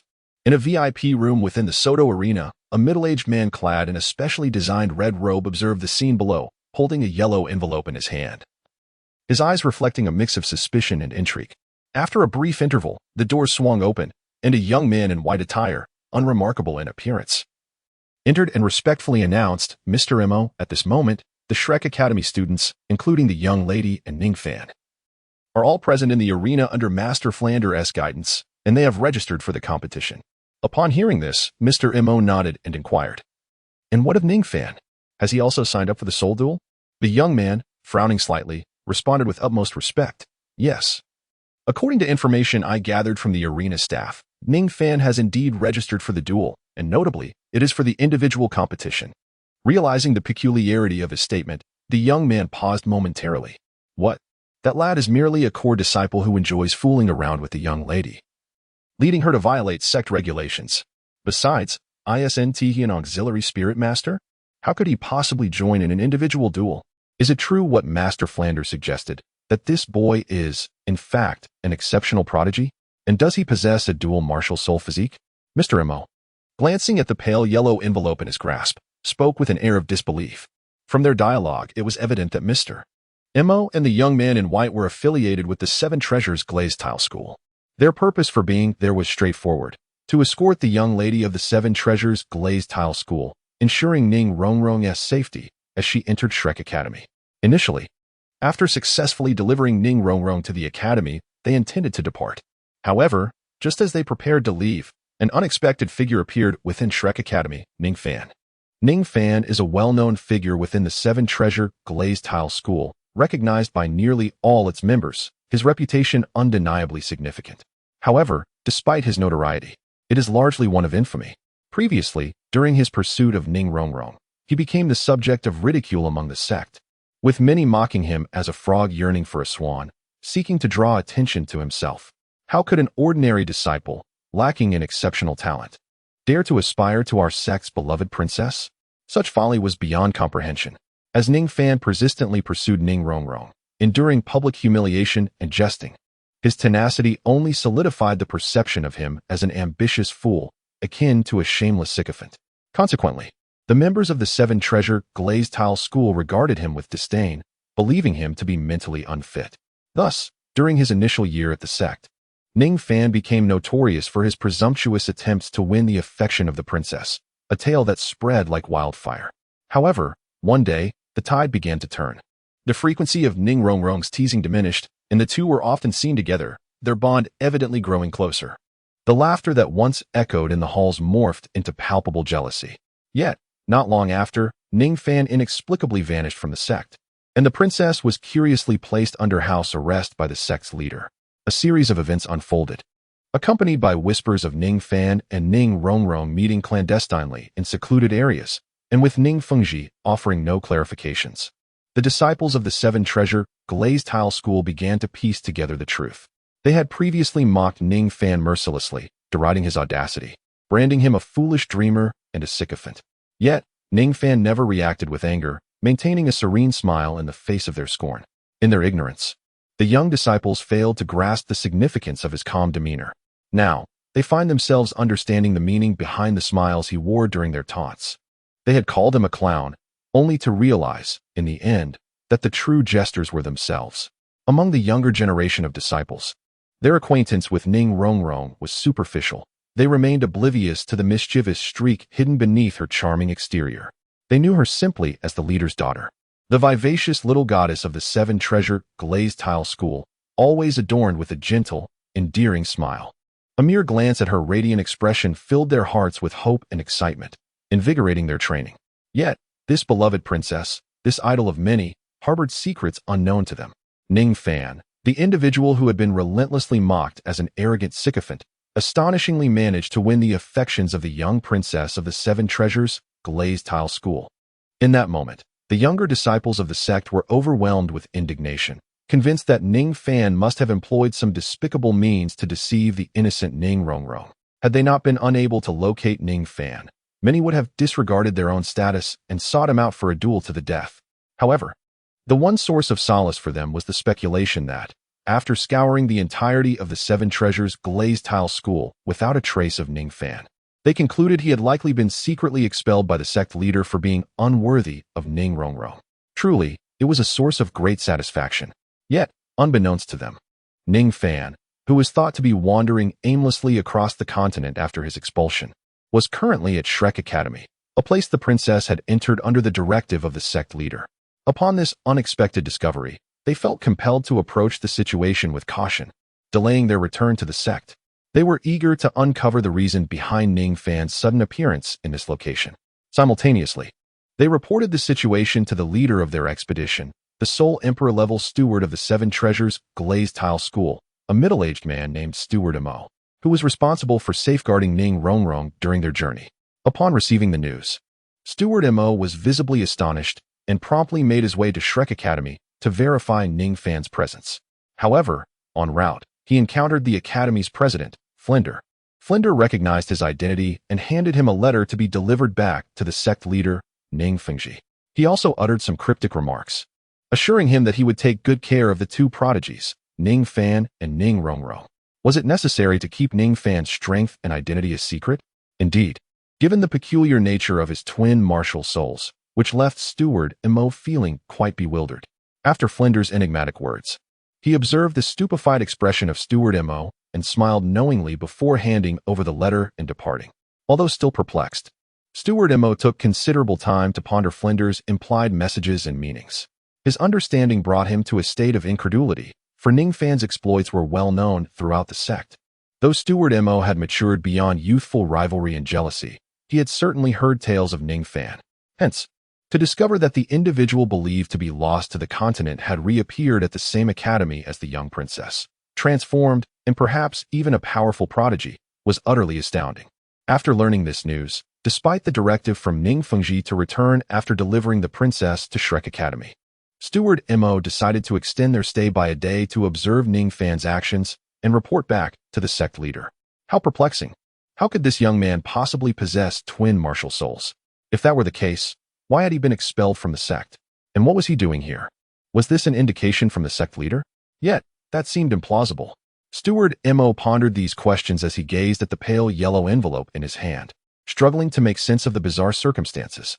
He lifted his gaze to the young man in white attire, who appeared rather unremarkable. Yet a contemplative expression crossed his face as he glanced at the bustling soul arena. There is still time, he declared. Ning Xian, you must register for the individual soul battle. Upon hearing this, Ning Xian, who had been looking down, lifted his head, his eyes sparkling with excitement. Steward Mo, are you suggesting that I face Ning Fan in combat? Indeed, Steward Mo confirmed. We cannot afford to waste any more time. We must expedite the delivery of this letter to the sect leader. However, before we depart, we must ascertain this young man's true strength, to see if he is as formidable as Flinder has claimed. Understood. I shall register at once. Ning Xian exclaimed, his spirit ignited with enthusiasm. He vowed to exert his utmost effort, not wishing to disappoint Steward Mo's expectations. Among the younger generation of disciples in the Seven Treasures Glazed Tile School, with the exception of the female disciples, nearly all held a disdainful view of Ning Fan, including Ning Xian himself. As an inner disciple of the sect, Ning Xian boasted exceptional talent. Now nearing 20, he had already reached the 38th level of soul power, wielding a powerful attack-type martial soul, the serpent pattern halberd, making him a prominent figure among his peers. However, Ning Xian harbored some unusual feelings for the princess, Ning Rongrong, yet her status and talent made her seem unattainable. Furthermore, her youth, barely 12, added to his reluctance, causing his admiration to remain concealed as he quietly observed her from afar. Thus, when news of Ning Fan and Ning Rongrong's relationship spread, his outrage was beyond expression. Initially, he found it hard to believe that the illustrious princess would take a liking to Ning Fan, who seemed to possess nothing but good looks and a supporting role. Yet, after observing their close interactions over the past 2 days, he witnessed the undeniable chemistry between them, resembling that of a couple in love. Consequently, his jealousy flared uncontrollably. Had he not been mindful of the sect's orders forbidding the exposure of their identities, he would have confronted Ning Fan without hesitation. Now, with Steward Mo instructing him to assess Ning Fan's abilities, his desires aligned perfectly. He was eager to seize the opportunity to publicly humiliate Ning Fan, the charmer who had deceived Ning Rongrong's innocent heart. While I must be cautious not to overstep, he may have committed a grave error, but the sect leader has yet to officially declare his expulsion. So he remains a core disciple.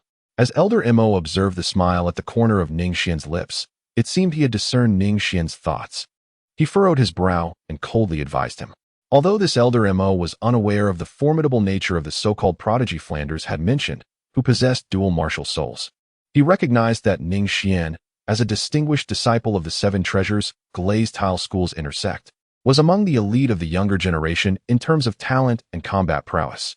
Despite possessing only a soul power level of 38, Ning Xian's extensive combat experience gained from frequent missions left him unafraid even in the face of formidable opponents with soul power exceeding level 40.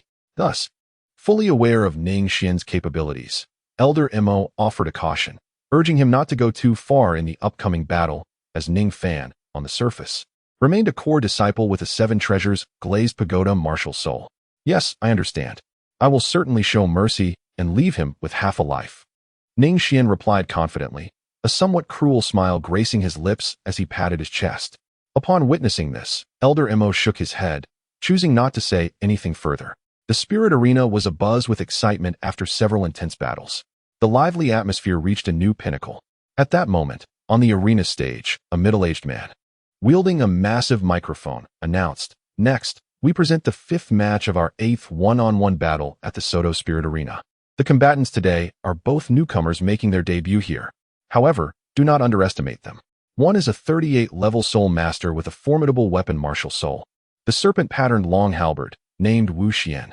With 38-level soul power combined with such a potent martial soul, despite being a newcomer, his strength is likely unmatched among soul masters of his level."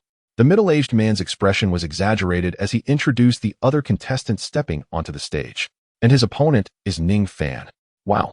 This contestant Ning Fan is actually a rare 36-level support system soul master. His martial soul is the Seven Treasures Glazed Pagoda. Haha, This battle is indeed a once-in-a-century spectacle. Ning Fan's ability to register for a solo battle as a support system Soul Master naturally stemmed from his own confidence, though it remained uncertain how he would perform against the equally inexperienced Wu Xian. Would this be a grueling contest or a one-sided slaughter? Let us wait and see. As the announcer's voice resonated, the entire spirit arena erupted in fervor. Battles occurred daily, yet such an intriguing match was exceedingly rare. A 36-level support system Soul Master against a 38-level rare, powerful weapon martial Soul Master? Was this not akin to suicide? Was this newcomer named Ning Fan merely here for amusement? At this moment, as the host concluded his introduction, Ning Fan, along with the inner disciple of the Seven Treasures, Glazed Hal School known by the alias Wu Xian, ascended the arena from either side of the soul fighting platform. "Oh, is that fellow so fortunate that his first opponent is this formidable?" exclaimed Xiao Wu, observing Ning Fan as he stepped onto the stage. They had just concluded their initial battles, all emerging victorious, and were now resting in the stands. At this moment, Ning Fan was about to face his inaugural duel. That individual named Wu Xian, despite being a newcomer, possesses a martial spirit renowned for its formidable attack power, the serpent pattern long halberd. In terms of weapon martial spirits, only the seven killing sword and a select few powerful offensive weapon spirits could rival it, Tang San remarked, nodding thoughtfully. He had been trained by a master who, despite lacking in many areas, had made some notable advancements in martial spirit research. Consequently, Tang San had acquired an extensive understanding of numerous martial spirits.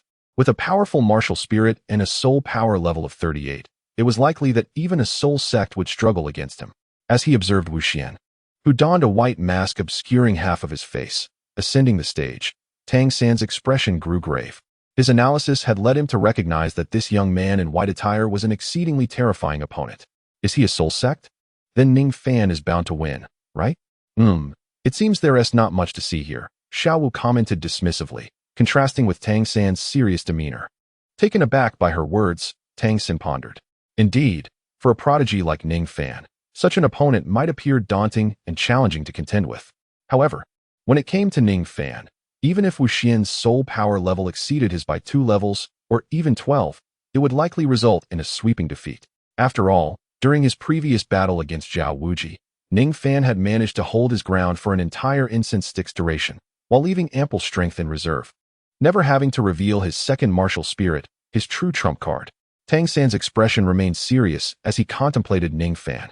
Though Ning Fan had never acknowledged the existence of a second martial spirit, Tang San intuitively sensed that, like himself, Ning Fan must possess another exceptionally powerful martial spirit.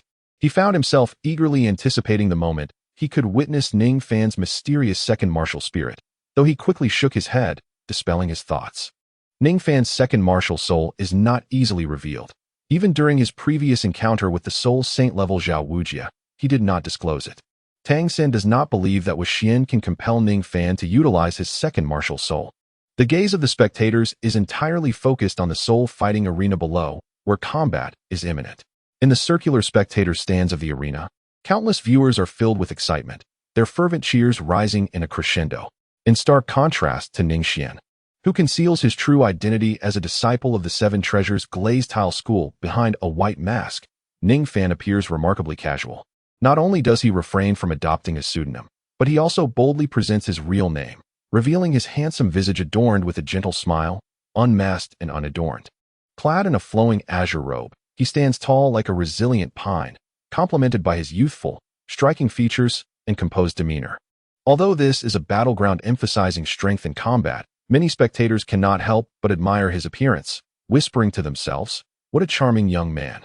However, at that moment, Ning Xian, under the alias Wu Xian, gazes at the dashing figure of Ning Fan and mutters sourly, acknowledging that despite his disdain, he must concede that Ning Fan is indeed quite handsome.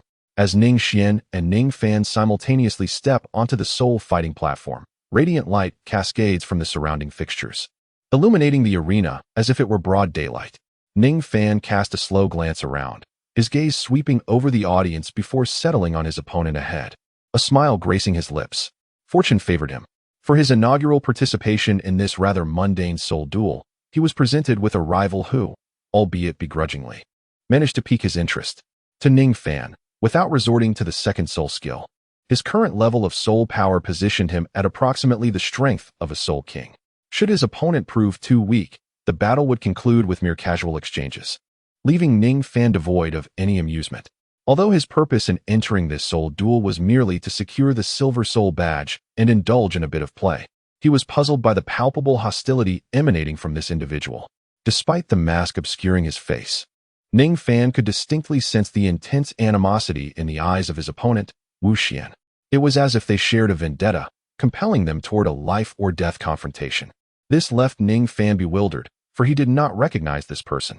Although Wu Xian was a disciple of the Seven Treasures Glazed Tile sect, Ning Fan made no connection between him and the sect, given its vastness and multitude of disciples.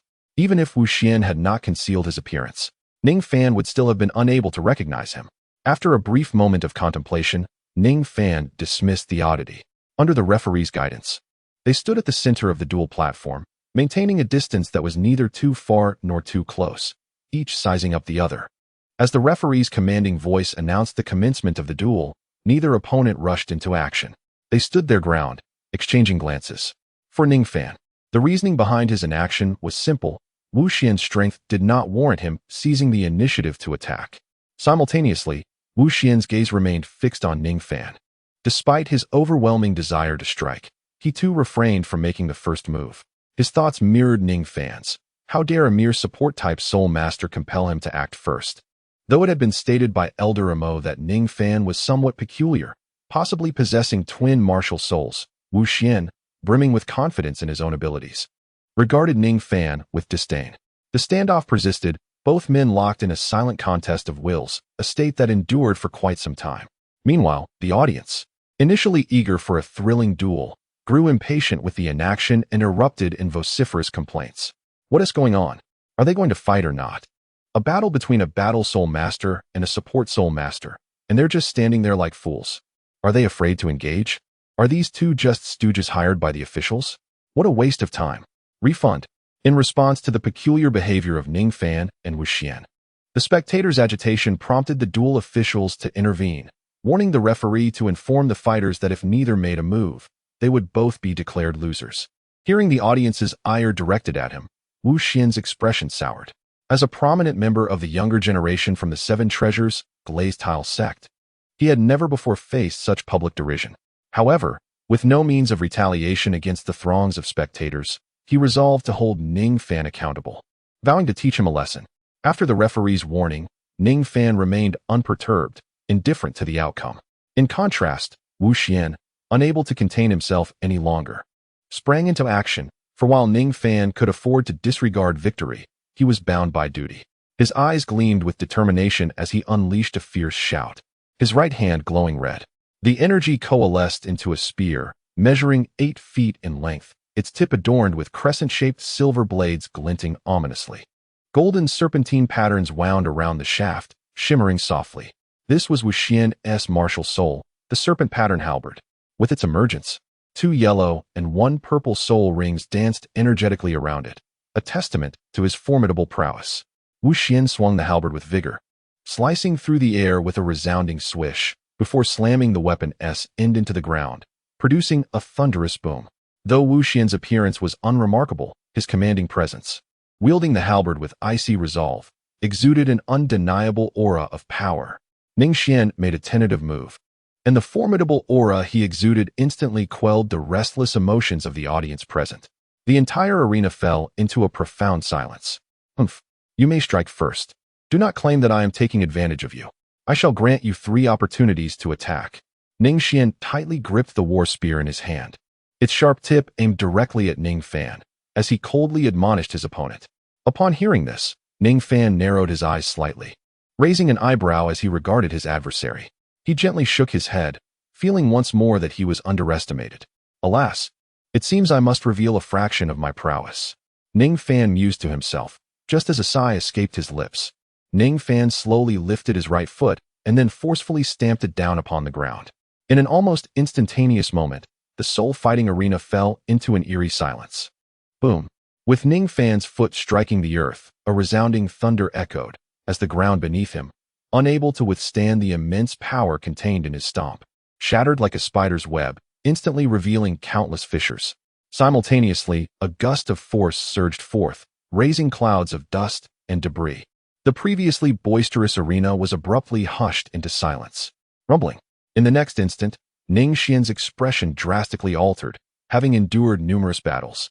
He easily discerned the terrifying force that Ning Fan's stomp represented. After all, he was a distinguished disciple of the Seven Treasures Glazed Tile School. Now, comprehending Ning Fan's might, Ning Xian retracted all his previous disdain. Realizing that Ning Fan's power might surpass his wildest imagination, he immediately focused all his energy on his opponent. Entering a state of combat, gripping his battle spear, and without a moment's hesitation, charged towards Ning Fan, determined to strike first. Ning Xian brandished his battle spear, transforming into a swift, white shadow, with his soul rings shimmering as he charged directly into the heart of the dissipating smoke, aiming for the faint azure figure. This eagerly anticipated soul battle had finally commenced, igniting cheers of excitement from the audience. Despite most spectators not being soul masters, they could discern from Ning Fan's earlier display that this support-type soul master possessed a formidable strength that was far from ordinary. Initially, they had believed this would be a one-sided slaughter. However, it now appeared to be a fiercely contested struggle, with neither side willing to yield. As they witnessed Ning Xian, with fierce determination, surge towards the shrouded smoke, the crowd erupted into enthusiastic applause, anticipating a spectacular clash. Yet, in the next moment, a tremendous crash resounded. Ning Xian, who had plunged into the smoke, was sent flying back like a cannonball. This sudden reversal left the audience's faces painted with astonishment and disbelief. Just then, a light chuckle drifted through the air. Not bad for a martial soul. Quite resilient. As the smoke cleared, the azure figure re-emerged before the spectators. Ning Fan wore a light smile, casually brushing off the dust from his immaculate azure robe while taking measured steps forward. Ning Xian stabilized himself midair, executing a swift flip before landing firmly on the ground.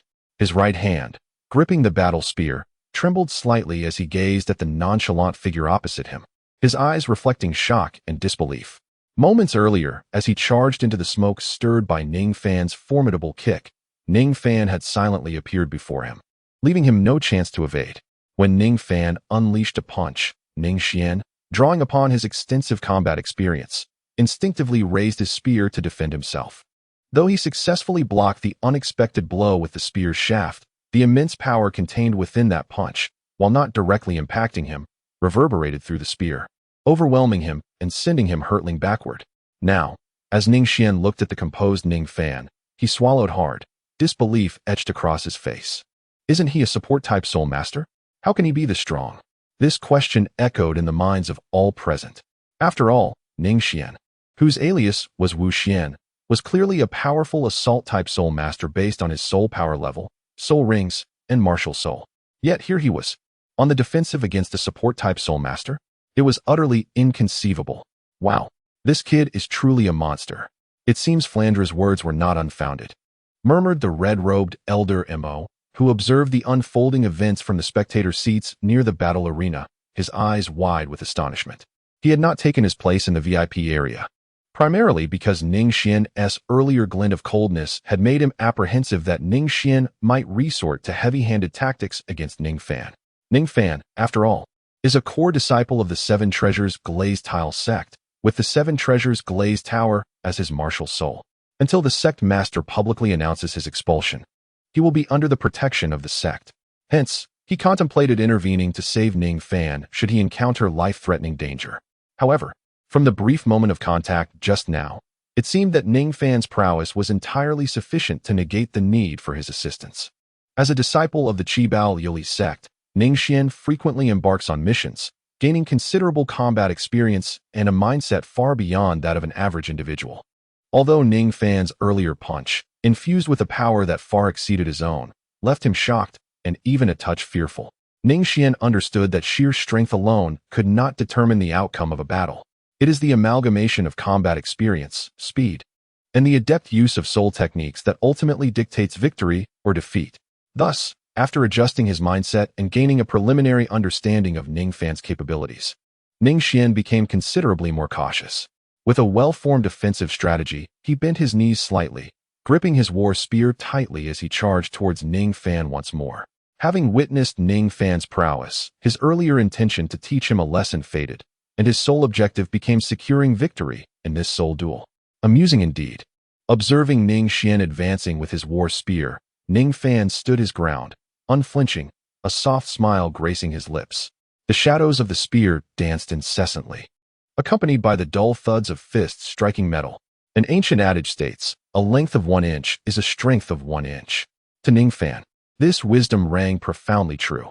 For Ning Fan, faced with Ning Xian wielding a long spear and enjoying a range advantage, he found it challenging to mount an effective offense.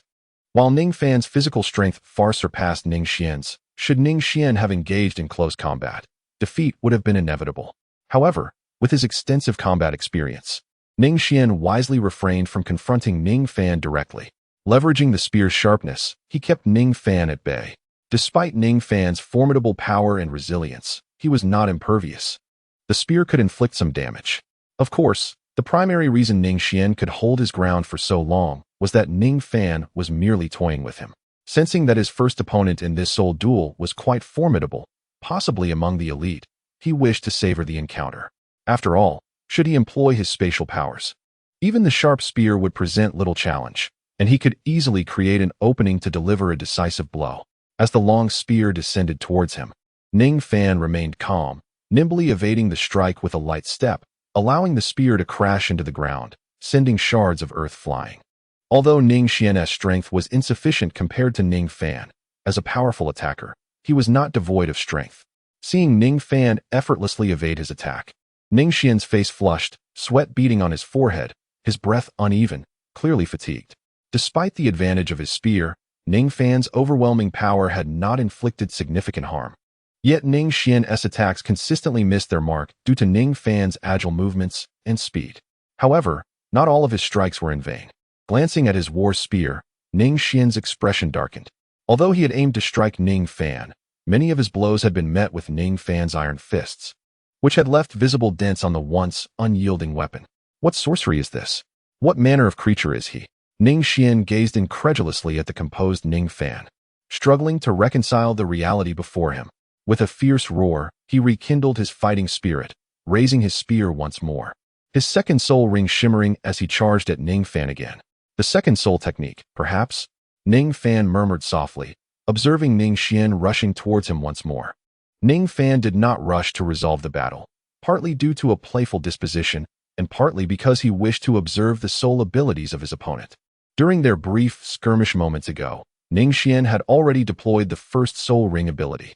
The effect of Ning Xian's first soul skill is to wield a battle spear, unleashing a series of swift strikes that are nearly impossible to evade, exuding an overwhelming sense of pressure through a relentless flurry of slashes. Ning Xian's first soul skill, the continuous slash, wields an immensely powerful halberd, producing extraordinary effects. Should an ordinary soul master, lacking in strength, face him, they would likely be defeated by Ning Xian's prowess. However, for Ning Fan, this is a different matter. Ning Xian's first soul skill poses little threat to him. After all, he can largely evade the sweeping strikes of Ning Xian's battle spear. Even when he fails to dodge an incoming attack, he can withstand it with his iron fists. In fact, the numerous dents on Ning Xian's spear are remnants of the recent encounter, where Ning Fan bravely endured the assaults unleashed by the soul skill. Ning Xian's first soul skill, Ning Fan, has been witnessed, and it was quite impressive. At this moment, upon seeing Ning Xian unleash his second soul skill, a glimmer of anticipation flickered in his eyes. As Ning Xian activated his second soul skill, the audience erupted in cheers. Although the two had engaged in only a brief skirmish, the shattered arena, littered with debris, vividly illustrated their immense prowess, both far exceeding the rank of soul master. The clash of the war spear against fists, the resonant thud of flesh meeting metal, stirred their emotions profoundly. Observing the auxiliary soul master, who had yet to reveal his martial spirit and was solely relying on his formidable strength to battle, the crowd was filled with eager expectations. They wondered if this enigmatic auxiliary soul master would unveil even more extraordinary abilities, surpassing their wildest imaginations, now that his opponent had unleashed his second soul skill. In contrast to the intricate interplay of spear shadows and the sweeping, relentless movements of Ning Xian's soul skills, the atmosphere crackled with excitement. Ning Xian's second soul skill is rather straightforward in its effect. As a powerful attack-type soul master, his second soul skill is a commonly seen technique that significantly enhances his strength for a brief period.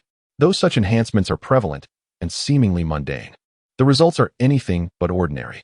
Upon activation, his strength can surge by a remarkable 100%, effectively doubling his power.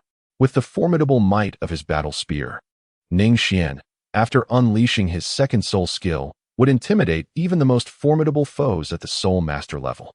Now, with his second soul skill activated, Ning Xian charges towards Ning Fan with his spear in hand, exuding an air of immense confidence. Having endured a prior sense of humiliation, he now revels in the amplified strength coursing through his body, instilling a profound assurance within him. He firmly believes that Ning Fan cannot possibly overpower him in a direct confrontation again. However, he is evidently too naive, underestimating Ning Fan's true power. Had he witnessed the moment when Ning Fan effortlessly sent Zhao Wuji flying with a single punch, he might have reconsidered his stance. Although Zhao Wuji had been somewhat careless and did not exert his full strength, even a momentary lapse from a soul sage would be met with Ning Fan's terrifying might. In contrast, Ning Xian is merely a soul venerable, not yet at the soul master level. Regardless of how much his strength is amplified, he remains vastly inferior to the likes of Zhao Wuji, who stands leagues ahead in power. Ning Xian charged forward with great fervor, wielding his battle spear. And Ning Fan keenly sensed the transformation occurring within him. Instantly, he steadied his posture, fixed his gaze, and drew in a deep breath. Choosing to confront head-on, he thought, I cannot be blamed for this. At this moment, with the activation of his second soul skill, Ning Xian's power had undoubtedly surged significantly. With a powerful push from his legs, he propelled himself forward with the force of a released arrow, vanishing from his original position. His speed was astounding. The ground beneath could scarcely bear the force produced by Ning Xian's leap, revealing numerous cracks. This alone made it abundantly clear just how terrifying the power contained within Ning Xian had become after activating his second soul skill. The audience was filled with excitement and anticipation. Even during the brief yet intense exchange they had just witnessed, it was evident that while Ning Xian swung his spear with great vigor, he was, in fact, at a disadvantage. Throughout the encounter, Ning Fan's expression remained unchanged, embodying an air of tranquility, clearly holding back his strength. Thus, witnessing Ning Xian's second soul skill activate, as if he had consumed a stimulant, significantly amplifying his power. The spectators erupted in cheers, eager to witness a true battle where both sides fought with all their might. However, they were destined to be disappointed. Ning Xian, moving with remarkable speed, soared through the air, wielding a large halberd that sliced through the atmosphere, producing a series of peculiar sound waves that resonated with an air of formidable power. In the blink of an eye, he arrived before Ning Fan, gripping the halberd tightly with both hands before launching a fierce downward strike. In stark contrast to Ning Xian's imposing stance, Ning Fan remained as unassuming as ever. He merely shifted his weight slightly, drawing in a breath as he observed the halberd descending towards him. With a subtle movement of his foot, he evaded the strike, the halberd narrowly grazing his side, creating an illusion of peril. Typically, when faced with an opponent who has temporarily enhanced their strength, the prudent course of action is to maneuver defensively, retreating while preserving one's own safety until the opponent's augmentation dissipates, at which point a genuine confrontation can ensue. However, for Ning Fan, the fact that Ning Xian's power had doubled was inconsequential. Just moments ago, Ning Fan had dispatched him with a single blow. Now, even with his newfound strength, Ning Xian posed little threat. A single punch was still sufficient to resolve the encounter, albeit this time it would carry a touch more weight than before. Ning Xian's great halberd swung through the air, missing its target once more. With a deft twist of the weapon's blade, it aimed horizontally at Ning Fan. As the massive halberd sliced through the space, even before it reached Ning Fan, he could almost feel the sharpness that threatened to pierce his skin. However, as the halberd approached, Ning Fan's gaze sharpened. He did not flinch or retreat. Exhaling slowly, he summoned the power within him, taking a half step back, grounding his stance as his legs, waist, and arms exerted force simultaneously. With a fierce shout, he unleashed a powerful punch towards Ning Xian. As Ning Fan's fist surged forward, it stirred the surrounding air, generating a formidable wave of force. Observing this, Ning Xian's expression changed abruptly. He sensed the terrifying power behind Ning Fan's strike. A flicker of fear ignited in his eyes, for he had believed that his own strength, which had doubled, would be sufficient to confront Ning Fan head-on. Yet, at that moment, the overwhelming force carried by Ning Fan's punch revealed the stark truth. He was vastly outmatched. Should this punch connect with his body, it would spell disaster. Even if he survived, he would be gravely injured. In a state of panic, Ning Xian clenched his hands tightly around the halberd, positioning it defensively in front of him, hoping to shield himself from the impending blow. However, as Ning Fan's fist collided with the halberd, an immense force reverberated through the weapon, causing it to tremble violently. The pressure was such that Ning Xian's grip faltered, and the halberd slipped from his grasp. What had been a tool for offense now careened back towards its master, striking him squarely in the chest with brutal force. In the next instant, Ning Xian was sent reeling through the air, blood spattering from his mouth, as if he had been struck by a colossal hammer. He transformed into a streak of white light, propelled from the center of the battle arena, crashing to the ground's edge and carving a long trench into the earth before finally landing, raising a cloud of dust. A profound silence enveloped the arena. Was this truly an auxiliary soul master? Throughout the confrontation, he had not even unleashed his martial spirit. Yet he had effortlessly inflicted grievous injury upon a young soul master whose power was comparable to that of a soul sovereign. You dare to tell me that this is an auxiliary soul master? Am I mad, or is this world insane? Meanwhile, Elder Mo, who had been spectating, stood in stunned disbelief. He had previously thought that Flandra had exaggerated the situation, but after witnessing the battle unfold, he comprehended the truth. Flandra's words were devoid of embellishment. Was this a monster? No, it was a prodigy, a soul beast that had transcended its nature. How could a soul master of the soul sovereign rank, facing an opponent 2 levels above him, defeat a fellow master of the same rank without even summoning his martial spirit, relying solely on strength akin to that of a titan? Now, Elder Mo gazed with concern at the motionless figure amidst the swirling dust. He had initially come to prevent Ning Xian from harboring resentment and taking vengeance against Ning Fan, ready to intervene should a life-threatening situation arise. However, it now seemed prudent to keep a closer watch on Ning Xian. As Ning Xian struggled to maintain his stance, timely intervention saved him from further harm. Elder Mo was acutely aware of Ning Xian's capabilities. Despite sustaining significant injury from the blow, he perceived that Ning Xian still possessed the strength to continue fighting. However, Elder Mo did not believe that Ning Xian had any chance of victory. After all, with the activation of his second soul skill, Ning Xian transcended the level of a mere soul master, embodying his most formidable state. Yet, even in this amplified condition, he was still sent flying by a single punch from Ning Fan. Moreover, throughout the encounter, Ning Fan had not even employed his soul skills or weapon. Such a vast disparity in strength was self-evident.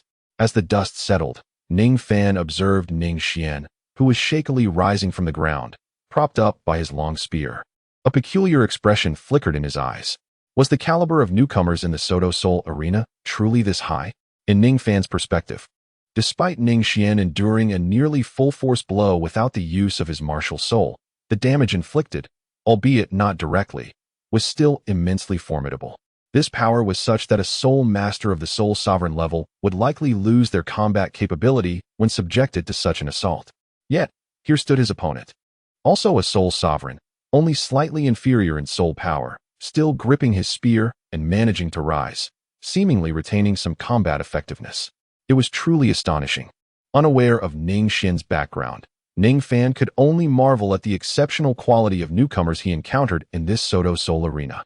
The first newcomer he faced was of such caliber that they could easily rival the core disciples of major sects. Chapter 66. The falling star Ning Xian raised his war spear from the ground, supporting himself with one hand as he endured the excruciating pain coursing through his body, gradually rising to his feet once more. He then lifted the spear, gazing at the current state of his martial spirit. At this moment, the war spear bore numerous subtle dents, and after withstanding the terrifying force of Ning Fan's recent strike, it had acquired a distinctly visible curvature. Ning Xian raised the battle spear in his hand, silently gazing towards a certain spot on the spectator platform. There stood a charming young girl clad in a white dress, her delightful visage adorned with a sweet smile. She was none other than the little princess of the Seven Treasure Glazed Tile sect, Ning Rongrong. At that moment, the lovely features of Ning Rongrong were illuminated by her cheerful smile, as she frequently cupped her small hands before her mouth, exuberantly cheering for Ning Fan's performance. Ning Xian let out a long sigh. Though he still possessed the strength to continue fighting, he was acutely aware that he had been defeated. Ultimately, he could not conquer this support-type soul master whom he had always looked down upon. Yet, even in defeat, he remained defiant, determined to showcase his utmost strength to all. At that moment, Ning Xian's gaze sharpened as he regarded Ning Fan, speaking in a deep voice. I have lost, but I still have one final strike. With that declaration, his third purple thousand-year soul ring began to pulse vigorously, transforming into a unique golden energy that surged into his battle spear. As this extraordinary golden energy infused the spear, the golden serpent patterns that adorned its shaft seemed to come alive, undulating gracefully and radiating a remarkable luminescence, exuding an air of the supernatural. It was evident that this serpent-patterned spear was indeed a remarkable soul weapon, second only to a few elite martial souls on the continent, possessing a distinctive uniqueness unlike any other. For instance, the transformation accompanying the activation of this third soul ring and its thousand-year soul skill was immediately apparent, signifying its extraordinary nature. As the golden serpent patterns continued to swirl around the spear's shaft, the dents inflicted by Ning Fan's iron fists, including the visible curvature caused by the last punch, began to mend. The spear returned to its original pristine state, its blade shimmering with a faint golden light. At this moment, Ning Xian stood resolutely with the spear in hand, motionless yet radiating an ever-increasing aura of power. Ning Fan's eyes narrowed slightly as he observed his opponent not far away. He could distinctly discern that this soul master, known as Wu Xian, possessed a third soul skill that wielded a formidable battle spear, an exceptionally powerful offensive ability. This skill could unleash attacks far surpassing those of a soul master at the soul sovereign level. However, despite its immense strength, this millennium-old soul skill bore a significant drawback. It required an extensive period of charging. In a team battle, this was manageable, as allies could provide cover while the skill was activated. Yet, in a one-on-one confrontation, it became exceedingly susceptible to interruption. Ning Fan discerned the fatal flaw of this soul skill and understood the words of surrender uttered by Ning Xian when he unleashed this immensely powerful third soul skill. If Ning Fan wished to secure victory, a mere light punch directed at him could easily interrupt his third soul skill, rendering him utterly defenseless. While this approach would be expedient, the defiance evident in his opponent's expression piqued Ning Fan's curiosity. He yearned to witness the true nature of Ning Xian's third soul skill. Thus, he refrained from any action, remaining stationary as he patiently awaited the formal activation of the skill. In truth, the initiation of Ning Xian's third soul skill did not require an extended period of charge. Mere seconds passed before the war spear in Ning Xian's right hand shimmered with a dark golden luster, its tip radiating brilliance. The soul power coursing from his right hand into the spear converged almost entirely at its tip, where the terrifying force of all the remaining soul power within Ning Xian was coalescing, brewing an overwhelming assault. Ning Xian firmly grasped the dark golden war spear, his aura continuously ascending, exuding an extraordinary might akin to that of a war god. As the terrifying attack brewed upon the spear in his right hand, hearts raced in unison, and all eyes fixated on the ominous weapon, eagerly anticipating the overwhelming force that would manifest upon its release. Meanwhile, Mo, the steward present in the audience, observed the transformation of the war spear in Ning Xian's grasp, casting a glance at the seemingly indifferent Ning Fan, his eyes betraying a hint of concern. Mo was acutely aware of the formidable power of Ning Xian's third soul skill. It was unlikely that even soul masters of the soul sovereign or soul sect level could rival its might. Yet, Ning Fan displayed an unperturbed demeanor, not only refraining from thwarting Ning Xian's third soul skill, but also exhibiting a dismissive attitude, standing his ground as if unconcerned. To Mo, this nonchalant display bordered on arrogance. Though endowed with exceptional talent, the impetuosity of youth would soon lead him to understand the cost of such hubris once he experienced the full brunt of Ning Xian's third soul skill. Mo shook his head, casting a soft sigh towards Ning Fan. As time ticked by, Ning Xian's aura reached its zenith. With a decisive step, his body shimmered with golden light, akin to one forged from gold, mirroring the brilliance of his spear. With widened eyes, he fixed his gaze upon the distant Ning Fan, coldly asserting, "While I appreciate the opportunity you've afforded me to unleash my third soul skill, This attack is far from simple. You shall come to regret this. Oh, quite audacious. Ning Fan mused with a slight smile upon hearing his opponent's words, shaking his head in quiet contemplation. However, a frown creased his brow as he regarded the dark, golden-hued spear radiating ominous energy. Indeed, the potency of Ning Xian's third soul skill exceeded his expectations. Where, he pondered, had such a formidable newcomer emerged from in this Soto arena? With a shrug, he acknowledged that since Ning Xian had summoned his most powerful soul skill to confront him, it was only fitting that Ning Fan reciprocate with earnestness in respect for his opponent. Ning Fan exhaled softly, and a radiant white light emerged from his palm, gradually coalescing into a seven-colored small tower, the Seven Treasures Glazed Tower. Observers with keen eyes gasped in astonishment upon witnessing Ning Fan's martial soul. The fierce battle between the two had nearly made them forget that Ning Fan was, in fact, an auxiliary-type soul master. Moreover, his martial soul was the most formidable auxiliary-type weapon soul on the continent, the Seven Treasures Glazed Tower. At that moment, as Ning Fan summoned the tower, it was clear he aimed to enhance his own status. After utilizing his first and third soul skills to their fullest, he fortified himself completely before retracting his martial soul with a gentle motion of his hand. Just then, Ning Xian bellowed, propelling himself into the air with remarkable agility. With his right hand raised high, gripping his war spear, he emanated an aura that reached its zenith, his gaze icy as he looked down upon Ning Fan and shouted, "Prepare yourself. This is my third soul skill, Falling Star." As his words fell, Ning Xian hurled the spear downward with tremendous force. The long spear shot forth like a golden meteor, transforming into a piercing lance imbued with a power so formidable that even soul sect masters would hesitate to confront it. Aimed directly at Ning Fan, everyone present understood the terrifying might encapsulated within this spear. This was Ning Xian's third soul ring and his soul Millennium Soul Ring skill, Falling Star. The spear sliced through the air with astonishing speed, seemingly carrying an unstoppable force as it hurtled towards Ning Fan. In the face of this dread assault, Ning Fan wore a faint smile, remaining steadfast in his position, neither evading nor flinching. He simply raised his right hand, fingers slightly apart, as a subtle, almost imperceptible silver light flickered in his palm. What folly! Is this lad courting death? At that moment, witnessing Ning Fan's demeanor, Elder Imo anxiously called out. Though he perceived the terrifying power of Ning Xian's third soul skill, he believed that as long as Ning Fan did not remain stationary and absorb the full brunt of the attack, there would be no imminent danger to his life. At worst, Ning Fan might sustain some injuries and learn a minor lesson. Yet, he never anticipated that Ning Fan would display such reckless audacity. To confront such an assault head-on without so much as attempting to evade it was sheer madness. In an instant, Elder Imo found himself engulfed in acute anxiety. The talent that Ning Fan now exhibits, given sufficient time, will undoubtedly allow him to transcend to the rank of a title Douluo. Such a prodigy must not be lost. However, although Elder Imo is in close proximity to the arena, the golden streak of light, transformed from a long spear, travels at a swifter pace, rendering any attempt at rescue futile. At this moment, he can only pray that Ning Fan possesses a life-saving trump card, one that might grant him a glimmer of hope. Otherwise, he would be embroiled in a grave disaster.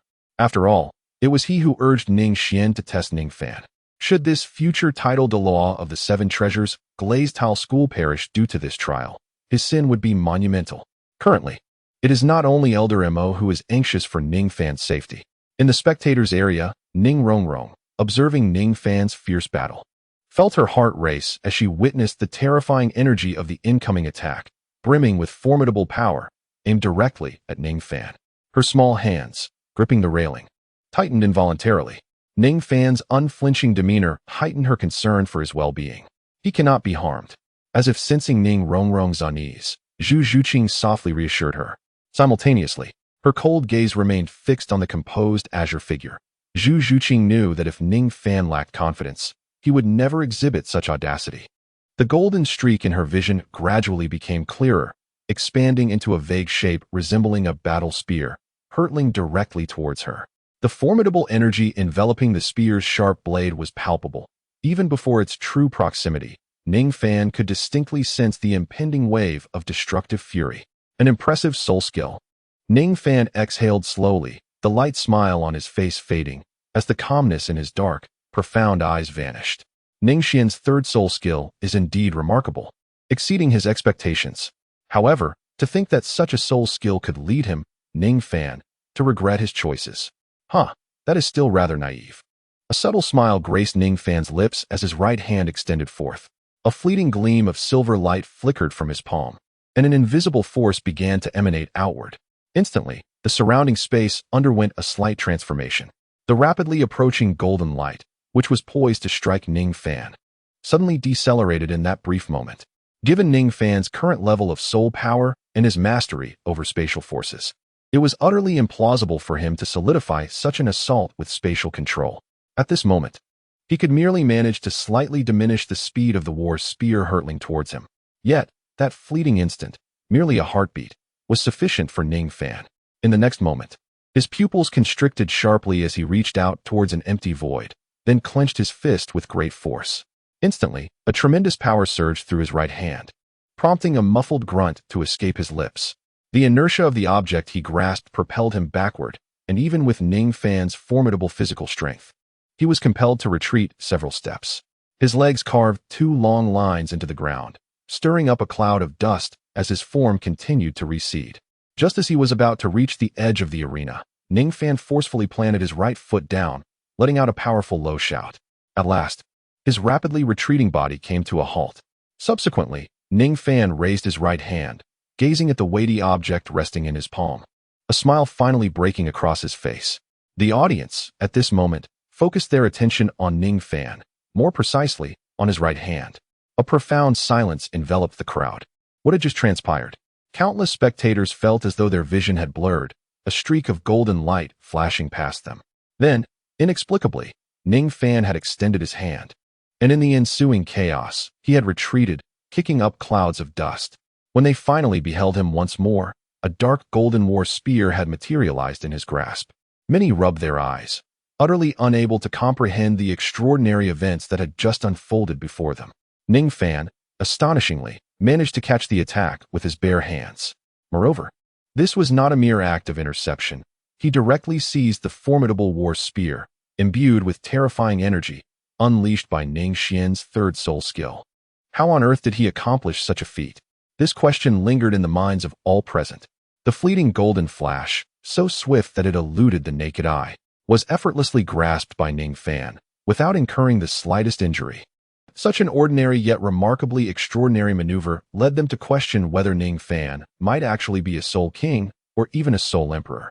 However, as this notion began to take root, the youthful countenance of Ning Fan dispelled it entirely. At merely 14 years of age, albeit having matured early due to the level of his martial soul and breakthroughs, he appeared no older than 15 or 16. To possess a soul power level that reached the rank of Soul King at such a tender age was utterly terrifying, a concept beyond their wildest imaginings. Yet, if Ning Fan was neither a Soul King nor a Soul Emperor, how could this miraculous spectacle have transpired? Even Elder Mo of the Seven Treasures, Glazed Tile School, along with Zhu Zhuqing, Tang San, and all the Soul Masters present, were utterly perplexed by how Ning Fan had achieved this remarkable feat after all. Intercepting an opponent's rapid attack is exponentially more challenging than merely deflecting it. Thus, the enigma remained unsolved for all. Ning Fan, how did you achieve this? Is this your soul skill? Indeed, it is impressive. However, it seems rather perilous. Perhaps I should return it to you. With his right hand weighing the war spear, Ning Fan gazed at his bewildered opponent and chuckled softly. As soon as his words fell, he crouched slightly and propelled himself from the ground, leaping into the air to launch his attack. Chapter 68. A Great Celebration. The long spear pierced the air, resembling a ray of light that shattered the fabric of space, descending directly at the center of the soul fighting platform. The third soul skill of Ning Xian harbors an incredibly terrifying energy. As the spear's tip strikes the ground, the energy concentrated at its point detonates with sudden ferocity. A blinding golden radiance erupts forth, accompanied by a resounding explosion. Intense waves of energy ripple outward, causing the entire soul fighting platform to tremble violently. Subsequently, deep black fissures emerge, radiating from the epicenter of the explosion and extending relentlessly towards the edges of the arena. The soul fighting platform, which had withstood countless fierce battles unscathed, is now ensnared by these dark cracks, resembling a spider's web enveloping the entire stage. Then, a thunderous roar reverberates through the air. It shatters with a cataclysmic force. Nearly half of the platform's surface is thrust upward, debris flying and dust swirling, transforming it into a desolate ruin. An impressive soul skill indeed. Standing atop a prominent stone slab, Ning Fan clapped his hands and surveyed the chaotic soul-fighting platform before him, a smile gracing his lips as he spoke.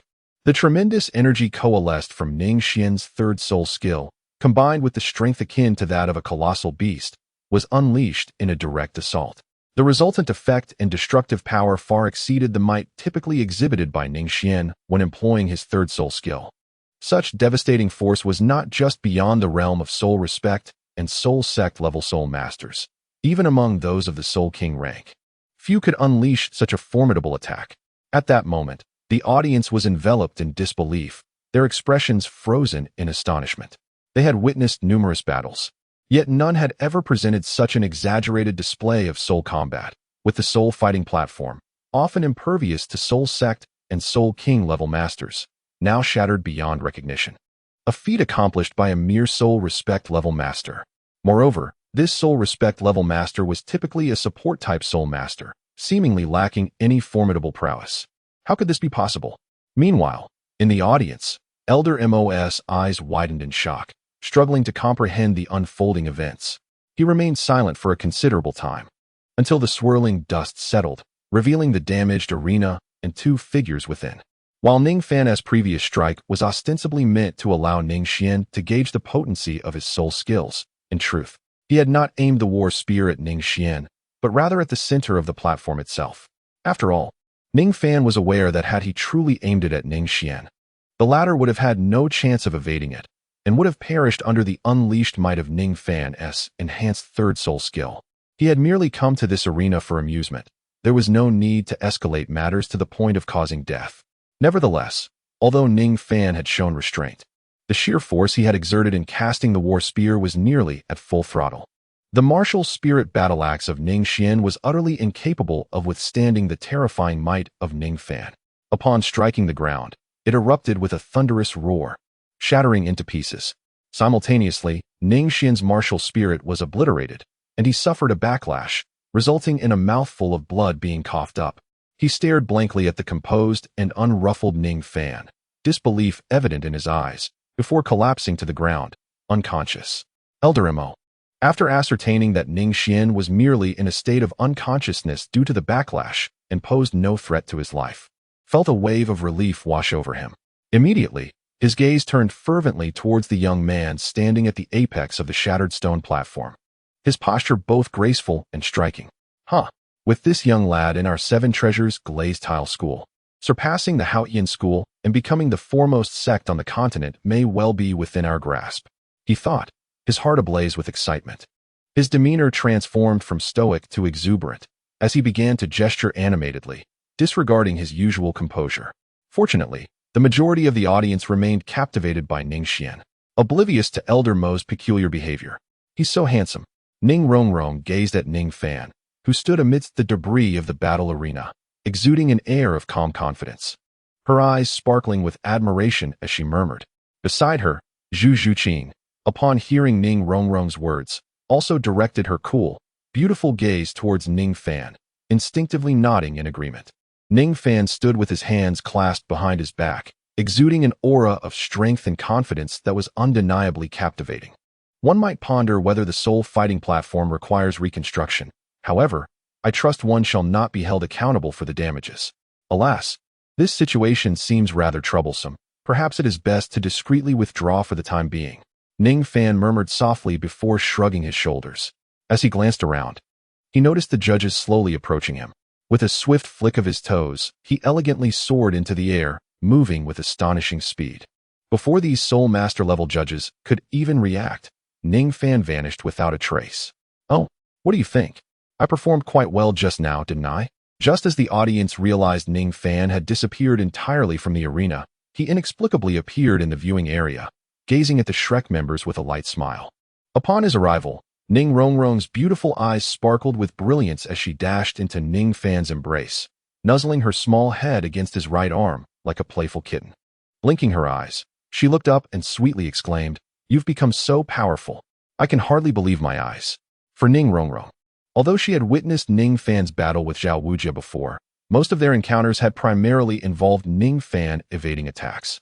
Thus, even though Ning Fan had successfully endured a full incense stick's duration against the soul sage Zhao Wujia without sustaining much harm, leaving the latter in a rather disheveled state despite not unleashing his full strength, the nature of their skirmish did not provide a clear representation of Ning Fan's true prowess. However, today, Ning Fan's combat on the soul fighting platform showcased an overwhelming force that traversed dimensions, a terrifying attack that even Soul Kings found difficult to withstand, obliterating much of the arena. Undoubtedly, this allowed everyone to truly and more intuitively recognize Ning Fan's strength. It was not just impressive, it truly opened our eyes. At that moment, Tang San turned to Ning Fan, his expression reflecting a unique significance, shaking his head in disbelief. How can you possess such extraordinary power? Are you even human? Xiao Wu murmured softly, gazing at Ning Fan. As for whether I am genuinely human, I must admit I am somewhat uncertain. Ning Fan chuckled lightly in response to Xiao Wu's words. For him, although the Taishu ancient dragon was a martial soul, it resembled more of a bloodline integrated into his being, resulting in a significant transformation that bestowed upon him the power of the ancient dragon and the innate abilities of the Taishu ancient dragon. These capabilities are not solely attainable through the ordinary human bloodlines of this world. Thus, Ning Fan himself was unsure whether, after merging with the Taishu ancient dragon bloodline, he could still be considered a true human. However, I am quite certain of your humanity, Ning Fan replied to Xiao Wu with a mysterious smile, laced with playful teasing. Upon hearing this, a hint of nervousness flashed across Xiao Wu's face before quickly dissipating as she feigned calmness. Of course I am human. You are the one who is not. Ning Fan continued to chuckle lightly, choosing to disregard Xiao Wu. At that moment, Dai Mubai also cast a glance at Ning Fan, a hint of reverence glimmering in his eyes. Having witnessed Ning Fan's recent combat prowess, he fully comprehended the stark disparity between their strengths, despite both being soul sages. Previously, he had entertained thoughts of engaging Ning Fan in a fierce duel, but now, after witnessing Ning Fan's formidable abilities, such notions had entirely evaporated from his mind. Ning Fan was unaware that his seemingly casual actions today inadvertently produced a startling effect akin to striking the mountain to scare the tiger. Chapter 69, The Little Rascal. Since Ning Fan's debut battle at the Soto Soul Arena, he had achieved instant fame with a single confrontation. After participating in the Soto Arena's Soul duel once more, Ning Fan found himself disinclined to return. Given his formidable prowess, competing at the Soul Master level felt excessively oppressive. Moreover, his previous strike had significantly damaged the 8th duel platform, rendering subsequent matches impossible. It took the Soto Arena an entire day to restore the platform to its original state, incurring considerable losses. Consequently, the arena staff approached Ning Fan, requesting that he temper his efforts in future duels. Yet, upon participating in another match, Ning Fan discovered that his opponent was so feeble that they could not withstand even a single punch, leaving him utterly disenchanted with the competition. The Soto Arena held no allure for him, and life at Shrek Academy was equally mundane. The daily training sessions posed little challenge for Ning Fan, yielding minimal improvement. Were it not for Zhu Zhuqing's presence, he would be at a complete loss regarding his purpose at Shrek Academy. Fortunately, with Oscar reaching the 30th level and in need of procuring his 3rd soul ring, today presented the perfect opportunity for an excursion into the Star Do Forest. Although Ning Fan had never truly ventured into the Star Do Great Forest, he was remarkably well acquainted with its information. This forest stands as one of the 3 most renowned gathering places for soul beasts in the Douluo continent, sprawling extensively across the borders of 2 empires. It is an immense, primordial forest characterized by its complex terrain, including wetlands and marshes.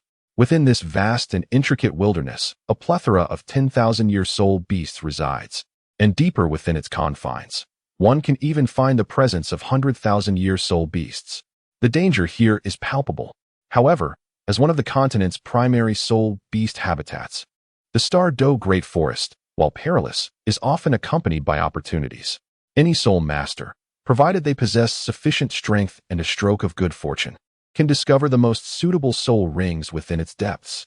Yet, for Ning Fan, The allure of the Stardew Great Forest extends beyond the mere acquisition of soul rings. With Oscar having broken through to the 30th level, a day passed as the group prepared for their journey. The following morning, after breakfast, everyone gathered at the training grounds where Zhao Wujie awaited them. At that moment, Zhao Wujie's face bore the marks of a recent scuffle, looking quite battered, which elicited a wave of astonished laughter from the group. However, Tang San, upon observing Zhao Wujie's injuries, was filled with profound surprise. He knew that the wounds he and Ning Fan had inflicted were merely superficial and should have healed by now. Yet, Zhao Wujie appeared worse than before. Tang San's confusion did not escape Ning Fan's notice. The mysterious injuries on Zhao Wujie's face and body were, of course, a result of Tang San's titled Douluo father seeking retribution by giving Zhao Wujie a good beating. "Why are you all laughing, you little brats? Are you itching for a fight?" Zhao Wujie barked in indignation. Hearing this, the group stifled their laughter, but Xiao Wu was less than pleased, muttering under her breath, "What little brats? Why not call us Little Bear Blind? What did you say, little girl? Speak again." Zhao Wujie, with his formidable strength, easily overheard her and shot her a fierce glare. Xiao Wu, startled, quickly hid behind Tang San. Observing this, Ning Fan regarded Xiao Wu with a smirk, as if recalling something amusing. After a brief period of preparation, the 9-member group set forth without delay toward the Stardew Great Forest. A substantial portion of this forest lies within the territory of the Barak Kingdom. Thanks to Ning Fan and Ning Rongrong alternating the use of the 7 treasure glazed tile pagoda's second soul skill to enhance their speed, they swiftly approached the forest location. By evening, they arrived at a small town not far from the outskirts of the Stardew Great Forest and found a hotel to rest for the night. However, their stay took an unexpected turn upon encountering some individuals from Tsanghui Academy, leading to a minor incident that left Ning Fan quite speechless. The trouble began when Dai Mubai, displeased by the ostentatious attire of Tsanghui Academy's group, openly expressed his disdain with a provocative remark. "Just a small Tsanghui Academy, what is there to flaunt?" This remark incited a sudden brawl between the two groups, who were previously strangers. Naturally, the students of Tsanghui Academy were no match for Dai Mubai and Ma Hongjuan's team. However, they had a formidable leader with a turtle martial spirit at the Soul King level. With Zhao Wujie momentarily absent, Dai Mubai, Ma Hongjuan, and Tang San found themselves in a precarious battle. Initially, Ning Fan intended to observe the unfolding chaos, but as Zhu Zhuqing and Ning Rongrong joined the fray, the tavern descended into disarray, making it impossible to maintain any semblance of peace.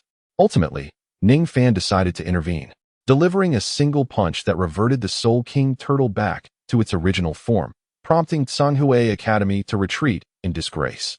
Following this, Zhao Wujie seemed unfazed by the incident, refraining from reprimanding Dai Mubai for stirring trouble. Instead, he chastised them for their lack of strength, pointing out that it took Ning Fan's intervention to resolve the conflict. This left Ning Fan feeling quite exasperated as he realized the underlying reasons for their behavior. After all, under Flinders' tutelage, Shrek Academy upheld the principle that a soul master who shies away from conflict is not worthy of the title. Those who avoid confrontation are deemed mediocre. Ning Fan, accustomed to a more low-key approach, found it difficult to reconcile with Flinders' teachings. As dawn broke, Zhao Wujie aroused the group, and they set off toward the Stardew Great Forest. Before long, they entered the forest itself, serving as a junction between 2 empires and one of the 3 primary habitats for soul beasts in the continent. The Stardew Great Forest is a place of both aspiration and peril for countless soul masters. While lesser forests typically host century-old soul beasts, it is rare to encounter even 1,000-year soul beasts in those ordinary woodlands. In contrast, the Stardew Great Forest teems with life. Even its outskirts are home to numerous 1,000-year soul beasts, and venturing inward, one can encounter an abundance of 10,000-year soul beasts. Thus, the Stardew Great Forest is exponentially more treacherous than other locales. As Ning Fan stepped into the Stardew Great Forest, he immediately sensed its extraordinary essence. The pure, natural air carried the gentle fragrance of flora, refreshing and invigorating. Towering ancient trees loomed overhead, creating a breathtaking vista of verdant splendor that was both soothing and awe-inspiring. However, as one drew closer, the overlapping shadows of the trees mingled with a subtle mist, casting an ethereal ambience reminiscent of a celestial realm. Yet, the mist obscured the view within, and the rustling of leaves, coupled with the distant roars of beasts from the forest's depths, instilled a sense of danger. even at the periphery. Nevertheless, the air remained remarkably fresh, indicating the rich concentration of natural energy present in this locale. Typically, areas abundant in such energy not only host large congregations of soul beasts, but also conceal numerous rare treasures of heaven and earth. Ning Fan's nostrils flared slightly, his eyes shimmering with a hint of excitement as he surveyed his surroundings. Thanks to the innate ability of the ancient void dragon and energy perception, which can be simply described as a treasure-hunting bloodline talent, he could distinctly sense the presence of numerous objects emanating potent energy signatures nearby. Of course, these intriguing items held little practical value for Ning Fan. However, this was merely the periphery of the starry forest. Deep within the heart of the forest, countless treasures awaited his discovery. The thought sparked a flicker of exhilaration within him. He yearned to embark immediately on this thrilling quest for treasures. Yet, he knew that now was not the time to depart. Patience was essential. He must await the opportune moment. Ning Fan's eyes glimmered as he exhaled deeply, calming the turmoil within his heart. Everyone, halt. At that moment, as the group finally stepped into the Douluo forest, Zhao Wuji spoke. His gaze turned serious as he addressed the 8 members of the academy. Listen closely. The Douluo forest is unlike any other place. The soul beasts within are exceedingly perilous, and you may encounter the attacks of 1,000-year or even 10,000-year soul beasts at any moment. Therefore, after we enter the forest, I will lead the way, and Ning Fan, you will bring up the rear. This place is particularly dangerous, especially for you 2 auxiliary soul masters, Ning Rongrong and Oscar. Remember, do not stray too far from me and Ning Fan. In Zhao Wuji's view, should they encounter an unexpected assault from a 10,000-year soul beast, the only individual capable of withstanding such an attack, aside from himself, was Ning Fan. Consequently, Zhao Wuji positioned Ning Fan at the back of the group to safeguard their rear flank. Zhao Wuji's serious admonitions caused Ning Rongrong's eyes to brighten. With a lively leap, she pressed her soft form against Ning Fan's right arm, grinning as she assured, "Hee, got it. I want to leave his side for a moment." Seeing this, Zhao Wuji shook his head helplessly and continued, "By the way, let me clarify. Although we are here to hunt for soul rings, this is also a trial. I will not intervene with soul beasts below 1,000 years or above 1,000, but below 10,000. If you find yourselves unable to handle a situation, call upon Ning Fan for assistance. I will only act against soul beasts older than 10,000 years.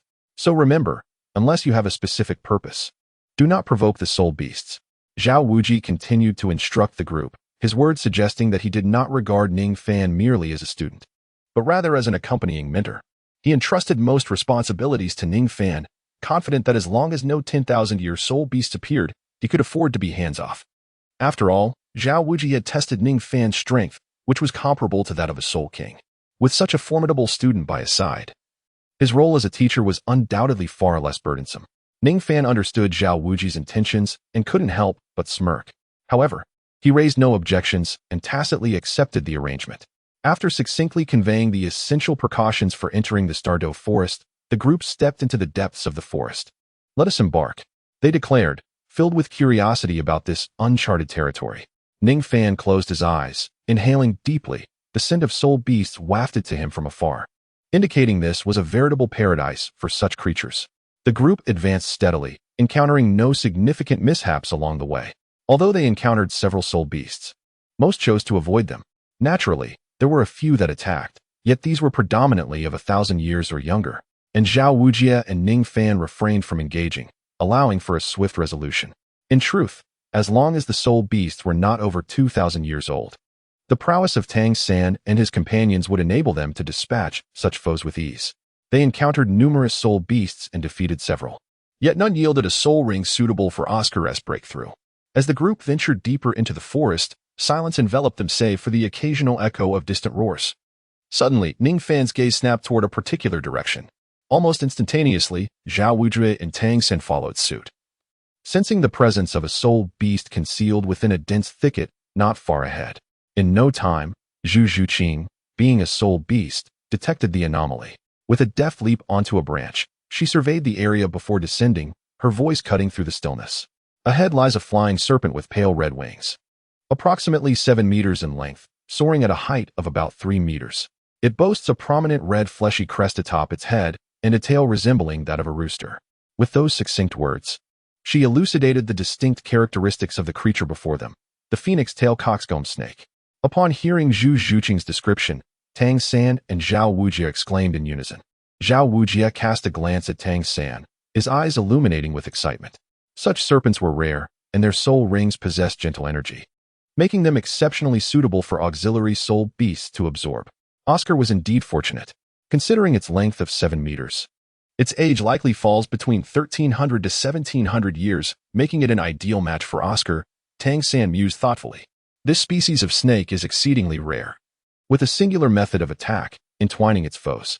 However, the fleshy crest atop its head is its most unique feature, containing a plethora of special substances that can enhance its speed to the utmost in moments of peril.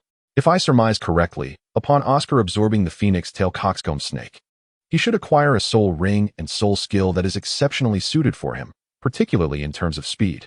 Chapter 71. Caution. Tang San's insights left the group in awe, as they marveled at his profound knowledge of soul beasts. Oscar, his eyes sparkling, regarded Tang San with sincere admiration. Little San, these insights must be the teachings of your master. You are akin to an encyclopedia of soul masters.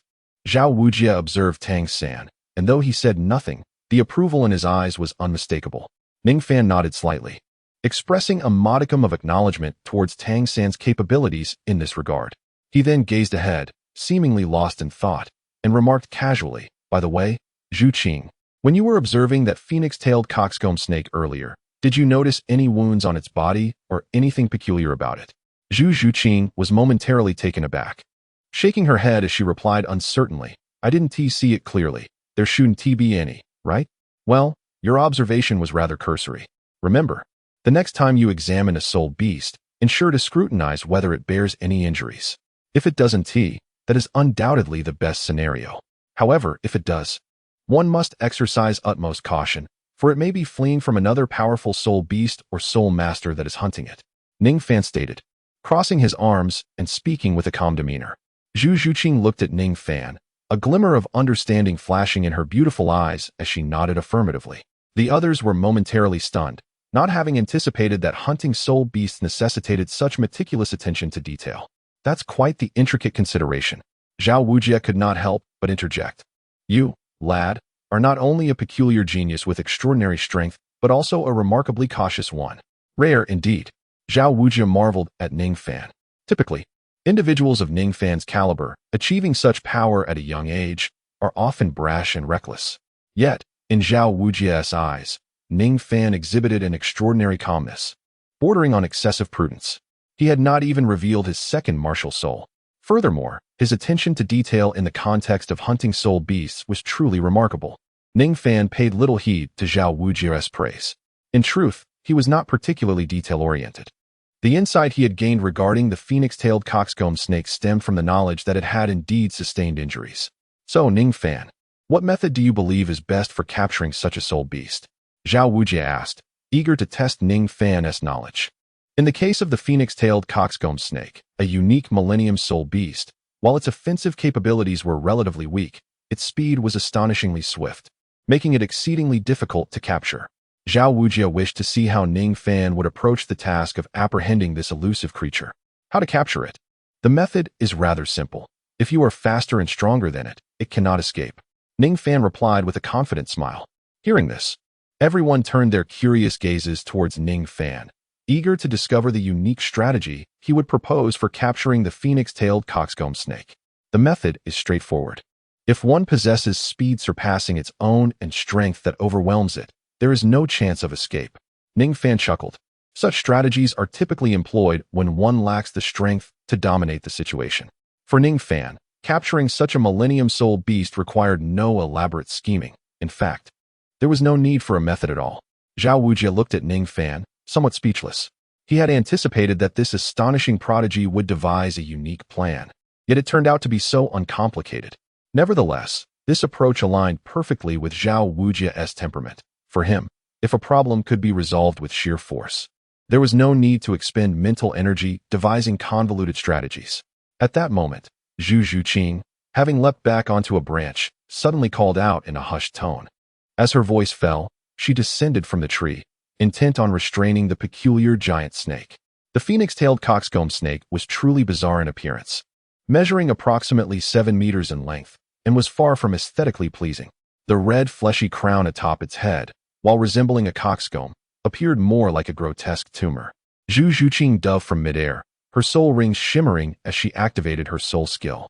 However, despite the phoenix-tailed coxcomb snake being a millennium soul beast with relatively weak damage and attack capabilities, it was extraordinarily quick to react. The snake's head swerved, deftly evading her strike. Zhu Zhuqing's shadow-piercing thrust struck the phoenix-tailed coxcomb snake, failing to inflict significant damage but momentarily diminishing its momentum. Instantly, the phoenix-tailed coxcomb snake became enraged. Its fleshy crown lit up, and its speed surged.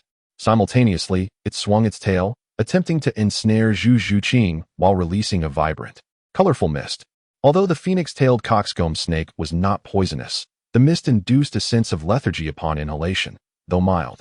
It caused Zhu Zhuqing to momentarily falter and lose her reflexes.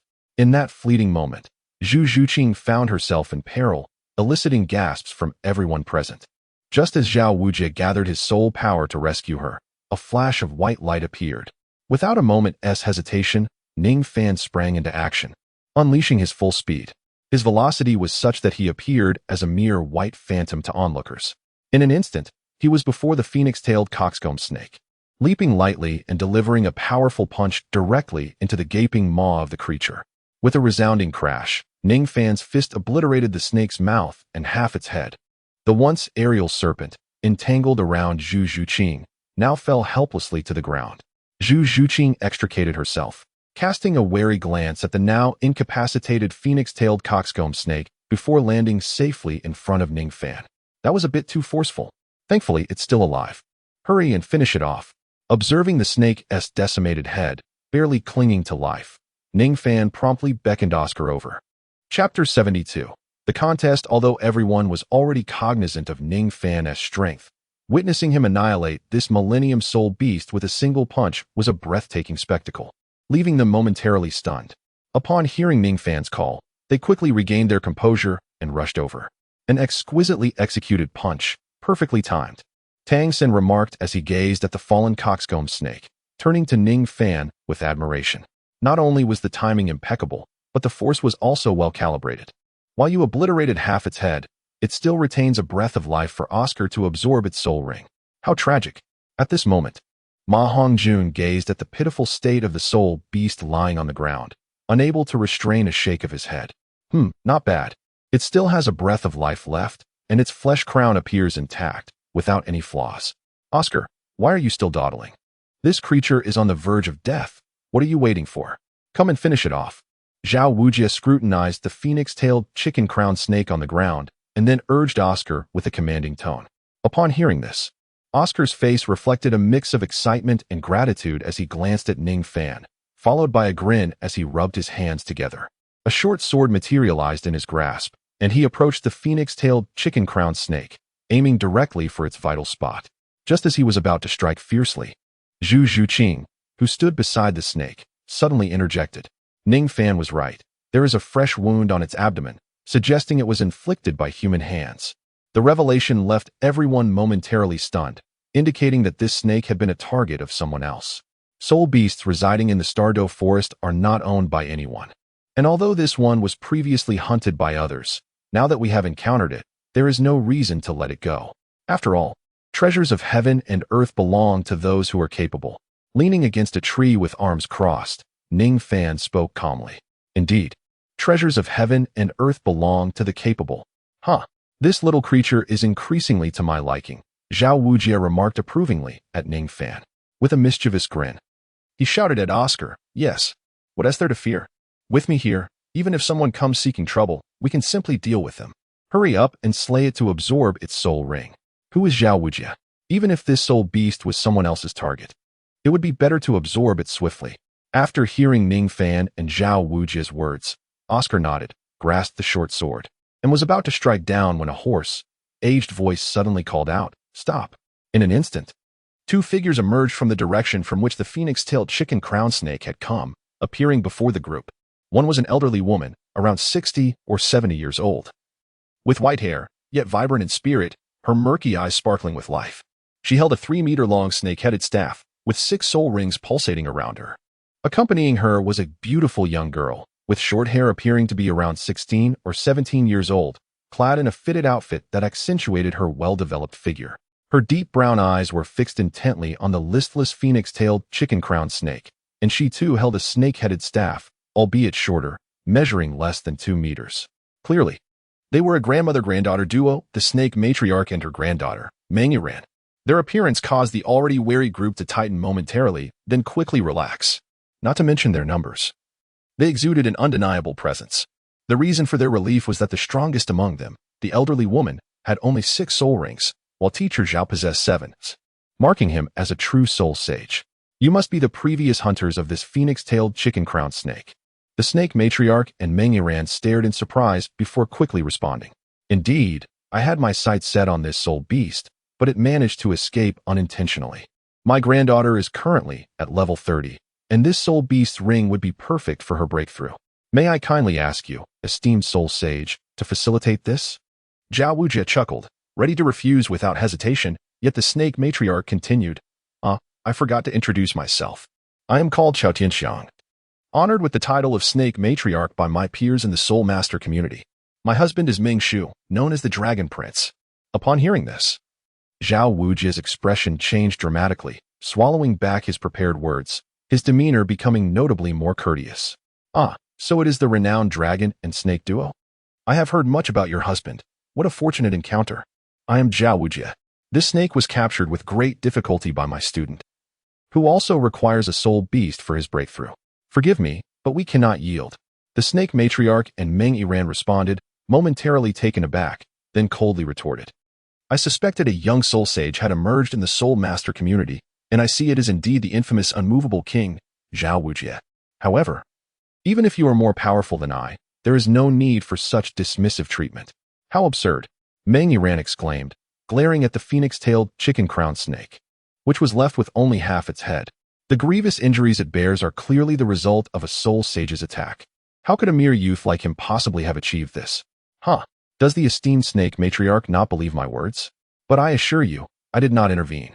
This soul beast was hunted solely by my student. Zhao Wujie laughed heartily, casting a glance at Ning Fan. Following Zhao Wujie's gaze, the snake matriarch and Ning Fan turned their attention to Ning Fan. Oh, this young man. Could it truly be that he defeated the phoenix-tailed chicken-crowned snake with a single blow? The snake matriarch questioned, looking at the youthful visage of Ning Fan, who appeared no older than 16. Just him? Ning Fan was even more direct, pointing at Ning Fan with disbelief. This phoenix-tailed chicken-crowned snake was in the hands of a soul emperor-level practitioner and managed to escape with its life. I cannot accept that this youth, who seems no older than myself, could have hunted it alone and delivered such a fatal blow. Well, since both of you doubt my abilities and neither side wishes to relinquish this serpent, let us resolve this according to the rules of the soul master community. We shall engage in a contest. The victor shall claim the phoenix-tailed chicken-crowned snake, Ning Fan declared, stepping forward and addressing the snake matriarch and Ning Fan. Chapter 73. Be gentle in your strike. The soul master community indeed has its conventions.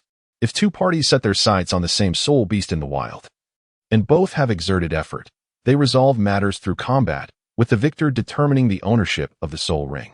Upon hearing Ning Fan's proposal, the snake matriarch instinctively nodded, then warily inquired, Young man, what is your soul power level?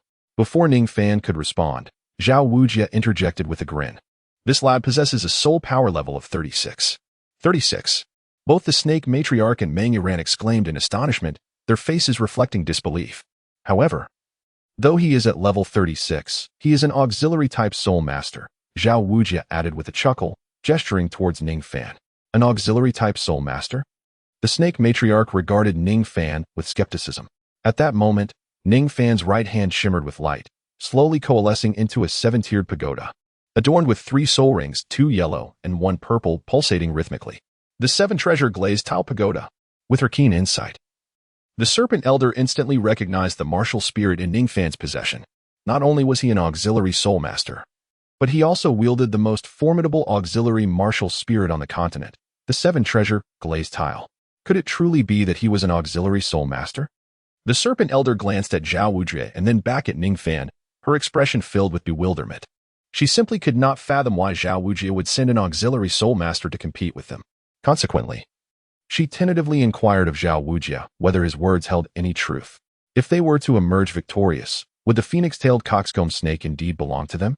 Indeed, it is true, Zhao Wujia replied with a hearty laugh, brimming with confidence. As long as your granddaughter defeats this young man, the phoenix-tailed coxcomb snake shall be yours. Upon hearing this, the serpent elder did not immediately acquiesce. Instead, she furrowed her brow in contemplation. Although Ning Fan appeared to be, as she had witnessed, an auxiliary soul master, logically they should be virtually guaranteed victory. However, observing Zhao Wujia's confident demeanor, she sensed that there was undoubtedly something peculiar at play.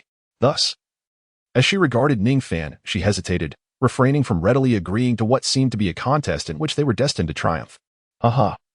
If the esteemed serpent elder feels that my soul power level is excessively high and might be seen as bullying, then let us make a pact. If I do not defeat your granddaughter within 5 moves, I shall concede defeat. What do you think?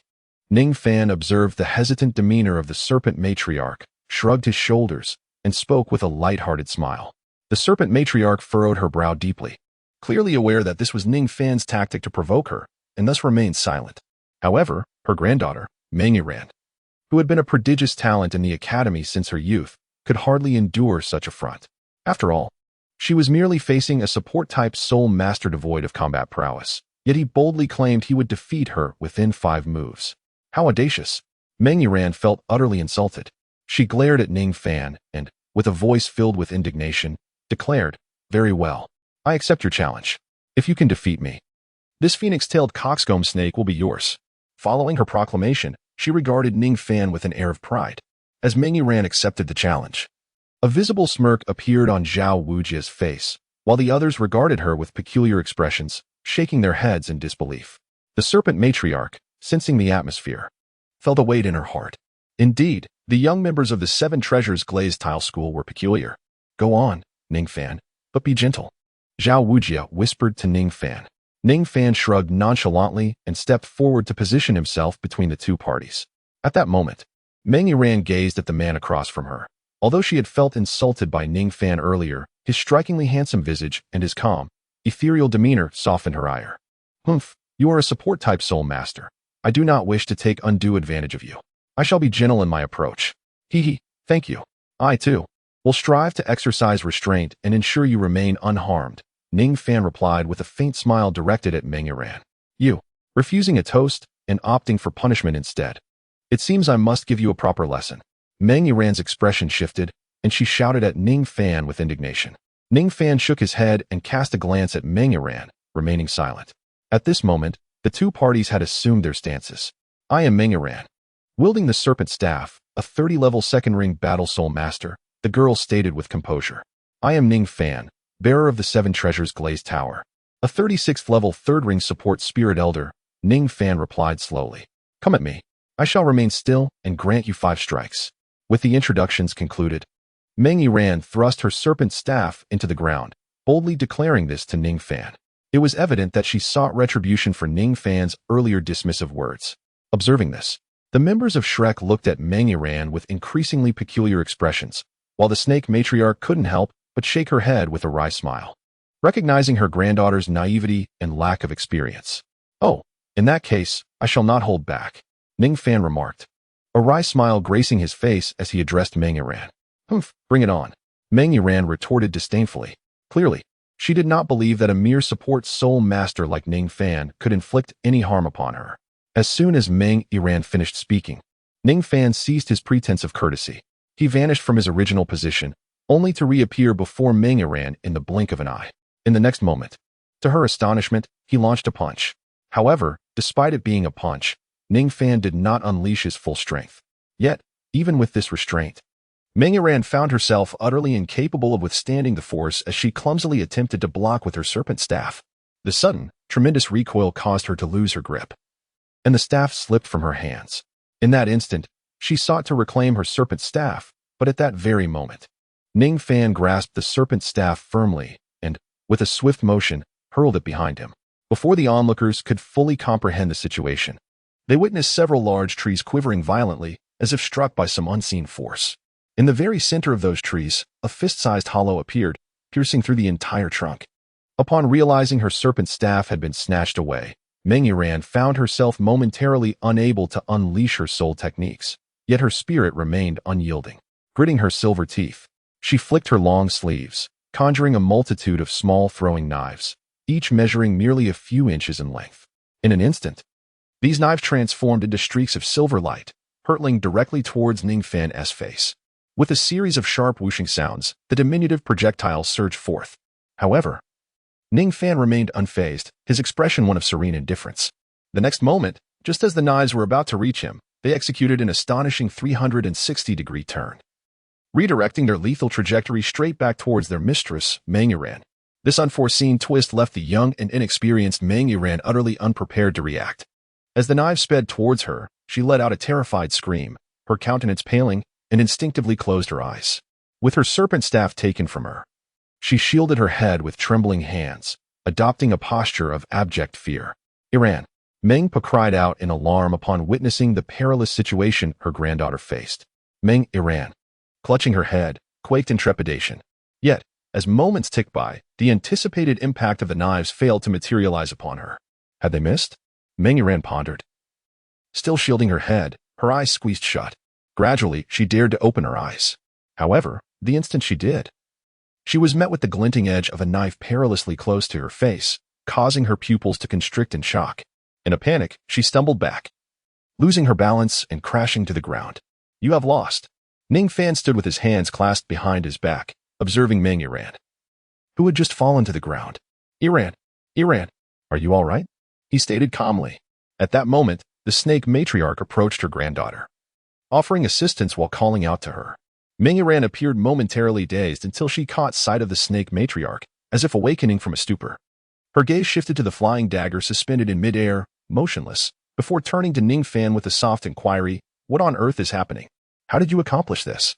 Just moments ago, the dagger she had launched had abruptly altered its trajectory, hurtling back towards her, or had simply remained poised before her face. It seemed to defy all external forces, suspended in the air, defying gravity in a most peculiar spectacle. Undoubtedly, all of this was the work of Ning Fan. However, in that fleeting instant, Meng Yiran, who had been decisively defeated by Ning Fan's formidable prowess, failed to comprehend the nature of his abilities or the force he had wielded. In fact, upon reflecting on the brief exchange, she realized that Ning Fan had not even summoned his martial spirit during their encounter. This thought prompted her to recall her earlier suggestion, which stemmed from the assumption that Ning Fan was merely a support-type soul master, proposing that he should be given a 5-move head start. Yet, she had barely lasted 2 moves against him before succumbing to fear, shutting her eyes as her own dagger had threatened her. As this realization dawned upon her, her cheeks flushed with embarrassment. "Oh, is this what you meant? It's merely a trivial trick." Ning Fan smiled gently, and with a mere thought, the 2 daggers that had been suspended motionless in the air seemed to awaken with consciousness. In an instant, they transformed into streaks of light, gracefully soaring into the palm of Ning Fan's hand. The blades of the daggers faced inward towards his palm, gently rotating as they hovered within his grasp. Ning Fan would naturally not disclose to Meng Yiran the extraordinary ability he possessed to manipulate spatial powers. A mere trick? Meng Yiran curled her lips, observing the scene before her, fully aware that Ning Fan would certainly keep the mystery to himself. Although Ning Fan refrained from revealing the source of his control over the flying daggers, Meng Yiran understood that even if he did divulge the secret, she would likely be incapable of mastering such a wondrous power. Yet, as she beheld her daggers seemingly transformed into living entities, gracefully floating and spinning in Ning Fan's palm, a palpable envy glimmered in her eyes. It was not only Meng Yiran who felt this way. Even the members of Shrek, including Tang San, gazed at Ning Fan's remarkable ability with profound admiration. The capacity to manipulate objects without physical contact, solely through the power of thought, allowing them to levitate and soar through the air, was undeniably impressive and astonishing. "Well, you have lost, so this serpent should rightfully belong to us." With a swift motion, Ning Fan caused the 2 flying daggers to soar from his palm to Meng Yiran's side. He then withdrew his spatial power, and the daggers fell helplessly to the ground, returning them to their rightful owner. Upon hearing this, Meng Yiran fell silent. After casting a deep glance at Ning Fan, the serpent lady turned to Zhao Wuji and remarked, "Brother Zhao, you indeed have a remarkable student. Ha, and a supportive soul master at that. We have lost. However, the mountains remain unchanged, and the waters flow eternally. We shall meet again." After tidying up the fallen daggers, the serpent lady led Meng Yiran away. Once they departed, Zhao Wuji let out a sigh of relief and promptly urged Oscar to finish off the nearly lifeless phoenix-tailed coxcomb snake. Meanwhile, Zhu Zhiqing glided gracefully to Ning Fan's side, her cool gaze momentarily flickering. She then stood on her tiptoes and whispered softly to him, "Thank you for saving me once again." Previously, during their initial encounter on the journey to the Balik Kingdom, Ning Fan had saved her in a moment of peril. This time, as danger arose, he had swiftly come to her side, shielding her from harm. Although Zhu Zhiqing had always adhered to a philosophy of independence, never relying on anyone, the feeling of having someone consistently protect her and rescue her from danger at critical moments was quite comforting. "Hee, I told you, I will always protect you," Ning Fan replied softly, a smile gracing his deep-set eyes as he spoke to Zhu Zhiqing. In response, Zhu Zhiqing silently nodded. Ning Rongrong's adorable little nose wrinkled slightly, and the exchange and actions between the two were naturally not lost on her, a small jealous pot who kept a watchful eye on Ning Fan at all times. "Ning Fan, you will always protect me, won't you?" With that, Ning Rongrong pouted her small lips, shifted her footsteps, and directly approached Ning Fan. She blinked her beautiful big eyes, filled with immense anticipation, and spoke to him. Seeing Ning Rongrong like this, Ning Fan helplessly patted her little head and replied, "Yes, I will always protect you." Upon hearing Ning Fan's promise, Ning Rongrong smiled contentedly and provocatively glanced at Zhu Zhiqing. Although Ning Rongrong did not currently harbor any dislike for Zhu Zhiqing and had even formed a team with her in the battle arena, she regarded Zhu Zhiqing as a merciless rival whenever it came to Ning Fan, not willing to concede even a fraction. At this moment, Ning Fan shrugged his shoulders, glanced around, and then his mind grew contemplative as he focused inward. He had just rescued Zhu Zhiqing from the tail of the phoenix-tailed cockatrice, and it seemed that a system notification had echoed in his mind. However, due to his concern for Zhu Zhiqing's safety, he had not paid attention to it earlier. Now that he finally had some free time, he could see what he had gained. After a moment, Ning Fan opened his eyes and murmured, "Oh, I have obtained a beast compendium?"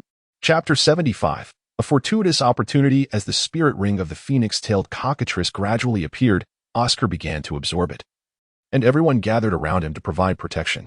Before long, under the safeguard of the group, Oscar successfully absorbed the phoenix-tailed cockatrice, and 3 spirit rings slowly rose from beneath his feet, causing subtle changes in him. Oscar's third spirit ability, Mushroom Sausage, allowed one to soar in midair for a minute upon consumption. Its effect was exactly as Ning Fan remembered, without any variation. After a brief experiment with the effects of Oscar's third spirit ability, everyone couldn't help but express their astonishment. After all, the ability to fly for a minute was extraordinarily powerful and practical for most spirit masters who could not fly.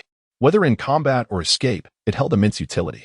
Even Ning Rongrong, who possessed the 7 treasure glaze tile, reputed to be the strongest support-type spirit in the continent, felt a twinge of envy upon witnessing Oscar's third spirit ability. Indeed, flight was a remarkable capability. However, for Ning Fan, although he was currently unable to fly, it was merely due to his low spirit power level and weak strength, resulting in a feeble grasp of spatial power. At present, he could merely leap off the ground and, with a slight manipulation of spatial energy, achieve a momentary suspension in the air. Yet, as his spirit power gradually increased in the future, his command over spatial power would become increasingly formidable, making flight an effortless ability for him. Notably, by that time, the ability to traverse the sky through manipulation of spatial energy would be fundamentally different from mere flight. What he would possess would not be termed flying, but rather walking upon the void. Thus, he felt no envy towards Oscar's ability.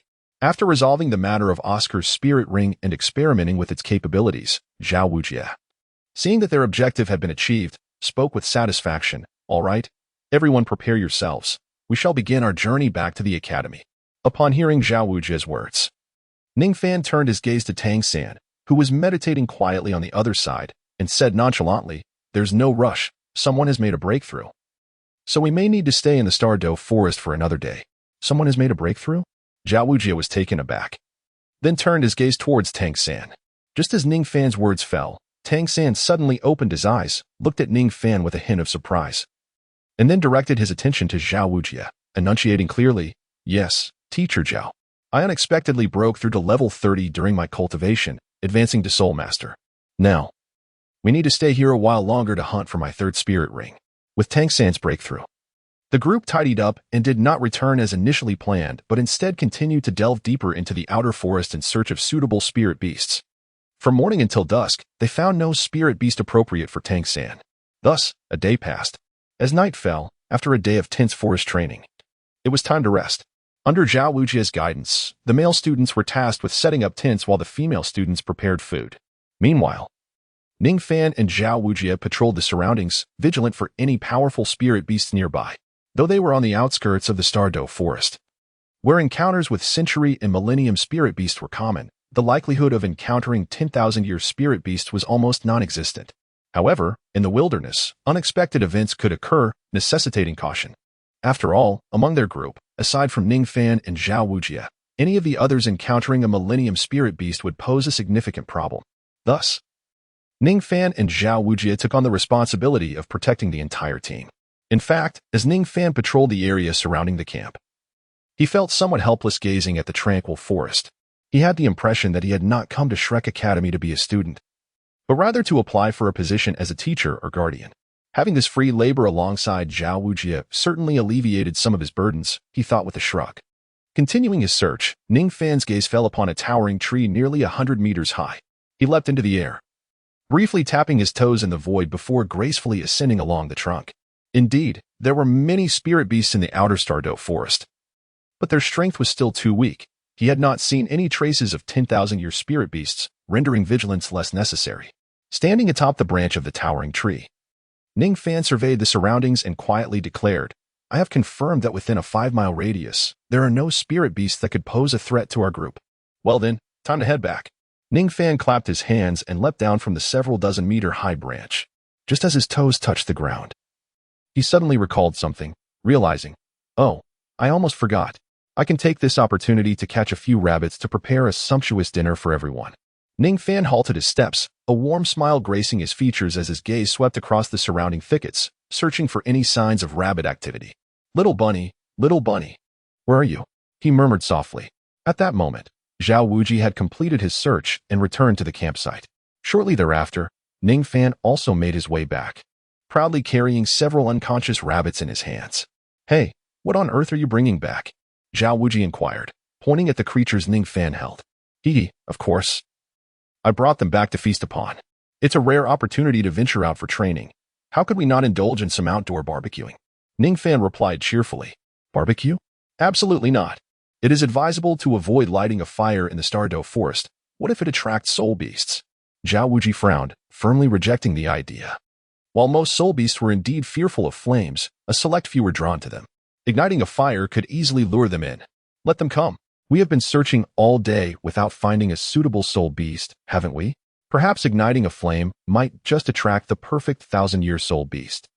That would certainly save us considerable effort in our search," Ning Fan countered with a light-hearted tone. "Moreover, Teacher Zhao, you just scoured the area and found no formidable soul beasts, only a few 1,000-year ones. Even if they did come, our strength would suffice to handle them without encountering any danger." Zhao Wuji furrowed his brow slightly. Ning Fan's reasoning indeed held merit. Thus, he found himself wavering. If he were solely responsible for the entire team, he would never permit a fire, no matter the circumstances. However, with Ning Fan, this peculiar individual possessing extraordinary abilities by his side, it was feasible to relax the stipulations a bit. After all, even in the event of an unforeseen incident, the two of them together would be capable of managing the situation and ensuring the safety of the entire team. Considering how he had delegated most of the day's tasks to Ning Fan, effectively becoming a hands-off supervisor, Zhao Wuji felt somewhat reluctant to deny Ning Fan's request. Hence, after a brief moment of contemplation, he nodded and said, "All right then, do as you wish." Chapter 76. How adorable are the bunnies with Zhao Wuji's approval.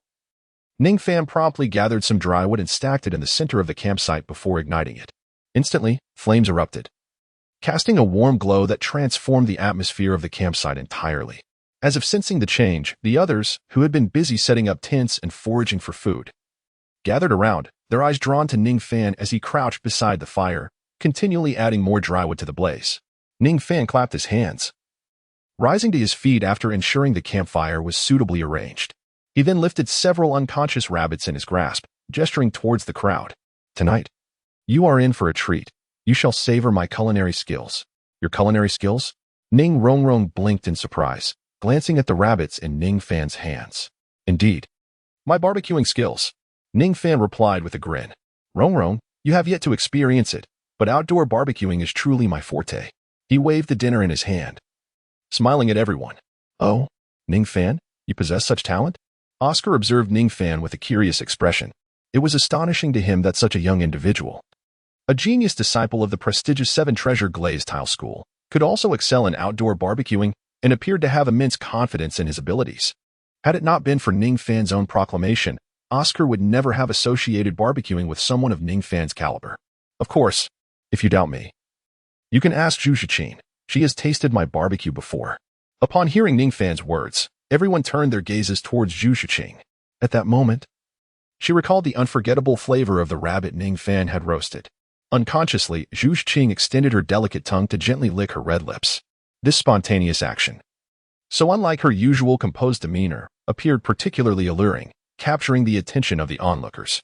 Realizing the focus of everyone's gaze, Zhu Shiqing's usually cool complexion flushed slightly, and she turned her face away. Though she said nothing, her earlier gesture made it evident to all that Ning Fan's barbecue skills were indeed noteworthy. Thus, they looked at him with a mix of curiosity and anticipation, wondering what delightful flavor his roasted rabbits would possess.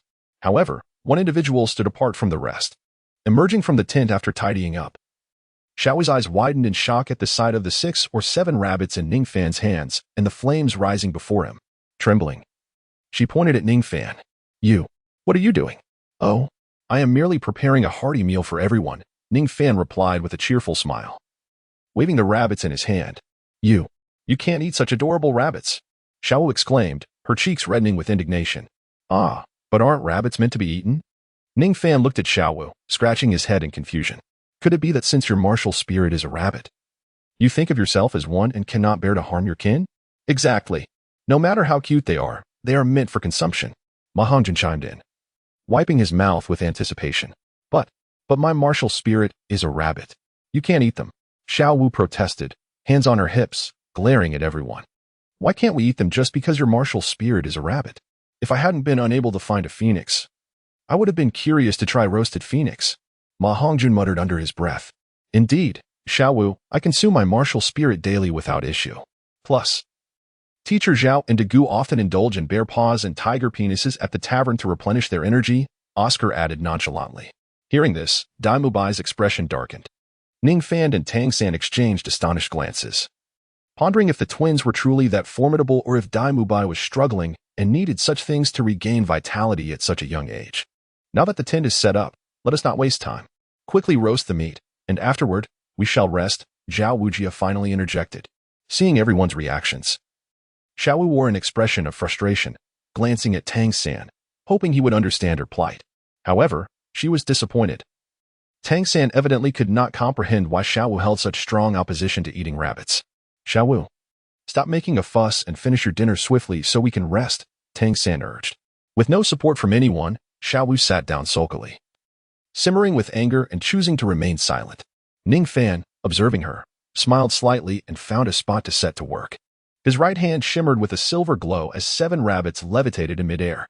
He then began to prepare the rabbits, brandishing 2 small knives in the air with incredible speed, making it difficult to discern his movements.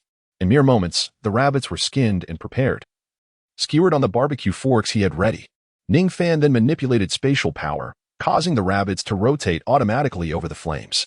Ning Fan rose from his seat, brushing off his hands as he surveyed the scene before him. It must be said that as Ning Fan deepened his understanding of spatial power, he increasingly recognized it as an immensely convenient ability. Sitting across from him, Xiao Wu gazed sorrowfully at the rabbit roasting over the fire. Had she not gained sentience, and having cultivated for 100,000 years to ultimately assume human form, she might have met the same fate if captured. Such thoughts filled her with melancholy. Before long, Ning Fan retrieved several small pouches from his spatial ring, each brimming with an array of spices in tiny bottles. He carefully removed the rabbit from the flames, skillfully sprinkling the spices with a flourish of his hands. He then returned the rabbit to the fire, allowing it to roast for a brief while longer. In less than 15 minutes, the delectable golden roasted rabbit was ready. Zhao Wuji, unable to contain himself any longer, waved his hand eagerly, seizing the first rabbit and devouring it with gusto. Delicious," he exclaimed, his words garbled as he feasted. Observing Zhao Wuji's voracious appetite and inhaling the savory aroma, Oscar and Ma Hongjuan's eyes sparkled with anticipation as they stared at the roasted rabbit in Ning Fan's hands. In response, Ning Fan unwrapped some oil paper, wrapping each roasted rabbit carefully before distributing them to the group. Oscar, Ma Hongjun, and Tang Sen each received a rabbit, expressing their gratitude before indulging in the mouth-watering feast. Chapter 77. Oh my. MMM. So tasty. Oscar and Ma Hongjun raised their thumbs in approval towards Ning Fan. Ning Fan smiled faintly before continuing to distribute the roasted rabbits. There were a total of 7 rabbits, one each for Oscar, Ma Hongjun, Tang San, and Zhao Wujuan, while Ning Rongrong and Zhu Shiqing received half a rabbit each due to their smaller appetites. Now, only 2 roasted rabbits remained. Ning Fan had intended to offer one to Dai Mubai, but regrettably, Dai Mubai was unappreciative. As he gazed at the 2 remaining rabbits, Ning Fan found himself in a dilemma. He was not hungry, and consuming both seemed somewhat excessive. He then looked over at Xiao Wu, who was nibbling on some dry rations, and with a gentle smile, he shifted his position, cheerfully inviting her. Come, Xiao Wu, why not try some? He lifted a golden, aromatic rabbit, gesturing towards her. The enticing aroma wafted into Xiao Wu's delicate nostrils. Undeniably, compared to the bland rations in her hands, the scent was incredibly tempting. However, despite its allure, she found it utterly repugnant. Wrinkling her petite nose, she waved her hand dismissively, declaring, "That's disgusting. I want to eat such a thing." "Oh, disgusting?" Ning Fan raised an eyebrow, narrowing his eyes, feeling that his culinary skills had been insulted. "I must retort, Xiao Wu, it's not disgusting at all. It tastes delightful. Why don't you take a bite?" Tang Xin chimed in, despite not understanding Xiao Wu's aversion to rabbit meat. He genuinely believed Ning Fan's roasted rabbit was exquisite, something he had never tasted in either of his lifetimes. Thus, he was eager to persuade Xiao Wu to try it. However, Xiao Wu clearly did not comprehend Tang San's good intentions. After giving him a fierce glare, she defiantly lifted her snow-white neck, crossed her arms, and pointedly told Ning Fan, "Step aside. If you block me, I want to hold back." She would not show any kindness to Ning Fan, the one who had cruelly slain 7 of her kin. At this, Ning Fan's lips curled into a slight smirk. All right, I shall depart," he said with a feigned air of resignation as he turned slightly. Seeing this, a flicker of pride crossed Xiao Wu's face, although she could not stop the others from eating the rabbit. It pleased her to see the one responsible for her kin's demise, Ning Fan, face some embarrassment. However, just as Xiao Wu relished her small victory, Ning Fan suddenly turned back. Before Xiao Wu could react, he swiftly delivered a rabbit leg, rich and succulent, straight into her mouth. Her eyes widened in shock as her mind momentarily blanked, unable to process what had just occurred. Then, she felt an invisible force guiding her, and as she bit down, she tore a piece of meat from the rabbit leg. The sensation was so intense it felt as if a piece of her own thigh had been bitten off, causing tears to well up in her eyes. Closing them, she thought, "Forgive me, little rabbit." Yet, as she savored the crispy skin and the aromatic flavors mingled with spices, her taste buds erupted in delight. Instinctively, Xiao Wu chewed a little, and her expression transformed dramatically. "Oh my heavens! This is exquisite." Tears streamed down her cheeks as she continued to devour the rabbit meat. Her emotions were a tumultuous mix. "Xiao Wu, what's wrong? If it's too much to handle, just spit it out," Tang San said, observing her tearful face as she chewed. "Wu, it's nothing. Just too delicious," Xiao Wu replied, her eyes glazed over, almost resigned to her fate as she savored the rabbit meat, her words muddled. Though her speech was unclear, Tang San grasped her meaning. "Oh, as long as you're all right," he responded, shifting his gaze away. Meanwhile, Xiao Wu wiped her tears while her mouth was smeared with grease. Ning Fan couldn't help but chuckle at her comically messy appearance. "What are you laughing at?" Xiao Wu, flustered and annoyed, glared at him, her brows furrowed. Nothing. I merely find it amusing to see you eat while crying," Ning Fan replied, waving his hands dismissively, unable to suppress his mirth. "By the way, Xiao Wu, why are you crying? Is it because you've never tasted such delicious roasted meat and are moved to tears by my culinary skills?" he asked, grinning at her. At this, Xiao Wu's expression froze, as if struck by a painful truth. She clenched her teeth and declared loudly, "Yes, it's just too delicious. I've never had such exquisite roasted meat. I feel like I've wasted the first half of my life." Her words were indeed true. She had never experienced such delectable roasted meat before, feeling as if her earlier years had been in vain. Yet, the tears she shed stemmed primarily from the overwhelming guilt of indulging in the flesh of her kin, despite it being her own kind's meat. How could it be so tantalizing? She had always found the rabbit meat repulsive. Having lived in the human world for many years, rabbit meat was ubiquitous in restaurants. but it had only ever disgusted her, never stirring any appetite. Yet, Ning Fan's roasted rabbit was utterly irresistible. One bite, and she found herself unable to stop. Oh, is that so? How intriguing, Ning Fan nodded, looking at Xiao Wu with a touch of sympathy. He then wrapped the remaining half of the rabbit, missing a leg, in oil paper and placed it in front of her, saying warmly, "Since you find it so delicious, feel free to eat more. The rest is all yours. No need to thank me." With that, he turned to leave. At that moment, Xiao Wu had already finished the rabbit leg Ning Fan had forcefully fed her. Now, gazing at the fragrant golden roasted rabbit on the ground, she swallowed hard, feeling increasingly restless. Having tasted the delightful flavors of roasted rabbit, she could no longer bear the blandness of her rations. She wanted to reach out for the roasted rabbit but hesitated, for after all, it was food made from her own kin. The reason I consumed the rabbit leg earlier was solely due to the despicable coercion employed by Ning Fan, a move I was compelled to make. Now, gazing at the roasted rabbit and reminiscing about its exquisite flavor, Xiao Wu extended her right hand, her eyes wrestling with temptation for quite some time. With a long sigh, she retracted her hand, though a hint of regret lingered in her eyes for not being able to savor such delicacy again. There was also a sense of relief, for she had resisted the seduction and upheld her moral integrity. She was a noble creature, a 10,000-year-old rabbit with commendable ethical standards. Sitting upright with a dignified demeanor, she remarked, "Ah, such delectable fare. The roasted rabbit from the chef of Sotoa City must be of equal caliber, wouldn't you agree?"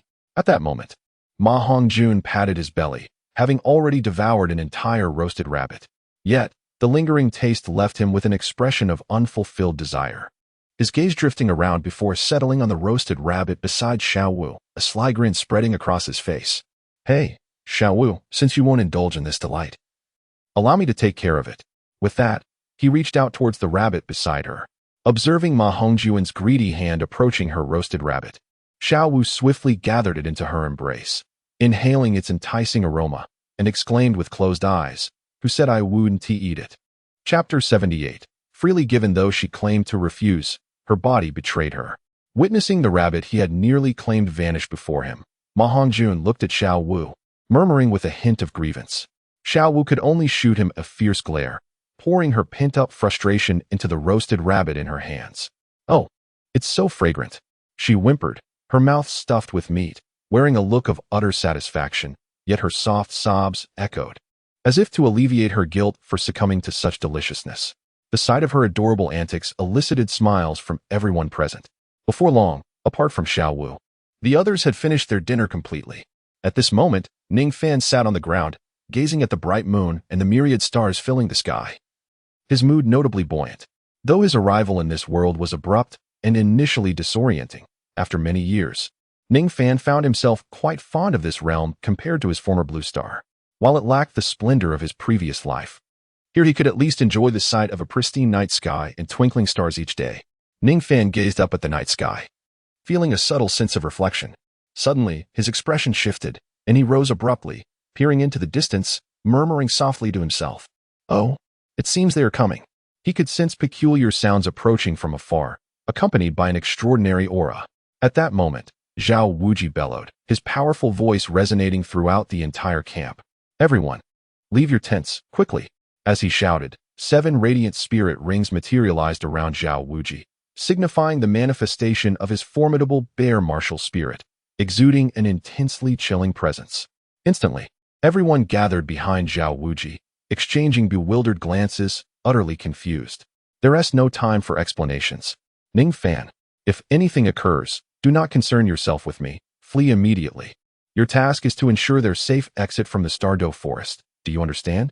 Ning Fan possesses strength that rivals that of a Soul King, making him the most formidable presence within the team.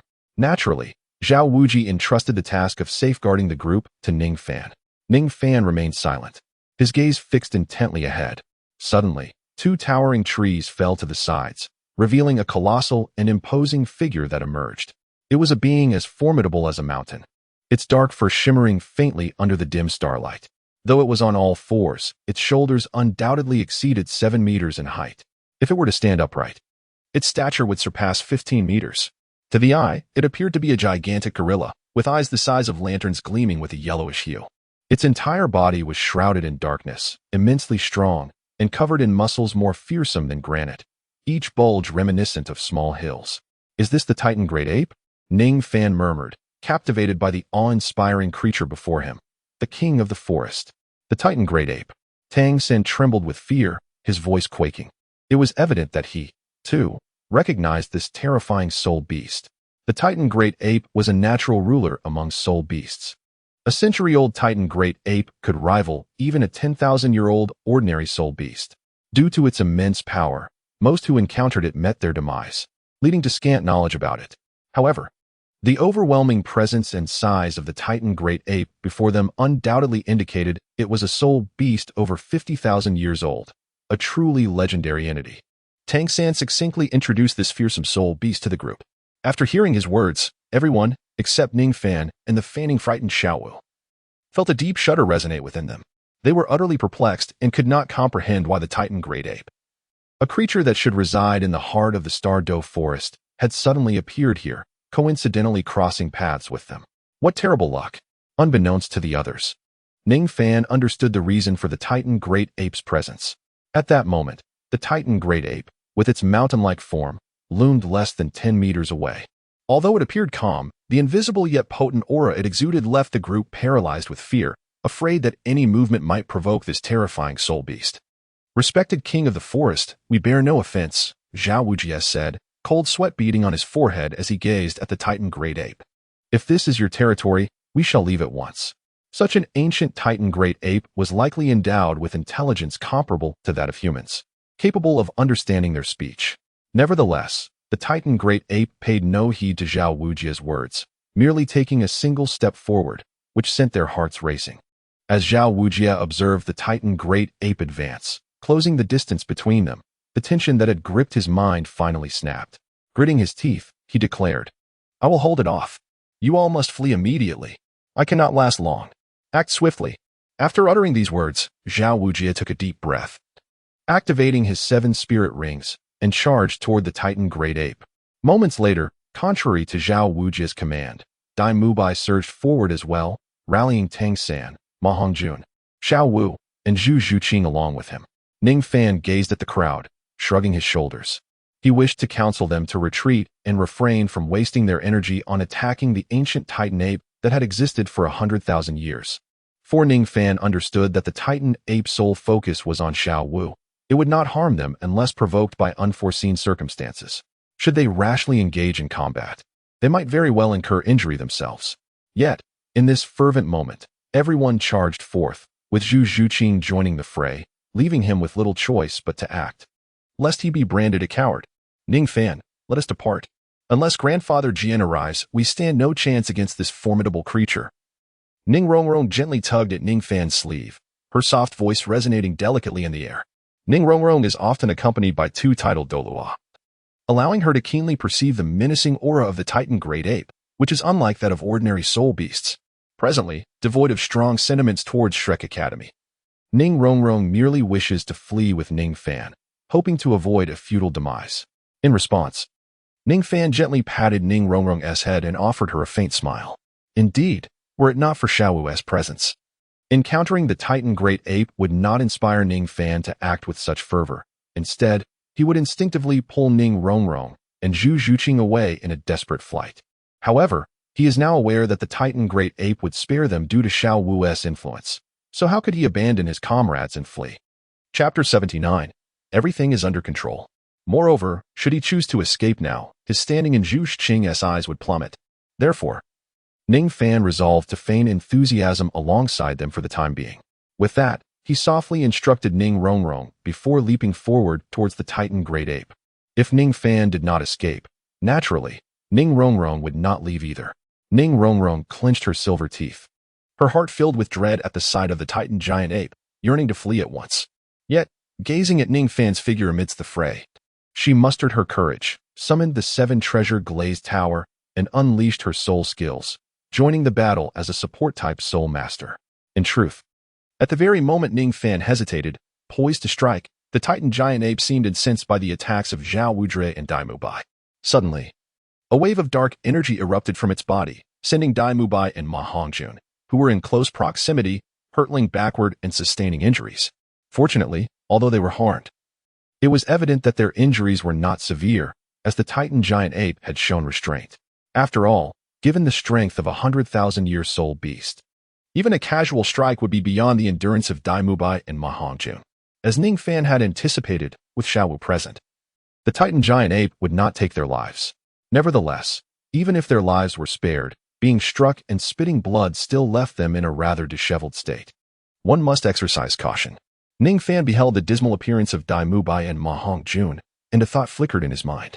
In an instant, he vanished from sight, reappearing behind the Titan giant ape, delivering a powerful punch to its neck.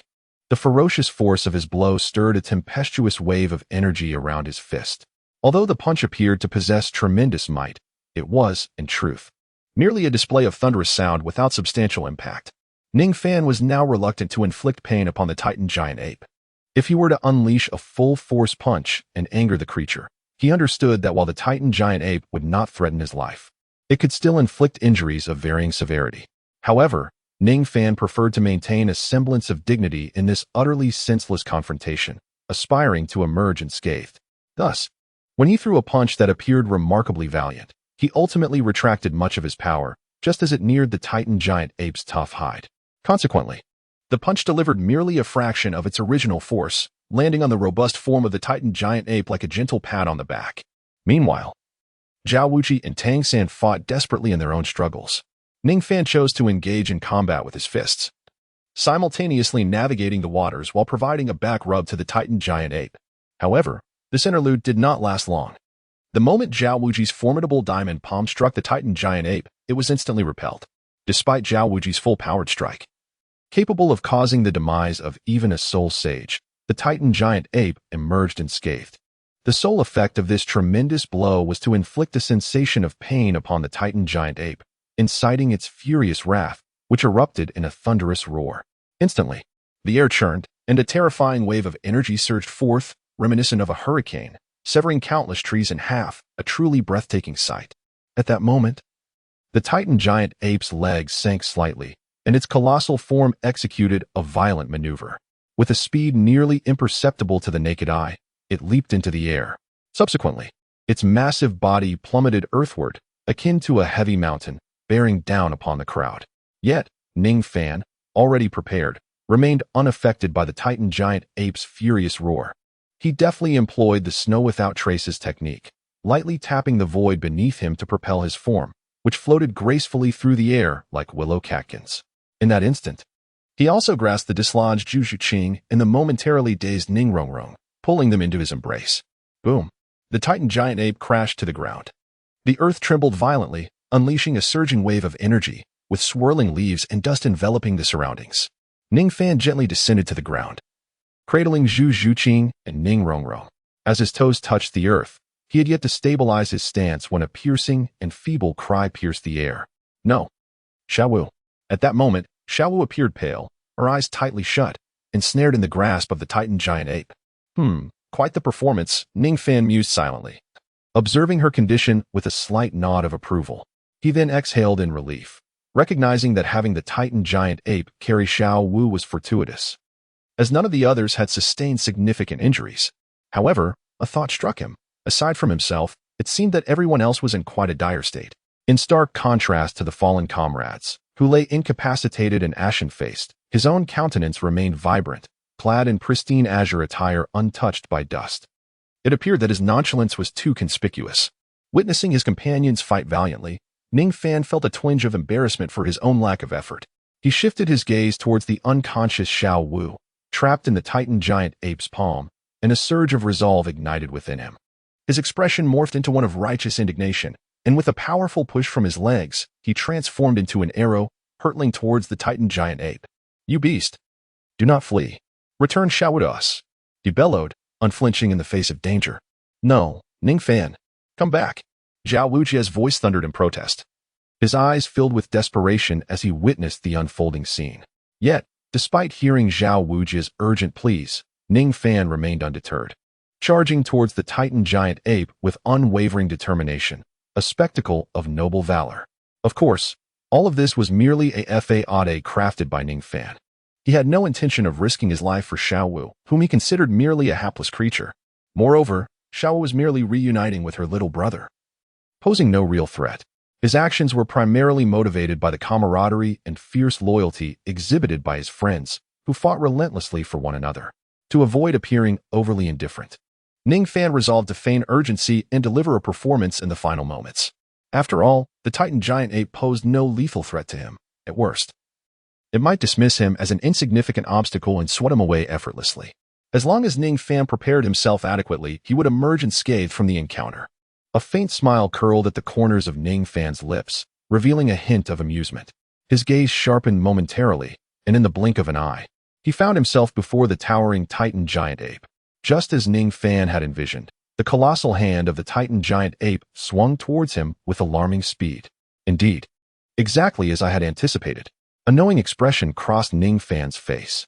The unfolding events were destined for a clash of life and death, one that he was powerless to avert, as he would soon be sent flying by a single swipe, ultimately meeting a dismal defeat.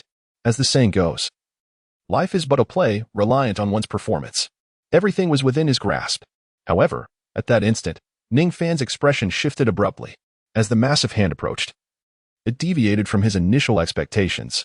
The Titan giant ape's posture seemed not to be one of striking him, but rather, its fingers curled slightly as if attempting to seize him.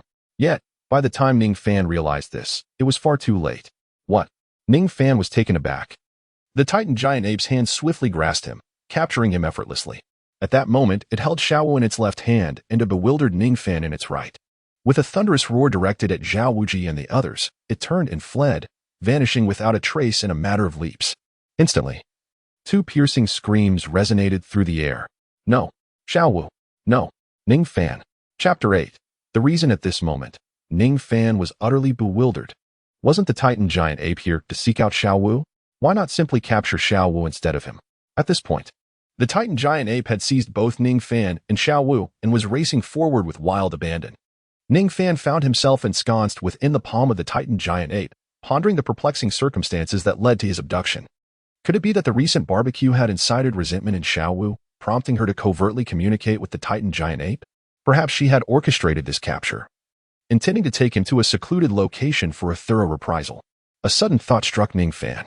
He then directed his gaze towards Xiao Wu, who was ensnared in the other hand of the Titan giant ape. Through his keen observation, he noted that although Xiao Wu appeared to be in a stupor, the corners of her mouth were subtly twitching, suggesting she was conveying some message to the Titan giant ape, though no sound reached his ears. Upon witnessing this, Ning Fan's expression darkened considerably. It was indeed as he feared. With no one around and Xiao Wu in the company of the Titan giant ape, she would have the freedom to torment him as she pleased. Ning Fan felt an overwhelming urge to weep, utterly astonished that Xiao Wu could be such a person. He had truly gone to rescue a heartless wretch. Ning Fan felt utterly despondent. Suddenly, he was enveloped in darkness as he found himself firmly grasped in the palm of the Titan giant ape. Completely obscured from sight, he was rendered unable to perceive anything. Meanwhile, Xiao Wu, who had been unconscious in the Titan giant ape's grip, abruptly awoke, sitting atop the creature's shoulder. She cast a glance at the Titan giant ape's tightly clenched fist, her expression tinged with complexity. Her previous fainting spell had been an act. Thus, she was acutely aware of the recent events. She could not fathom why Ning Fan, whom she had deemed detestable and who had just tormented her, would risk his life to thwart Ming in an attempt to rescue her after witnessing her abduction. Shaking her head, Xiao Wu leaned closer to Ming and softly inquired, Ming, why do you have Ning Fan? Please release him. The perplexity surrounding Ming's actions was not lost on Xiao Wu, mirroring Ning Fan's own confusion. The Titan giant ape let out several roars as it attempted to articulate its reasoning. What, Ming? You sensed a pure dragon bloodline within Ning Fan and wished to consume him? Xiao Wu exclaimed incredulously. How could that be? Is Ning Fan not human? Fortunately for Ning Fan, who was tightly constrained within the Titan giant ape's grasp, he was unable to breathe freely, rendering him largely oblivious to the surrounding circumstances. Furthermore, as the Titan giant ape traversed the terrain on all fours, the constant jolts and sways left Ning Fan in a semi-conscious state, unaware of Xiao Wu's current dialogue. Had he been cognizant of the Titan giant ape's intention to devour him for his ancient dragon bloodline, he would have surely been taken aback. Upon hearing Xiao Wu's skepticism, the Titan giant ape responded with a series of roars. You assert that you cannot be mistaken. By consuming Ning Fan, Your power will surpass its limits and significantly increase? Xiao Wu furrowed her brow, her gaze fixated on the tightly clenched fist of Ming as she spoke slowly. In response, the Titan giant ape nodded affirmatively. Dragon bloodline. Xiao Wu murmured, incredulous. Even in the Star Doe forest, one of the continent's 3 great soul beast gathering places, no soul beast possessed a pure dragon bloodline. According to legend, only in the icy northern regions did a singular soul beast with a true dragon bloodline, the Ice Dragon King, exist. How could Ning Fan, a mere human, possess such a lineage? Although she struggled to comprehend the origin of Ning Fan's dragon bloodline, upon realizing its existence, Xiao Wu began to understand the source of Ning Fan's extraordinary power. After all, dragon bloodline, the dragon clan, in any realm, represented the pinnacle of existence. Lost in thought, she glanced at Ming's tightly gripped fist, worry evident in her eyes. Even if Ning Fan possesses a dragon bloodline, you cannot do this. Release him at once. He is my friend. You have no grudge against him. So how can you justify consuming him for the sake of gaining strength? Xiao Wu exclaimed angrily to Ming. The Titan giant ape let out a few more roars, imbued with a hint of grievance. You claim this is for my benefit? He, with a dragon bloodline, may have already discerned my true identity. Xiao Wu blinked, uncertainty lacing her voice. Ming nodded in affirmation. Witnessing this, a flicker of inner turmoil crossed Xiao Wu's features. A soul beast of 100,000 years is both a source of fear and greed for humanity. While humans dread the formidable power of such ancient beings, they are equally covetous of the 100,000-year soul rings and bones that can be acquired from their defeat. Xiao Wu's true identity is that of a transformed 100,000-year soul beast, yet she currently lacks the power befitting such a being. For her, a being of minimal strength, the revelation of her identity in human society would spell certain doom, faced with the unrelenting greed of powerful humans. Thus, a fleeting thought of silencing Ning Fan crossed her mind. However, recalling how Ning Fan had risked everything to save her from Ming's grasp, her eyes reflected a complex mix of emotions, leading her to shake her head in guilt. Ning Fan had just risked his life to rescue her. How could she entertain such thoughts? She immediately called out anxiously to Ming, "Hurry, release Ning Fan. You said it yourself. This is merely your conjecture. Even if he knows my true identity, he would never harm me." Upon hearing this, the Titan great ape shook his head, clearly unwilling to let Ning Fan go. The primary reason was not that the Titan great ape desired to consume Ning Fan to enhance his strength, but rather he feared that Ning Fan's presence might pose a threat to Xiao Wu's safety. It was evident that he did not trust Ning Fan, a mere human, believing that once he discovered Xiao Wu's identity as a 100,000-year spirit beast, he might develop greedy intentions. At that moment, Xiao Wu's face was flushed with frustration. Seeing the Titan great ape's disobedience, she patted his head with all her might. However, she understood that Ming's intentions were to safeguard her life, so she refrained from scolding him. But how could she convince Ming that Ning Fan meant her no harm? A look of distress crossed her face. Suddenly, as if struck by inspiration, she leaned close to the Titan great ape's ear and whispered something. Instantly, the Titan great ape halted. A semblance of human-like sorrow etched across his fur-covered face. Ming, why are you so angry? Xiao Wu said to the Titan great ape, sensing his sorrowful emotions. At that moment, Ming felt as though he could weep without tears, gazing at Xiao Wu perched on his shoulder. The goddess he had secretly admired had been taken by a mere human.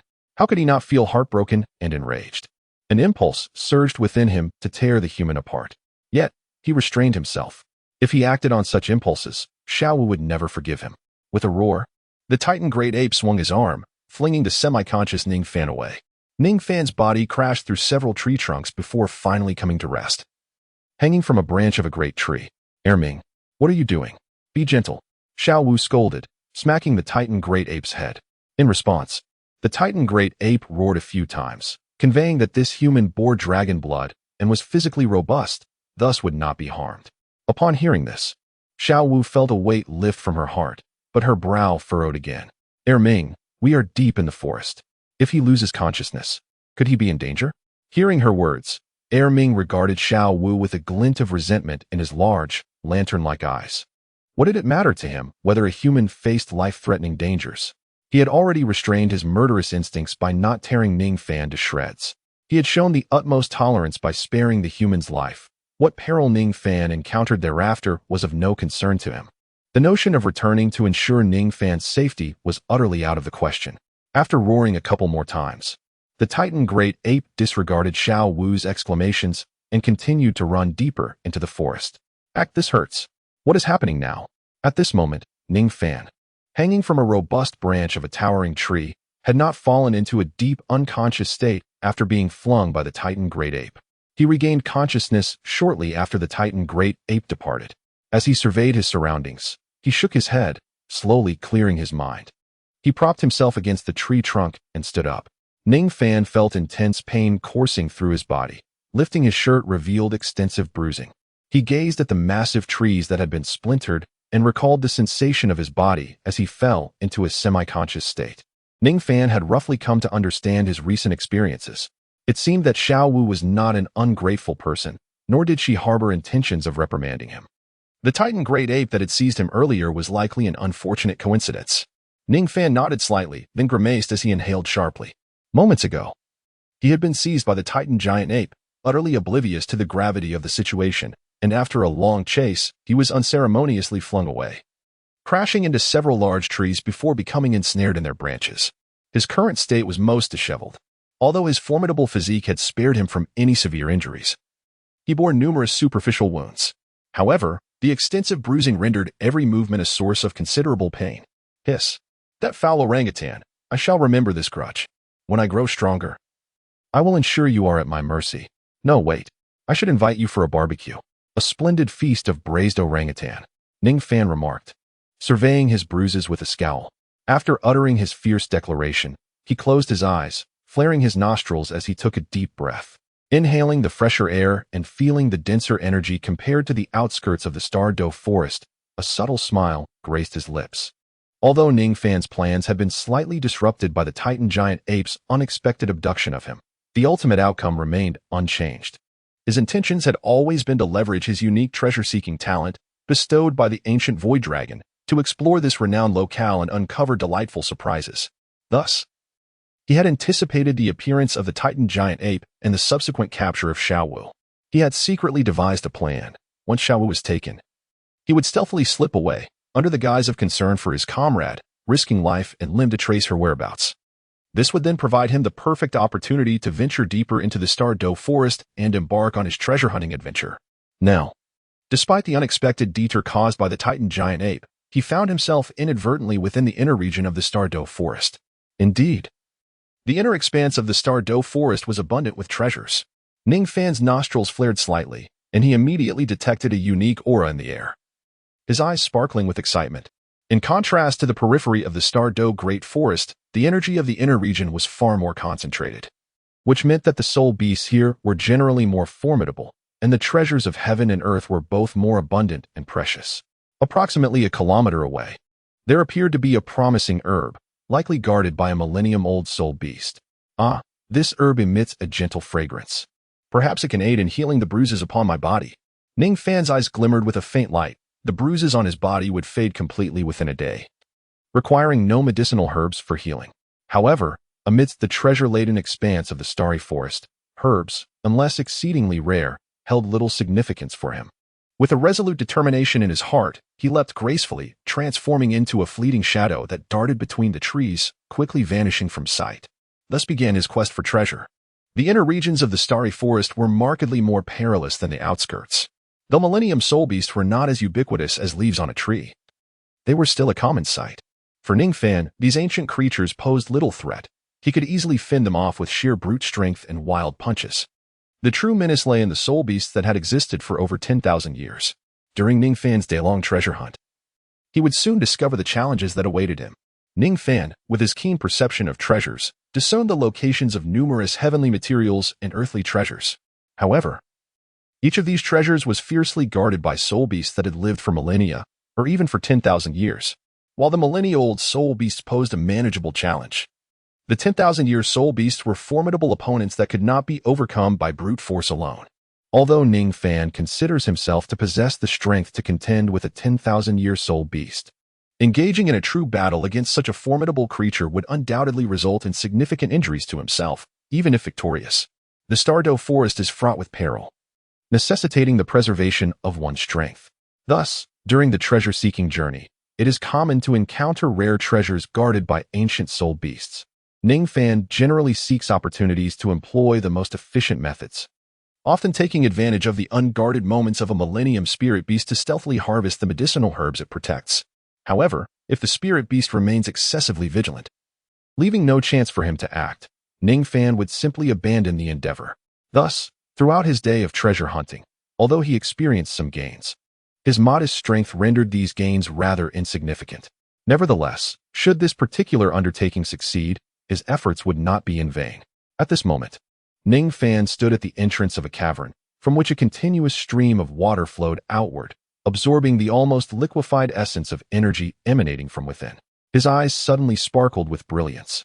Chapter 82. The Milk of the Earth for 10,000 Years. He could distinctly sense the presence of extraordinary treasures within. If he could manage to bring back the items contained here, this treasure hunting expedition would be deemed a resounding success. After settling his resolve, he suppressed the excitement in his eyes and cautiously stepped forward, striving to make no sound as he ventured deeper into the cavern. Such a rich source of energy must surely be guarded by spirit beasts. He pondered whether the guardian spirit beast was of the Millennium grade or the 10,000-year grade. In Ning Fan's estimation, the likelihood of encountering a Millennium spirit beast was slim. It was far more probable that it was of the 10,000-year caliber. Nevertheless, even if it were a spirit beast of that level, Ning Fan had no intention of retreating. Although engaging in combat with a 10,000-year spirit beast might pose certain dangers, one must take risks to attain wealth and fame. Previously, Ning Fan had refrained from confronting those 10,000-year spirit beasts that guarded the treasures, primarily because these treasures did not sufficiently entice him to take the risk. However, the contents of this cavern were truly captivating. With the tips of his toes barely touching the ground, he made his way silently into the depths of the cavern, his gaze alert and vigilant, scanning the surroundings for any potential dangers. For the time being, no threats had revealed themselves, yet the scenery within the cavern was quite remarkable. If this cavern were to exist in his past life, it would undoubtedly be classified as a 5A tourist attraction. The entire cavern resembled a winding dragon. Ning Fan traversed the banks of the cavern, with a stream 2 to 3 meters wide flowing through its center. The sights within were bizarrely enchanting. Initially, Ning Fan had presumed that the cavern would be shrouded in profound darkness, bereft of sunlight. However, as he delved deeper, he discovered a hidden paradise. Though sunlight was absent, the ceiling of the cavern was adorned with stalactites of varying sizes, while the floor sprouted numerous stalagmites. These formations appeared to be coated with a layer of another substance, radiating a shimmering light that illuminated the entire cavern, creating a dreamlike atmosphere. Ning Fan moved swiftly within the cavern, and he observed that the further he ventured into its depths, the wider the cave became. What initially measured merely 6 or 7 meters in diameter had now expanded to nearly a dozen meters as Ning Fan delved deeper. Moreover, the cave did not feature any intricate branches. There was only this singular path. Along this route, Ning Fan also noted the presence of traces left by soul beasts within the cavern. At this moment, Ning Fan gazed at the peculiar footprints beside the cave, which had not been eroded clean by the flowing stream. He paused briefly to examine them. It appeared that the soul beast residing here resembled a frog. Ning Fan gazed at the footprints on the ground, whispering softly before proceeding with heightened caution deeper into the cavern. He could sense that he was nearing his destination. With a swift motion, he propelled himself forward, traversing through the corridor of stalactites, which suddenly opened up to reveal the innermost sanctum of the cave. In stark contrast to the increasingly broad passageway, the depths of the cavern appeared as a vast, naturally formed underground hall. Before Ning Fan's eyes lay this magnificent expanse, adorned with an array of bizarre stalactites and an assortment of large, luminous crystals scattered throughout the hall, reflecting and refracting light in a dazzling display. However, after a brief survey of the surroundings, Ning Fan's gaze settled upon a colossal creature at the heart of the chamber.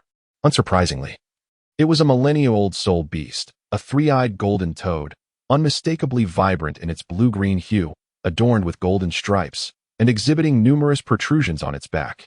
The vividness of its coloration left no doubt that this creature harbored potent toxins. The immense toad lay sprawled on the ground, its 3 massive eyes shut tight, seemingly in slumber. Its long tongue extended languidly towards the center of the cavern hall, resting beneath a strikingly beautiful, pure white stalagmite. The stalagmite, suspended from the ceiling, dripped with droplets of a milky substance, resembling milk in both appearance and texture. These milky droplets seeped from the surface of the colossal stalagmite, gradually cascading down to collect upon the toad's tongue. It remained uncertain how long the golden toad had been asleep, but a pool of these milky droplets had already gathered on its tongue, exuding a potent aura of energy. Ning Fan gazed at the massive, milky white stone, his eyes shimmering with fervent desire. Ning Fan, having acquired a comprehensive understanding of the medicinal herbs, recognized the substance that dripped from the milky white boulder onto the tongue of the golden toad. It was the elusive Millennium Earth Milk. However, this potent essence, replete with a rich energy aura, was merely a diluted version. Yet, even in its diluted state, the energy it radiated remained astonishing, compelling the three-eyed golden toad, a Millennium Soul Beast, to cling to it even in slumber. One can only imagine the unparalleled value of the authentic Millennium Earth Milk. Ning Fan had ventured into this cavernous abyss with the singular purpose of obtaining the genuine article. He was acutely aware that the true Millennium Earth Milk resided within that boulder, seeping forth as a milky liquid. By shattering the boulder, he could procure the coveted essence. However, the cacophony generated by such an act would undoubtedly rouse the slumbering behemoth. Thus, to secure this exceedingly rare Millennium Earth Milk, Ning Fan had no choice but to engage in battle with the golden toad. With a focused gaze, he refrained from immediate action and instead summoned the 7 treasures glazed pagoda, its soul rings shimmering as they enveloped him in a state of enhancement. The energy fluctuations produced upon activating the soul skill, though subtle, were nonetheless detected by the exceptionally alert and perceptive Millennium Soul Beast. In an instant, the colossal creature opened all 3 of its eyes, rising on its 4 limbs, towering 10 meters above, and fixed its gaze upon the diminutive human in the distance. Emitting a piercing shriek, the bizarre sound waves caused a sharp pain to resonate in Ning Fan's ears. After a gentle exhale, Ning Fan drew the 7 treasure glazed pagoda into his body. A glimmer of golden light flashed in his eyes as an extraordinary aura, imbued with the majesty of the wild, gradually expanded. Confronted by the Millennium Soul Beast, he understood that this was not the time for concealment. He must exert his utmost effort to obtain the exceedingly precious Millennium Earth Milk. Thus, after absorbing the 7 treasure glazed pagoda, Ning Fan summoned his second martial soul, the ancient dragon of the void. As a pitch-black Millennium Soul Ring emerged, Ning Fan's right arm became enveloped in black scales, transforming into a sharp dragon claw. His eyes sparkled with golden brilliance, and he emanated an exceptionally terrifying yet unique aura of oppression. This was the purest dragon might, originating from the depths of his bloodline. Such an aura instilled a sense of fear in the three-eyed golden toad, which sensed a flicker of trepidation from its 3 eyes. However, in the next moment, anger flashed in the toad's eyes, seemingly enraged by the fact that it could feel fear towards such a seemingly weak human. Despite being a formidable entity among Millennium Soul Beasts, the three-eyed golden toad, judging by its length and the number of golden patterns on its body, was approaching 2,000 years in age. Faced with such an adversary, Ning Fan dared not underestimate it. This battle could be considered the most arduous and perilous he had ever encountered. In previous confrontations, most of his opponents were easily crushed by his overwhelming strength. Although he had previously engaged in battle with the Soul Saint Zhao Wujin, that encounter posed no real danger, as Zhao Wujin had not fought with full power. Therefore, the battle against the three-eyed golden toad was the true test of his mettle. Narrowing his gaze, Ning Fan fixed his eyes on his transformed dragon claw. Although he currently appeared weak and could only partially manifest the ancient dragon of the void, he felt the strength coursing through his right arm, reinforced by the hard scales and the sharpness of the dragon claw. Before this colossal beast, he found a renewed sense of confidence in his ability to conquer it. At this moment, Ning Fan was in peak condition, though this might be his most challenging and dangerous battle yet. It was also the first time in his life that he would fight with all his strength. Ning Fan gazed intently at the three-eyed golden toad, contemplating strategies and endeavoring to discern its vulnerabilities. At that very moment, the colossal beast suddenly unleashed its elongated tongue, which transformed into a crimson streak of light, hurtling directly towards Ning Fan's position. Ning Fan was taken aback, swiftly leaping away from his original position. With a resounding crash, the hard, rocky ground was punctured by the tongue of the three-eyed golden toad, creating a substantial crater, with debris scattered everywhere. At that moment, witnessing Ning Fan evade his attack, the three-eyed golden toad let out an enraged roar. Muscles rippled along its back, and countless small, volcanic-like nodules erupted, spewing forth streams of murky yellow liquid. Instantly, a toxic rain began to descend within the cavern. This liquid, residing within the three-eyed golden toad, possessed an extremely potent corrosive nature, almost upon contact with the surrounding ground. It hissed and sizzled, eroding the surface and forming numerous depressions. Observing this scene, Ning Fan initially dodged repeatedly. However, as the relentless toxic deluge continued to fall, it became impossible for him to avoid all of it. The three-eyed golden toad, a creature that had existed for millennia, indeed possessed formidable abilities. Faced with such an onslaught, it was likely that most soul masters would struggle to cope. After all, a corrosive liquid so powerful that it could create a large pit in solid rock in an instant and obliterate stalactites upon contact was a force to be reckoned with. The only viable response for most soul masters would be to escape its range in a split second. Yet, within the confines of the cave, where could one possibly flee? For the majority, the toxic liquid attacks of the three-eyed golden toad represented an insurmountable challenge. However, for Ning Fan, it was a trivial matter. While this noxious fluid could erode the defensive energies of a soul master, it could not corrode the power of space itself. For Ning Fan, as long as he manipulated the power of space, he could effectively isolate himself from the liquid that, despite its potent corrosive properties, lacked any other formidable strength. Moreover, he discovered that while the liquid was exceedingly corrosive, it failed to inflict any harm upon the dragon claw formed from his right arm. The highly corrosive liquid dripped onto his hard, darkly gleaming dragon scales, leaving no trace whatsoever. Extending his dragon claw and observing the toxic liquid sliding off as if it were inconsequential, Ning Fan's gaze sharpened. Confronted by such a venomous toad, the dragon claw, his primary means of attack, remained unscathed by the corrosive fluid. This was indeed excellent news for Ning Fan, as it presented him with the perfect opportunity to counterattack. Ning Fan gazed upon the three-eyed giant toad, which was seemingly immobilized by its own venomous spout. With a swift step, he braved the toxic rain and extended his dragon claw, launching an attack. The three eyes of the golden toad, each the size of a water bucket, reflected a mix of fear and confusion. It appeared bewildered by the audacity of such a seemingly frail human who showed no fear of its venom. In the next moment, Ning Fan's figure flickered, and he appeared beside it, his dragon claw piercing sharply into its right flank. As a soul beast of a millennium, the three-eyed golden toad, despite its lack of defensive prowess, possessed a physical resilience that made it exceedingly difficult for ordinary soul masters to inflict harm. Yet, before Ning Fan's formidable claw, the toad's defenses seemed to dissipate as if they were non-existent. Although Ning Fan's dragon claw penetrated the body of the colossal beast, he swiftly propelled himself forward. Instantly, a long crimson scar appeared upon the massive form of the three-eyed golden toad. The creature let out a piercing shriek of agony as its elongated tongue darted towards Ning Fan with fierce intent. Ning Fan extracted the dragon claw from his body, and with a swift movement, he tapped his toes in the void, executing the snow without traces technique. In an instant, he became light and agile, akin to willow catkins or fallen leaves, evading the attack of the three-eyed golden toad. He landed at a distance, observing the current state of the creature. The side of the three-eyed golden toad was marked by a gash several meters long, oozing copious amounts of scarlet blood. As the toad's blood splattered onto the ground, it emitted a hissing sound, indicating that it too was laced with venom. Witnessing this scene, Ning Fan glanced at his right claw, still stained with traces of toxic blood, and a glimmer of fortune flickered in his eyes. This giant toad was indeed poisonous to its core. Had he not been able to manipulate the power of space to completely isolate the venom, preventing it from approaching his body, he would have dared not draw near this three-eyed golden toad. However, merely relying on spatial power for defense was insufficient. Fortunately, he possessed a dragon claw impervious to the corrosive effects of toxins, enabling him to inflict damage upon the colossal toad with ease. Both elements were indispensable. Otherwise, facing this thousand-year soul beast, Ning Fan would have had no choice but to flee. After a brief skirmish, a smile of slight relief appeared on Ning Fan's face. He realized that his abilities seemed to perfectly counter the most terrifying corrosive poison of the three-eyed golden toad.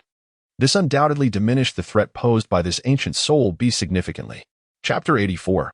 Ancient Dragon Claw with Stones Flying. Ning Fan deftly evaded the three-eyed golden toad's attacks. Following their combat, a broader smile graced his face as he observed the toad, with its most fearsome toxic assault capability perfectly subdued. The remaining primary offensive methods of the three-eyed golden toad were reduced to two remarkably straightforward options, either to employ its resilient and agile tongue to strike, or to unleash the gray energy from the central third eye atop its head.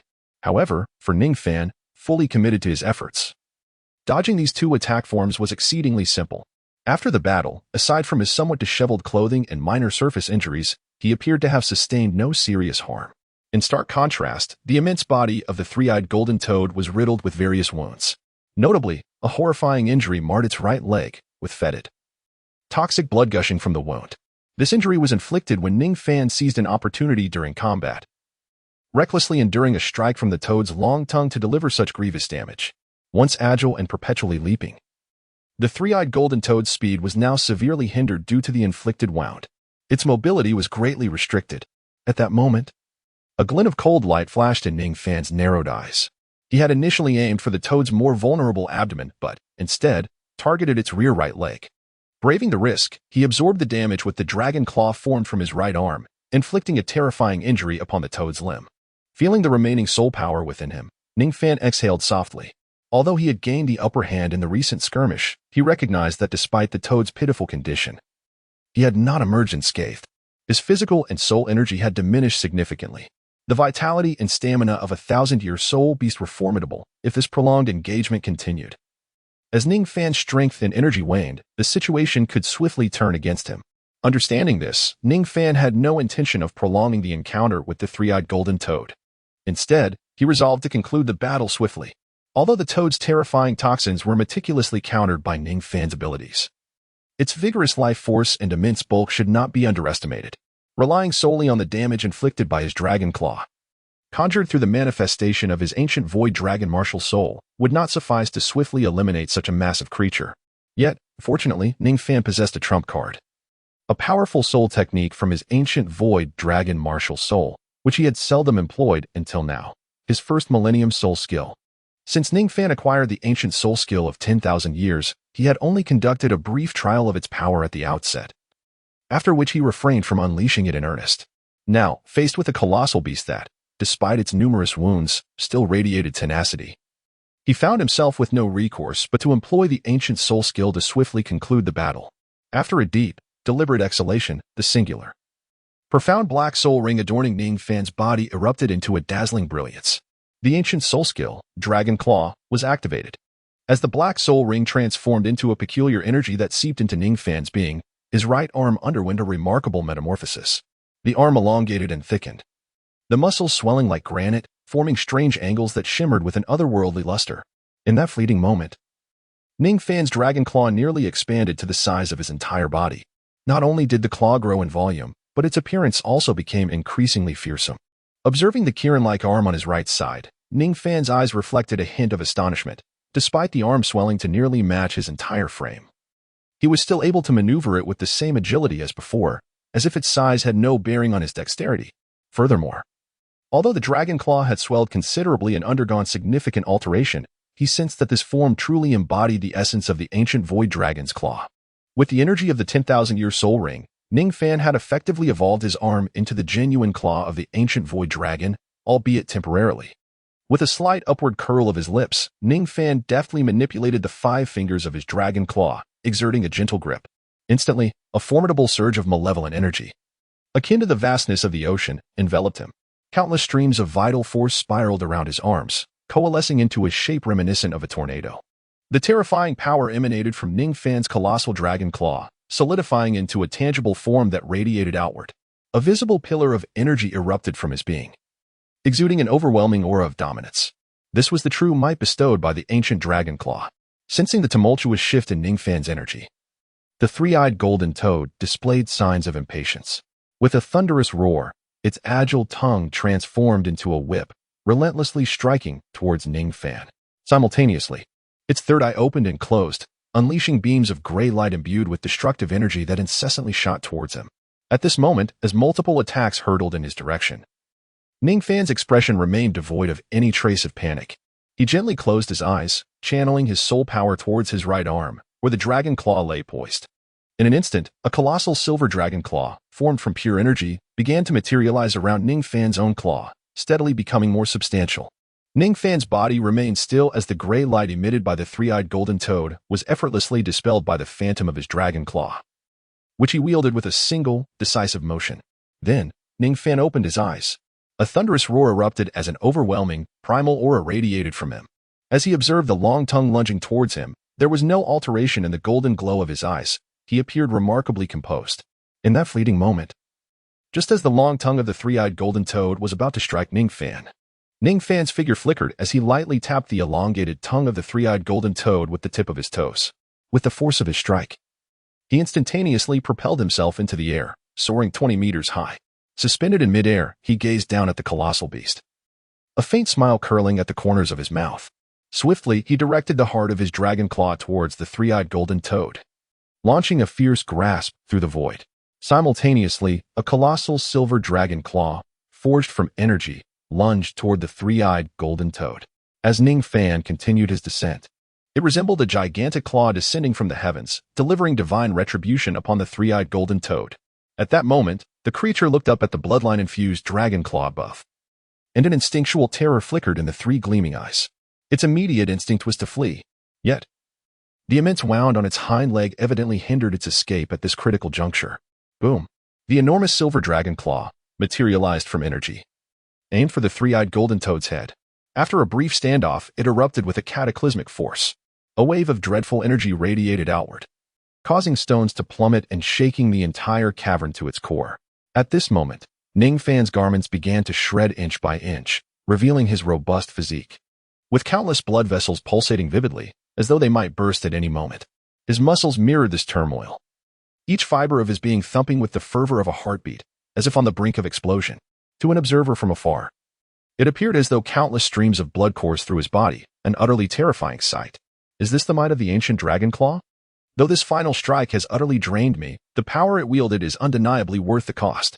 Ning Fan let out a bitter smile as he stood before the immense form of the three-eyed golden toad.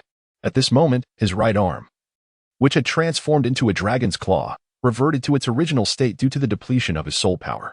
Furthermore, his physical strength was nearly exhausted. Should another soul beast appear now, be it a 1,000-year or even a 100-year creature, it would pose a significant threat to him in his current state. Although the activation of Ning Fan's first soul skill, the ancient dragon claw, had created considerable commotion, which could easily attract other soul beasts, he was fortunate that the lair of the three-eyed giant toad was located deep within a cave. The tumult of their battle could not reach the outside world. Thus no other soul beasts were drawn to this place. Now, though Ning Fan found himself devoid of any fighting capability, he had ultimately triumphed over this 10,000-year soul beast with his ancient dragon claw. Ning Fan raised his head, directing his gaze towards the three-eyed golden toad. The creature's head was charred and mangled, with one of its three eyes reduced to a mere black abyss. These injuries were the result of the explosion caused by the silver dragon claw phantom generated during Ning Fan's recent deployment of the ancient dragon claw technique. However, these wounds were not fatal. The truly lethal injury was the deep crimson void at the center of its skull, a wound that had shattered its very bone. This fatal blow, of course, was inflicted by Ning Fan himself through his ancient dragon claw.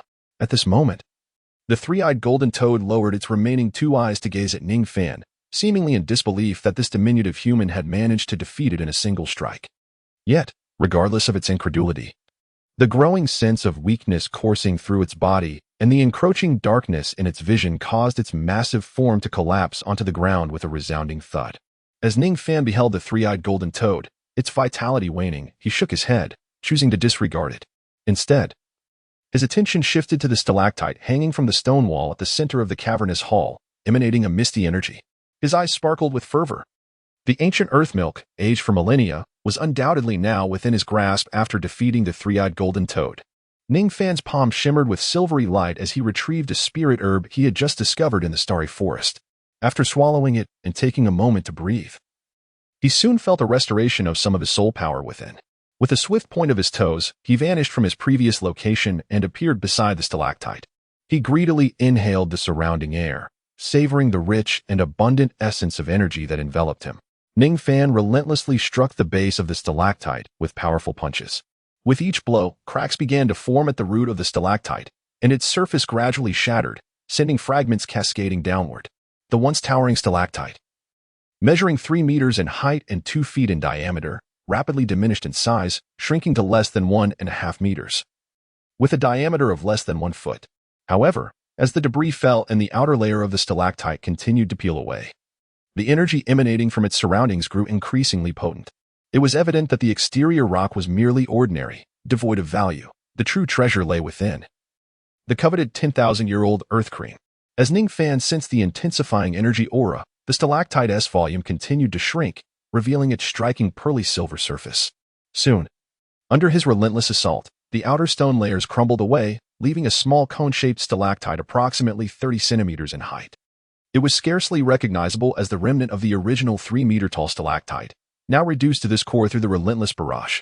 Gazing upon the diminutive cone, Ning Fan deftly flicked his finger, and instantly, a fine crack appeared, releasing a trickle of thick, viscous liquid imbued with substantial energy, which fell gracefully to the ground. This was none other than the core substance of the extraordinary stalactite, the essence of 10,000-year-old earth cream, meticulously nurtured over millennia. Upon witnessing this, Ning Fan's eyes suddenly sparkled with brilliance. Promptly, he retrieved a small jade vial from his spatial ring and began to collect the precious liquid drop by drop. The rhythmic sound of dripping echoed throughout the cavern, and after a considerable time, as the ancient earth milk ceased to fall, Ning Fan contentedly gathered the 3 jade vials resting in his palm. However, despite the fact that the milky white stone cone had stopped dripping the ancient earth milk, Ning Fan did not depart. He gazed intently at the milky stone, a peculiar glint flashing in his eyes. Although he had successfully collected 3 ample vials of the ancient earth milk and it had ceased to flow, it was evident that the stone cone still retained a substantial amount of residual ancient earth milk, estimated to be about half a vial. Collecting ancient earth milk is no trivial task.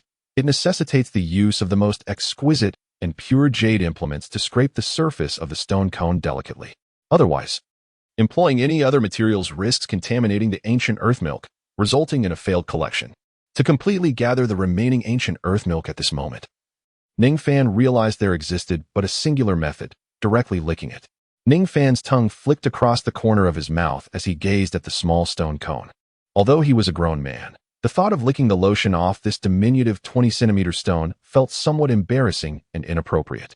Nevertheless, adhering to the principle that spoils of war should not go to waste, he proceeded. Ning Fan ultimately resolved to consume the last vestige of the Millennium Earth milk directly. Although he was aware that no one was present in the vicinity, he instinctively surveyed his surroundings. After confirming the absence of any figures, he proceeded to collect the spoils of his form. After a considerable time, Ning Fan licked the corner of his mouth and swallowed the final remnants of the milky liquid. As he felt the pure energy of the Millennium Earth milk transforming within him, it instantaneously replenished his previously depleted soul force, leaving Ning Fan with a look of profound satisfaction. However, as an increasing amount of the Millennium Earth milk transformed into pure energy within him, Ning Fan could not help but change his complexion, immediately settling into a cross-legged position to refine the immense energy within his body. As the energy was continuously transmuted into soul power, he sensed the abundant soul power surging within him. Originally having just achieved a breakthrough, Ning Fan now experienced yet another sense of advancement. Chapter 86, A Pleasant Surprise. Accompanied by a wave of soul power, a ripple of energy began to emanate outward. Ning Fan slowly opened his eyes, a glimmer of brilliance flickering within them as he exhaled softly.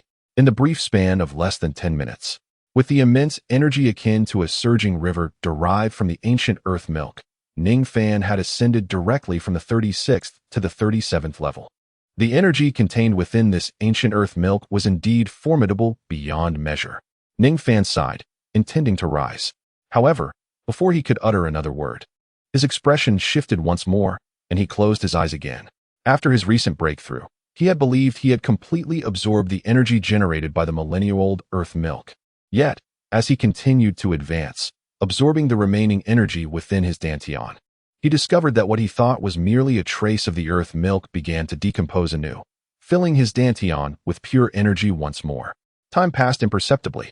The original inhabitant of the cavern, the 3-eyed golden toad, having been struck at its vital point by Ning Fan, clung to life for a while due to its immense vitality, but now its life force waned, and its breath faded away. Simultaneously, as it perished, luminous points began to disperse from its vast form, gradually coalescing into a dark, ethereal soul ring at the location of its head. At this moment, Ning Fan, fervently refining the millennial-old earth milk within him, remained oblivious to the changes occurring in the 3-eyed golden toad's body and the formation of the soul ring. With his eyes tightly closed, his cheeks flushed, beads of sweat cascading down his forehead, steam rising from his head, he was engulfed in the overwhelming energy concentration of the earth milk, far exceeding his expectations. He had merely consumed a little less than half a vial of the earth milk from its core, never anticipating the vast energy it contained. Indeed, this millennia-old essence was a treasure that had coalesced over countless years. Were it not for the gentle nature of the energy and Ning Fan's extraordinary physical resilience, he would have long since succumbed to the overwhelming force of its power. However, even though he could barely withstand it, he was far from comfortable. He could only frantically refine the energy within, continuously transforming it into soul power, which he then expended to break through his bottleneck. Before long, a violent wave of soul power surged forth from Ning Fan's body once again. At this moment, having just advanced from the 36th to the 37th level, he now directly broke through to the 38th level. As he felt the soul power within him grow deeper and more robust, a smile graced Ning Fan's face. Yet, he also sensed the abundant energy filling his dantian once again due to the millennia-old earth milk. Ning Fan let out a bitter smile as he continued to refine the energy within his body. After a considerable duration, accompanied by a surge of intense spiritual fluctuations emanating from within, he exhaled deeply. He had reached the 39th level. The energy contained within the Millennium Earth Milk was truly extraordinary. At this moment, Ning Fan could genuinely comprehend the sensation of an extraordinary upgrade. Ever since the awakening of the system within him, he had been in a state of remarkable advancement. Previously, during his year at the Seven Treasure Glazed Tile School, he felt that with the aid of the system, he had directly ascended 10 levels in spiritual power within that year, progressing from a great soul master to a soul sovereign. This was already an astonishingly rapid cultivation speed, akin to soaring through the skies. However, after consuming a small portion of the Millennium Earth Milk, in less than an hour, Ning Fan's spiritual power level surged directly to the 3rd level, advancing from 36 to 39. It was indeed terrifying. Ning Fan shook his head, stretched languidly, and rose to his feet. His gaze swept around the surroundings, ultimately fixing upon the black 10,000-year soul ring that had formed after the demise of the three-eyed golden toad. He stroked his chin, a hint of regret flickering in his eyes. This was indeed a 10,000-year soul ring. If not absorbed soon, it would dissipate into nothingness within a few hours. However, he was currently only at the 39th level, not yet reaching the 40th, which meant he could not bestow a new soul ring upon his 7 treasures glazed pagoda. The only option was to allow this precious item to be absorbed by his ancient dragon martial spirit, yet doing so would. Ning Fan felt that the soul ring of approximately 20,000 years was utterly unworthy of his formidable Taishu ancient dragon martial soul. In his view, the second soul ring of his Taishu ancient dragon should, at the very least, be one of 50,000 years, if not the coveted 100,000 years. The three-eyed golden toad, with its mere 2,000-year lifespan, was hardly impressive to him. Naturally, he had another method at his disposal. He could consume half a bottle of the 10,000-year earth milk, utilizing its immense energy to forcibly break through to the 40th level. Upon reaching this milestone, he could then absorb the soul ring generated by the three-eyed golden toad into his less significant 7 treasures glazed tower martial soul. However, having already leveraged the vast energy of the 10,000-year earth milk to achieve a rapid 3-level ascent, his internal foundation was exceedingly unstable. A further forced breakthrough might significantly impede his future cultivation progress. Moreover, the 10,000-year earth milk was exceedingly rare. Ning Fan had only managed to gather less than 3 bottles after vanquishing a 10,000-year soul beast within the cave that housed this precious resource. Ideally, the most efficient way to utilize the earth milk would be to refine half a drop daily, thereby accelerating his cultivation speed exponentially. Although consuming half a bottle would indeed allow him to shatter the 40th level barrier due to its overwhelming energy, it would result in a considerable waste of that energy. Additionally, Ning Fan was not keen on reliving the sensation of being nearly overwhelmed by the raw power of the 10,000-year earth milk. Thus, after a moment's hesitation, he reluctantly decided against pursuing the soul ring formed by the three-eyed golden toad. Oh well, waste is waste. Perhaps it is best to wait a while, Ning Fan sighed, shaking his head. Suddenly, his eyes brightened as if a thought had struck him, a flicker of joy appearing on his face. He lowered his gaze, opening his right palm. And as a white radiance flickered within his palm, a capsule, half red and half white, no larger than the tip of his little finger, materialized. This was the experience capsule that Ning Fan had obtained from the system's reward package after refusing Ning Rongrong's apology. The effects of this capsule were extraordinary. For soul masters below the 40th level, consuming it would enable them to elevate their soul power by 1 level without any adverse effects. Ning Fan gazed at the experience capsule nestled in his palm, his eyes shimmering with excitement. Originally, he had acquired 2 capsules. Out of curiosity regarding their effects, he consumed one, influenced by a myriad of other reasons. The remaining capsule, however, had been purposefully reserved for maximizing his benefits, intended for use upon reaching level 39, allowing him to ingest it and ascend directly to level 40. Yet, Ning Fan had not anticipated that due to the influence of the Millennia Earth Cream, his soul power would escalate to level 39 so swiftly. Consequently, he had momentarily overlooked the existence of this remarkable experience capsule. Now, with the prospect of a direct breakthrough devoid of any adverse effects, he could finally embrace the opportunity to ascend to level 40, becoming a soul master. Chapter 87. Rapid advancement. After consuming the experience capsule, he sat cross-legged, closing his eyes to regulate his breathing for a brief period. Before long, accompanied by a peculiar surge of energy, Ning Fan successfully transcended to level 40, thanks to the capsule's transformative effects. Ning Fan opened his eyes, feeling the tumultuous soul power surging within him. A trace of incredulous joy graced his face. He had never anticipated that he would so swiftly ascend from a soul master to a level 40 soul sect. This promotion was as effortless as the basic acts of eating and drinking, devoid of any challenge. Ning Fan shrugged, reflecting internally. He then directed his gaze toward the 10,000-year soul ring enveloping the three-eyed golden toad. At this moment, having ascended to level 40, he was now capable of bestowing a fourth soul ring upon his 7 treasures glazed tower. While the maximum lifespan for a fourth soul ring typically ranges from 4,000 to 6,000 years for most individuals, the soul ring of this three-eyed golden toad far exceeded that figure, nearing a staggering 20,000 years. Although this duration was well beyond the limits that ordinary beings could absorb, Ning Fan remained unfazed, as he was no ordinary person. With his formidable physique, he could effortlessly assimilate a soul ring of nearly 20,000 years. After a brief moment of meditation, Ning Fan approached the three-eyed golden toad, channeling his soul power to draw the 2,000-year soul ring toward himself. Simultaneously, a resplendent tower manifested in his palm, spinning gracefully and emanating an extraordinary allure that attracted the 2,000-year black soul ring to the pinnacle of the tower. It then descended gently, settling upon the body of the 7 treasures glazed tower. As the 10,000-year soul ring landed upon the tower, Ning Fan was also channeling his soul power. As the black 10,000-year soul ring pulsated rhythmically around the 7 treasure glazed tile pagoda, the pagoda was absorbing the immense energy contained within the ancient soul ring. Time flowed like sand slipping through one's fingers in the tranquil cave, and it was impossible to discern how long had passed. At this moment, Ning Fan, sitting cross-legged, opened his eyes, which emitted a terrifying brilliance. An imposing aura radiated from him, and his azure robe billowed without a breeze. Ning Fan deftly flipped his right hand, causing the 7-layered small tower to revolve gently within his grasp. At the same time, 4 soul rings, 2 yellow, 1 purple, and 1 black, rhythmically pulsed atop the tower, each emanating a dazzling brilliance. Observing this, Ning Fan smiled with satisfaction. The entire process of absorbing the 10,000-year soul ring unfolded far more smoothly than he had anticipated. As he had previously conjectured, with the current strength of his physique, it was indeed effortless for him to absorb a 20,000-year soul ring. Gazing at the martial soul nestled in his palm, particularly the 4th soul ring, which shimmered with a profound black hue, a slight smirk appeared at the corner of Ning Fan's mouth. He then uttered a sharp command, and in an instant, an invisible pressure surged forth. With a decisive step of his right foot, Ning Fan unleashed a surging energy that instantly penetrated the ground, causing the solid rocky surface to fracture with numerous fissures, and the entire cavern trembled slightly in response.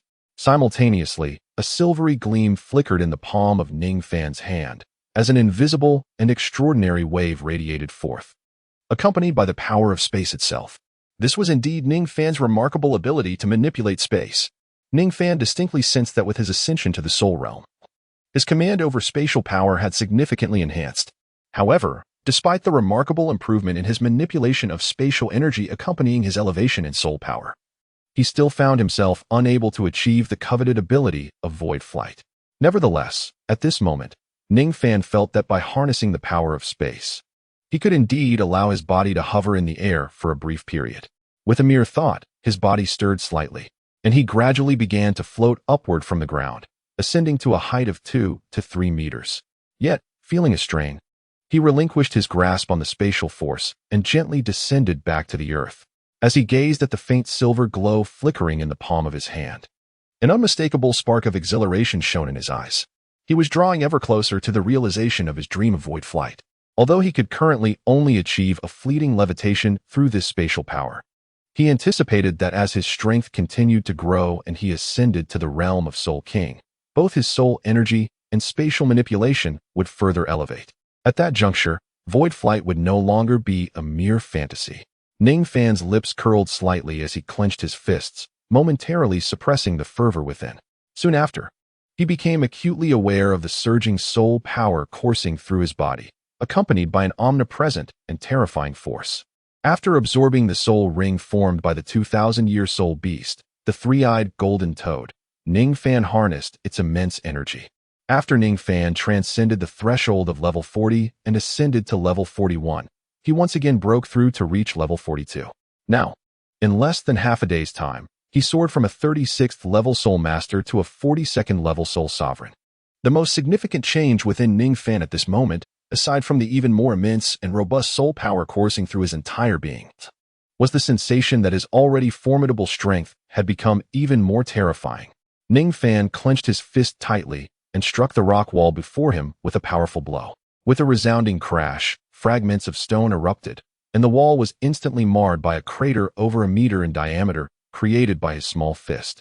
Surrounding the pit, as Ning Fan's energy spread across the rock, spiderweb-like fissures began to form, while conical stalactites tumbled from above, prompting Ning Fan to hastily evade them.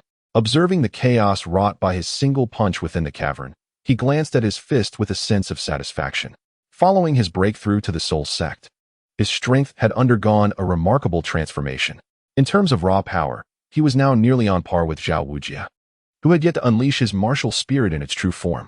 If only time could rewind to the day of the entrance exam with such formidable strength, Ning Fan would no longer need to evade Zhao Wujia's attacks, but could engage him in a genuine brawl. For Ning Fan in the present, relying on his terrifying strength, although he was merely a Soul Sect practitioner, he could readily contend with Soul Emperor-level battle spirit masters. The chasm of two entire realms between a Soul Sect and a Soul Emperor only highlights the sheer magnitude of this reality. It is indeed a terrifying prospect.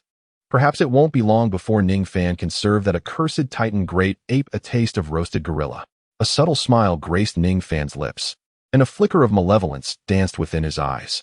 Although the Titan giant ape had seized him, it had not inflicted any harm upon him.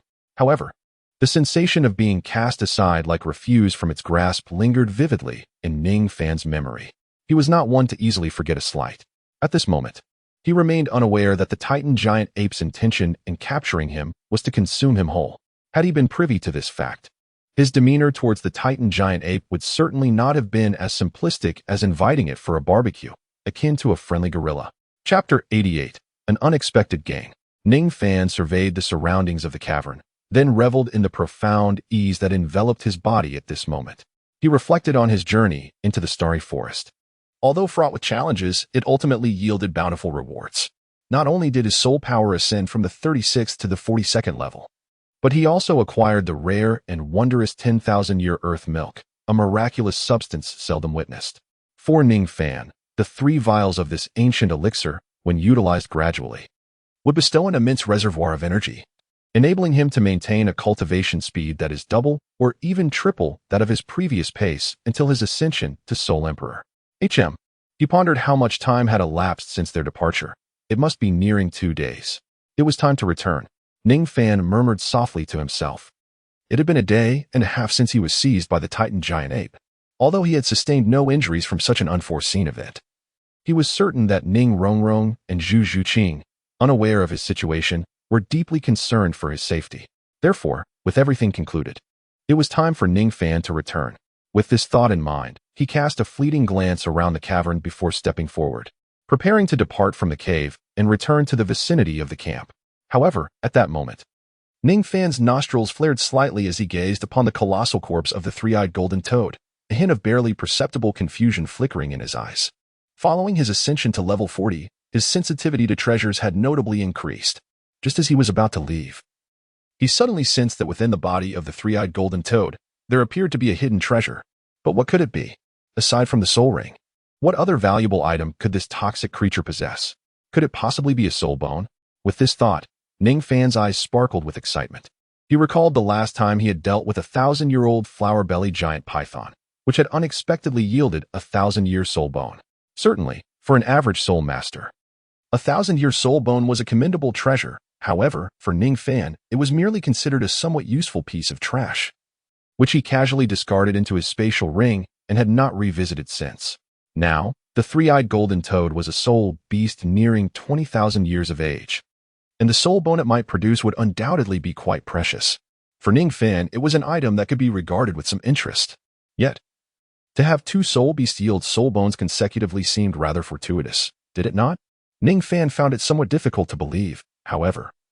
What else could possibly exist within the corpse of the three-eyed golden toad, aside from the soul bone? Ning Fan gazed upon the lifeless form of the three-eyed golden toad, and with a swift motion, he rubbed his hands together, summoning the power of his soul. In an instant, he manifested his martial soul, transforming his right arm into an extraordinary dragon claw. To dissect the corpse and extract the soul bone, ordinary blades would be rendered utterly ineffective, swiftly corroded by the toxic blood that coursed through the toad's body. Hence, only with his dragon claw could Ning Fan perform the dissection necessary to retrieve the soul bone from the three-eyed golden toad. Ning Fan employed the power of space to cloak his own body for protection, and once adequately shielded, he commenced the dissection of the corpse of the three-eyed golden toad. At this moment, Ning Fan furrowed his brow. As the dissection progressed, he increasingly sensed something amiss. He felt a peculiar sensation indicating that the treasure he was attuned to seemed to reside within the belly of the three-eyed golden toad. What could possibly be found within its belly that could be classified as a soul bone? Ning Fan felt a tinge of perplexity. However, the ancient dragon of Taishu would not err in its perception of treasures. As the sharp claws of the dragon continuously grazed the body of the three-eyed golden toad, it wasn't long before Ning Fan beheld the treasure he had sensed. Gazing at the yellow orb, Ning Fan furrowed his brow slightly. He had initially believed he had fortuitously uncovered a soul bone, but upon noticing the yellow sphere smeared with the corrosive slime from within the belly of the three-eyed golden toad, his hopes were dashed. Though Ning Fan was uncertain about its nature, he initially speculated that it might be a soul bone. It seemed to resemble something devoured by the three-eyed golden toad. Ning Fan gently stroked his chin with his left hand, gazing at the yellow orb before him, resembling a large basketball and tinged with a hint of blood, his eyes reflecting a trace of contemplation. He speculated silently. However, having located the treasure, Ning Fan wished to distance himself from the chaotic remains of the three-eyed golden toad, which lay in disarray, its flesh strewn about as a result of his own dragon claws. With a swift motion, he extracted the yellow orb from the carcass of the three-eyed golden toad using his right claw and placed it aside. Fixating on the orb, he murmured to himself, "Could this possibly be a spawn of the three-eyed golden toad? Yet, aren't frog spawn typically tadpoles? How could it manifest as an egg?" Ning Fan found himself puzzled, unable to comprehend the true nature of the object before him. Nevertheless, he resolved to uncover its secrets by slicing it open. Without further hesitation, curiosity etched across his face. He deftly used his dragon claw to pierce the surface of the orb, which bore a texture akin to flesh. In an instant, the orb split open, releasing a foul-smelling yellow liquid. Naturally, Ning Fan recognized this liquid as the exceedingly corrosive gastric fluid of the three-eyed golden toad. Observing this scene, his expression darkened slightly. Although the yellow orb seemed to function as a protective shell, safeguarding its contents from the toad's corrosive influence, a portion of the gastric fluid had nonetheless seeped inside. "Let us hope this does not ruin my treasure," Ning Fan sighed softly, then proceeded to manipulate his dragon claw to peel away the orb's outer layer, eager to discover what lay within. As he gazed inside, his eyes widened in surprise, and he spoke with a tone of bewilderment. "What lies within this thing? Is it a dog?" Ning Fan gazed at the creature with four limbs inside, blinking in disbelief. He had never anticipated that what he had originally thought to be a treasure would turn out to be a dog. No, this did not seem to be a dog at all. Ning Fan scrutinized the peculiar creature before him. In comparison to a dog, its head's shape suggested that this being resembled more of a fox. Ning Fan gazed with uncertainty at the peculiar creature before him. Its body was marred by numerous wounds, ravaged by corrosive gastric fluid, leaving its fur in a state of almost complete disarray. Consequently, Ning Fan found himself at a loss regarding the true nature of this being. It bore a resemblance to both a dog and a fox, yet there was something distinctly unusual about it. An extraordinary horn appeared to protrude from its back. However, such details were trivial in comparison to the pressing question. How long had this enigmatic creature endured within the belly of the three-eyed golden toad? It seemed to still possess a flicker of life. Ning Fan gently lifted the peculiar creature he discovered within the belly of the three-eyed golden toad, and a fleeting glimmer of incredulity flickered in his eyes upon sensing its faint life force. Chapter 89. Riding the Yellow. Could it truly be alive?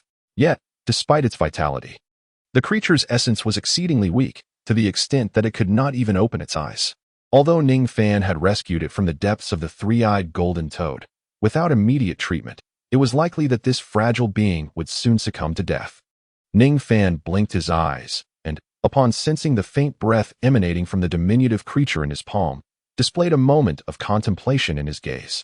He then retrieved a soft blanket and gently placed the fragile being on the ground. With a subtle flick of his wrist, a plant adorned with silver veins and 3 leaves, radiating a gentle luster, manifested in his hand. This was the herb he had stealthily acquired from a sacred ground guarded by a millennia-old soul beast during his wanderings in the starry forest. Ning Fan plucked a droplet from the foliage and, with a gentle motion of his palm, reduced it to a fine powder. He then meticulously poured this powder into the mouth of the 4-limbed creature, followed by a small amount of water, allowing the mixture to flow directly into the peculiar being's abdomen. The creature exhibited a remarkable instinct for survival. Initially, it lay motionless, akin to a lifeless body. However, upon the introduction of water, it seemed to awaken to its plight. Its eyelids trembled slightly, as if summoning every remaining ounce of strength to inch closer to Ning Fan's fingers. Witnessing this little creature's desperate struggle for life stirred something within Ning Fan. After a moment of contemplation, he turned his palm, revealing a diminutive silver vial, a precious container of the millennium-old earth he had previously gathered. Ning Fan delicately prodded the peculiar creature's maw with his fingertips, and soon a drop of milky liquid, exuding a gentle aura, trickled from the tilted jade vial. The liquid cascaded down the bottle's opening and fell into the creature's mouth. As the clear water flowed down, it directly entered the belly of the strange little beast, accompanied by the essence of spiritual herbs and earthly milk. In an instant, the once lifeless, feeble creature, on the brink of death, garnered enough strength to open its gem-like eyes. Although the creature appeared quite unappealing, its flesh curled and marred with scars, almost devoid of any intact fur. The sight of its pure, innocent gaze lifting towards him stirred a flicker of affection within Ning Fan. "Ah, little one, your fortune is indeed remarkable to encounter me here." Ning Fan murmured softly, gently caressing its head. Indeed, had he not encountered the three-eyed golden toad and fortuitously sensed its presence within its belly, rescuing it would have been impossible. Otherwise, for this ailing creature, the prospect of survival would have been utterly bleak. Yet, what makes you my little companion? The treasure I sensed? What extraordinary qualities do you possess? Ning Fan furrowed his brow, contemplating the little beast before him, now liberated from the clutches of peril. Ning Fan was also pondering what extraordinary qualities the small beast possessed that could elicit a response from the innate abilities of the ancient dragon of the void. Ning Fan lowered his head slightly, contemplating with a hint of pensiveness. In his perception, the strength of this small beast was rather feeble, roughly equivalent to that of a 3,000-year-old soul beast. The reason for this small creature's presence within the belly of the three-eyed golden toad was quite straightforward. Ning Fan observed within the cavernous hall the remnants of soul beasts expelled by the three-eyed golden frog, coupled with the rich energy emanating from the 10,000-year-old earth that he had sensed earlier. It was effortless for him to deduce that this diminutive creature possessed a commendable ability of perception. It had sensed the treasures hidden deep within the cave yet failed to recognize the lurking dangers, leading it to venture inside. Despite its feeble strength, it delved into the depths of the cavern, ultimately falling prey to the vigilant three-eyed golden frog, which swallowed it whole. However, though this creature was weak, its small stature rendered it incapable of escape in the presence of the formidable three-eyed golden frog. Upon reflection, it became evident that this little beast possessed a unique quality that distinguished it from other soul beasts. Had it been any other 1,000-year soul beast swallowed by the three-eyed golden frog, it would have likely succumbed to the frog's highly corrosive gastric juices, reduced to mere bones. Yet, this little creature seemed to have survived within the confines of the frog for an extended period, maintaining a glimmer of life through its special protective abilities. From this perspective, it was undoubtedly an extraordinary being. Moreover, upon closer inspection, Ning Fan noticed a faint yellow horn protruding from the back of its head. Initially, he had thought it merely a protrusion from a dislocated neck. Contemplating this, he reached out, gently caressing the lustrous horn with his index and middle fingers. The moment his fingers made contact with the horn, the little creature reacted as if stimulated. Its ears, still bearing traces of white fur, drooping down as its entire body trembled slightly. Witnessing this, a look of understanding crossed Ning Fan's face as he withdrew his hand. He stroked his chin while gazing at the little creature in his arms, as if he had grasped its unique nature. Clearly, this seemingly fox-like, dog-like creature bore a slightly protruding horn on its back, which was its defining characteristic. Ning Fan nodded slightly at the sight of the small beast. Stained with blood and filth, extracted from the belly of the three-eyed golden frog. He then procured a small amount of clean water, gently pouring it over the creature's body. As he meticulously cleansed it, he also took the opportunity to sense the structure of its being. Before long, he had thoroughly washed the little creature. Observing the now cleansed animal, marred by scars and lacking fur, yet possessing an endearing charm, a smile blossomed on his face. At last, he discerned the identity of this little soul beast before him. It was a celestial beast known as Qing Huang, characterized by its white body and fox-like appearance.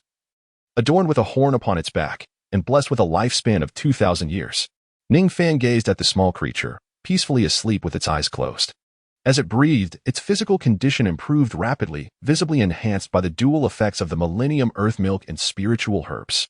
He murmured softly.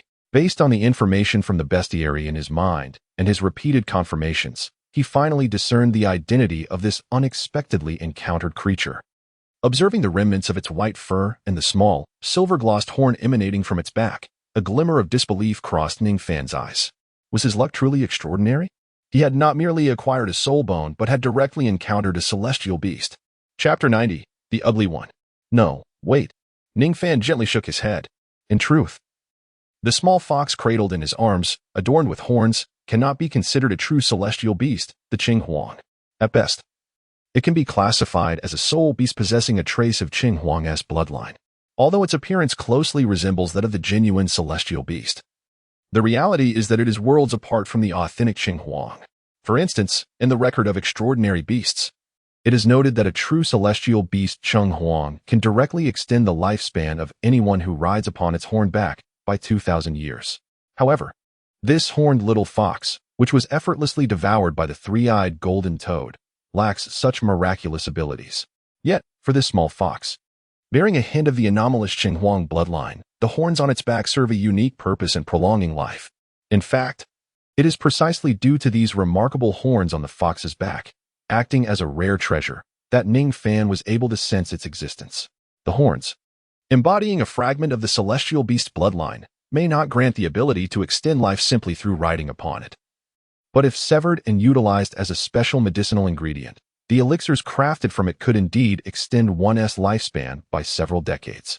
Ning Fan gently caressed the small, unsightly beast nestled in his arms, its body marred by scars and devoid of unblemished fur, a faint smile gracing his lips.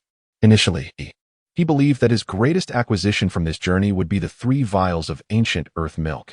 However, in terms of true value, the little fox he extracted from the belly of the three-eyed golden toad proved to be the most precious treasure. Despite its feeble strength, this small fox, possessing the bloodline of a celestial beast, bore a remarkable attribute on its back that could extend one's lifespan, a truly extraordinary phenomenon.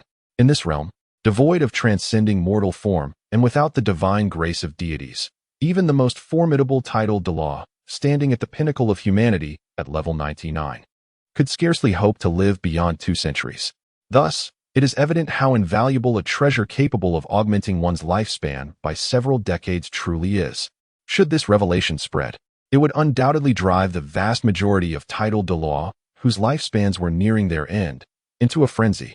Nevertheless, for Ning Fan, who had recently celebrated his 14th birthday, the little fox's miraculous ability to extend life did not weigh heavily on his mind. He felt no particular concern over longevity, given his current pace of advancement and strength. Although possessing a hint of celestial beast lineage, this little creature was undeniably unattractive. Henceforth, it shall be dubbed a Cho as a fitting moniker. Ning Fan gently stroked the head of the small beast nestled in his arms, deciding upon a name for the sleeping little fox without regard for its consent.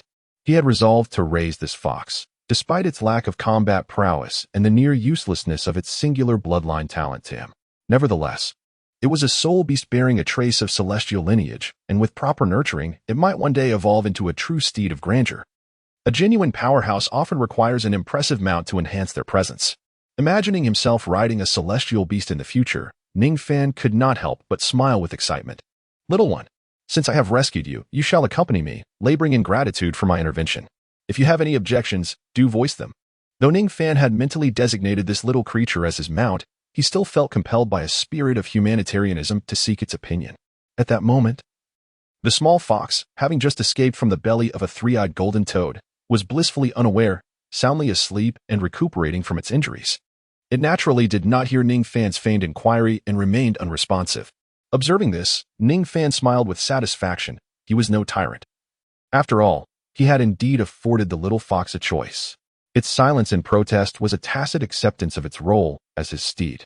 With this realization, Ning Fan's gaze toward the small fox softened even further. Now that the little fox was effectively his mount, he would certainly not neglect it. With this thought, he produced the precious Millennium Earth Milk once more, gently prying open the fox's mouth to administer 2 drops of the spirit-infused elixir. The immense energy contained within the Millennium Earth Milk would not only aid soul masters in elevating their soul power, but would also enhance the age and strength of soul beasts. Although this little fox had been chosen as his mount, it was evident that its current strength, age, and size fell short of the fundamental requirements for a steed. Presently, this little fox was merely a soul beast of 2,000 to 3,000 years of age to truly possess the capabilities of a mount. It would need to be at least 10,000 years old. Even with its celestial bloodline, it would require at least a millennium of growth to reach its full potential. Ning Fan could hardly wait for such a prolonged period. Thus, in order to swiftly mount this little fox imbued with the bloodline of celestial beasts, Ning Fan could only utilize treasures such as the 10,000-year earth milk to hasten the maturation of this little fox. In Ning Fan's eyes, a flicker of brilliance shone as he gazed upon the little fox, his heart brimming with anticipation. At that moment, the small creature, roused from its slumber by Ning Fan's movements, seemed to sense the abundant energy emanating from the Millennium Earth that Ning Fan had infused within it.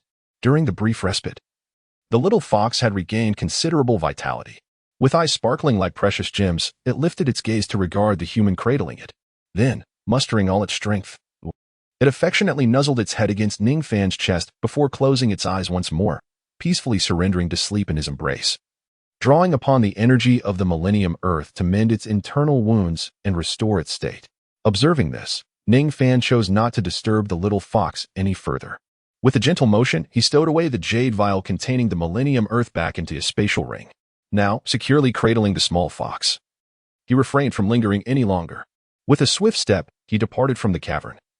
Mindful that he had already spent considerable time due to the unexpected discovery of the little fox with the bloodline of the Mount Riding Huang, he was acutely aware that Zhu Zhuqing and Ning Rongrong must be anxiously awaiting him, and he could not afford to waste any more time. Chapter 91. Confession. Ning Fan cradled his little fox, a Cho, as he moved with a ghostly grace through the dense forest, his footsteps barely disturbing the tranquility of the surroundings. Although he had been cast into the depths of the starry forest by the Titan giant ape, fortune smiled upon him, for he found himself at the periphery rather than deep within its heart. After ascertaining his direction, Ning Fan pressed on relentlessly, making his way towards the location of his previous encampment, eager to reunite with Zhu Zhuqing, Ning Rongrong, and the others. However, just as Ning Fan was hastening towards the forest's edge, searching for traces of his companions, and on the verge of locating Zhu Zhuqing and Ning Rongrong, an unexpected event transpired. As Ning Fan halted his steps, a frown creased his brow as he gazed towards the thicket on his right. Suddenly, a rustling sound of leaves brushing against fabric caught his attention, accompanied by the soft patter of footsteps, revealing a nimble figure that piqued his curiosity. Has she returned after meeting with her 2 brothers?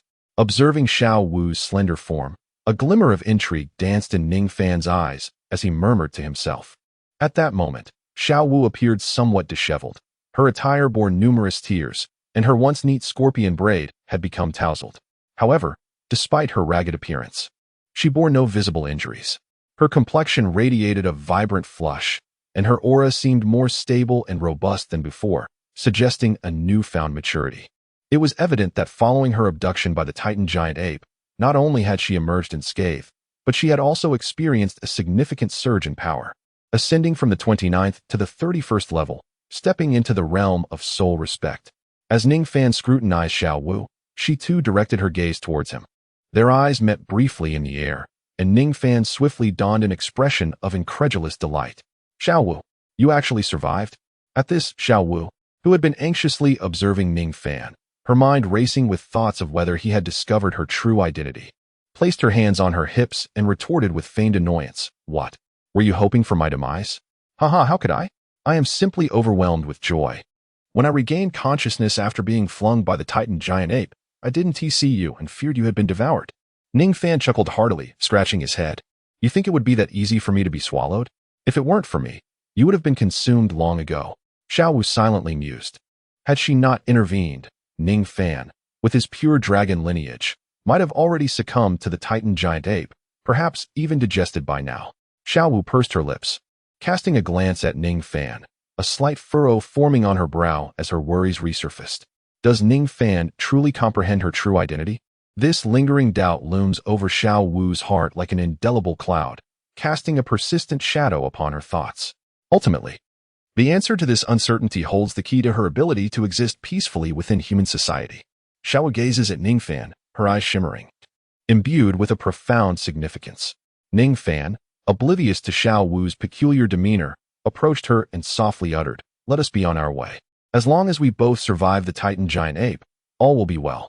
I have already discerned the whereabouts of teacher Zhao and the others. Hurry and convey this delightful news to them. Upon hearing this, Xiao Wu nodded in agreement and swiftly fell in step beside Ning Fan, her figure leaping gracefully as they advanced closer to Zhu Zhuqing, Ning Rongrong, Zhao Wujia, and the others. Soon, Xiao Wu returned to the group alongside him, where everyone was safe and sound.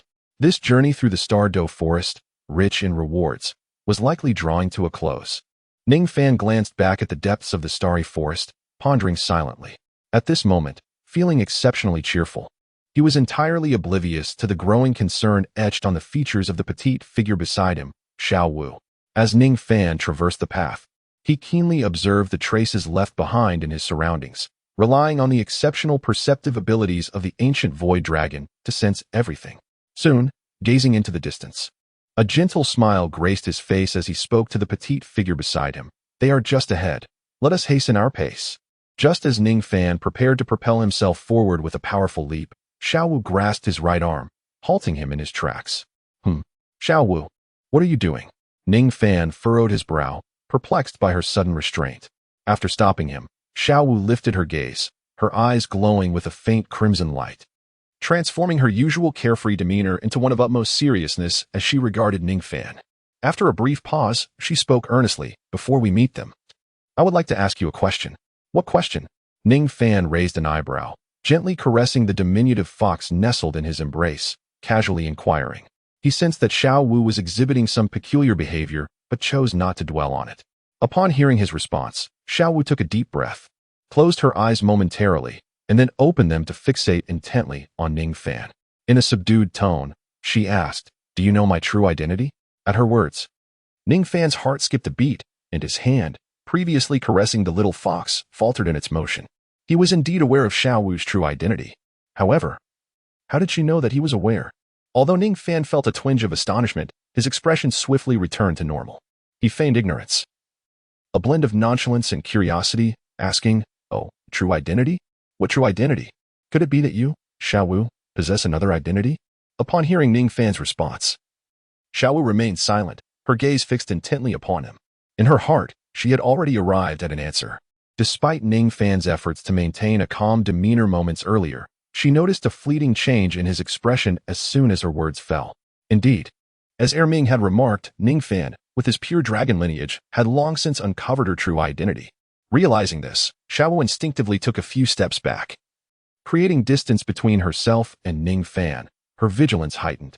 With her past experiences and her years spent among humans, Xiao Wu fully understood the magnitude of temptation she, as a 100,000-year soul beast, posed to humanity. Observing the wary glint in Xiao Wu's eyes, a flicker of understanding crossed Ning Fan's gaze. It was evident that Xiao Wu had discerned his awareness of her soul beast identity. Yet, how had she come to this realization? Ning Fan found himself in a state of perplexity. With a gentle exhale, he gazed at the wary Xiao Wu, who kept her distance. And with a slight shake of his head and a shrug of his shoulders, he spoke with a hint of resignation. Very well, I shall be candid. I have long been aware of your soul beast identity. However, there is no need for you to remain so vigilant. If I truly desired your 100,000-year soul beast and its soul bone, given the disparity in our strengths, I would have acted long ago. After uttering these words, he flipped his right hand, and light coalesced as he summoned his martial soul. Of course, his manifestation of the 7-treasure glazed tower bore no malicious intent. Rather, it was meant to convey to Xiaowu that should he choose to strike, she would possess neither the power to retaliate nor the opportunity to flee. Xiaowu stared, astonished, at the 7-treasure glazed tower in Ning Fan's hand, particularly at the 4th soul ring emanating a dark, profound glow. With a trembling finger pointing at the tower, she stammered incredulously, "You've ascended to Soul Master? Just days ago, your soul power was only at level 36. Xiaowu could hardly believe her eyes. Although Ning Fan had previously exhibited terrifying combat prowess, his soul power had not been significantly greater than theirs. Now, after what she had assumed was a monumental leap in strength upon breaking through to Soul Sovereign, she felt a sense of hope for escape, despite the evident gap between their powers. Yet, she had not anticipated that the Ning Fan she thought was merely level 36 had now transcended to Soul Master, absorbing a 4th 10,000-year soul ring. Previously, even at the level of Soul Sovereign, Ning Fan's speed and strength were formidable, and despite Xiaowu's teleportation ability, she had little confidence in her chances against him. Her 3rd soul skill, teleportation, merely allowed for short distances, not the instantaneous travel one might imagine. Now, with Ning Fan's ascension to Soul Master, his strength had undergone yet another terrifying enhancement. Xiaowu realized that if he genuinely intended to attack her, her chances of escape were utterly non-existent. Observing the might of Ning Fan's martial soul, her initial trepidation began to subside. After all, she understood that despite his overwhelming power, he had refrained from attacking her, revealing no murderous intent. It was evident that Ning Fan was unlike other humans. He seemed indifferent to the fact of her soul beast identity. With a smile adorning his face, Ning Fan met Xiaowu's gaze, and after a brief silence, she continued in a somber tone, "Did you know my soul beast identity from the very beginning? If you were confident, why did you not take action? You must also recognize the uniqueness and preciousness of the 100,000-year soul ring and soul bone. Indeed, I am aware. However, for me, while the 100,000-year soul bones and soul rings are valuable, their allure has yet to compel me to commit an act of violence. I am someone who cherishes life dearly." Ning Fan smiled faintly and spoke slowly. Regarding Xiaowu, although with Ning Fan's current strength he could effortlessly take her life and acquire her soul bone and soul ring in such circumstances, he could also perfectly frame the murder on the Titan Great Ape, leaving no trace for others to uncover. However, for Ning Fan, while he could indeed eliminate Xiaowu, it was unnecessary. After all, there existed no profound enmity between them. Although a 100,000-year soul ring and soul bone were invaluable, they held little temptation for Ning Fan, who possessed a system. He had no need to resort to killing Xiaowu for them. In summary, Ning Fan simply did not wish to take Xiaowu's life. Cherishing life? Xiaowu furrowed her brows, gazing at Ning Fan, and curled her lips in disdain. Ning Fan had previously employed exceedingly cruel methods against several of his kin, and Xiaowu remembered it vividly. Since he had long known her true identity, it dawned on her that during their earlier dinner, he had deliberately prepared roasted rabbit. Knowing her true form, he still chose to do this, which was clearly intended to repulse her. Xiaowu gazed at Ning Fan, her heart brimming with indignation. Was it merely because she had mistakenly scolded him a few times? And even after apologizing, he still sought to retaliate. What pettiness! Upon realizing all this, Xiaowu's anger simmered within her. She recalled how she had been forced to eat roasted rabbit by Ning Fan, reminiscing about its delectable flavor and the intense sense of guilt it had imparted. A shiver coursed through her. She looked up at Ning Fan, who wore a seemingly warm and cheerful smile. At that moment, Xiaowu comprehended the profound darkness hidden beneath this man's cheerful facade. Feeding a rabbit its own kind. Truly inhumane. However, upon discerning Ning Fan's malicious intent for revenge, Xiaowu's mindset began to ease. After all, such spiteful retribution, while sinister, was not something a mere human could conceive. It also made her realize that although Ning Fan was aware of her true identity and might relish in teasing her, there was no murderous intent behind his actions. She had not erred. He was indeed unlike ordinary humans. Gazing at Ning Fan, her eyes sparkled with a glimmer of understanding. In truth, after preventing Ming from swallowing Ning Fan and allowing him to escape, Xiaowu had been plagued by doubts. Was she right in her decision? Would she come to regret it? Now, she had found her answer. She had acted correctly. Looking at Ning Fan, a flicker of intrigue crossed her gaze.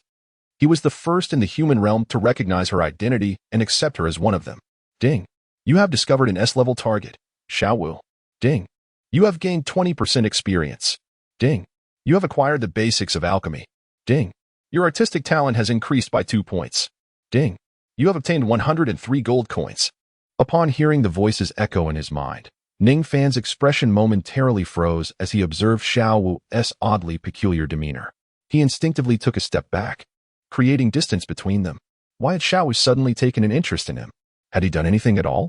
While Xiaowu was indeed beautiful, despite her tender age of 12, with her soft, slender, and tall figure complemented by her adorable visage, she was undeniably a beauty. Yet, for the love of heaven, Ning Fan is indeed devoid of any interest in Xiaowu. He harbors no thoughts whatsoever. Ning Fan, unwavering at all times, epitomizes the quintessential devotee of pure love. He resolutely scorns and opposes any behavior reminiscent of a bull-headed individual.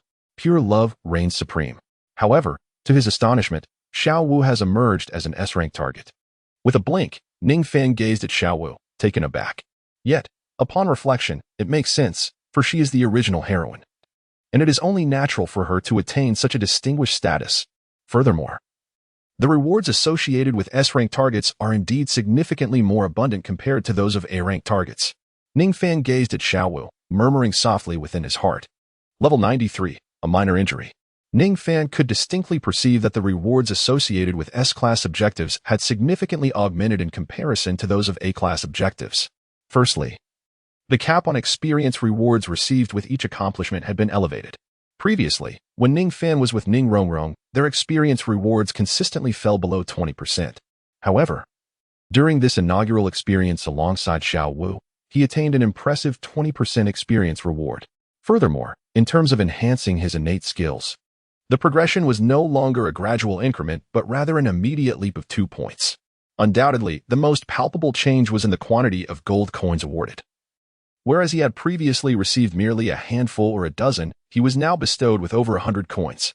Although this particular aspect exhibited the most dramatic transformation, it was, without a doubt, the least useful. Ning Fan shrugged, regaining his composure as he gazed upon the petite figure of Xiaowu, thoughtfully stroking his chin. Undoubtedly, upon discovering Xiaowu's true identity, he harbored no malice despite her being a 100,000-year soul beast, which earned him a considerable degree of trust and affection in her eyes. In the romantic comedies he had watched in his previous life, it was often the revelation of a secret that sparked the deepening of the protagonist's feelings for one another. Perhaps, Ning Fan could seize this opportunity to pursue Xiaowu. However, he realized that he had never truly felt any romantic inclination towards her from the outset. After all, Tang San and Xiaowu had grown up together, their bond akin to that of childhood sweethearts. And Ning Fan had no desire to disrupt their relationship or act as an interloper. Yet, upon further reflection, one could argue that this was not truly an act of meddling. Typically, meddling implies the involvement of a third party after a relationship has been established, leading to the disruption of that bond. In this case, Xiaowu and Tang San merely shared a close sibling-like connection. Thus, if Ning Fan were to indeed win Xiaowu's heart, it would hardly constitute an act of interference. Ning Fan fell into a deep contemplation, grappling with the rewards of this S-grade mission target, which left him in a quandary. However, at that moment, the visage and laughter of Zhu Zhuqing flashed through his mind, prompting him to let out a long sigh and abandon the peculiar thoughts that had taken root in his heart. Clearing the chaotic thoughts from his mind, he turned to the girl before him, Xiaowu, and spoke gently. You should now comprehend that I harbor no ill intentions towards you. After all, as a 10,000-year soul beast, you chose to forsake all your power to take on a human form and wander through human society while still immature.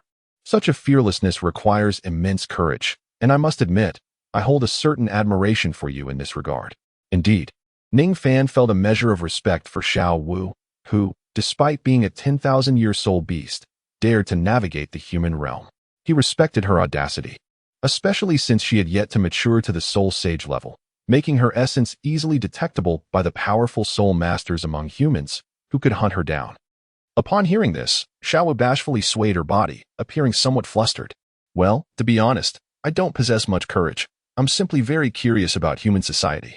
Initially, I intended to reach the soul sage realm before stepping into human society. However, the thought of needing over a decade to achieve that made me impatient. And I ended up entering human society prematurely. Fortunately, I've had good fortune. Over the years, aside from you, no other powerful human has been able to discern my true identity.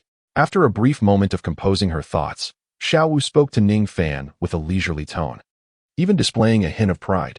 It seemed she reveled in her ability to blend into human society undetected for so many years. Witnessing her demeanor, Ning Fan could only shake his head in disbelief and replied coolly, "While I may be praising your courage, did you not perceive that I was merely offering a courteous compliment? It's a matter of emotional intelligence." Startled, Xiaowu froze, her smile faltering. "Haven't you heard of the saying that bravery without wisdom is folly? Should you reflect on why your actions are so reckless? You ventured into human society without considering the risks of being discovered, all while still immature and striving for the soul sage level. Instead, you take pride in your luck. Akin to a mouse that hides well, in some respects, that is quite foolish." Ning Fan sighed, resting his forehead in exasperation. "You." As soon as Ning Fan finished, Xiaowu glared at him, her anger palpable. Yet, despite her fury, she found herself at a loss for a rebuttal. Deep down, she acknowledged the folly of her actions. "Enough of your foolishness, that's not my concern. I merely offered you a piece of advice out of goodwill. Whether you heed it is of no consequence to me. What I am truly curious about is how you came to know that I am aware of your true identity." Ning Fan squinted his eyes and inquired of Xiaowu. At that moment, Xiaowu exhaled sharply, glared at him, and slowly replied, "Of course it's because of Erming. He informed me." "Erming?" Ning Fan's tone carried a hint of confusion. He naturally knew who Erming was. It was none other than the Titan Great Ape. How could this simple-minded, brawny creature possess knowledge of such matters? Observing Ning Fan's perplexed expression, Xiaowu misinterpreted his confusion, believing he was unaware of what Erming truly was. With crossed arms, she snorted and declared, "Erming, the Titan Great Ape that just captured you, is actually my partner. He revealed to me that you possess pure dragon lineage. And you may have sensed my true identity long ago, which is why I inquired if you knew who I was." Upon hearing this, Ning Fan nodded, finally comprehending why the Titan Great Ape had suddenly seized him. However, as he looked at Xiaowu, who proudly held her arms across her chest, her neck arched in self-satisfaction. It was evident that she was relishing this moment. Xiaowu, who had often suffered defeats at Ning Fan's hands, conveyed a clear message without uttering a word. "Though I may not be able to defeat you, I have a beast backing me. You witnessed how effortlessly it could handle you. I advise you to be more compliant in the future." Ning Fan effortlessly grasped the underlying threat in Xiaowu's demeanor. He narrowed his eyes slightly. He had always preferred a gentle approach over a confrontational one. "You truly fail to understand your position, don't you? Alas, we shall soon return.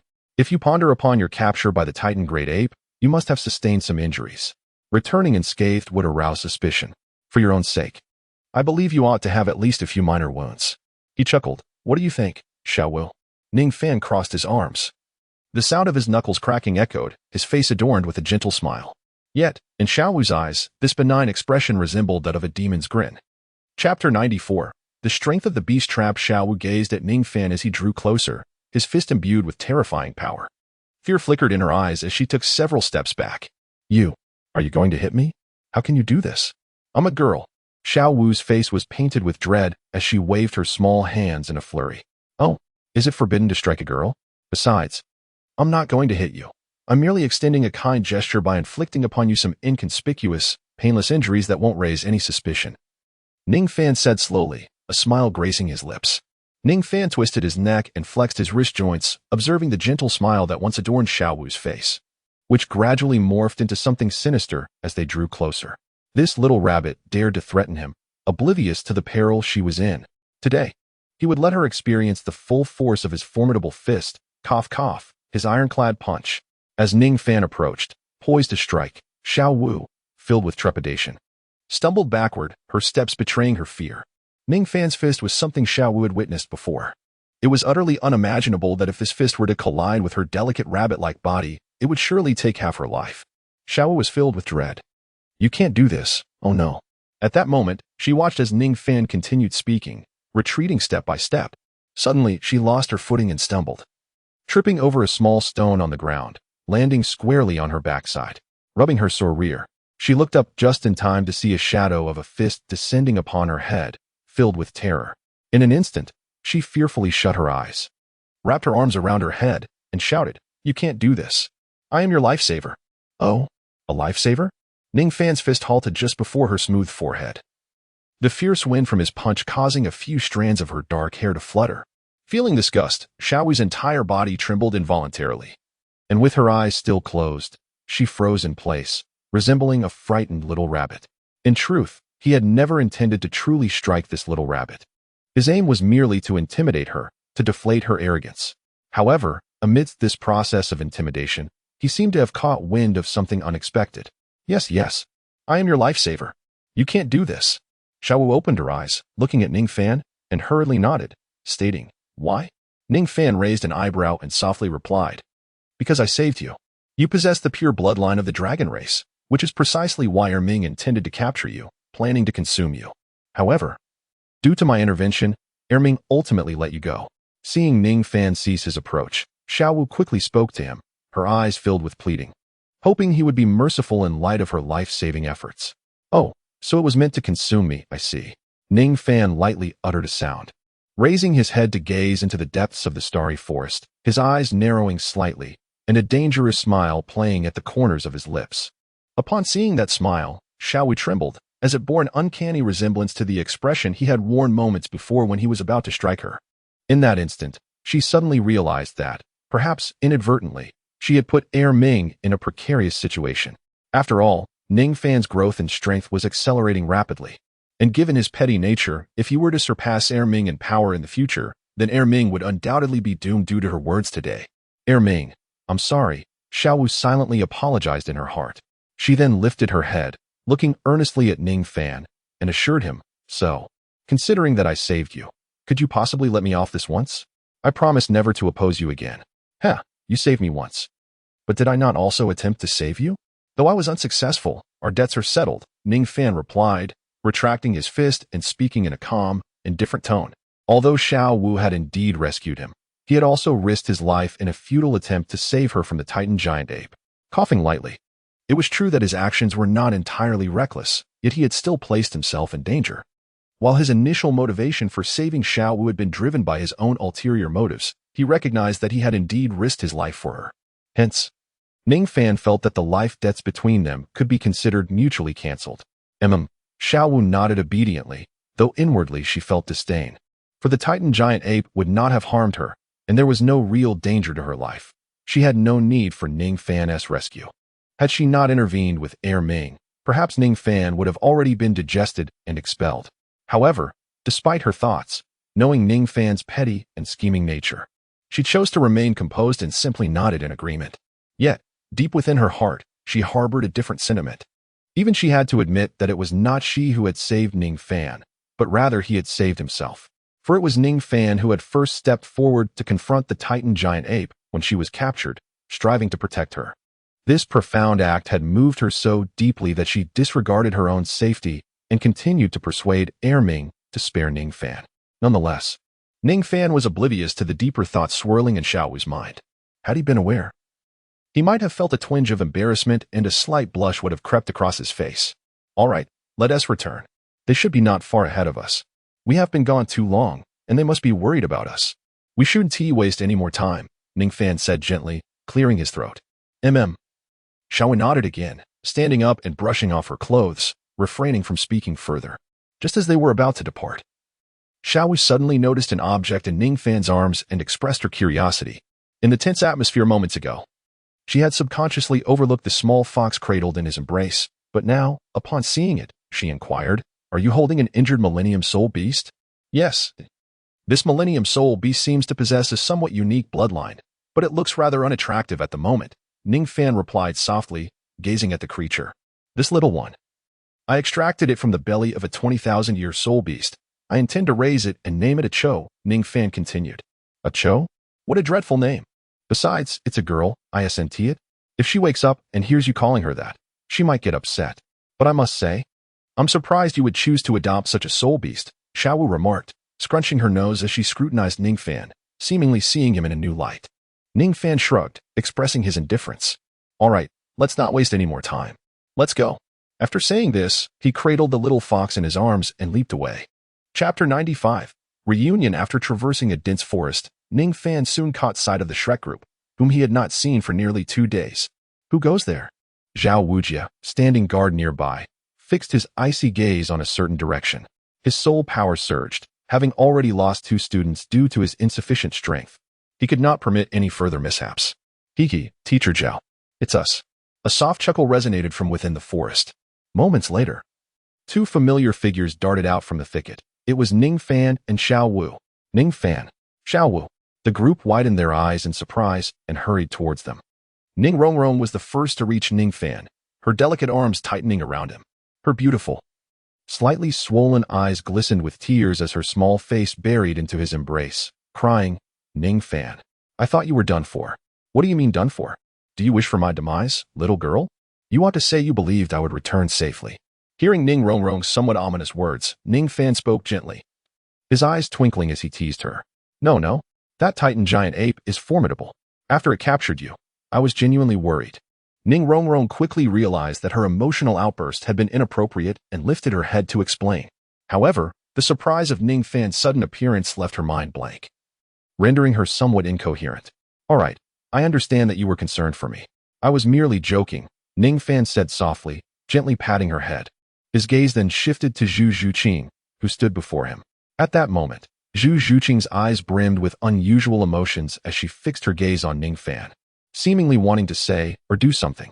However, she merely nodded lightly, her voice softening as she said, as long as you're safe, that's enough. After speaking, she attempted to step back to avoid interrupting the reunion between Ning Fan and Ning Rongrong. Yet at that moment, Ning Fan grasped Zhu Zhuqing's right arm. Looking at her cool demeanor and blinking playfully, he smiled. After escaping from death, is that all you have to say to me? Honestly, I feel a bit hurt. Upon hearing this, Zhu Zhuqing was taken aback, and upon noticing the mischievous grin on Ning Fan's face and his unmistakable gaze, she instinctively lowered her head, her cheeks flushing slightly, her cool voice softening. Well, what do you want me to say? Surely, you should express your worry for me and how much you missed me. Of course, if you could give me a big hug to soothe my startled and wounded spirit, that would be even better, Ning Fan said with a cheeky smile. Zhu Zhuqing's blush deepened, complimenting her cool complexion, making her appear exceptionally charming and captivating. Witnessing this, Ning Rongrong, who was still in Ning Fan's embrace, frowned. However, Ning Rongrong had resolved to reclaim Ning Fan from Zhu Zhuqing. Now that Ning Fan had just escaped danger, this was not the time for childish jealousy. Thus, she merely huffed softly without uttering a word. Her delicate arms tightened around Ning Fan as if asserting her claim. This scene drew curious glances from the onlookers, who gazed at Ning Fan with envy. Sigh, how come there isn't a single girl who fancies a handsome support-type soulmaster like me? I must seek advice from Ning Fan someday, Oscar remarked, observing the 2 girls surrounding Ning Fan with admiration. Similarly, Ma Hongjun, standing nearby, shared Oscar's admiration for Ning Fan's charm. Only Xiao Wu, witnessing this, curled her lip and cursed inwardly, playboy. At that moment, Tang San, having just absorbed the magic spider's soul ring and the external soul bone, 8 spider lances, opened his eyes to see Xiao Wu's figure. He immediately approached her. Xiao Wu, are you hurt? Let me see. He began to examine her, and upon realizing she bore no injuries, he sighed in relief. Ah, brother, I'm fine. Xiao Wu waved her hand, noting Tang San's concerned expression. Thank goodness you both survived after being captured by the Titan giant ape. Zhao Wujie, observing the 2 unscathed, patted his chest in relief, his previously serious demeanor now softened with a smile. After all, Ning Fan's identity was extraordinary. Being a genius disciple of the 7 Treasure Glazed Tile School, likely to become a title Douluo in the future.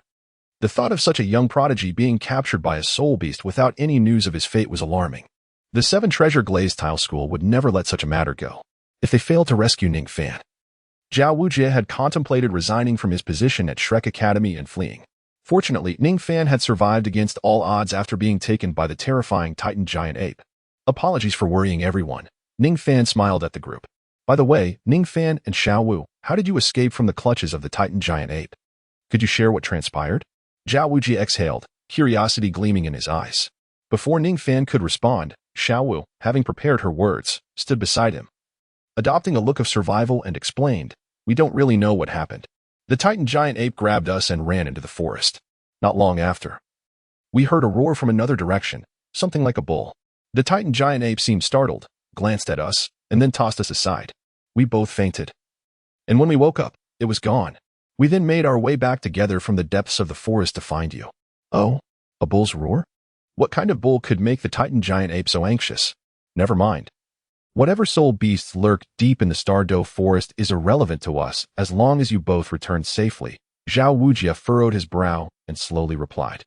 You two are quite lucky to have survived such a terrifying soul beast encounter, Oscar remarked, recalling the Titan giant ape's formidable presence. Indeed, I also feel quite fortunate.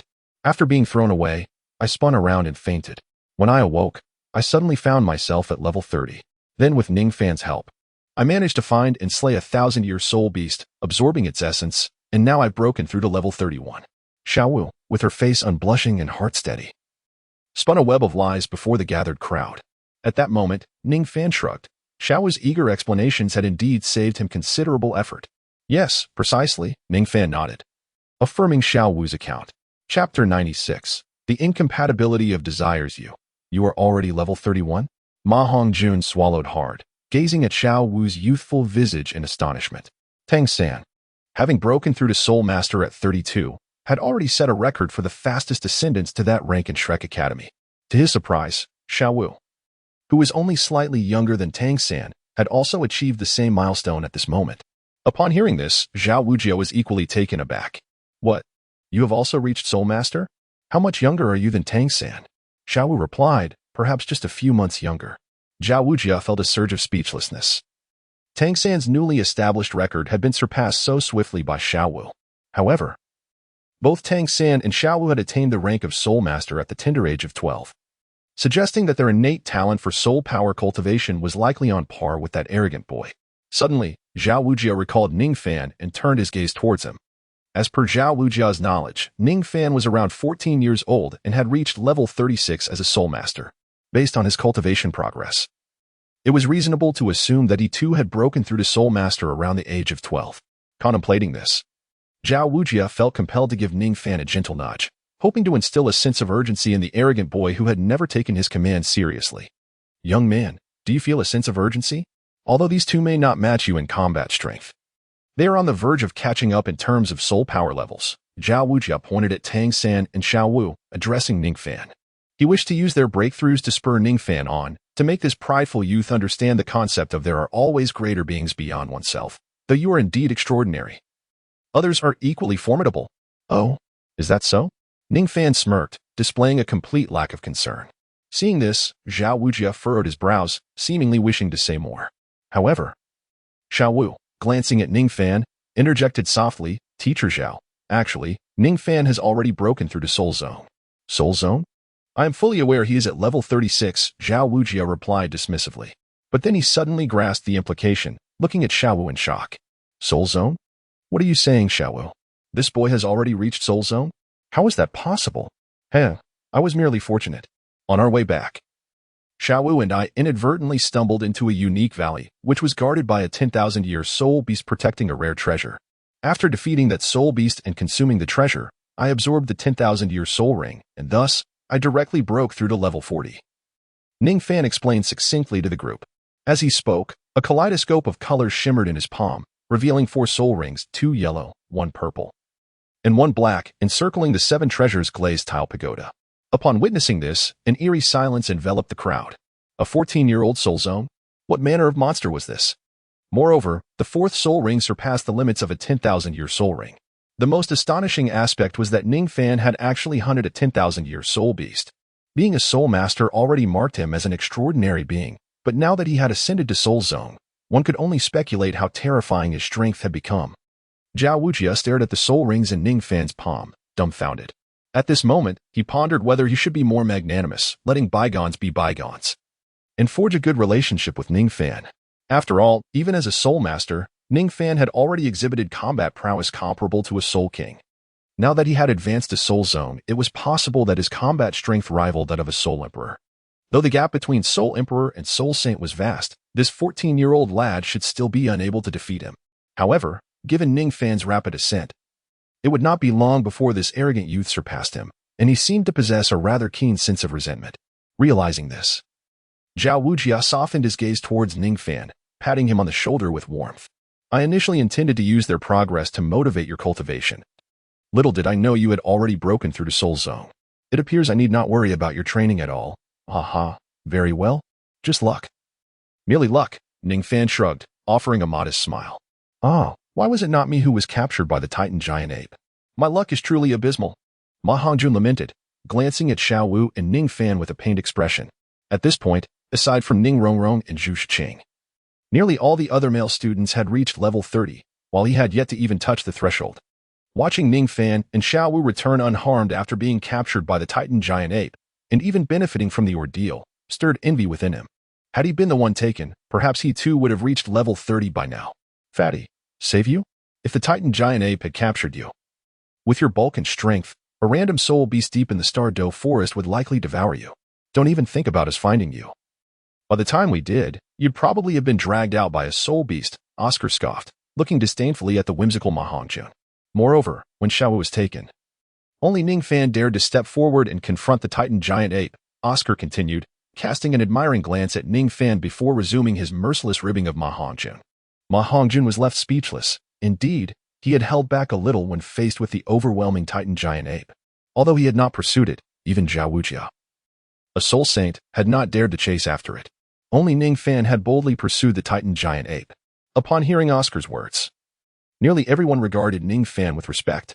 Zhao Wujia, after a moment of silence, looked at Ning Fan and said earnestly, "While I admire the courage and character you displayed at that moment, it is important to convey a harsh truth, should you encounter such a situation again.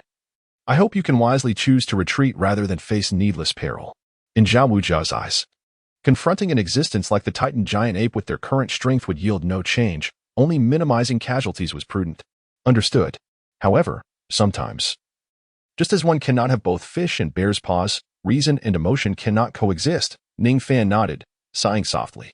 In truth, Ning Fan feared death and disliked unnecessary sacrifice. His decision to rush out and save Xiao Wu stemmed from his understanding of her relationship with the Titan giant ape, which rendered the risk minimal. However, had other powerful soul beasts or formidable foes captured Zhu Shiqing or Ning Rongrong, the outcome might have been dire. Ning Fan was uncertain whether he could guarantee absolute rationality at that moment. Upon hearing Ning Fan's words, the crowd fell into a brief silence. Chapter 97. I am truly sorry, Ning Fan. I am exceedingly grateful to you for escorting Xiao Wu back from the depths of the Douluo forest. You have rescued her. At this moment, Tang San tightly grasped Ning Fan's hand, his face a portrait of gratitude. For Tang San, ever since his father's mysterious disappearance, Xiao Wu had been his only kin. However, she was snatched away before his very eyes by the Titan giant ape and vanished. In that instant of losing Xiao Wu, Tang San felt as though the heavens were collapsing around him. Fortunately, in the end, Ning Fan brought Xiao Wu back to him. Whether it was during Ning Fan's earlier confrontation with the Titan giant ape, where he bravely intervened and single-handedly halted the creature that had taken Xiao Wu, ultimately suffering the consequences and being captured alongside her, or at this moment, where he navigated the treacherous depths of the Douluo forest to escort Xiao Wu safely back, Tang San found himself at a loss for how to express his gratitude to Ning Fan. This debt of gratitude was beyond repayment. If ever there were a need for my assistance in the future, I, Tang San, shall never decline. He clutched Ning Fan's hand tightly, his expression earnest and filled with appreciation. At that moment, Ning Fan observed Tang San's demeanor, cleared his throat lightly. He harbored no feelings for Tang San and certainly did not relish holding hands with a man, especially not with such fervor. Ning Fan cleared his throat softly, discreetly withdrawing his hand. For Ning Fan, he did not perceive any life-saving debt towards Xiao Wu, and he felt little inclination towards Tang San. Thus he had no need for Tang San's gratitude. After contemplating for a moment, he waved his hand dismissively, indirectly rejecting Tang San's expression of thanks. The reason I saved Xiao Wu is that I regard her as a sister, hence my intervention. Therefore, there is no need for gratitude. Upon hearing these words, Tang San furrowed his brow. Ning Fan's intentions were quite apparent. There was no need for his gratitude. However, the magnitude of the favor rendered, if disregarded as Ning Fan suggested, left Tang San feeling a sense of unease within himself. Indeed, brother, there is no need for thanks. He possesses lofty aspirations that render such gestures trivial. At that moment, Xiao Wu returned to the group, having originally been intimidated into silence by Ning Fan's formidable fist. Yet, she regained her boldness upon witnessing Tang San fervently expressing his gratitude to Ning Fan, who nonchalantly declined it. Feeling a sense of injustice on behalf of Tang San, she boldly pulled him back and, casting a sidelong glance at Ning Fan, let out a disdainful snort. Once again, he found himself at the receiving end of this rabbit's sharp retort. Ning Fan narrowed his eyes, a glint of danger emanating from his gaze as he fixed it upon Xiaowu. At that moment, Xiaowu, feeling the intensity of Ning Fan's stare, shuddered involuntarily, seemingly recalling the formidable force of his iron fist. Instinctively, she attempted to shield her head and crouched defensively. However, considering the presence of so many people around, she realized that Ning Fan would undoubtedly refrain from striking her. Thus, emboldened, she met his gaze without reservation, returning his stare with equal intensity. In Ning Fan's eyes, a faint glimmer flickered as he pondered how to teach a lesson to this oblivious, arrogant rabbit, who mistakenly believed that returning to the crowd would ensure its safety. Xiaowu, how can you act this way? It was Ning Fan who saved you. Quickly apologize to him. At this moment, Tang San, pulled back by Xiaowu, immediately reprimanded her without hesitation upon hearing her words. What? You want me to apologize to him? Xiaowu exclaimed, her eyes wide with disbelief. It was she who had stood up for Tang San, risking a confrontation with Ning Fan, yet Tang San demanded that she apologize. Tang San, upon hearing her protest, nodded earnestly. Impossible. He didn't save me. I will not apologize. Seeing this, Xiaowu crossed her arms defiantly, her stubborn nature surfacing as she huffed. Oh? Ning Fan glanced at Xiaowu, then at the sullen-faced Tang San, a subtle smile curling at the corners of his mouth as a plan formed in his mind. It's all right. Xiaowu is correct. She need not apologize to me, for I truly did nothing. Our survival was merely a stroke of good fortune. Ning Fan shook his head gently and advised Tang San. Xiaowu, it seems I have been too lenient with you, allowing you to behave so petulantly at this moment. Observing Xiaowu's demeanor and hearing Ning Fan's understanding words, Tang San's expression darkened as he admonished her. Indeed, Ning Fan genuinely rescued you from the Titan Great Ape. However, it was in risking his life for your sake that he ultimately fell into the clutches of the Titan Great Ape. Furthermore, if it were not for Ning Fan's careful escort, how could you have traversed the perilous depths of the Douluo forest and returned here safely? Tang San spoke to Xiaowu in a low, measured tone. In Tang San's view, given that Xiaowu had just attained the rank of Soul Master, she would never have returned unscathed without Ning Fan's protection. Moreover, according to Ning Fan, they had encountered a 10,000-year soul beast on their way back. Without Ning Fan, Xiaowu would undoubtedly have faced grave danger.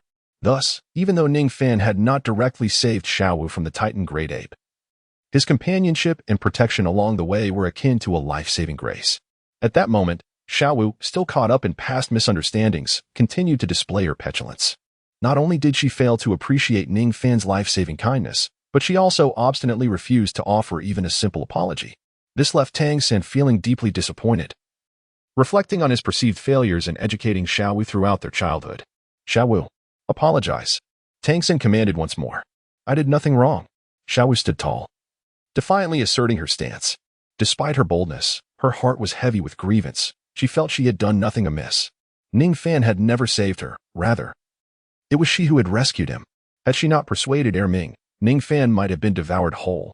However, she could not disclose this truth, as it intertwined with her true identity. She could not simply declare that the Titan giant ape was, in fact, a close companion of hers, someone she knew well. Her presence here was merely to seek a meeting with him. Within the starry forest, she was entirely devoid of danger. If she were to voice such thoughts, the others would likely perceive her as having lost her wits in an attempt to evade an apology, concocting fanciful tales.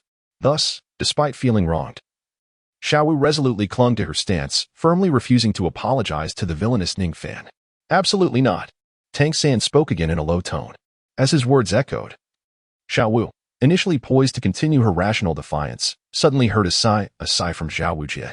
At that moment, Zhao Wujie regarded Xiaowu with a shake of his head and a furrowed brow, seemingly filled with disappointment.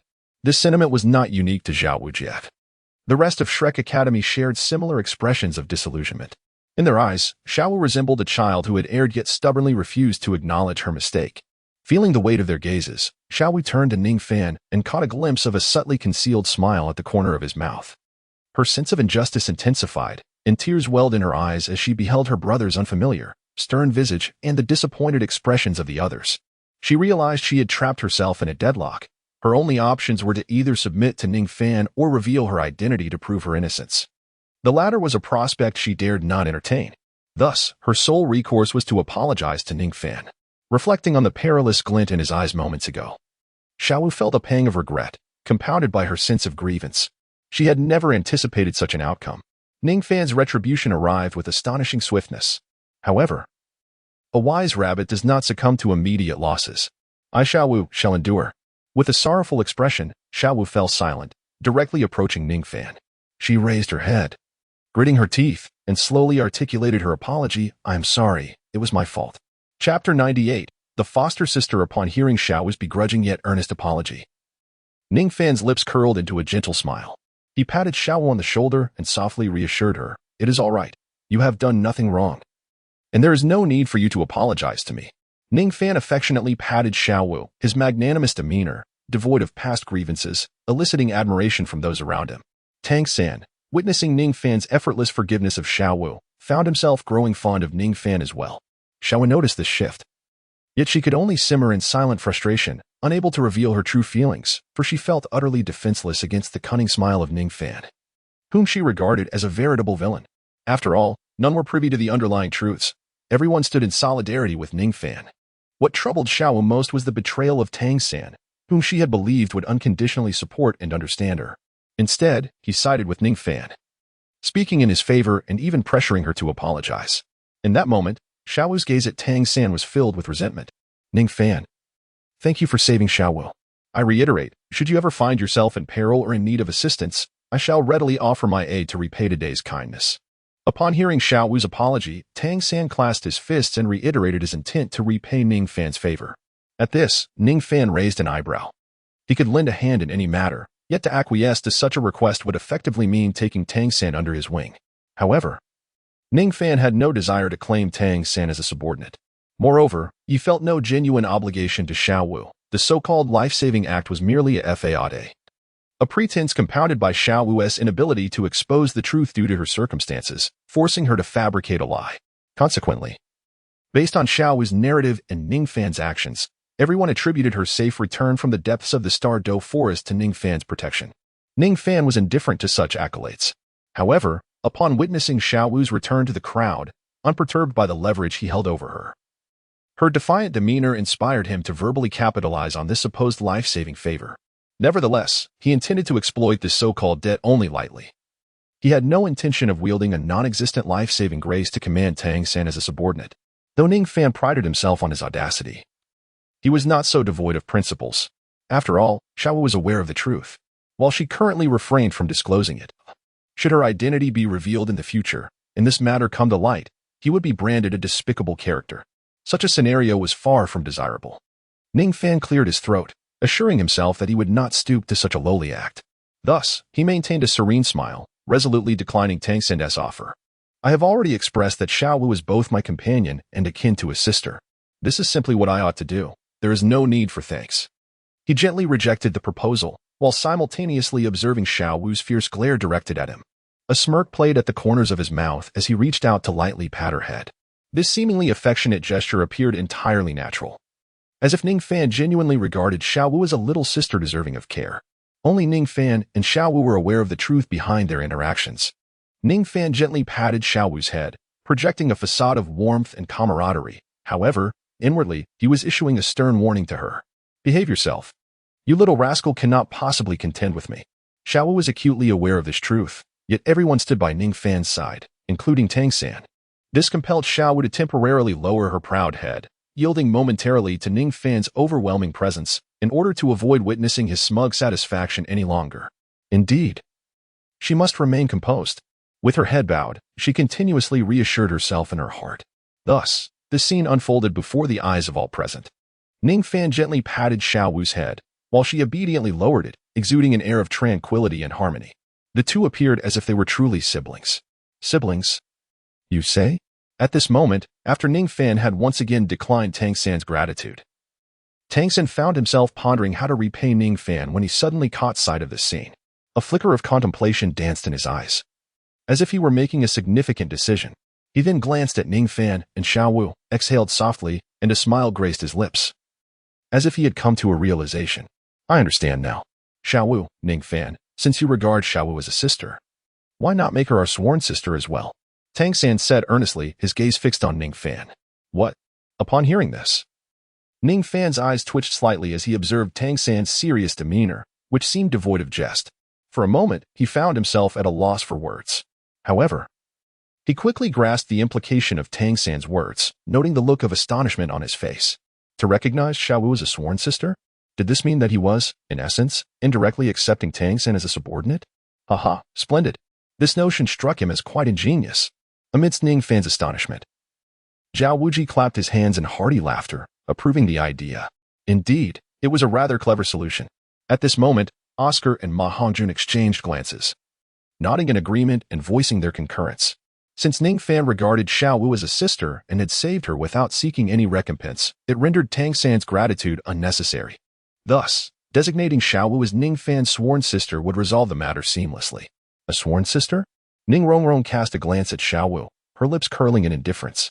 A sworn sister is merely a sworn sister, as long as she does not vie with her for Ning Fan's affections. Therefore, she held no objections to Xiaowu becoming Ning Fan's sworn sister.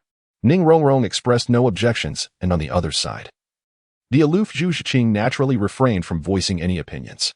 For Tang San, he genuinely wished for Ning Fan to become like him, a brother to Xiaowu.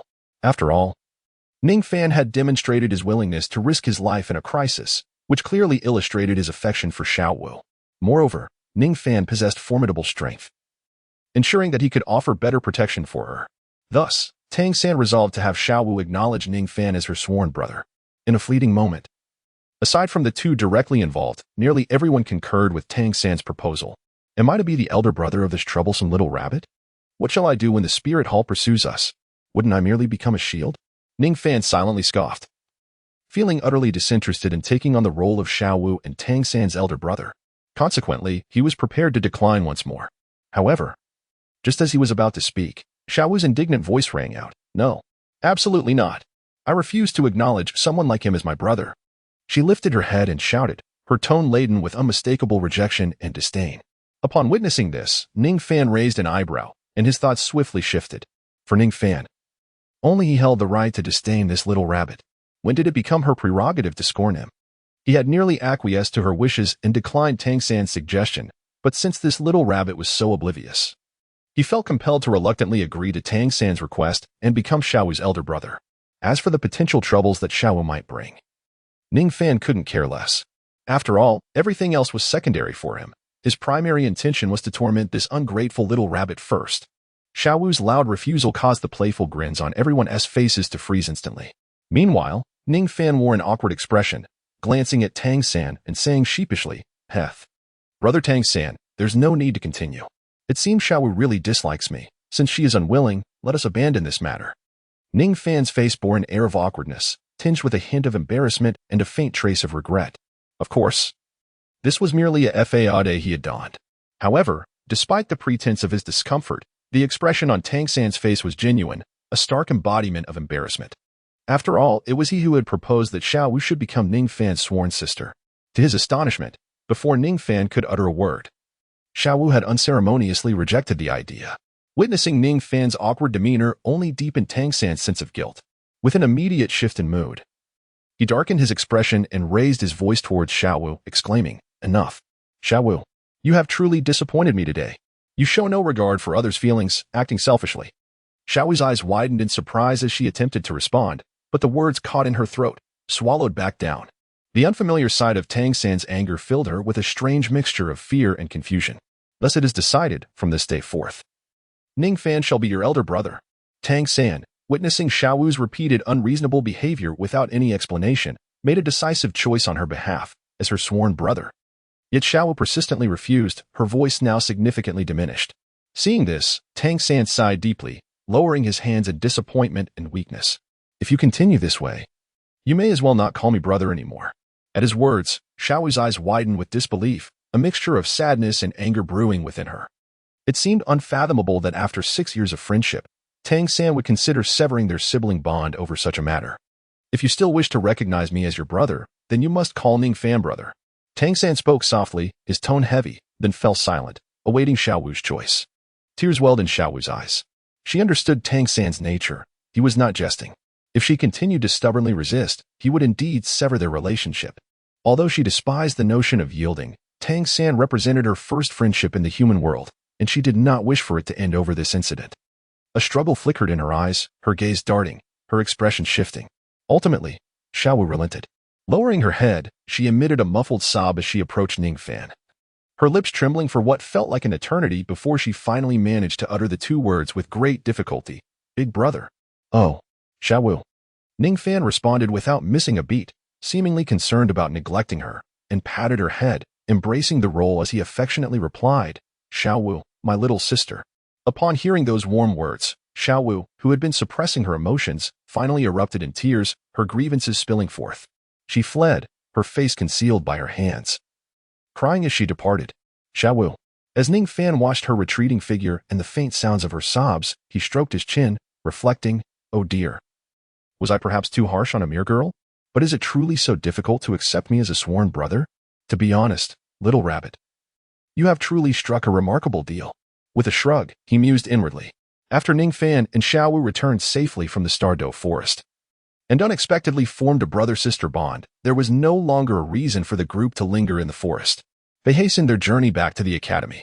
Thus, the adventure in the Douluo forest concluded without incident, a journey that proved particularly fruitful for Ning Fan. As Ning Fan resumed his tranquil life at the academy, far away at the Seven Treasure Glazed Tile School, things were anything but peaceful due to his presence. In the meeting hall of the Seven Treasure Glazed Tile School, the main seat on the north side, facing south, was a carved wooden chair adorned with exquisite silk. Its backrest embedded with a large piece of jade that emitted a gentle aura, clearly a rare and valuable gem. Seated upon this chair was a man whose appearance was as refined as jade, with an elegant demeanor, clad in an immaculate white robe, and his long, smooth black hair cascading down his back like an ordinary scholar.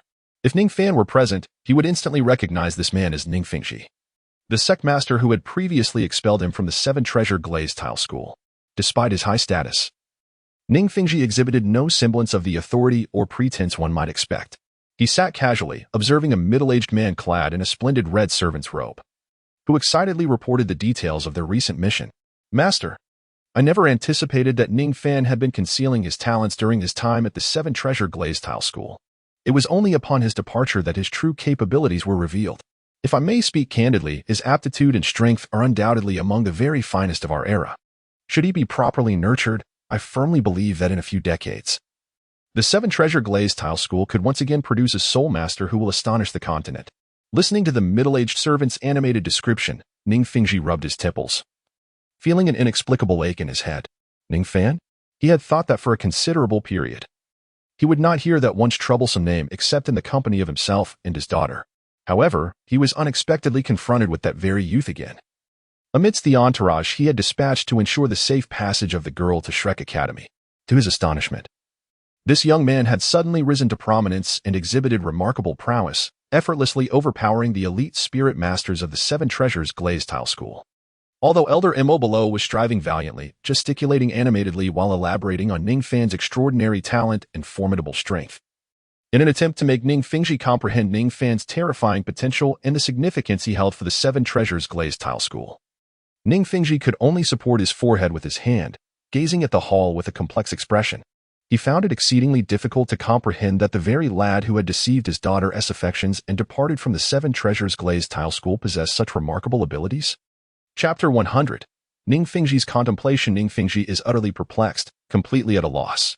Moreover, is not Ning Fan's martial soul the Seven Treasure Glazed Tile? How could a 36th level support type soul master overpower a 38th level battle soul master with such ease, rendering the latter defenseless? Is this even conceivable? Were it not for Ning Fingji's understanding of Moji's composed demeanor and prudent handling of affairs, which instills confidence and leaves no room for jest, he would not have entrusted the task of escorting his daughter to Shrek Academy to him. Indeed, Moji has performed admirably in delivering his daughter to the academy. Yet, how did this enigmatic Ning Fan suddenly emerge? This lad seems inescapable, and how did he come to know that Rong Rong was at Shrek Academy? Furthermore, how has this young man transformed into such an extraordinary being? Ning Fingji distinctly recalls that during the soul power assessment of the sect's disciples the previous year, Ning Fan's soul power level was merely around 20. In the Seven Treasures Glazed Tile School, a sect brimming with exceptional disciples, his innate talent was utterly inconspicuous. Had it not been for Ning Fan's close association with Ning Rong Rong, Ning Fingji might not even have remembered his name. However, how is it possible that in just over a year, this lad has astonishingly ascended from level 20 to 36? An elevation of 16 levels within a single year? An average of one level every half-month? Is this conceivable? Could it be that he had been concealing his true soul power level within the sect all along? Ning Fingji rubbed his aching head, perplexed by the current situation. As the esteemed leader of the Seven Treasures Glazed Tile School, he often dealt with intricate matters. Yet this particular circumstance left him somewhat incredulous. After all, what he was confronted with was exceedingly absurd. The Academy of Shrek's director had also met with his subordinate, assuring that the two prodigies from the Seven Treasures Glazed Tile School would be well taken care of. And he had entrusted a letter to be delivered to Ning Fingji. At that moment, Steward Imo flipped his hand. A flash of white light revealing a pale yellow envelope sealed with care. He stepped forward respectfully to present it to Ning Fingji. Ning Fingji, intrigued by the envelope, observed it with a glimmer in his eyes. Without hesitation, he tore open the seal and began to read the contents of the letter meticulously. His expression shifted continuously, reflecting surprise, joy, disbelief, and ultimately a hint of awkwardness. After finishing the letter, Ning Fingji's countenance returned to tranquility. Under the curious gaze of Steward Imo, he discreetly stored the letter within a spatial soul guide, exhaling a long, contemplative sigh. The information conveyed by Flinder in the letter led Ning Fingji to truly accept the sudden rise of Ning Fan. This young man possessed a twin martial soul? Ning Fingji murmured in astonishment. In Flinder's correspondence, he also informed Ning Fingji about Ning Fan's dual martial soul, indicating that alongside the Seven Treasures Glazed Tower, there must be another martial soul of significance. In truth, Flinder had not directly disclosed this information. Rather, his curiosity about Ning Fan's second martial soul prompted him to inquire under the pretense of offering targeted guidance. Flinder believed that as the leader of the Seven Treasures Glazed Tile School, Ning Fingji would undoubtedly possess knowledge of Ning Fan's other formidable and unique martial soul. Ning Fingji, too, discerned Flinder's subtle intentions from merely two brief lines. However, it was evident that Ning Fingji could not satiate Flinder's curiosity. For Ning Fan, Ning Fingji remained in a state of utter bewilderment. He was oblivious to the fact that Ning Fan possessed the rare dual martial soul constitution, let alone the intricate details of Ning Fan's other martial soul. How could Ning Fan possibly be a dual martial soul? From what Ning Fingji had gleaned, this exceedingly rare constitution was invariably accompanied by innate full soul power in its bearers. Yet, Ning Fan was merely an innate level 6 soul master. How could he be classified as a dual martial soul? Was there a possibility of an error during the martial soul awakening ceremony? Could it be that a second martial soul awakened later? Countless possibilities flooded Ning Fingji's mind. He shook his head in resignation, unable to fathom why Ning Fan had suddenly become so extraordinary. Nevertheless, the emergence of a dual martial soul within the ranks of the Seven Treasures Glazed Tile School was indeed monumental news. As the leader of the Seven Treasures Glazed Tile School, Ning Fingji was aware of some obscure secrets within the continent. The current pope,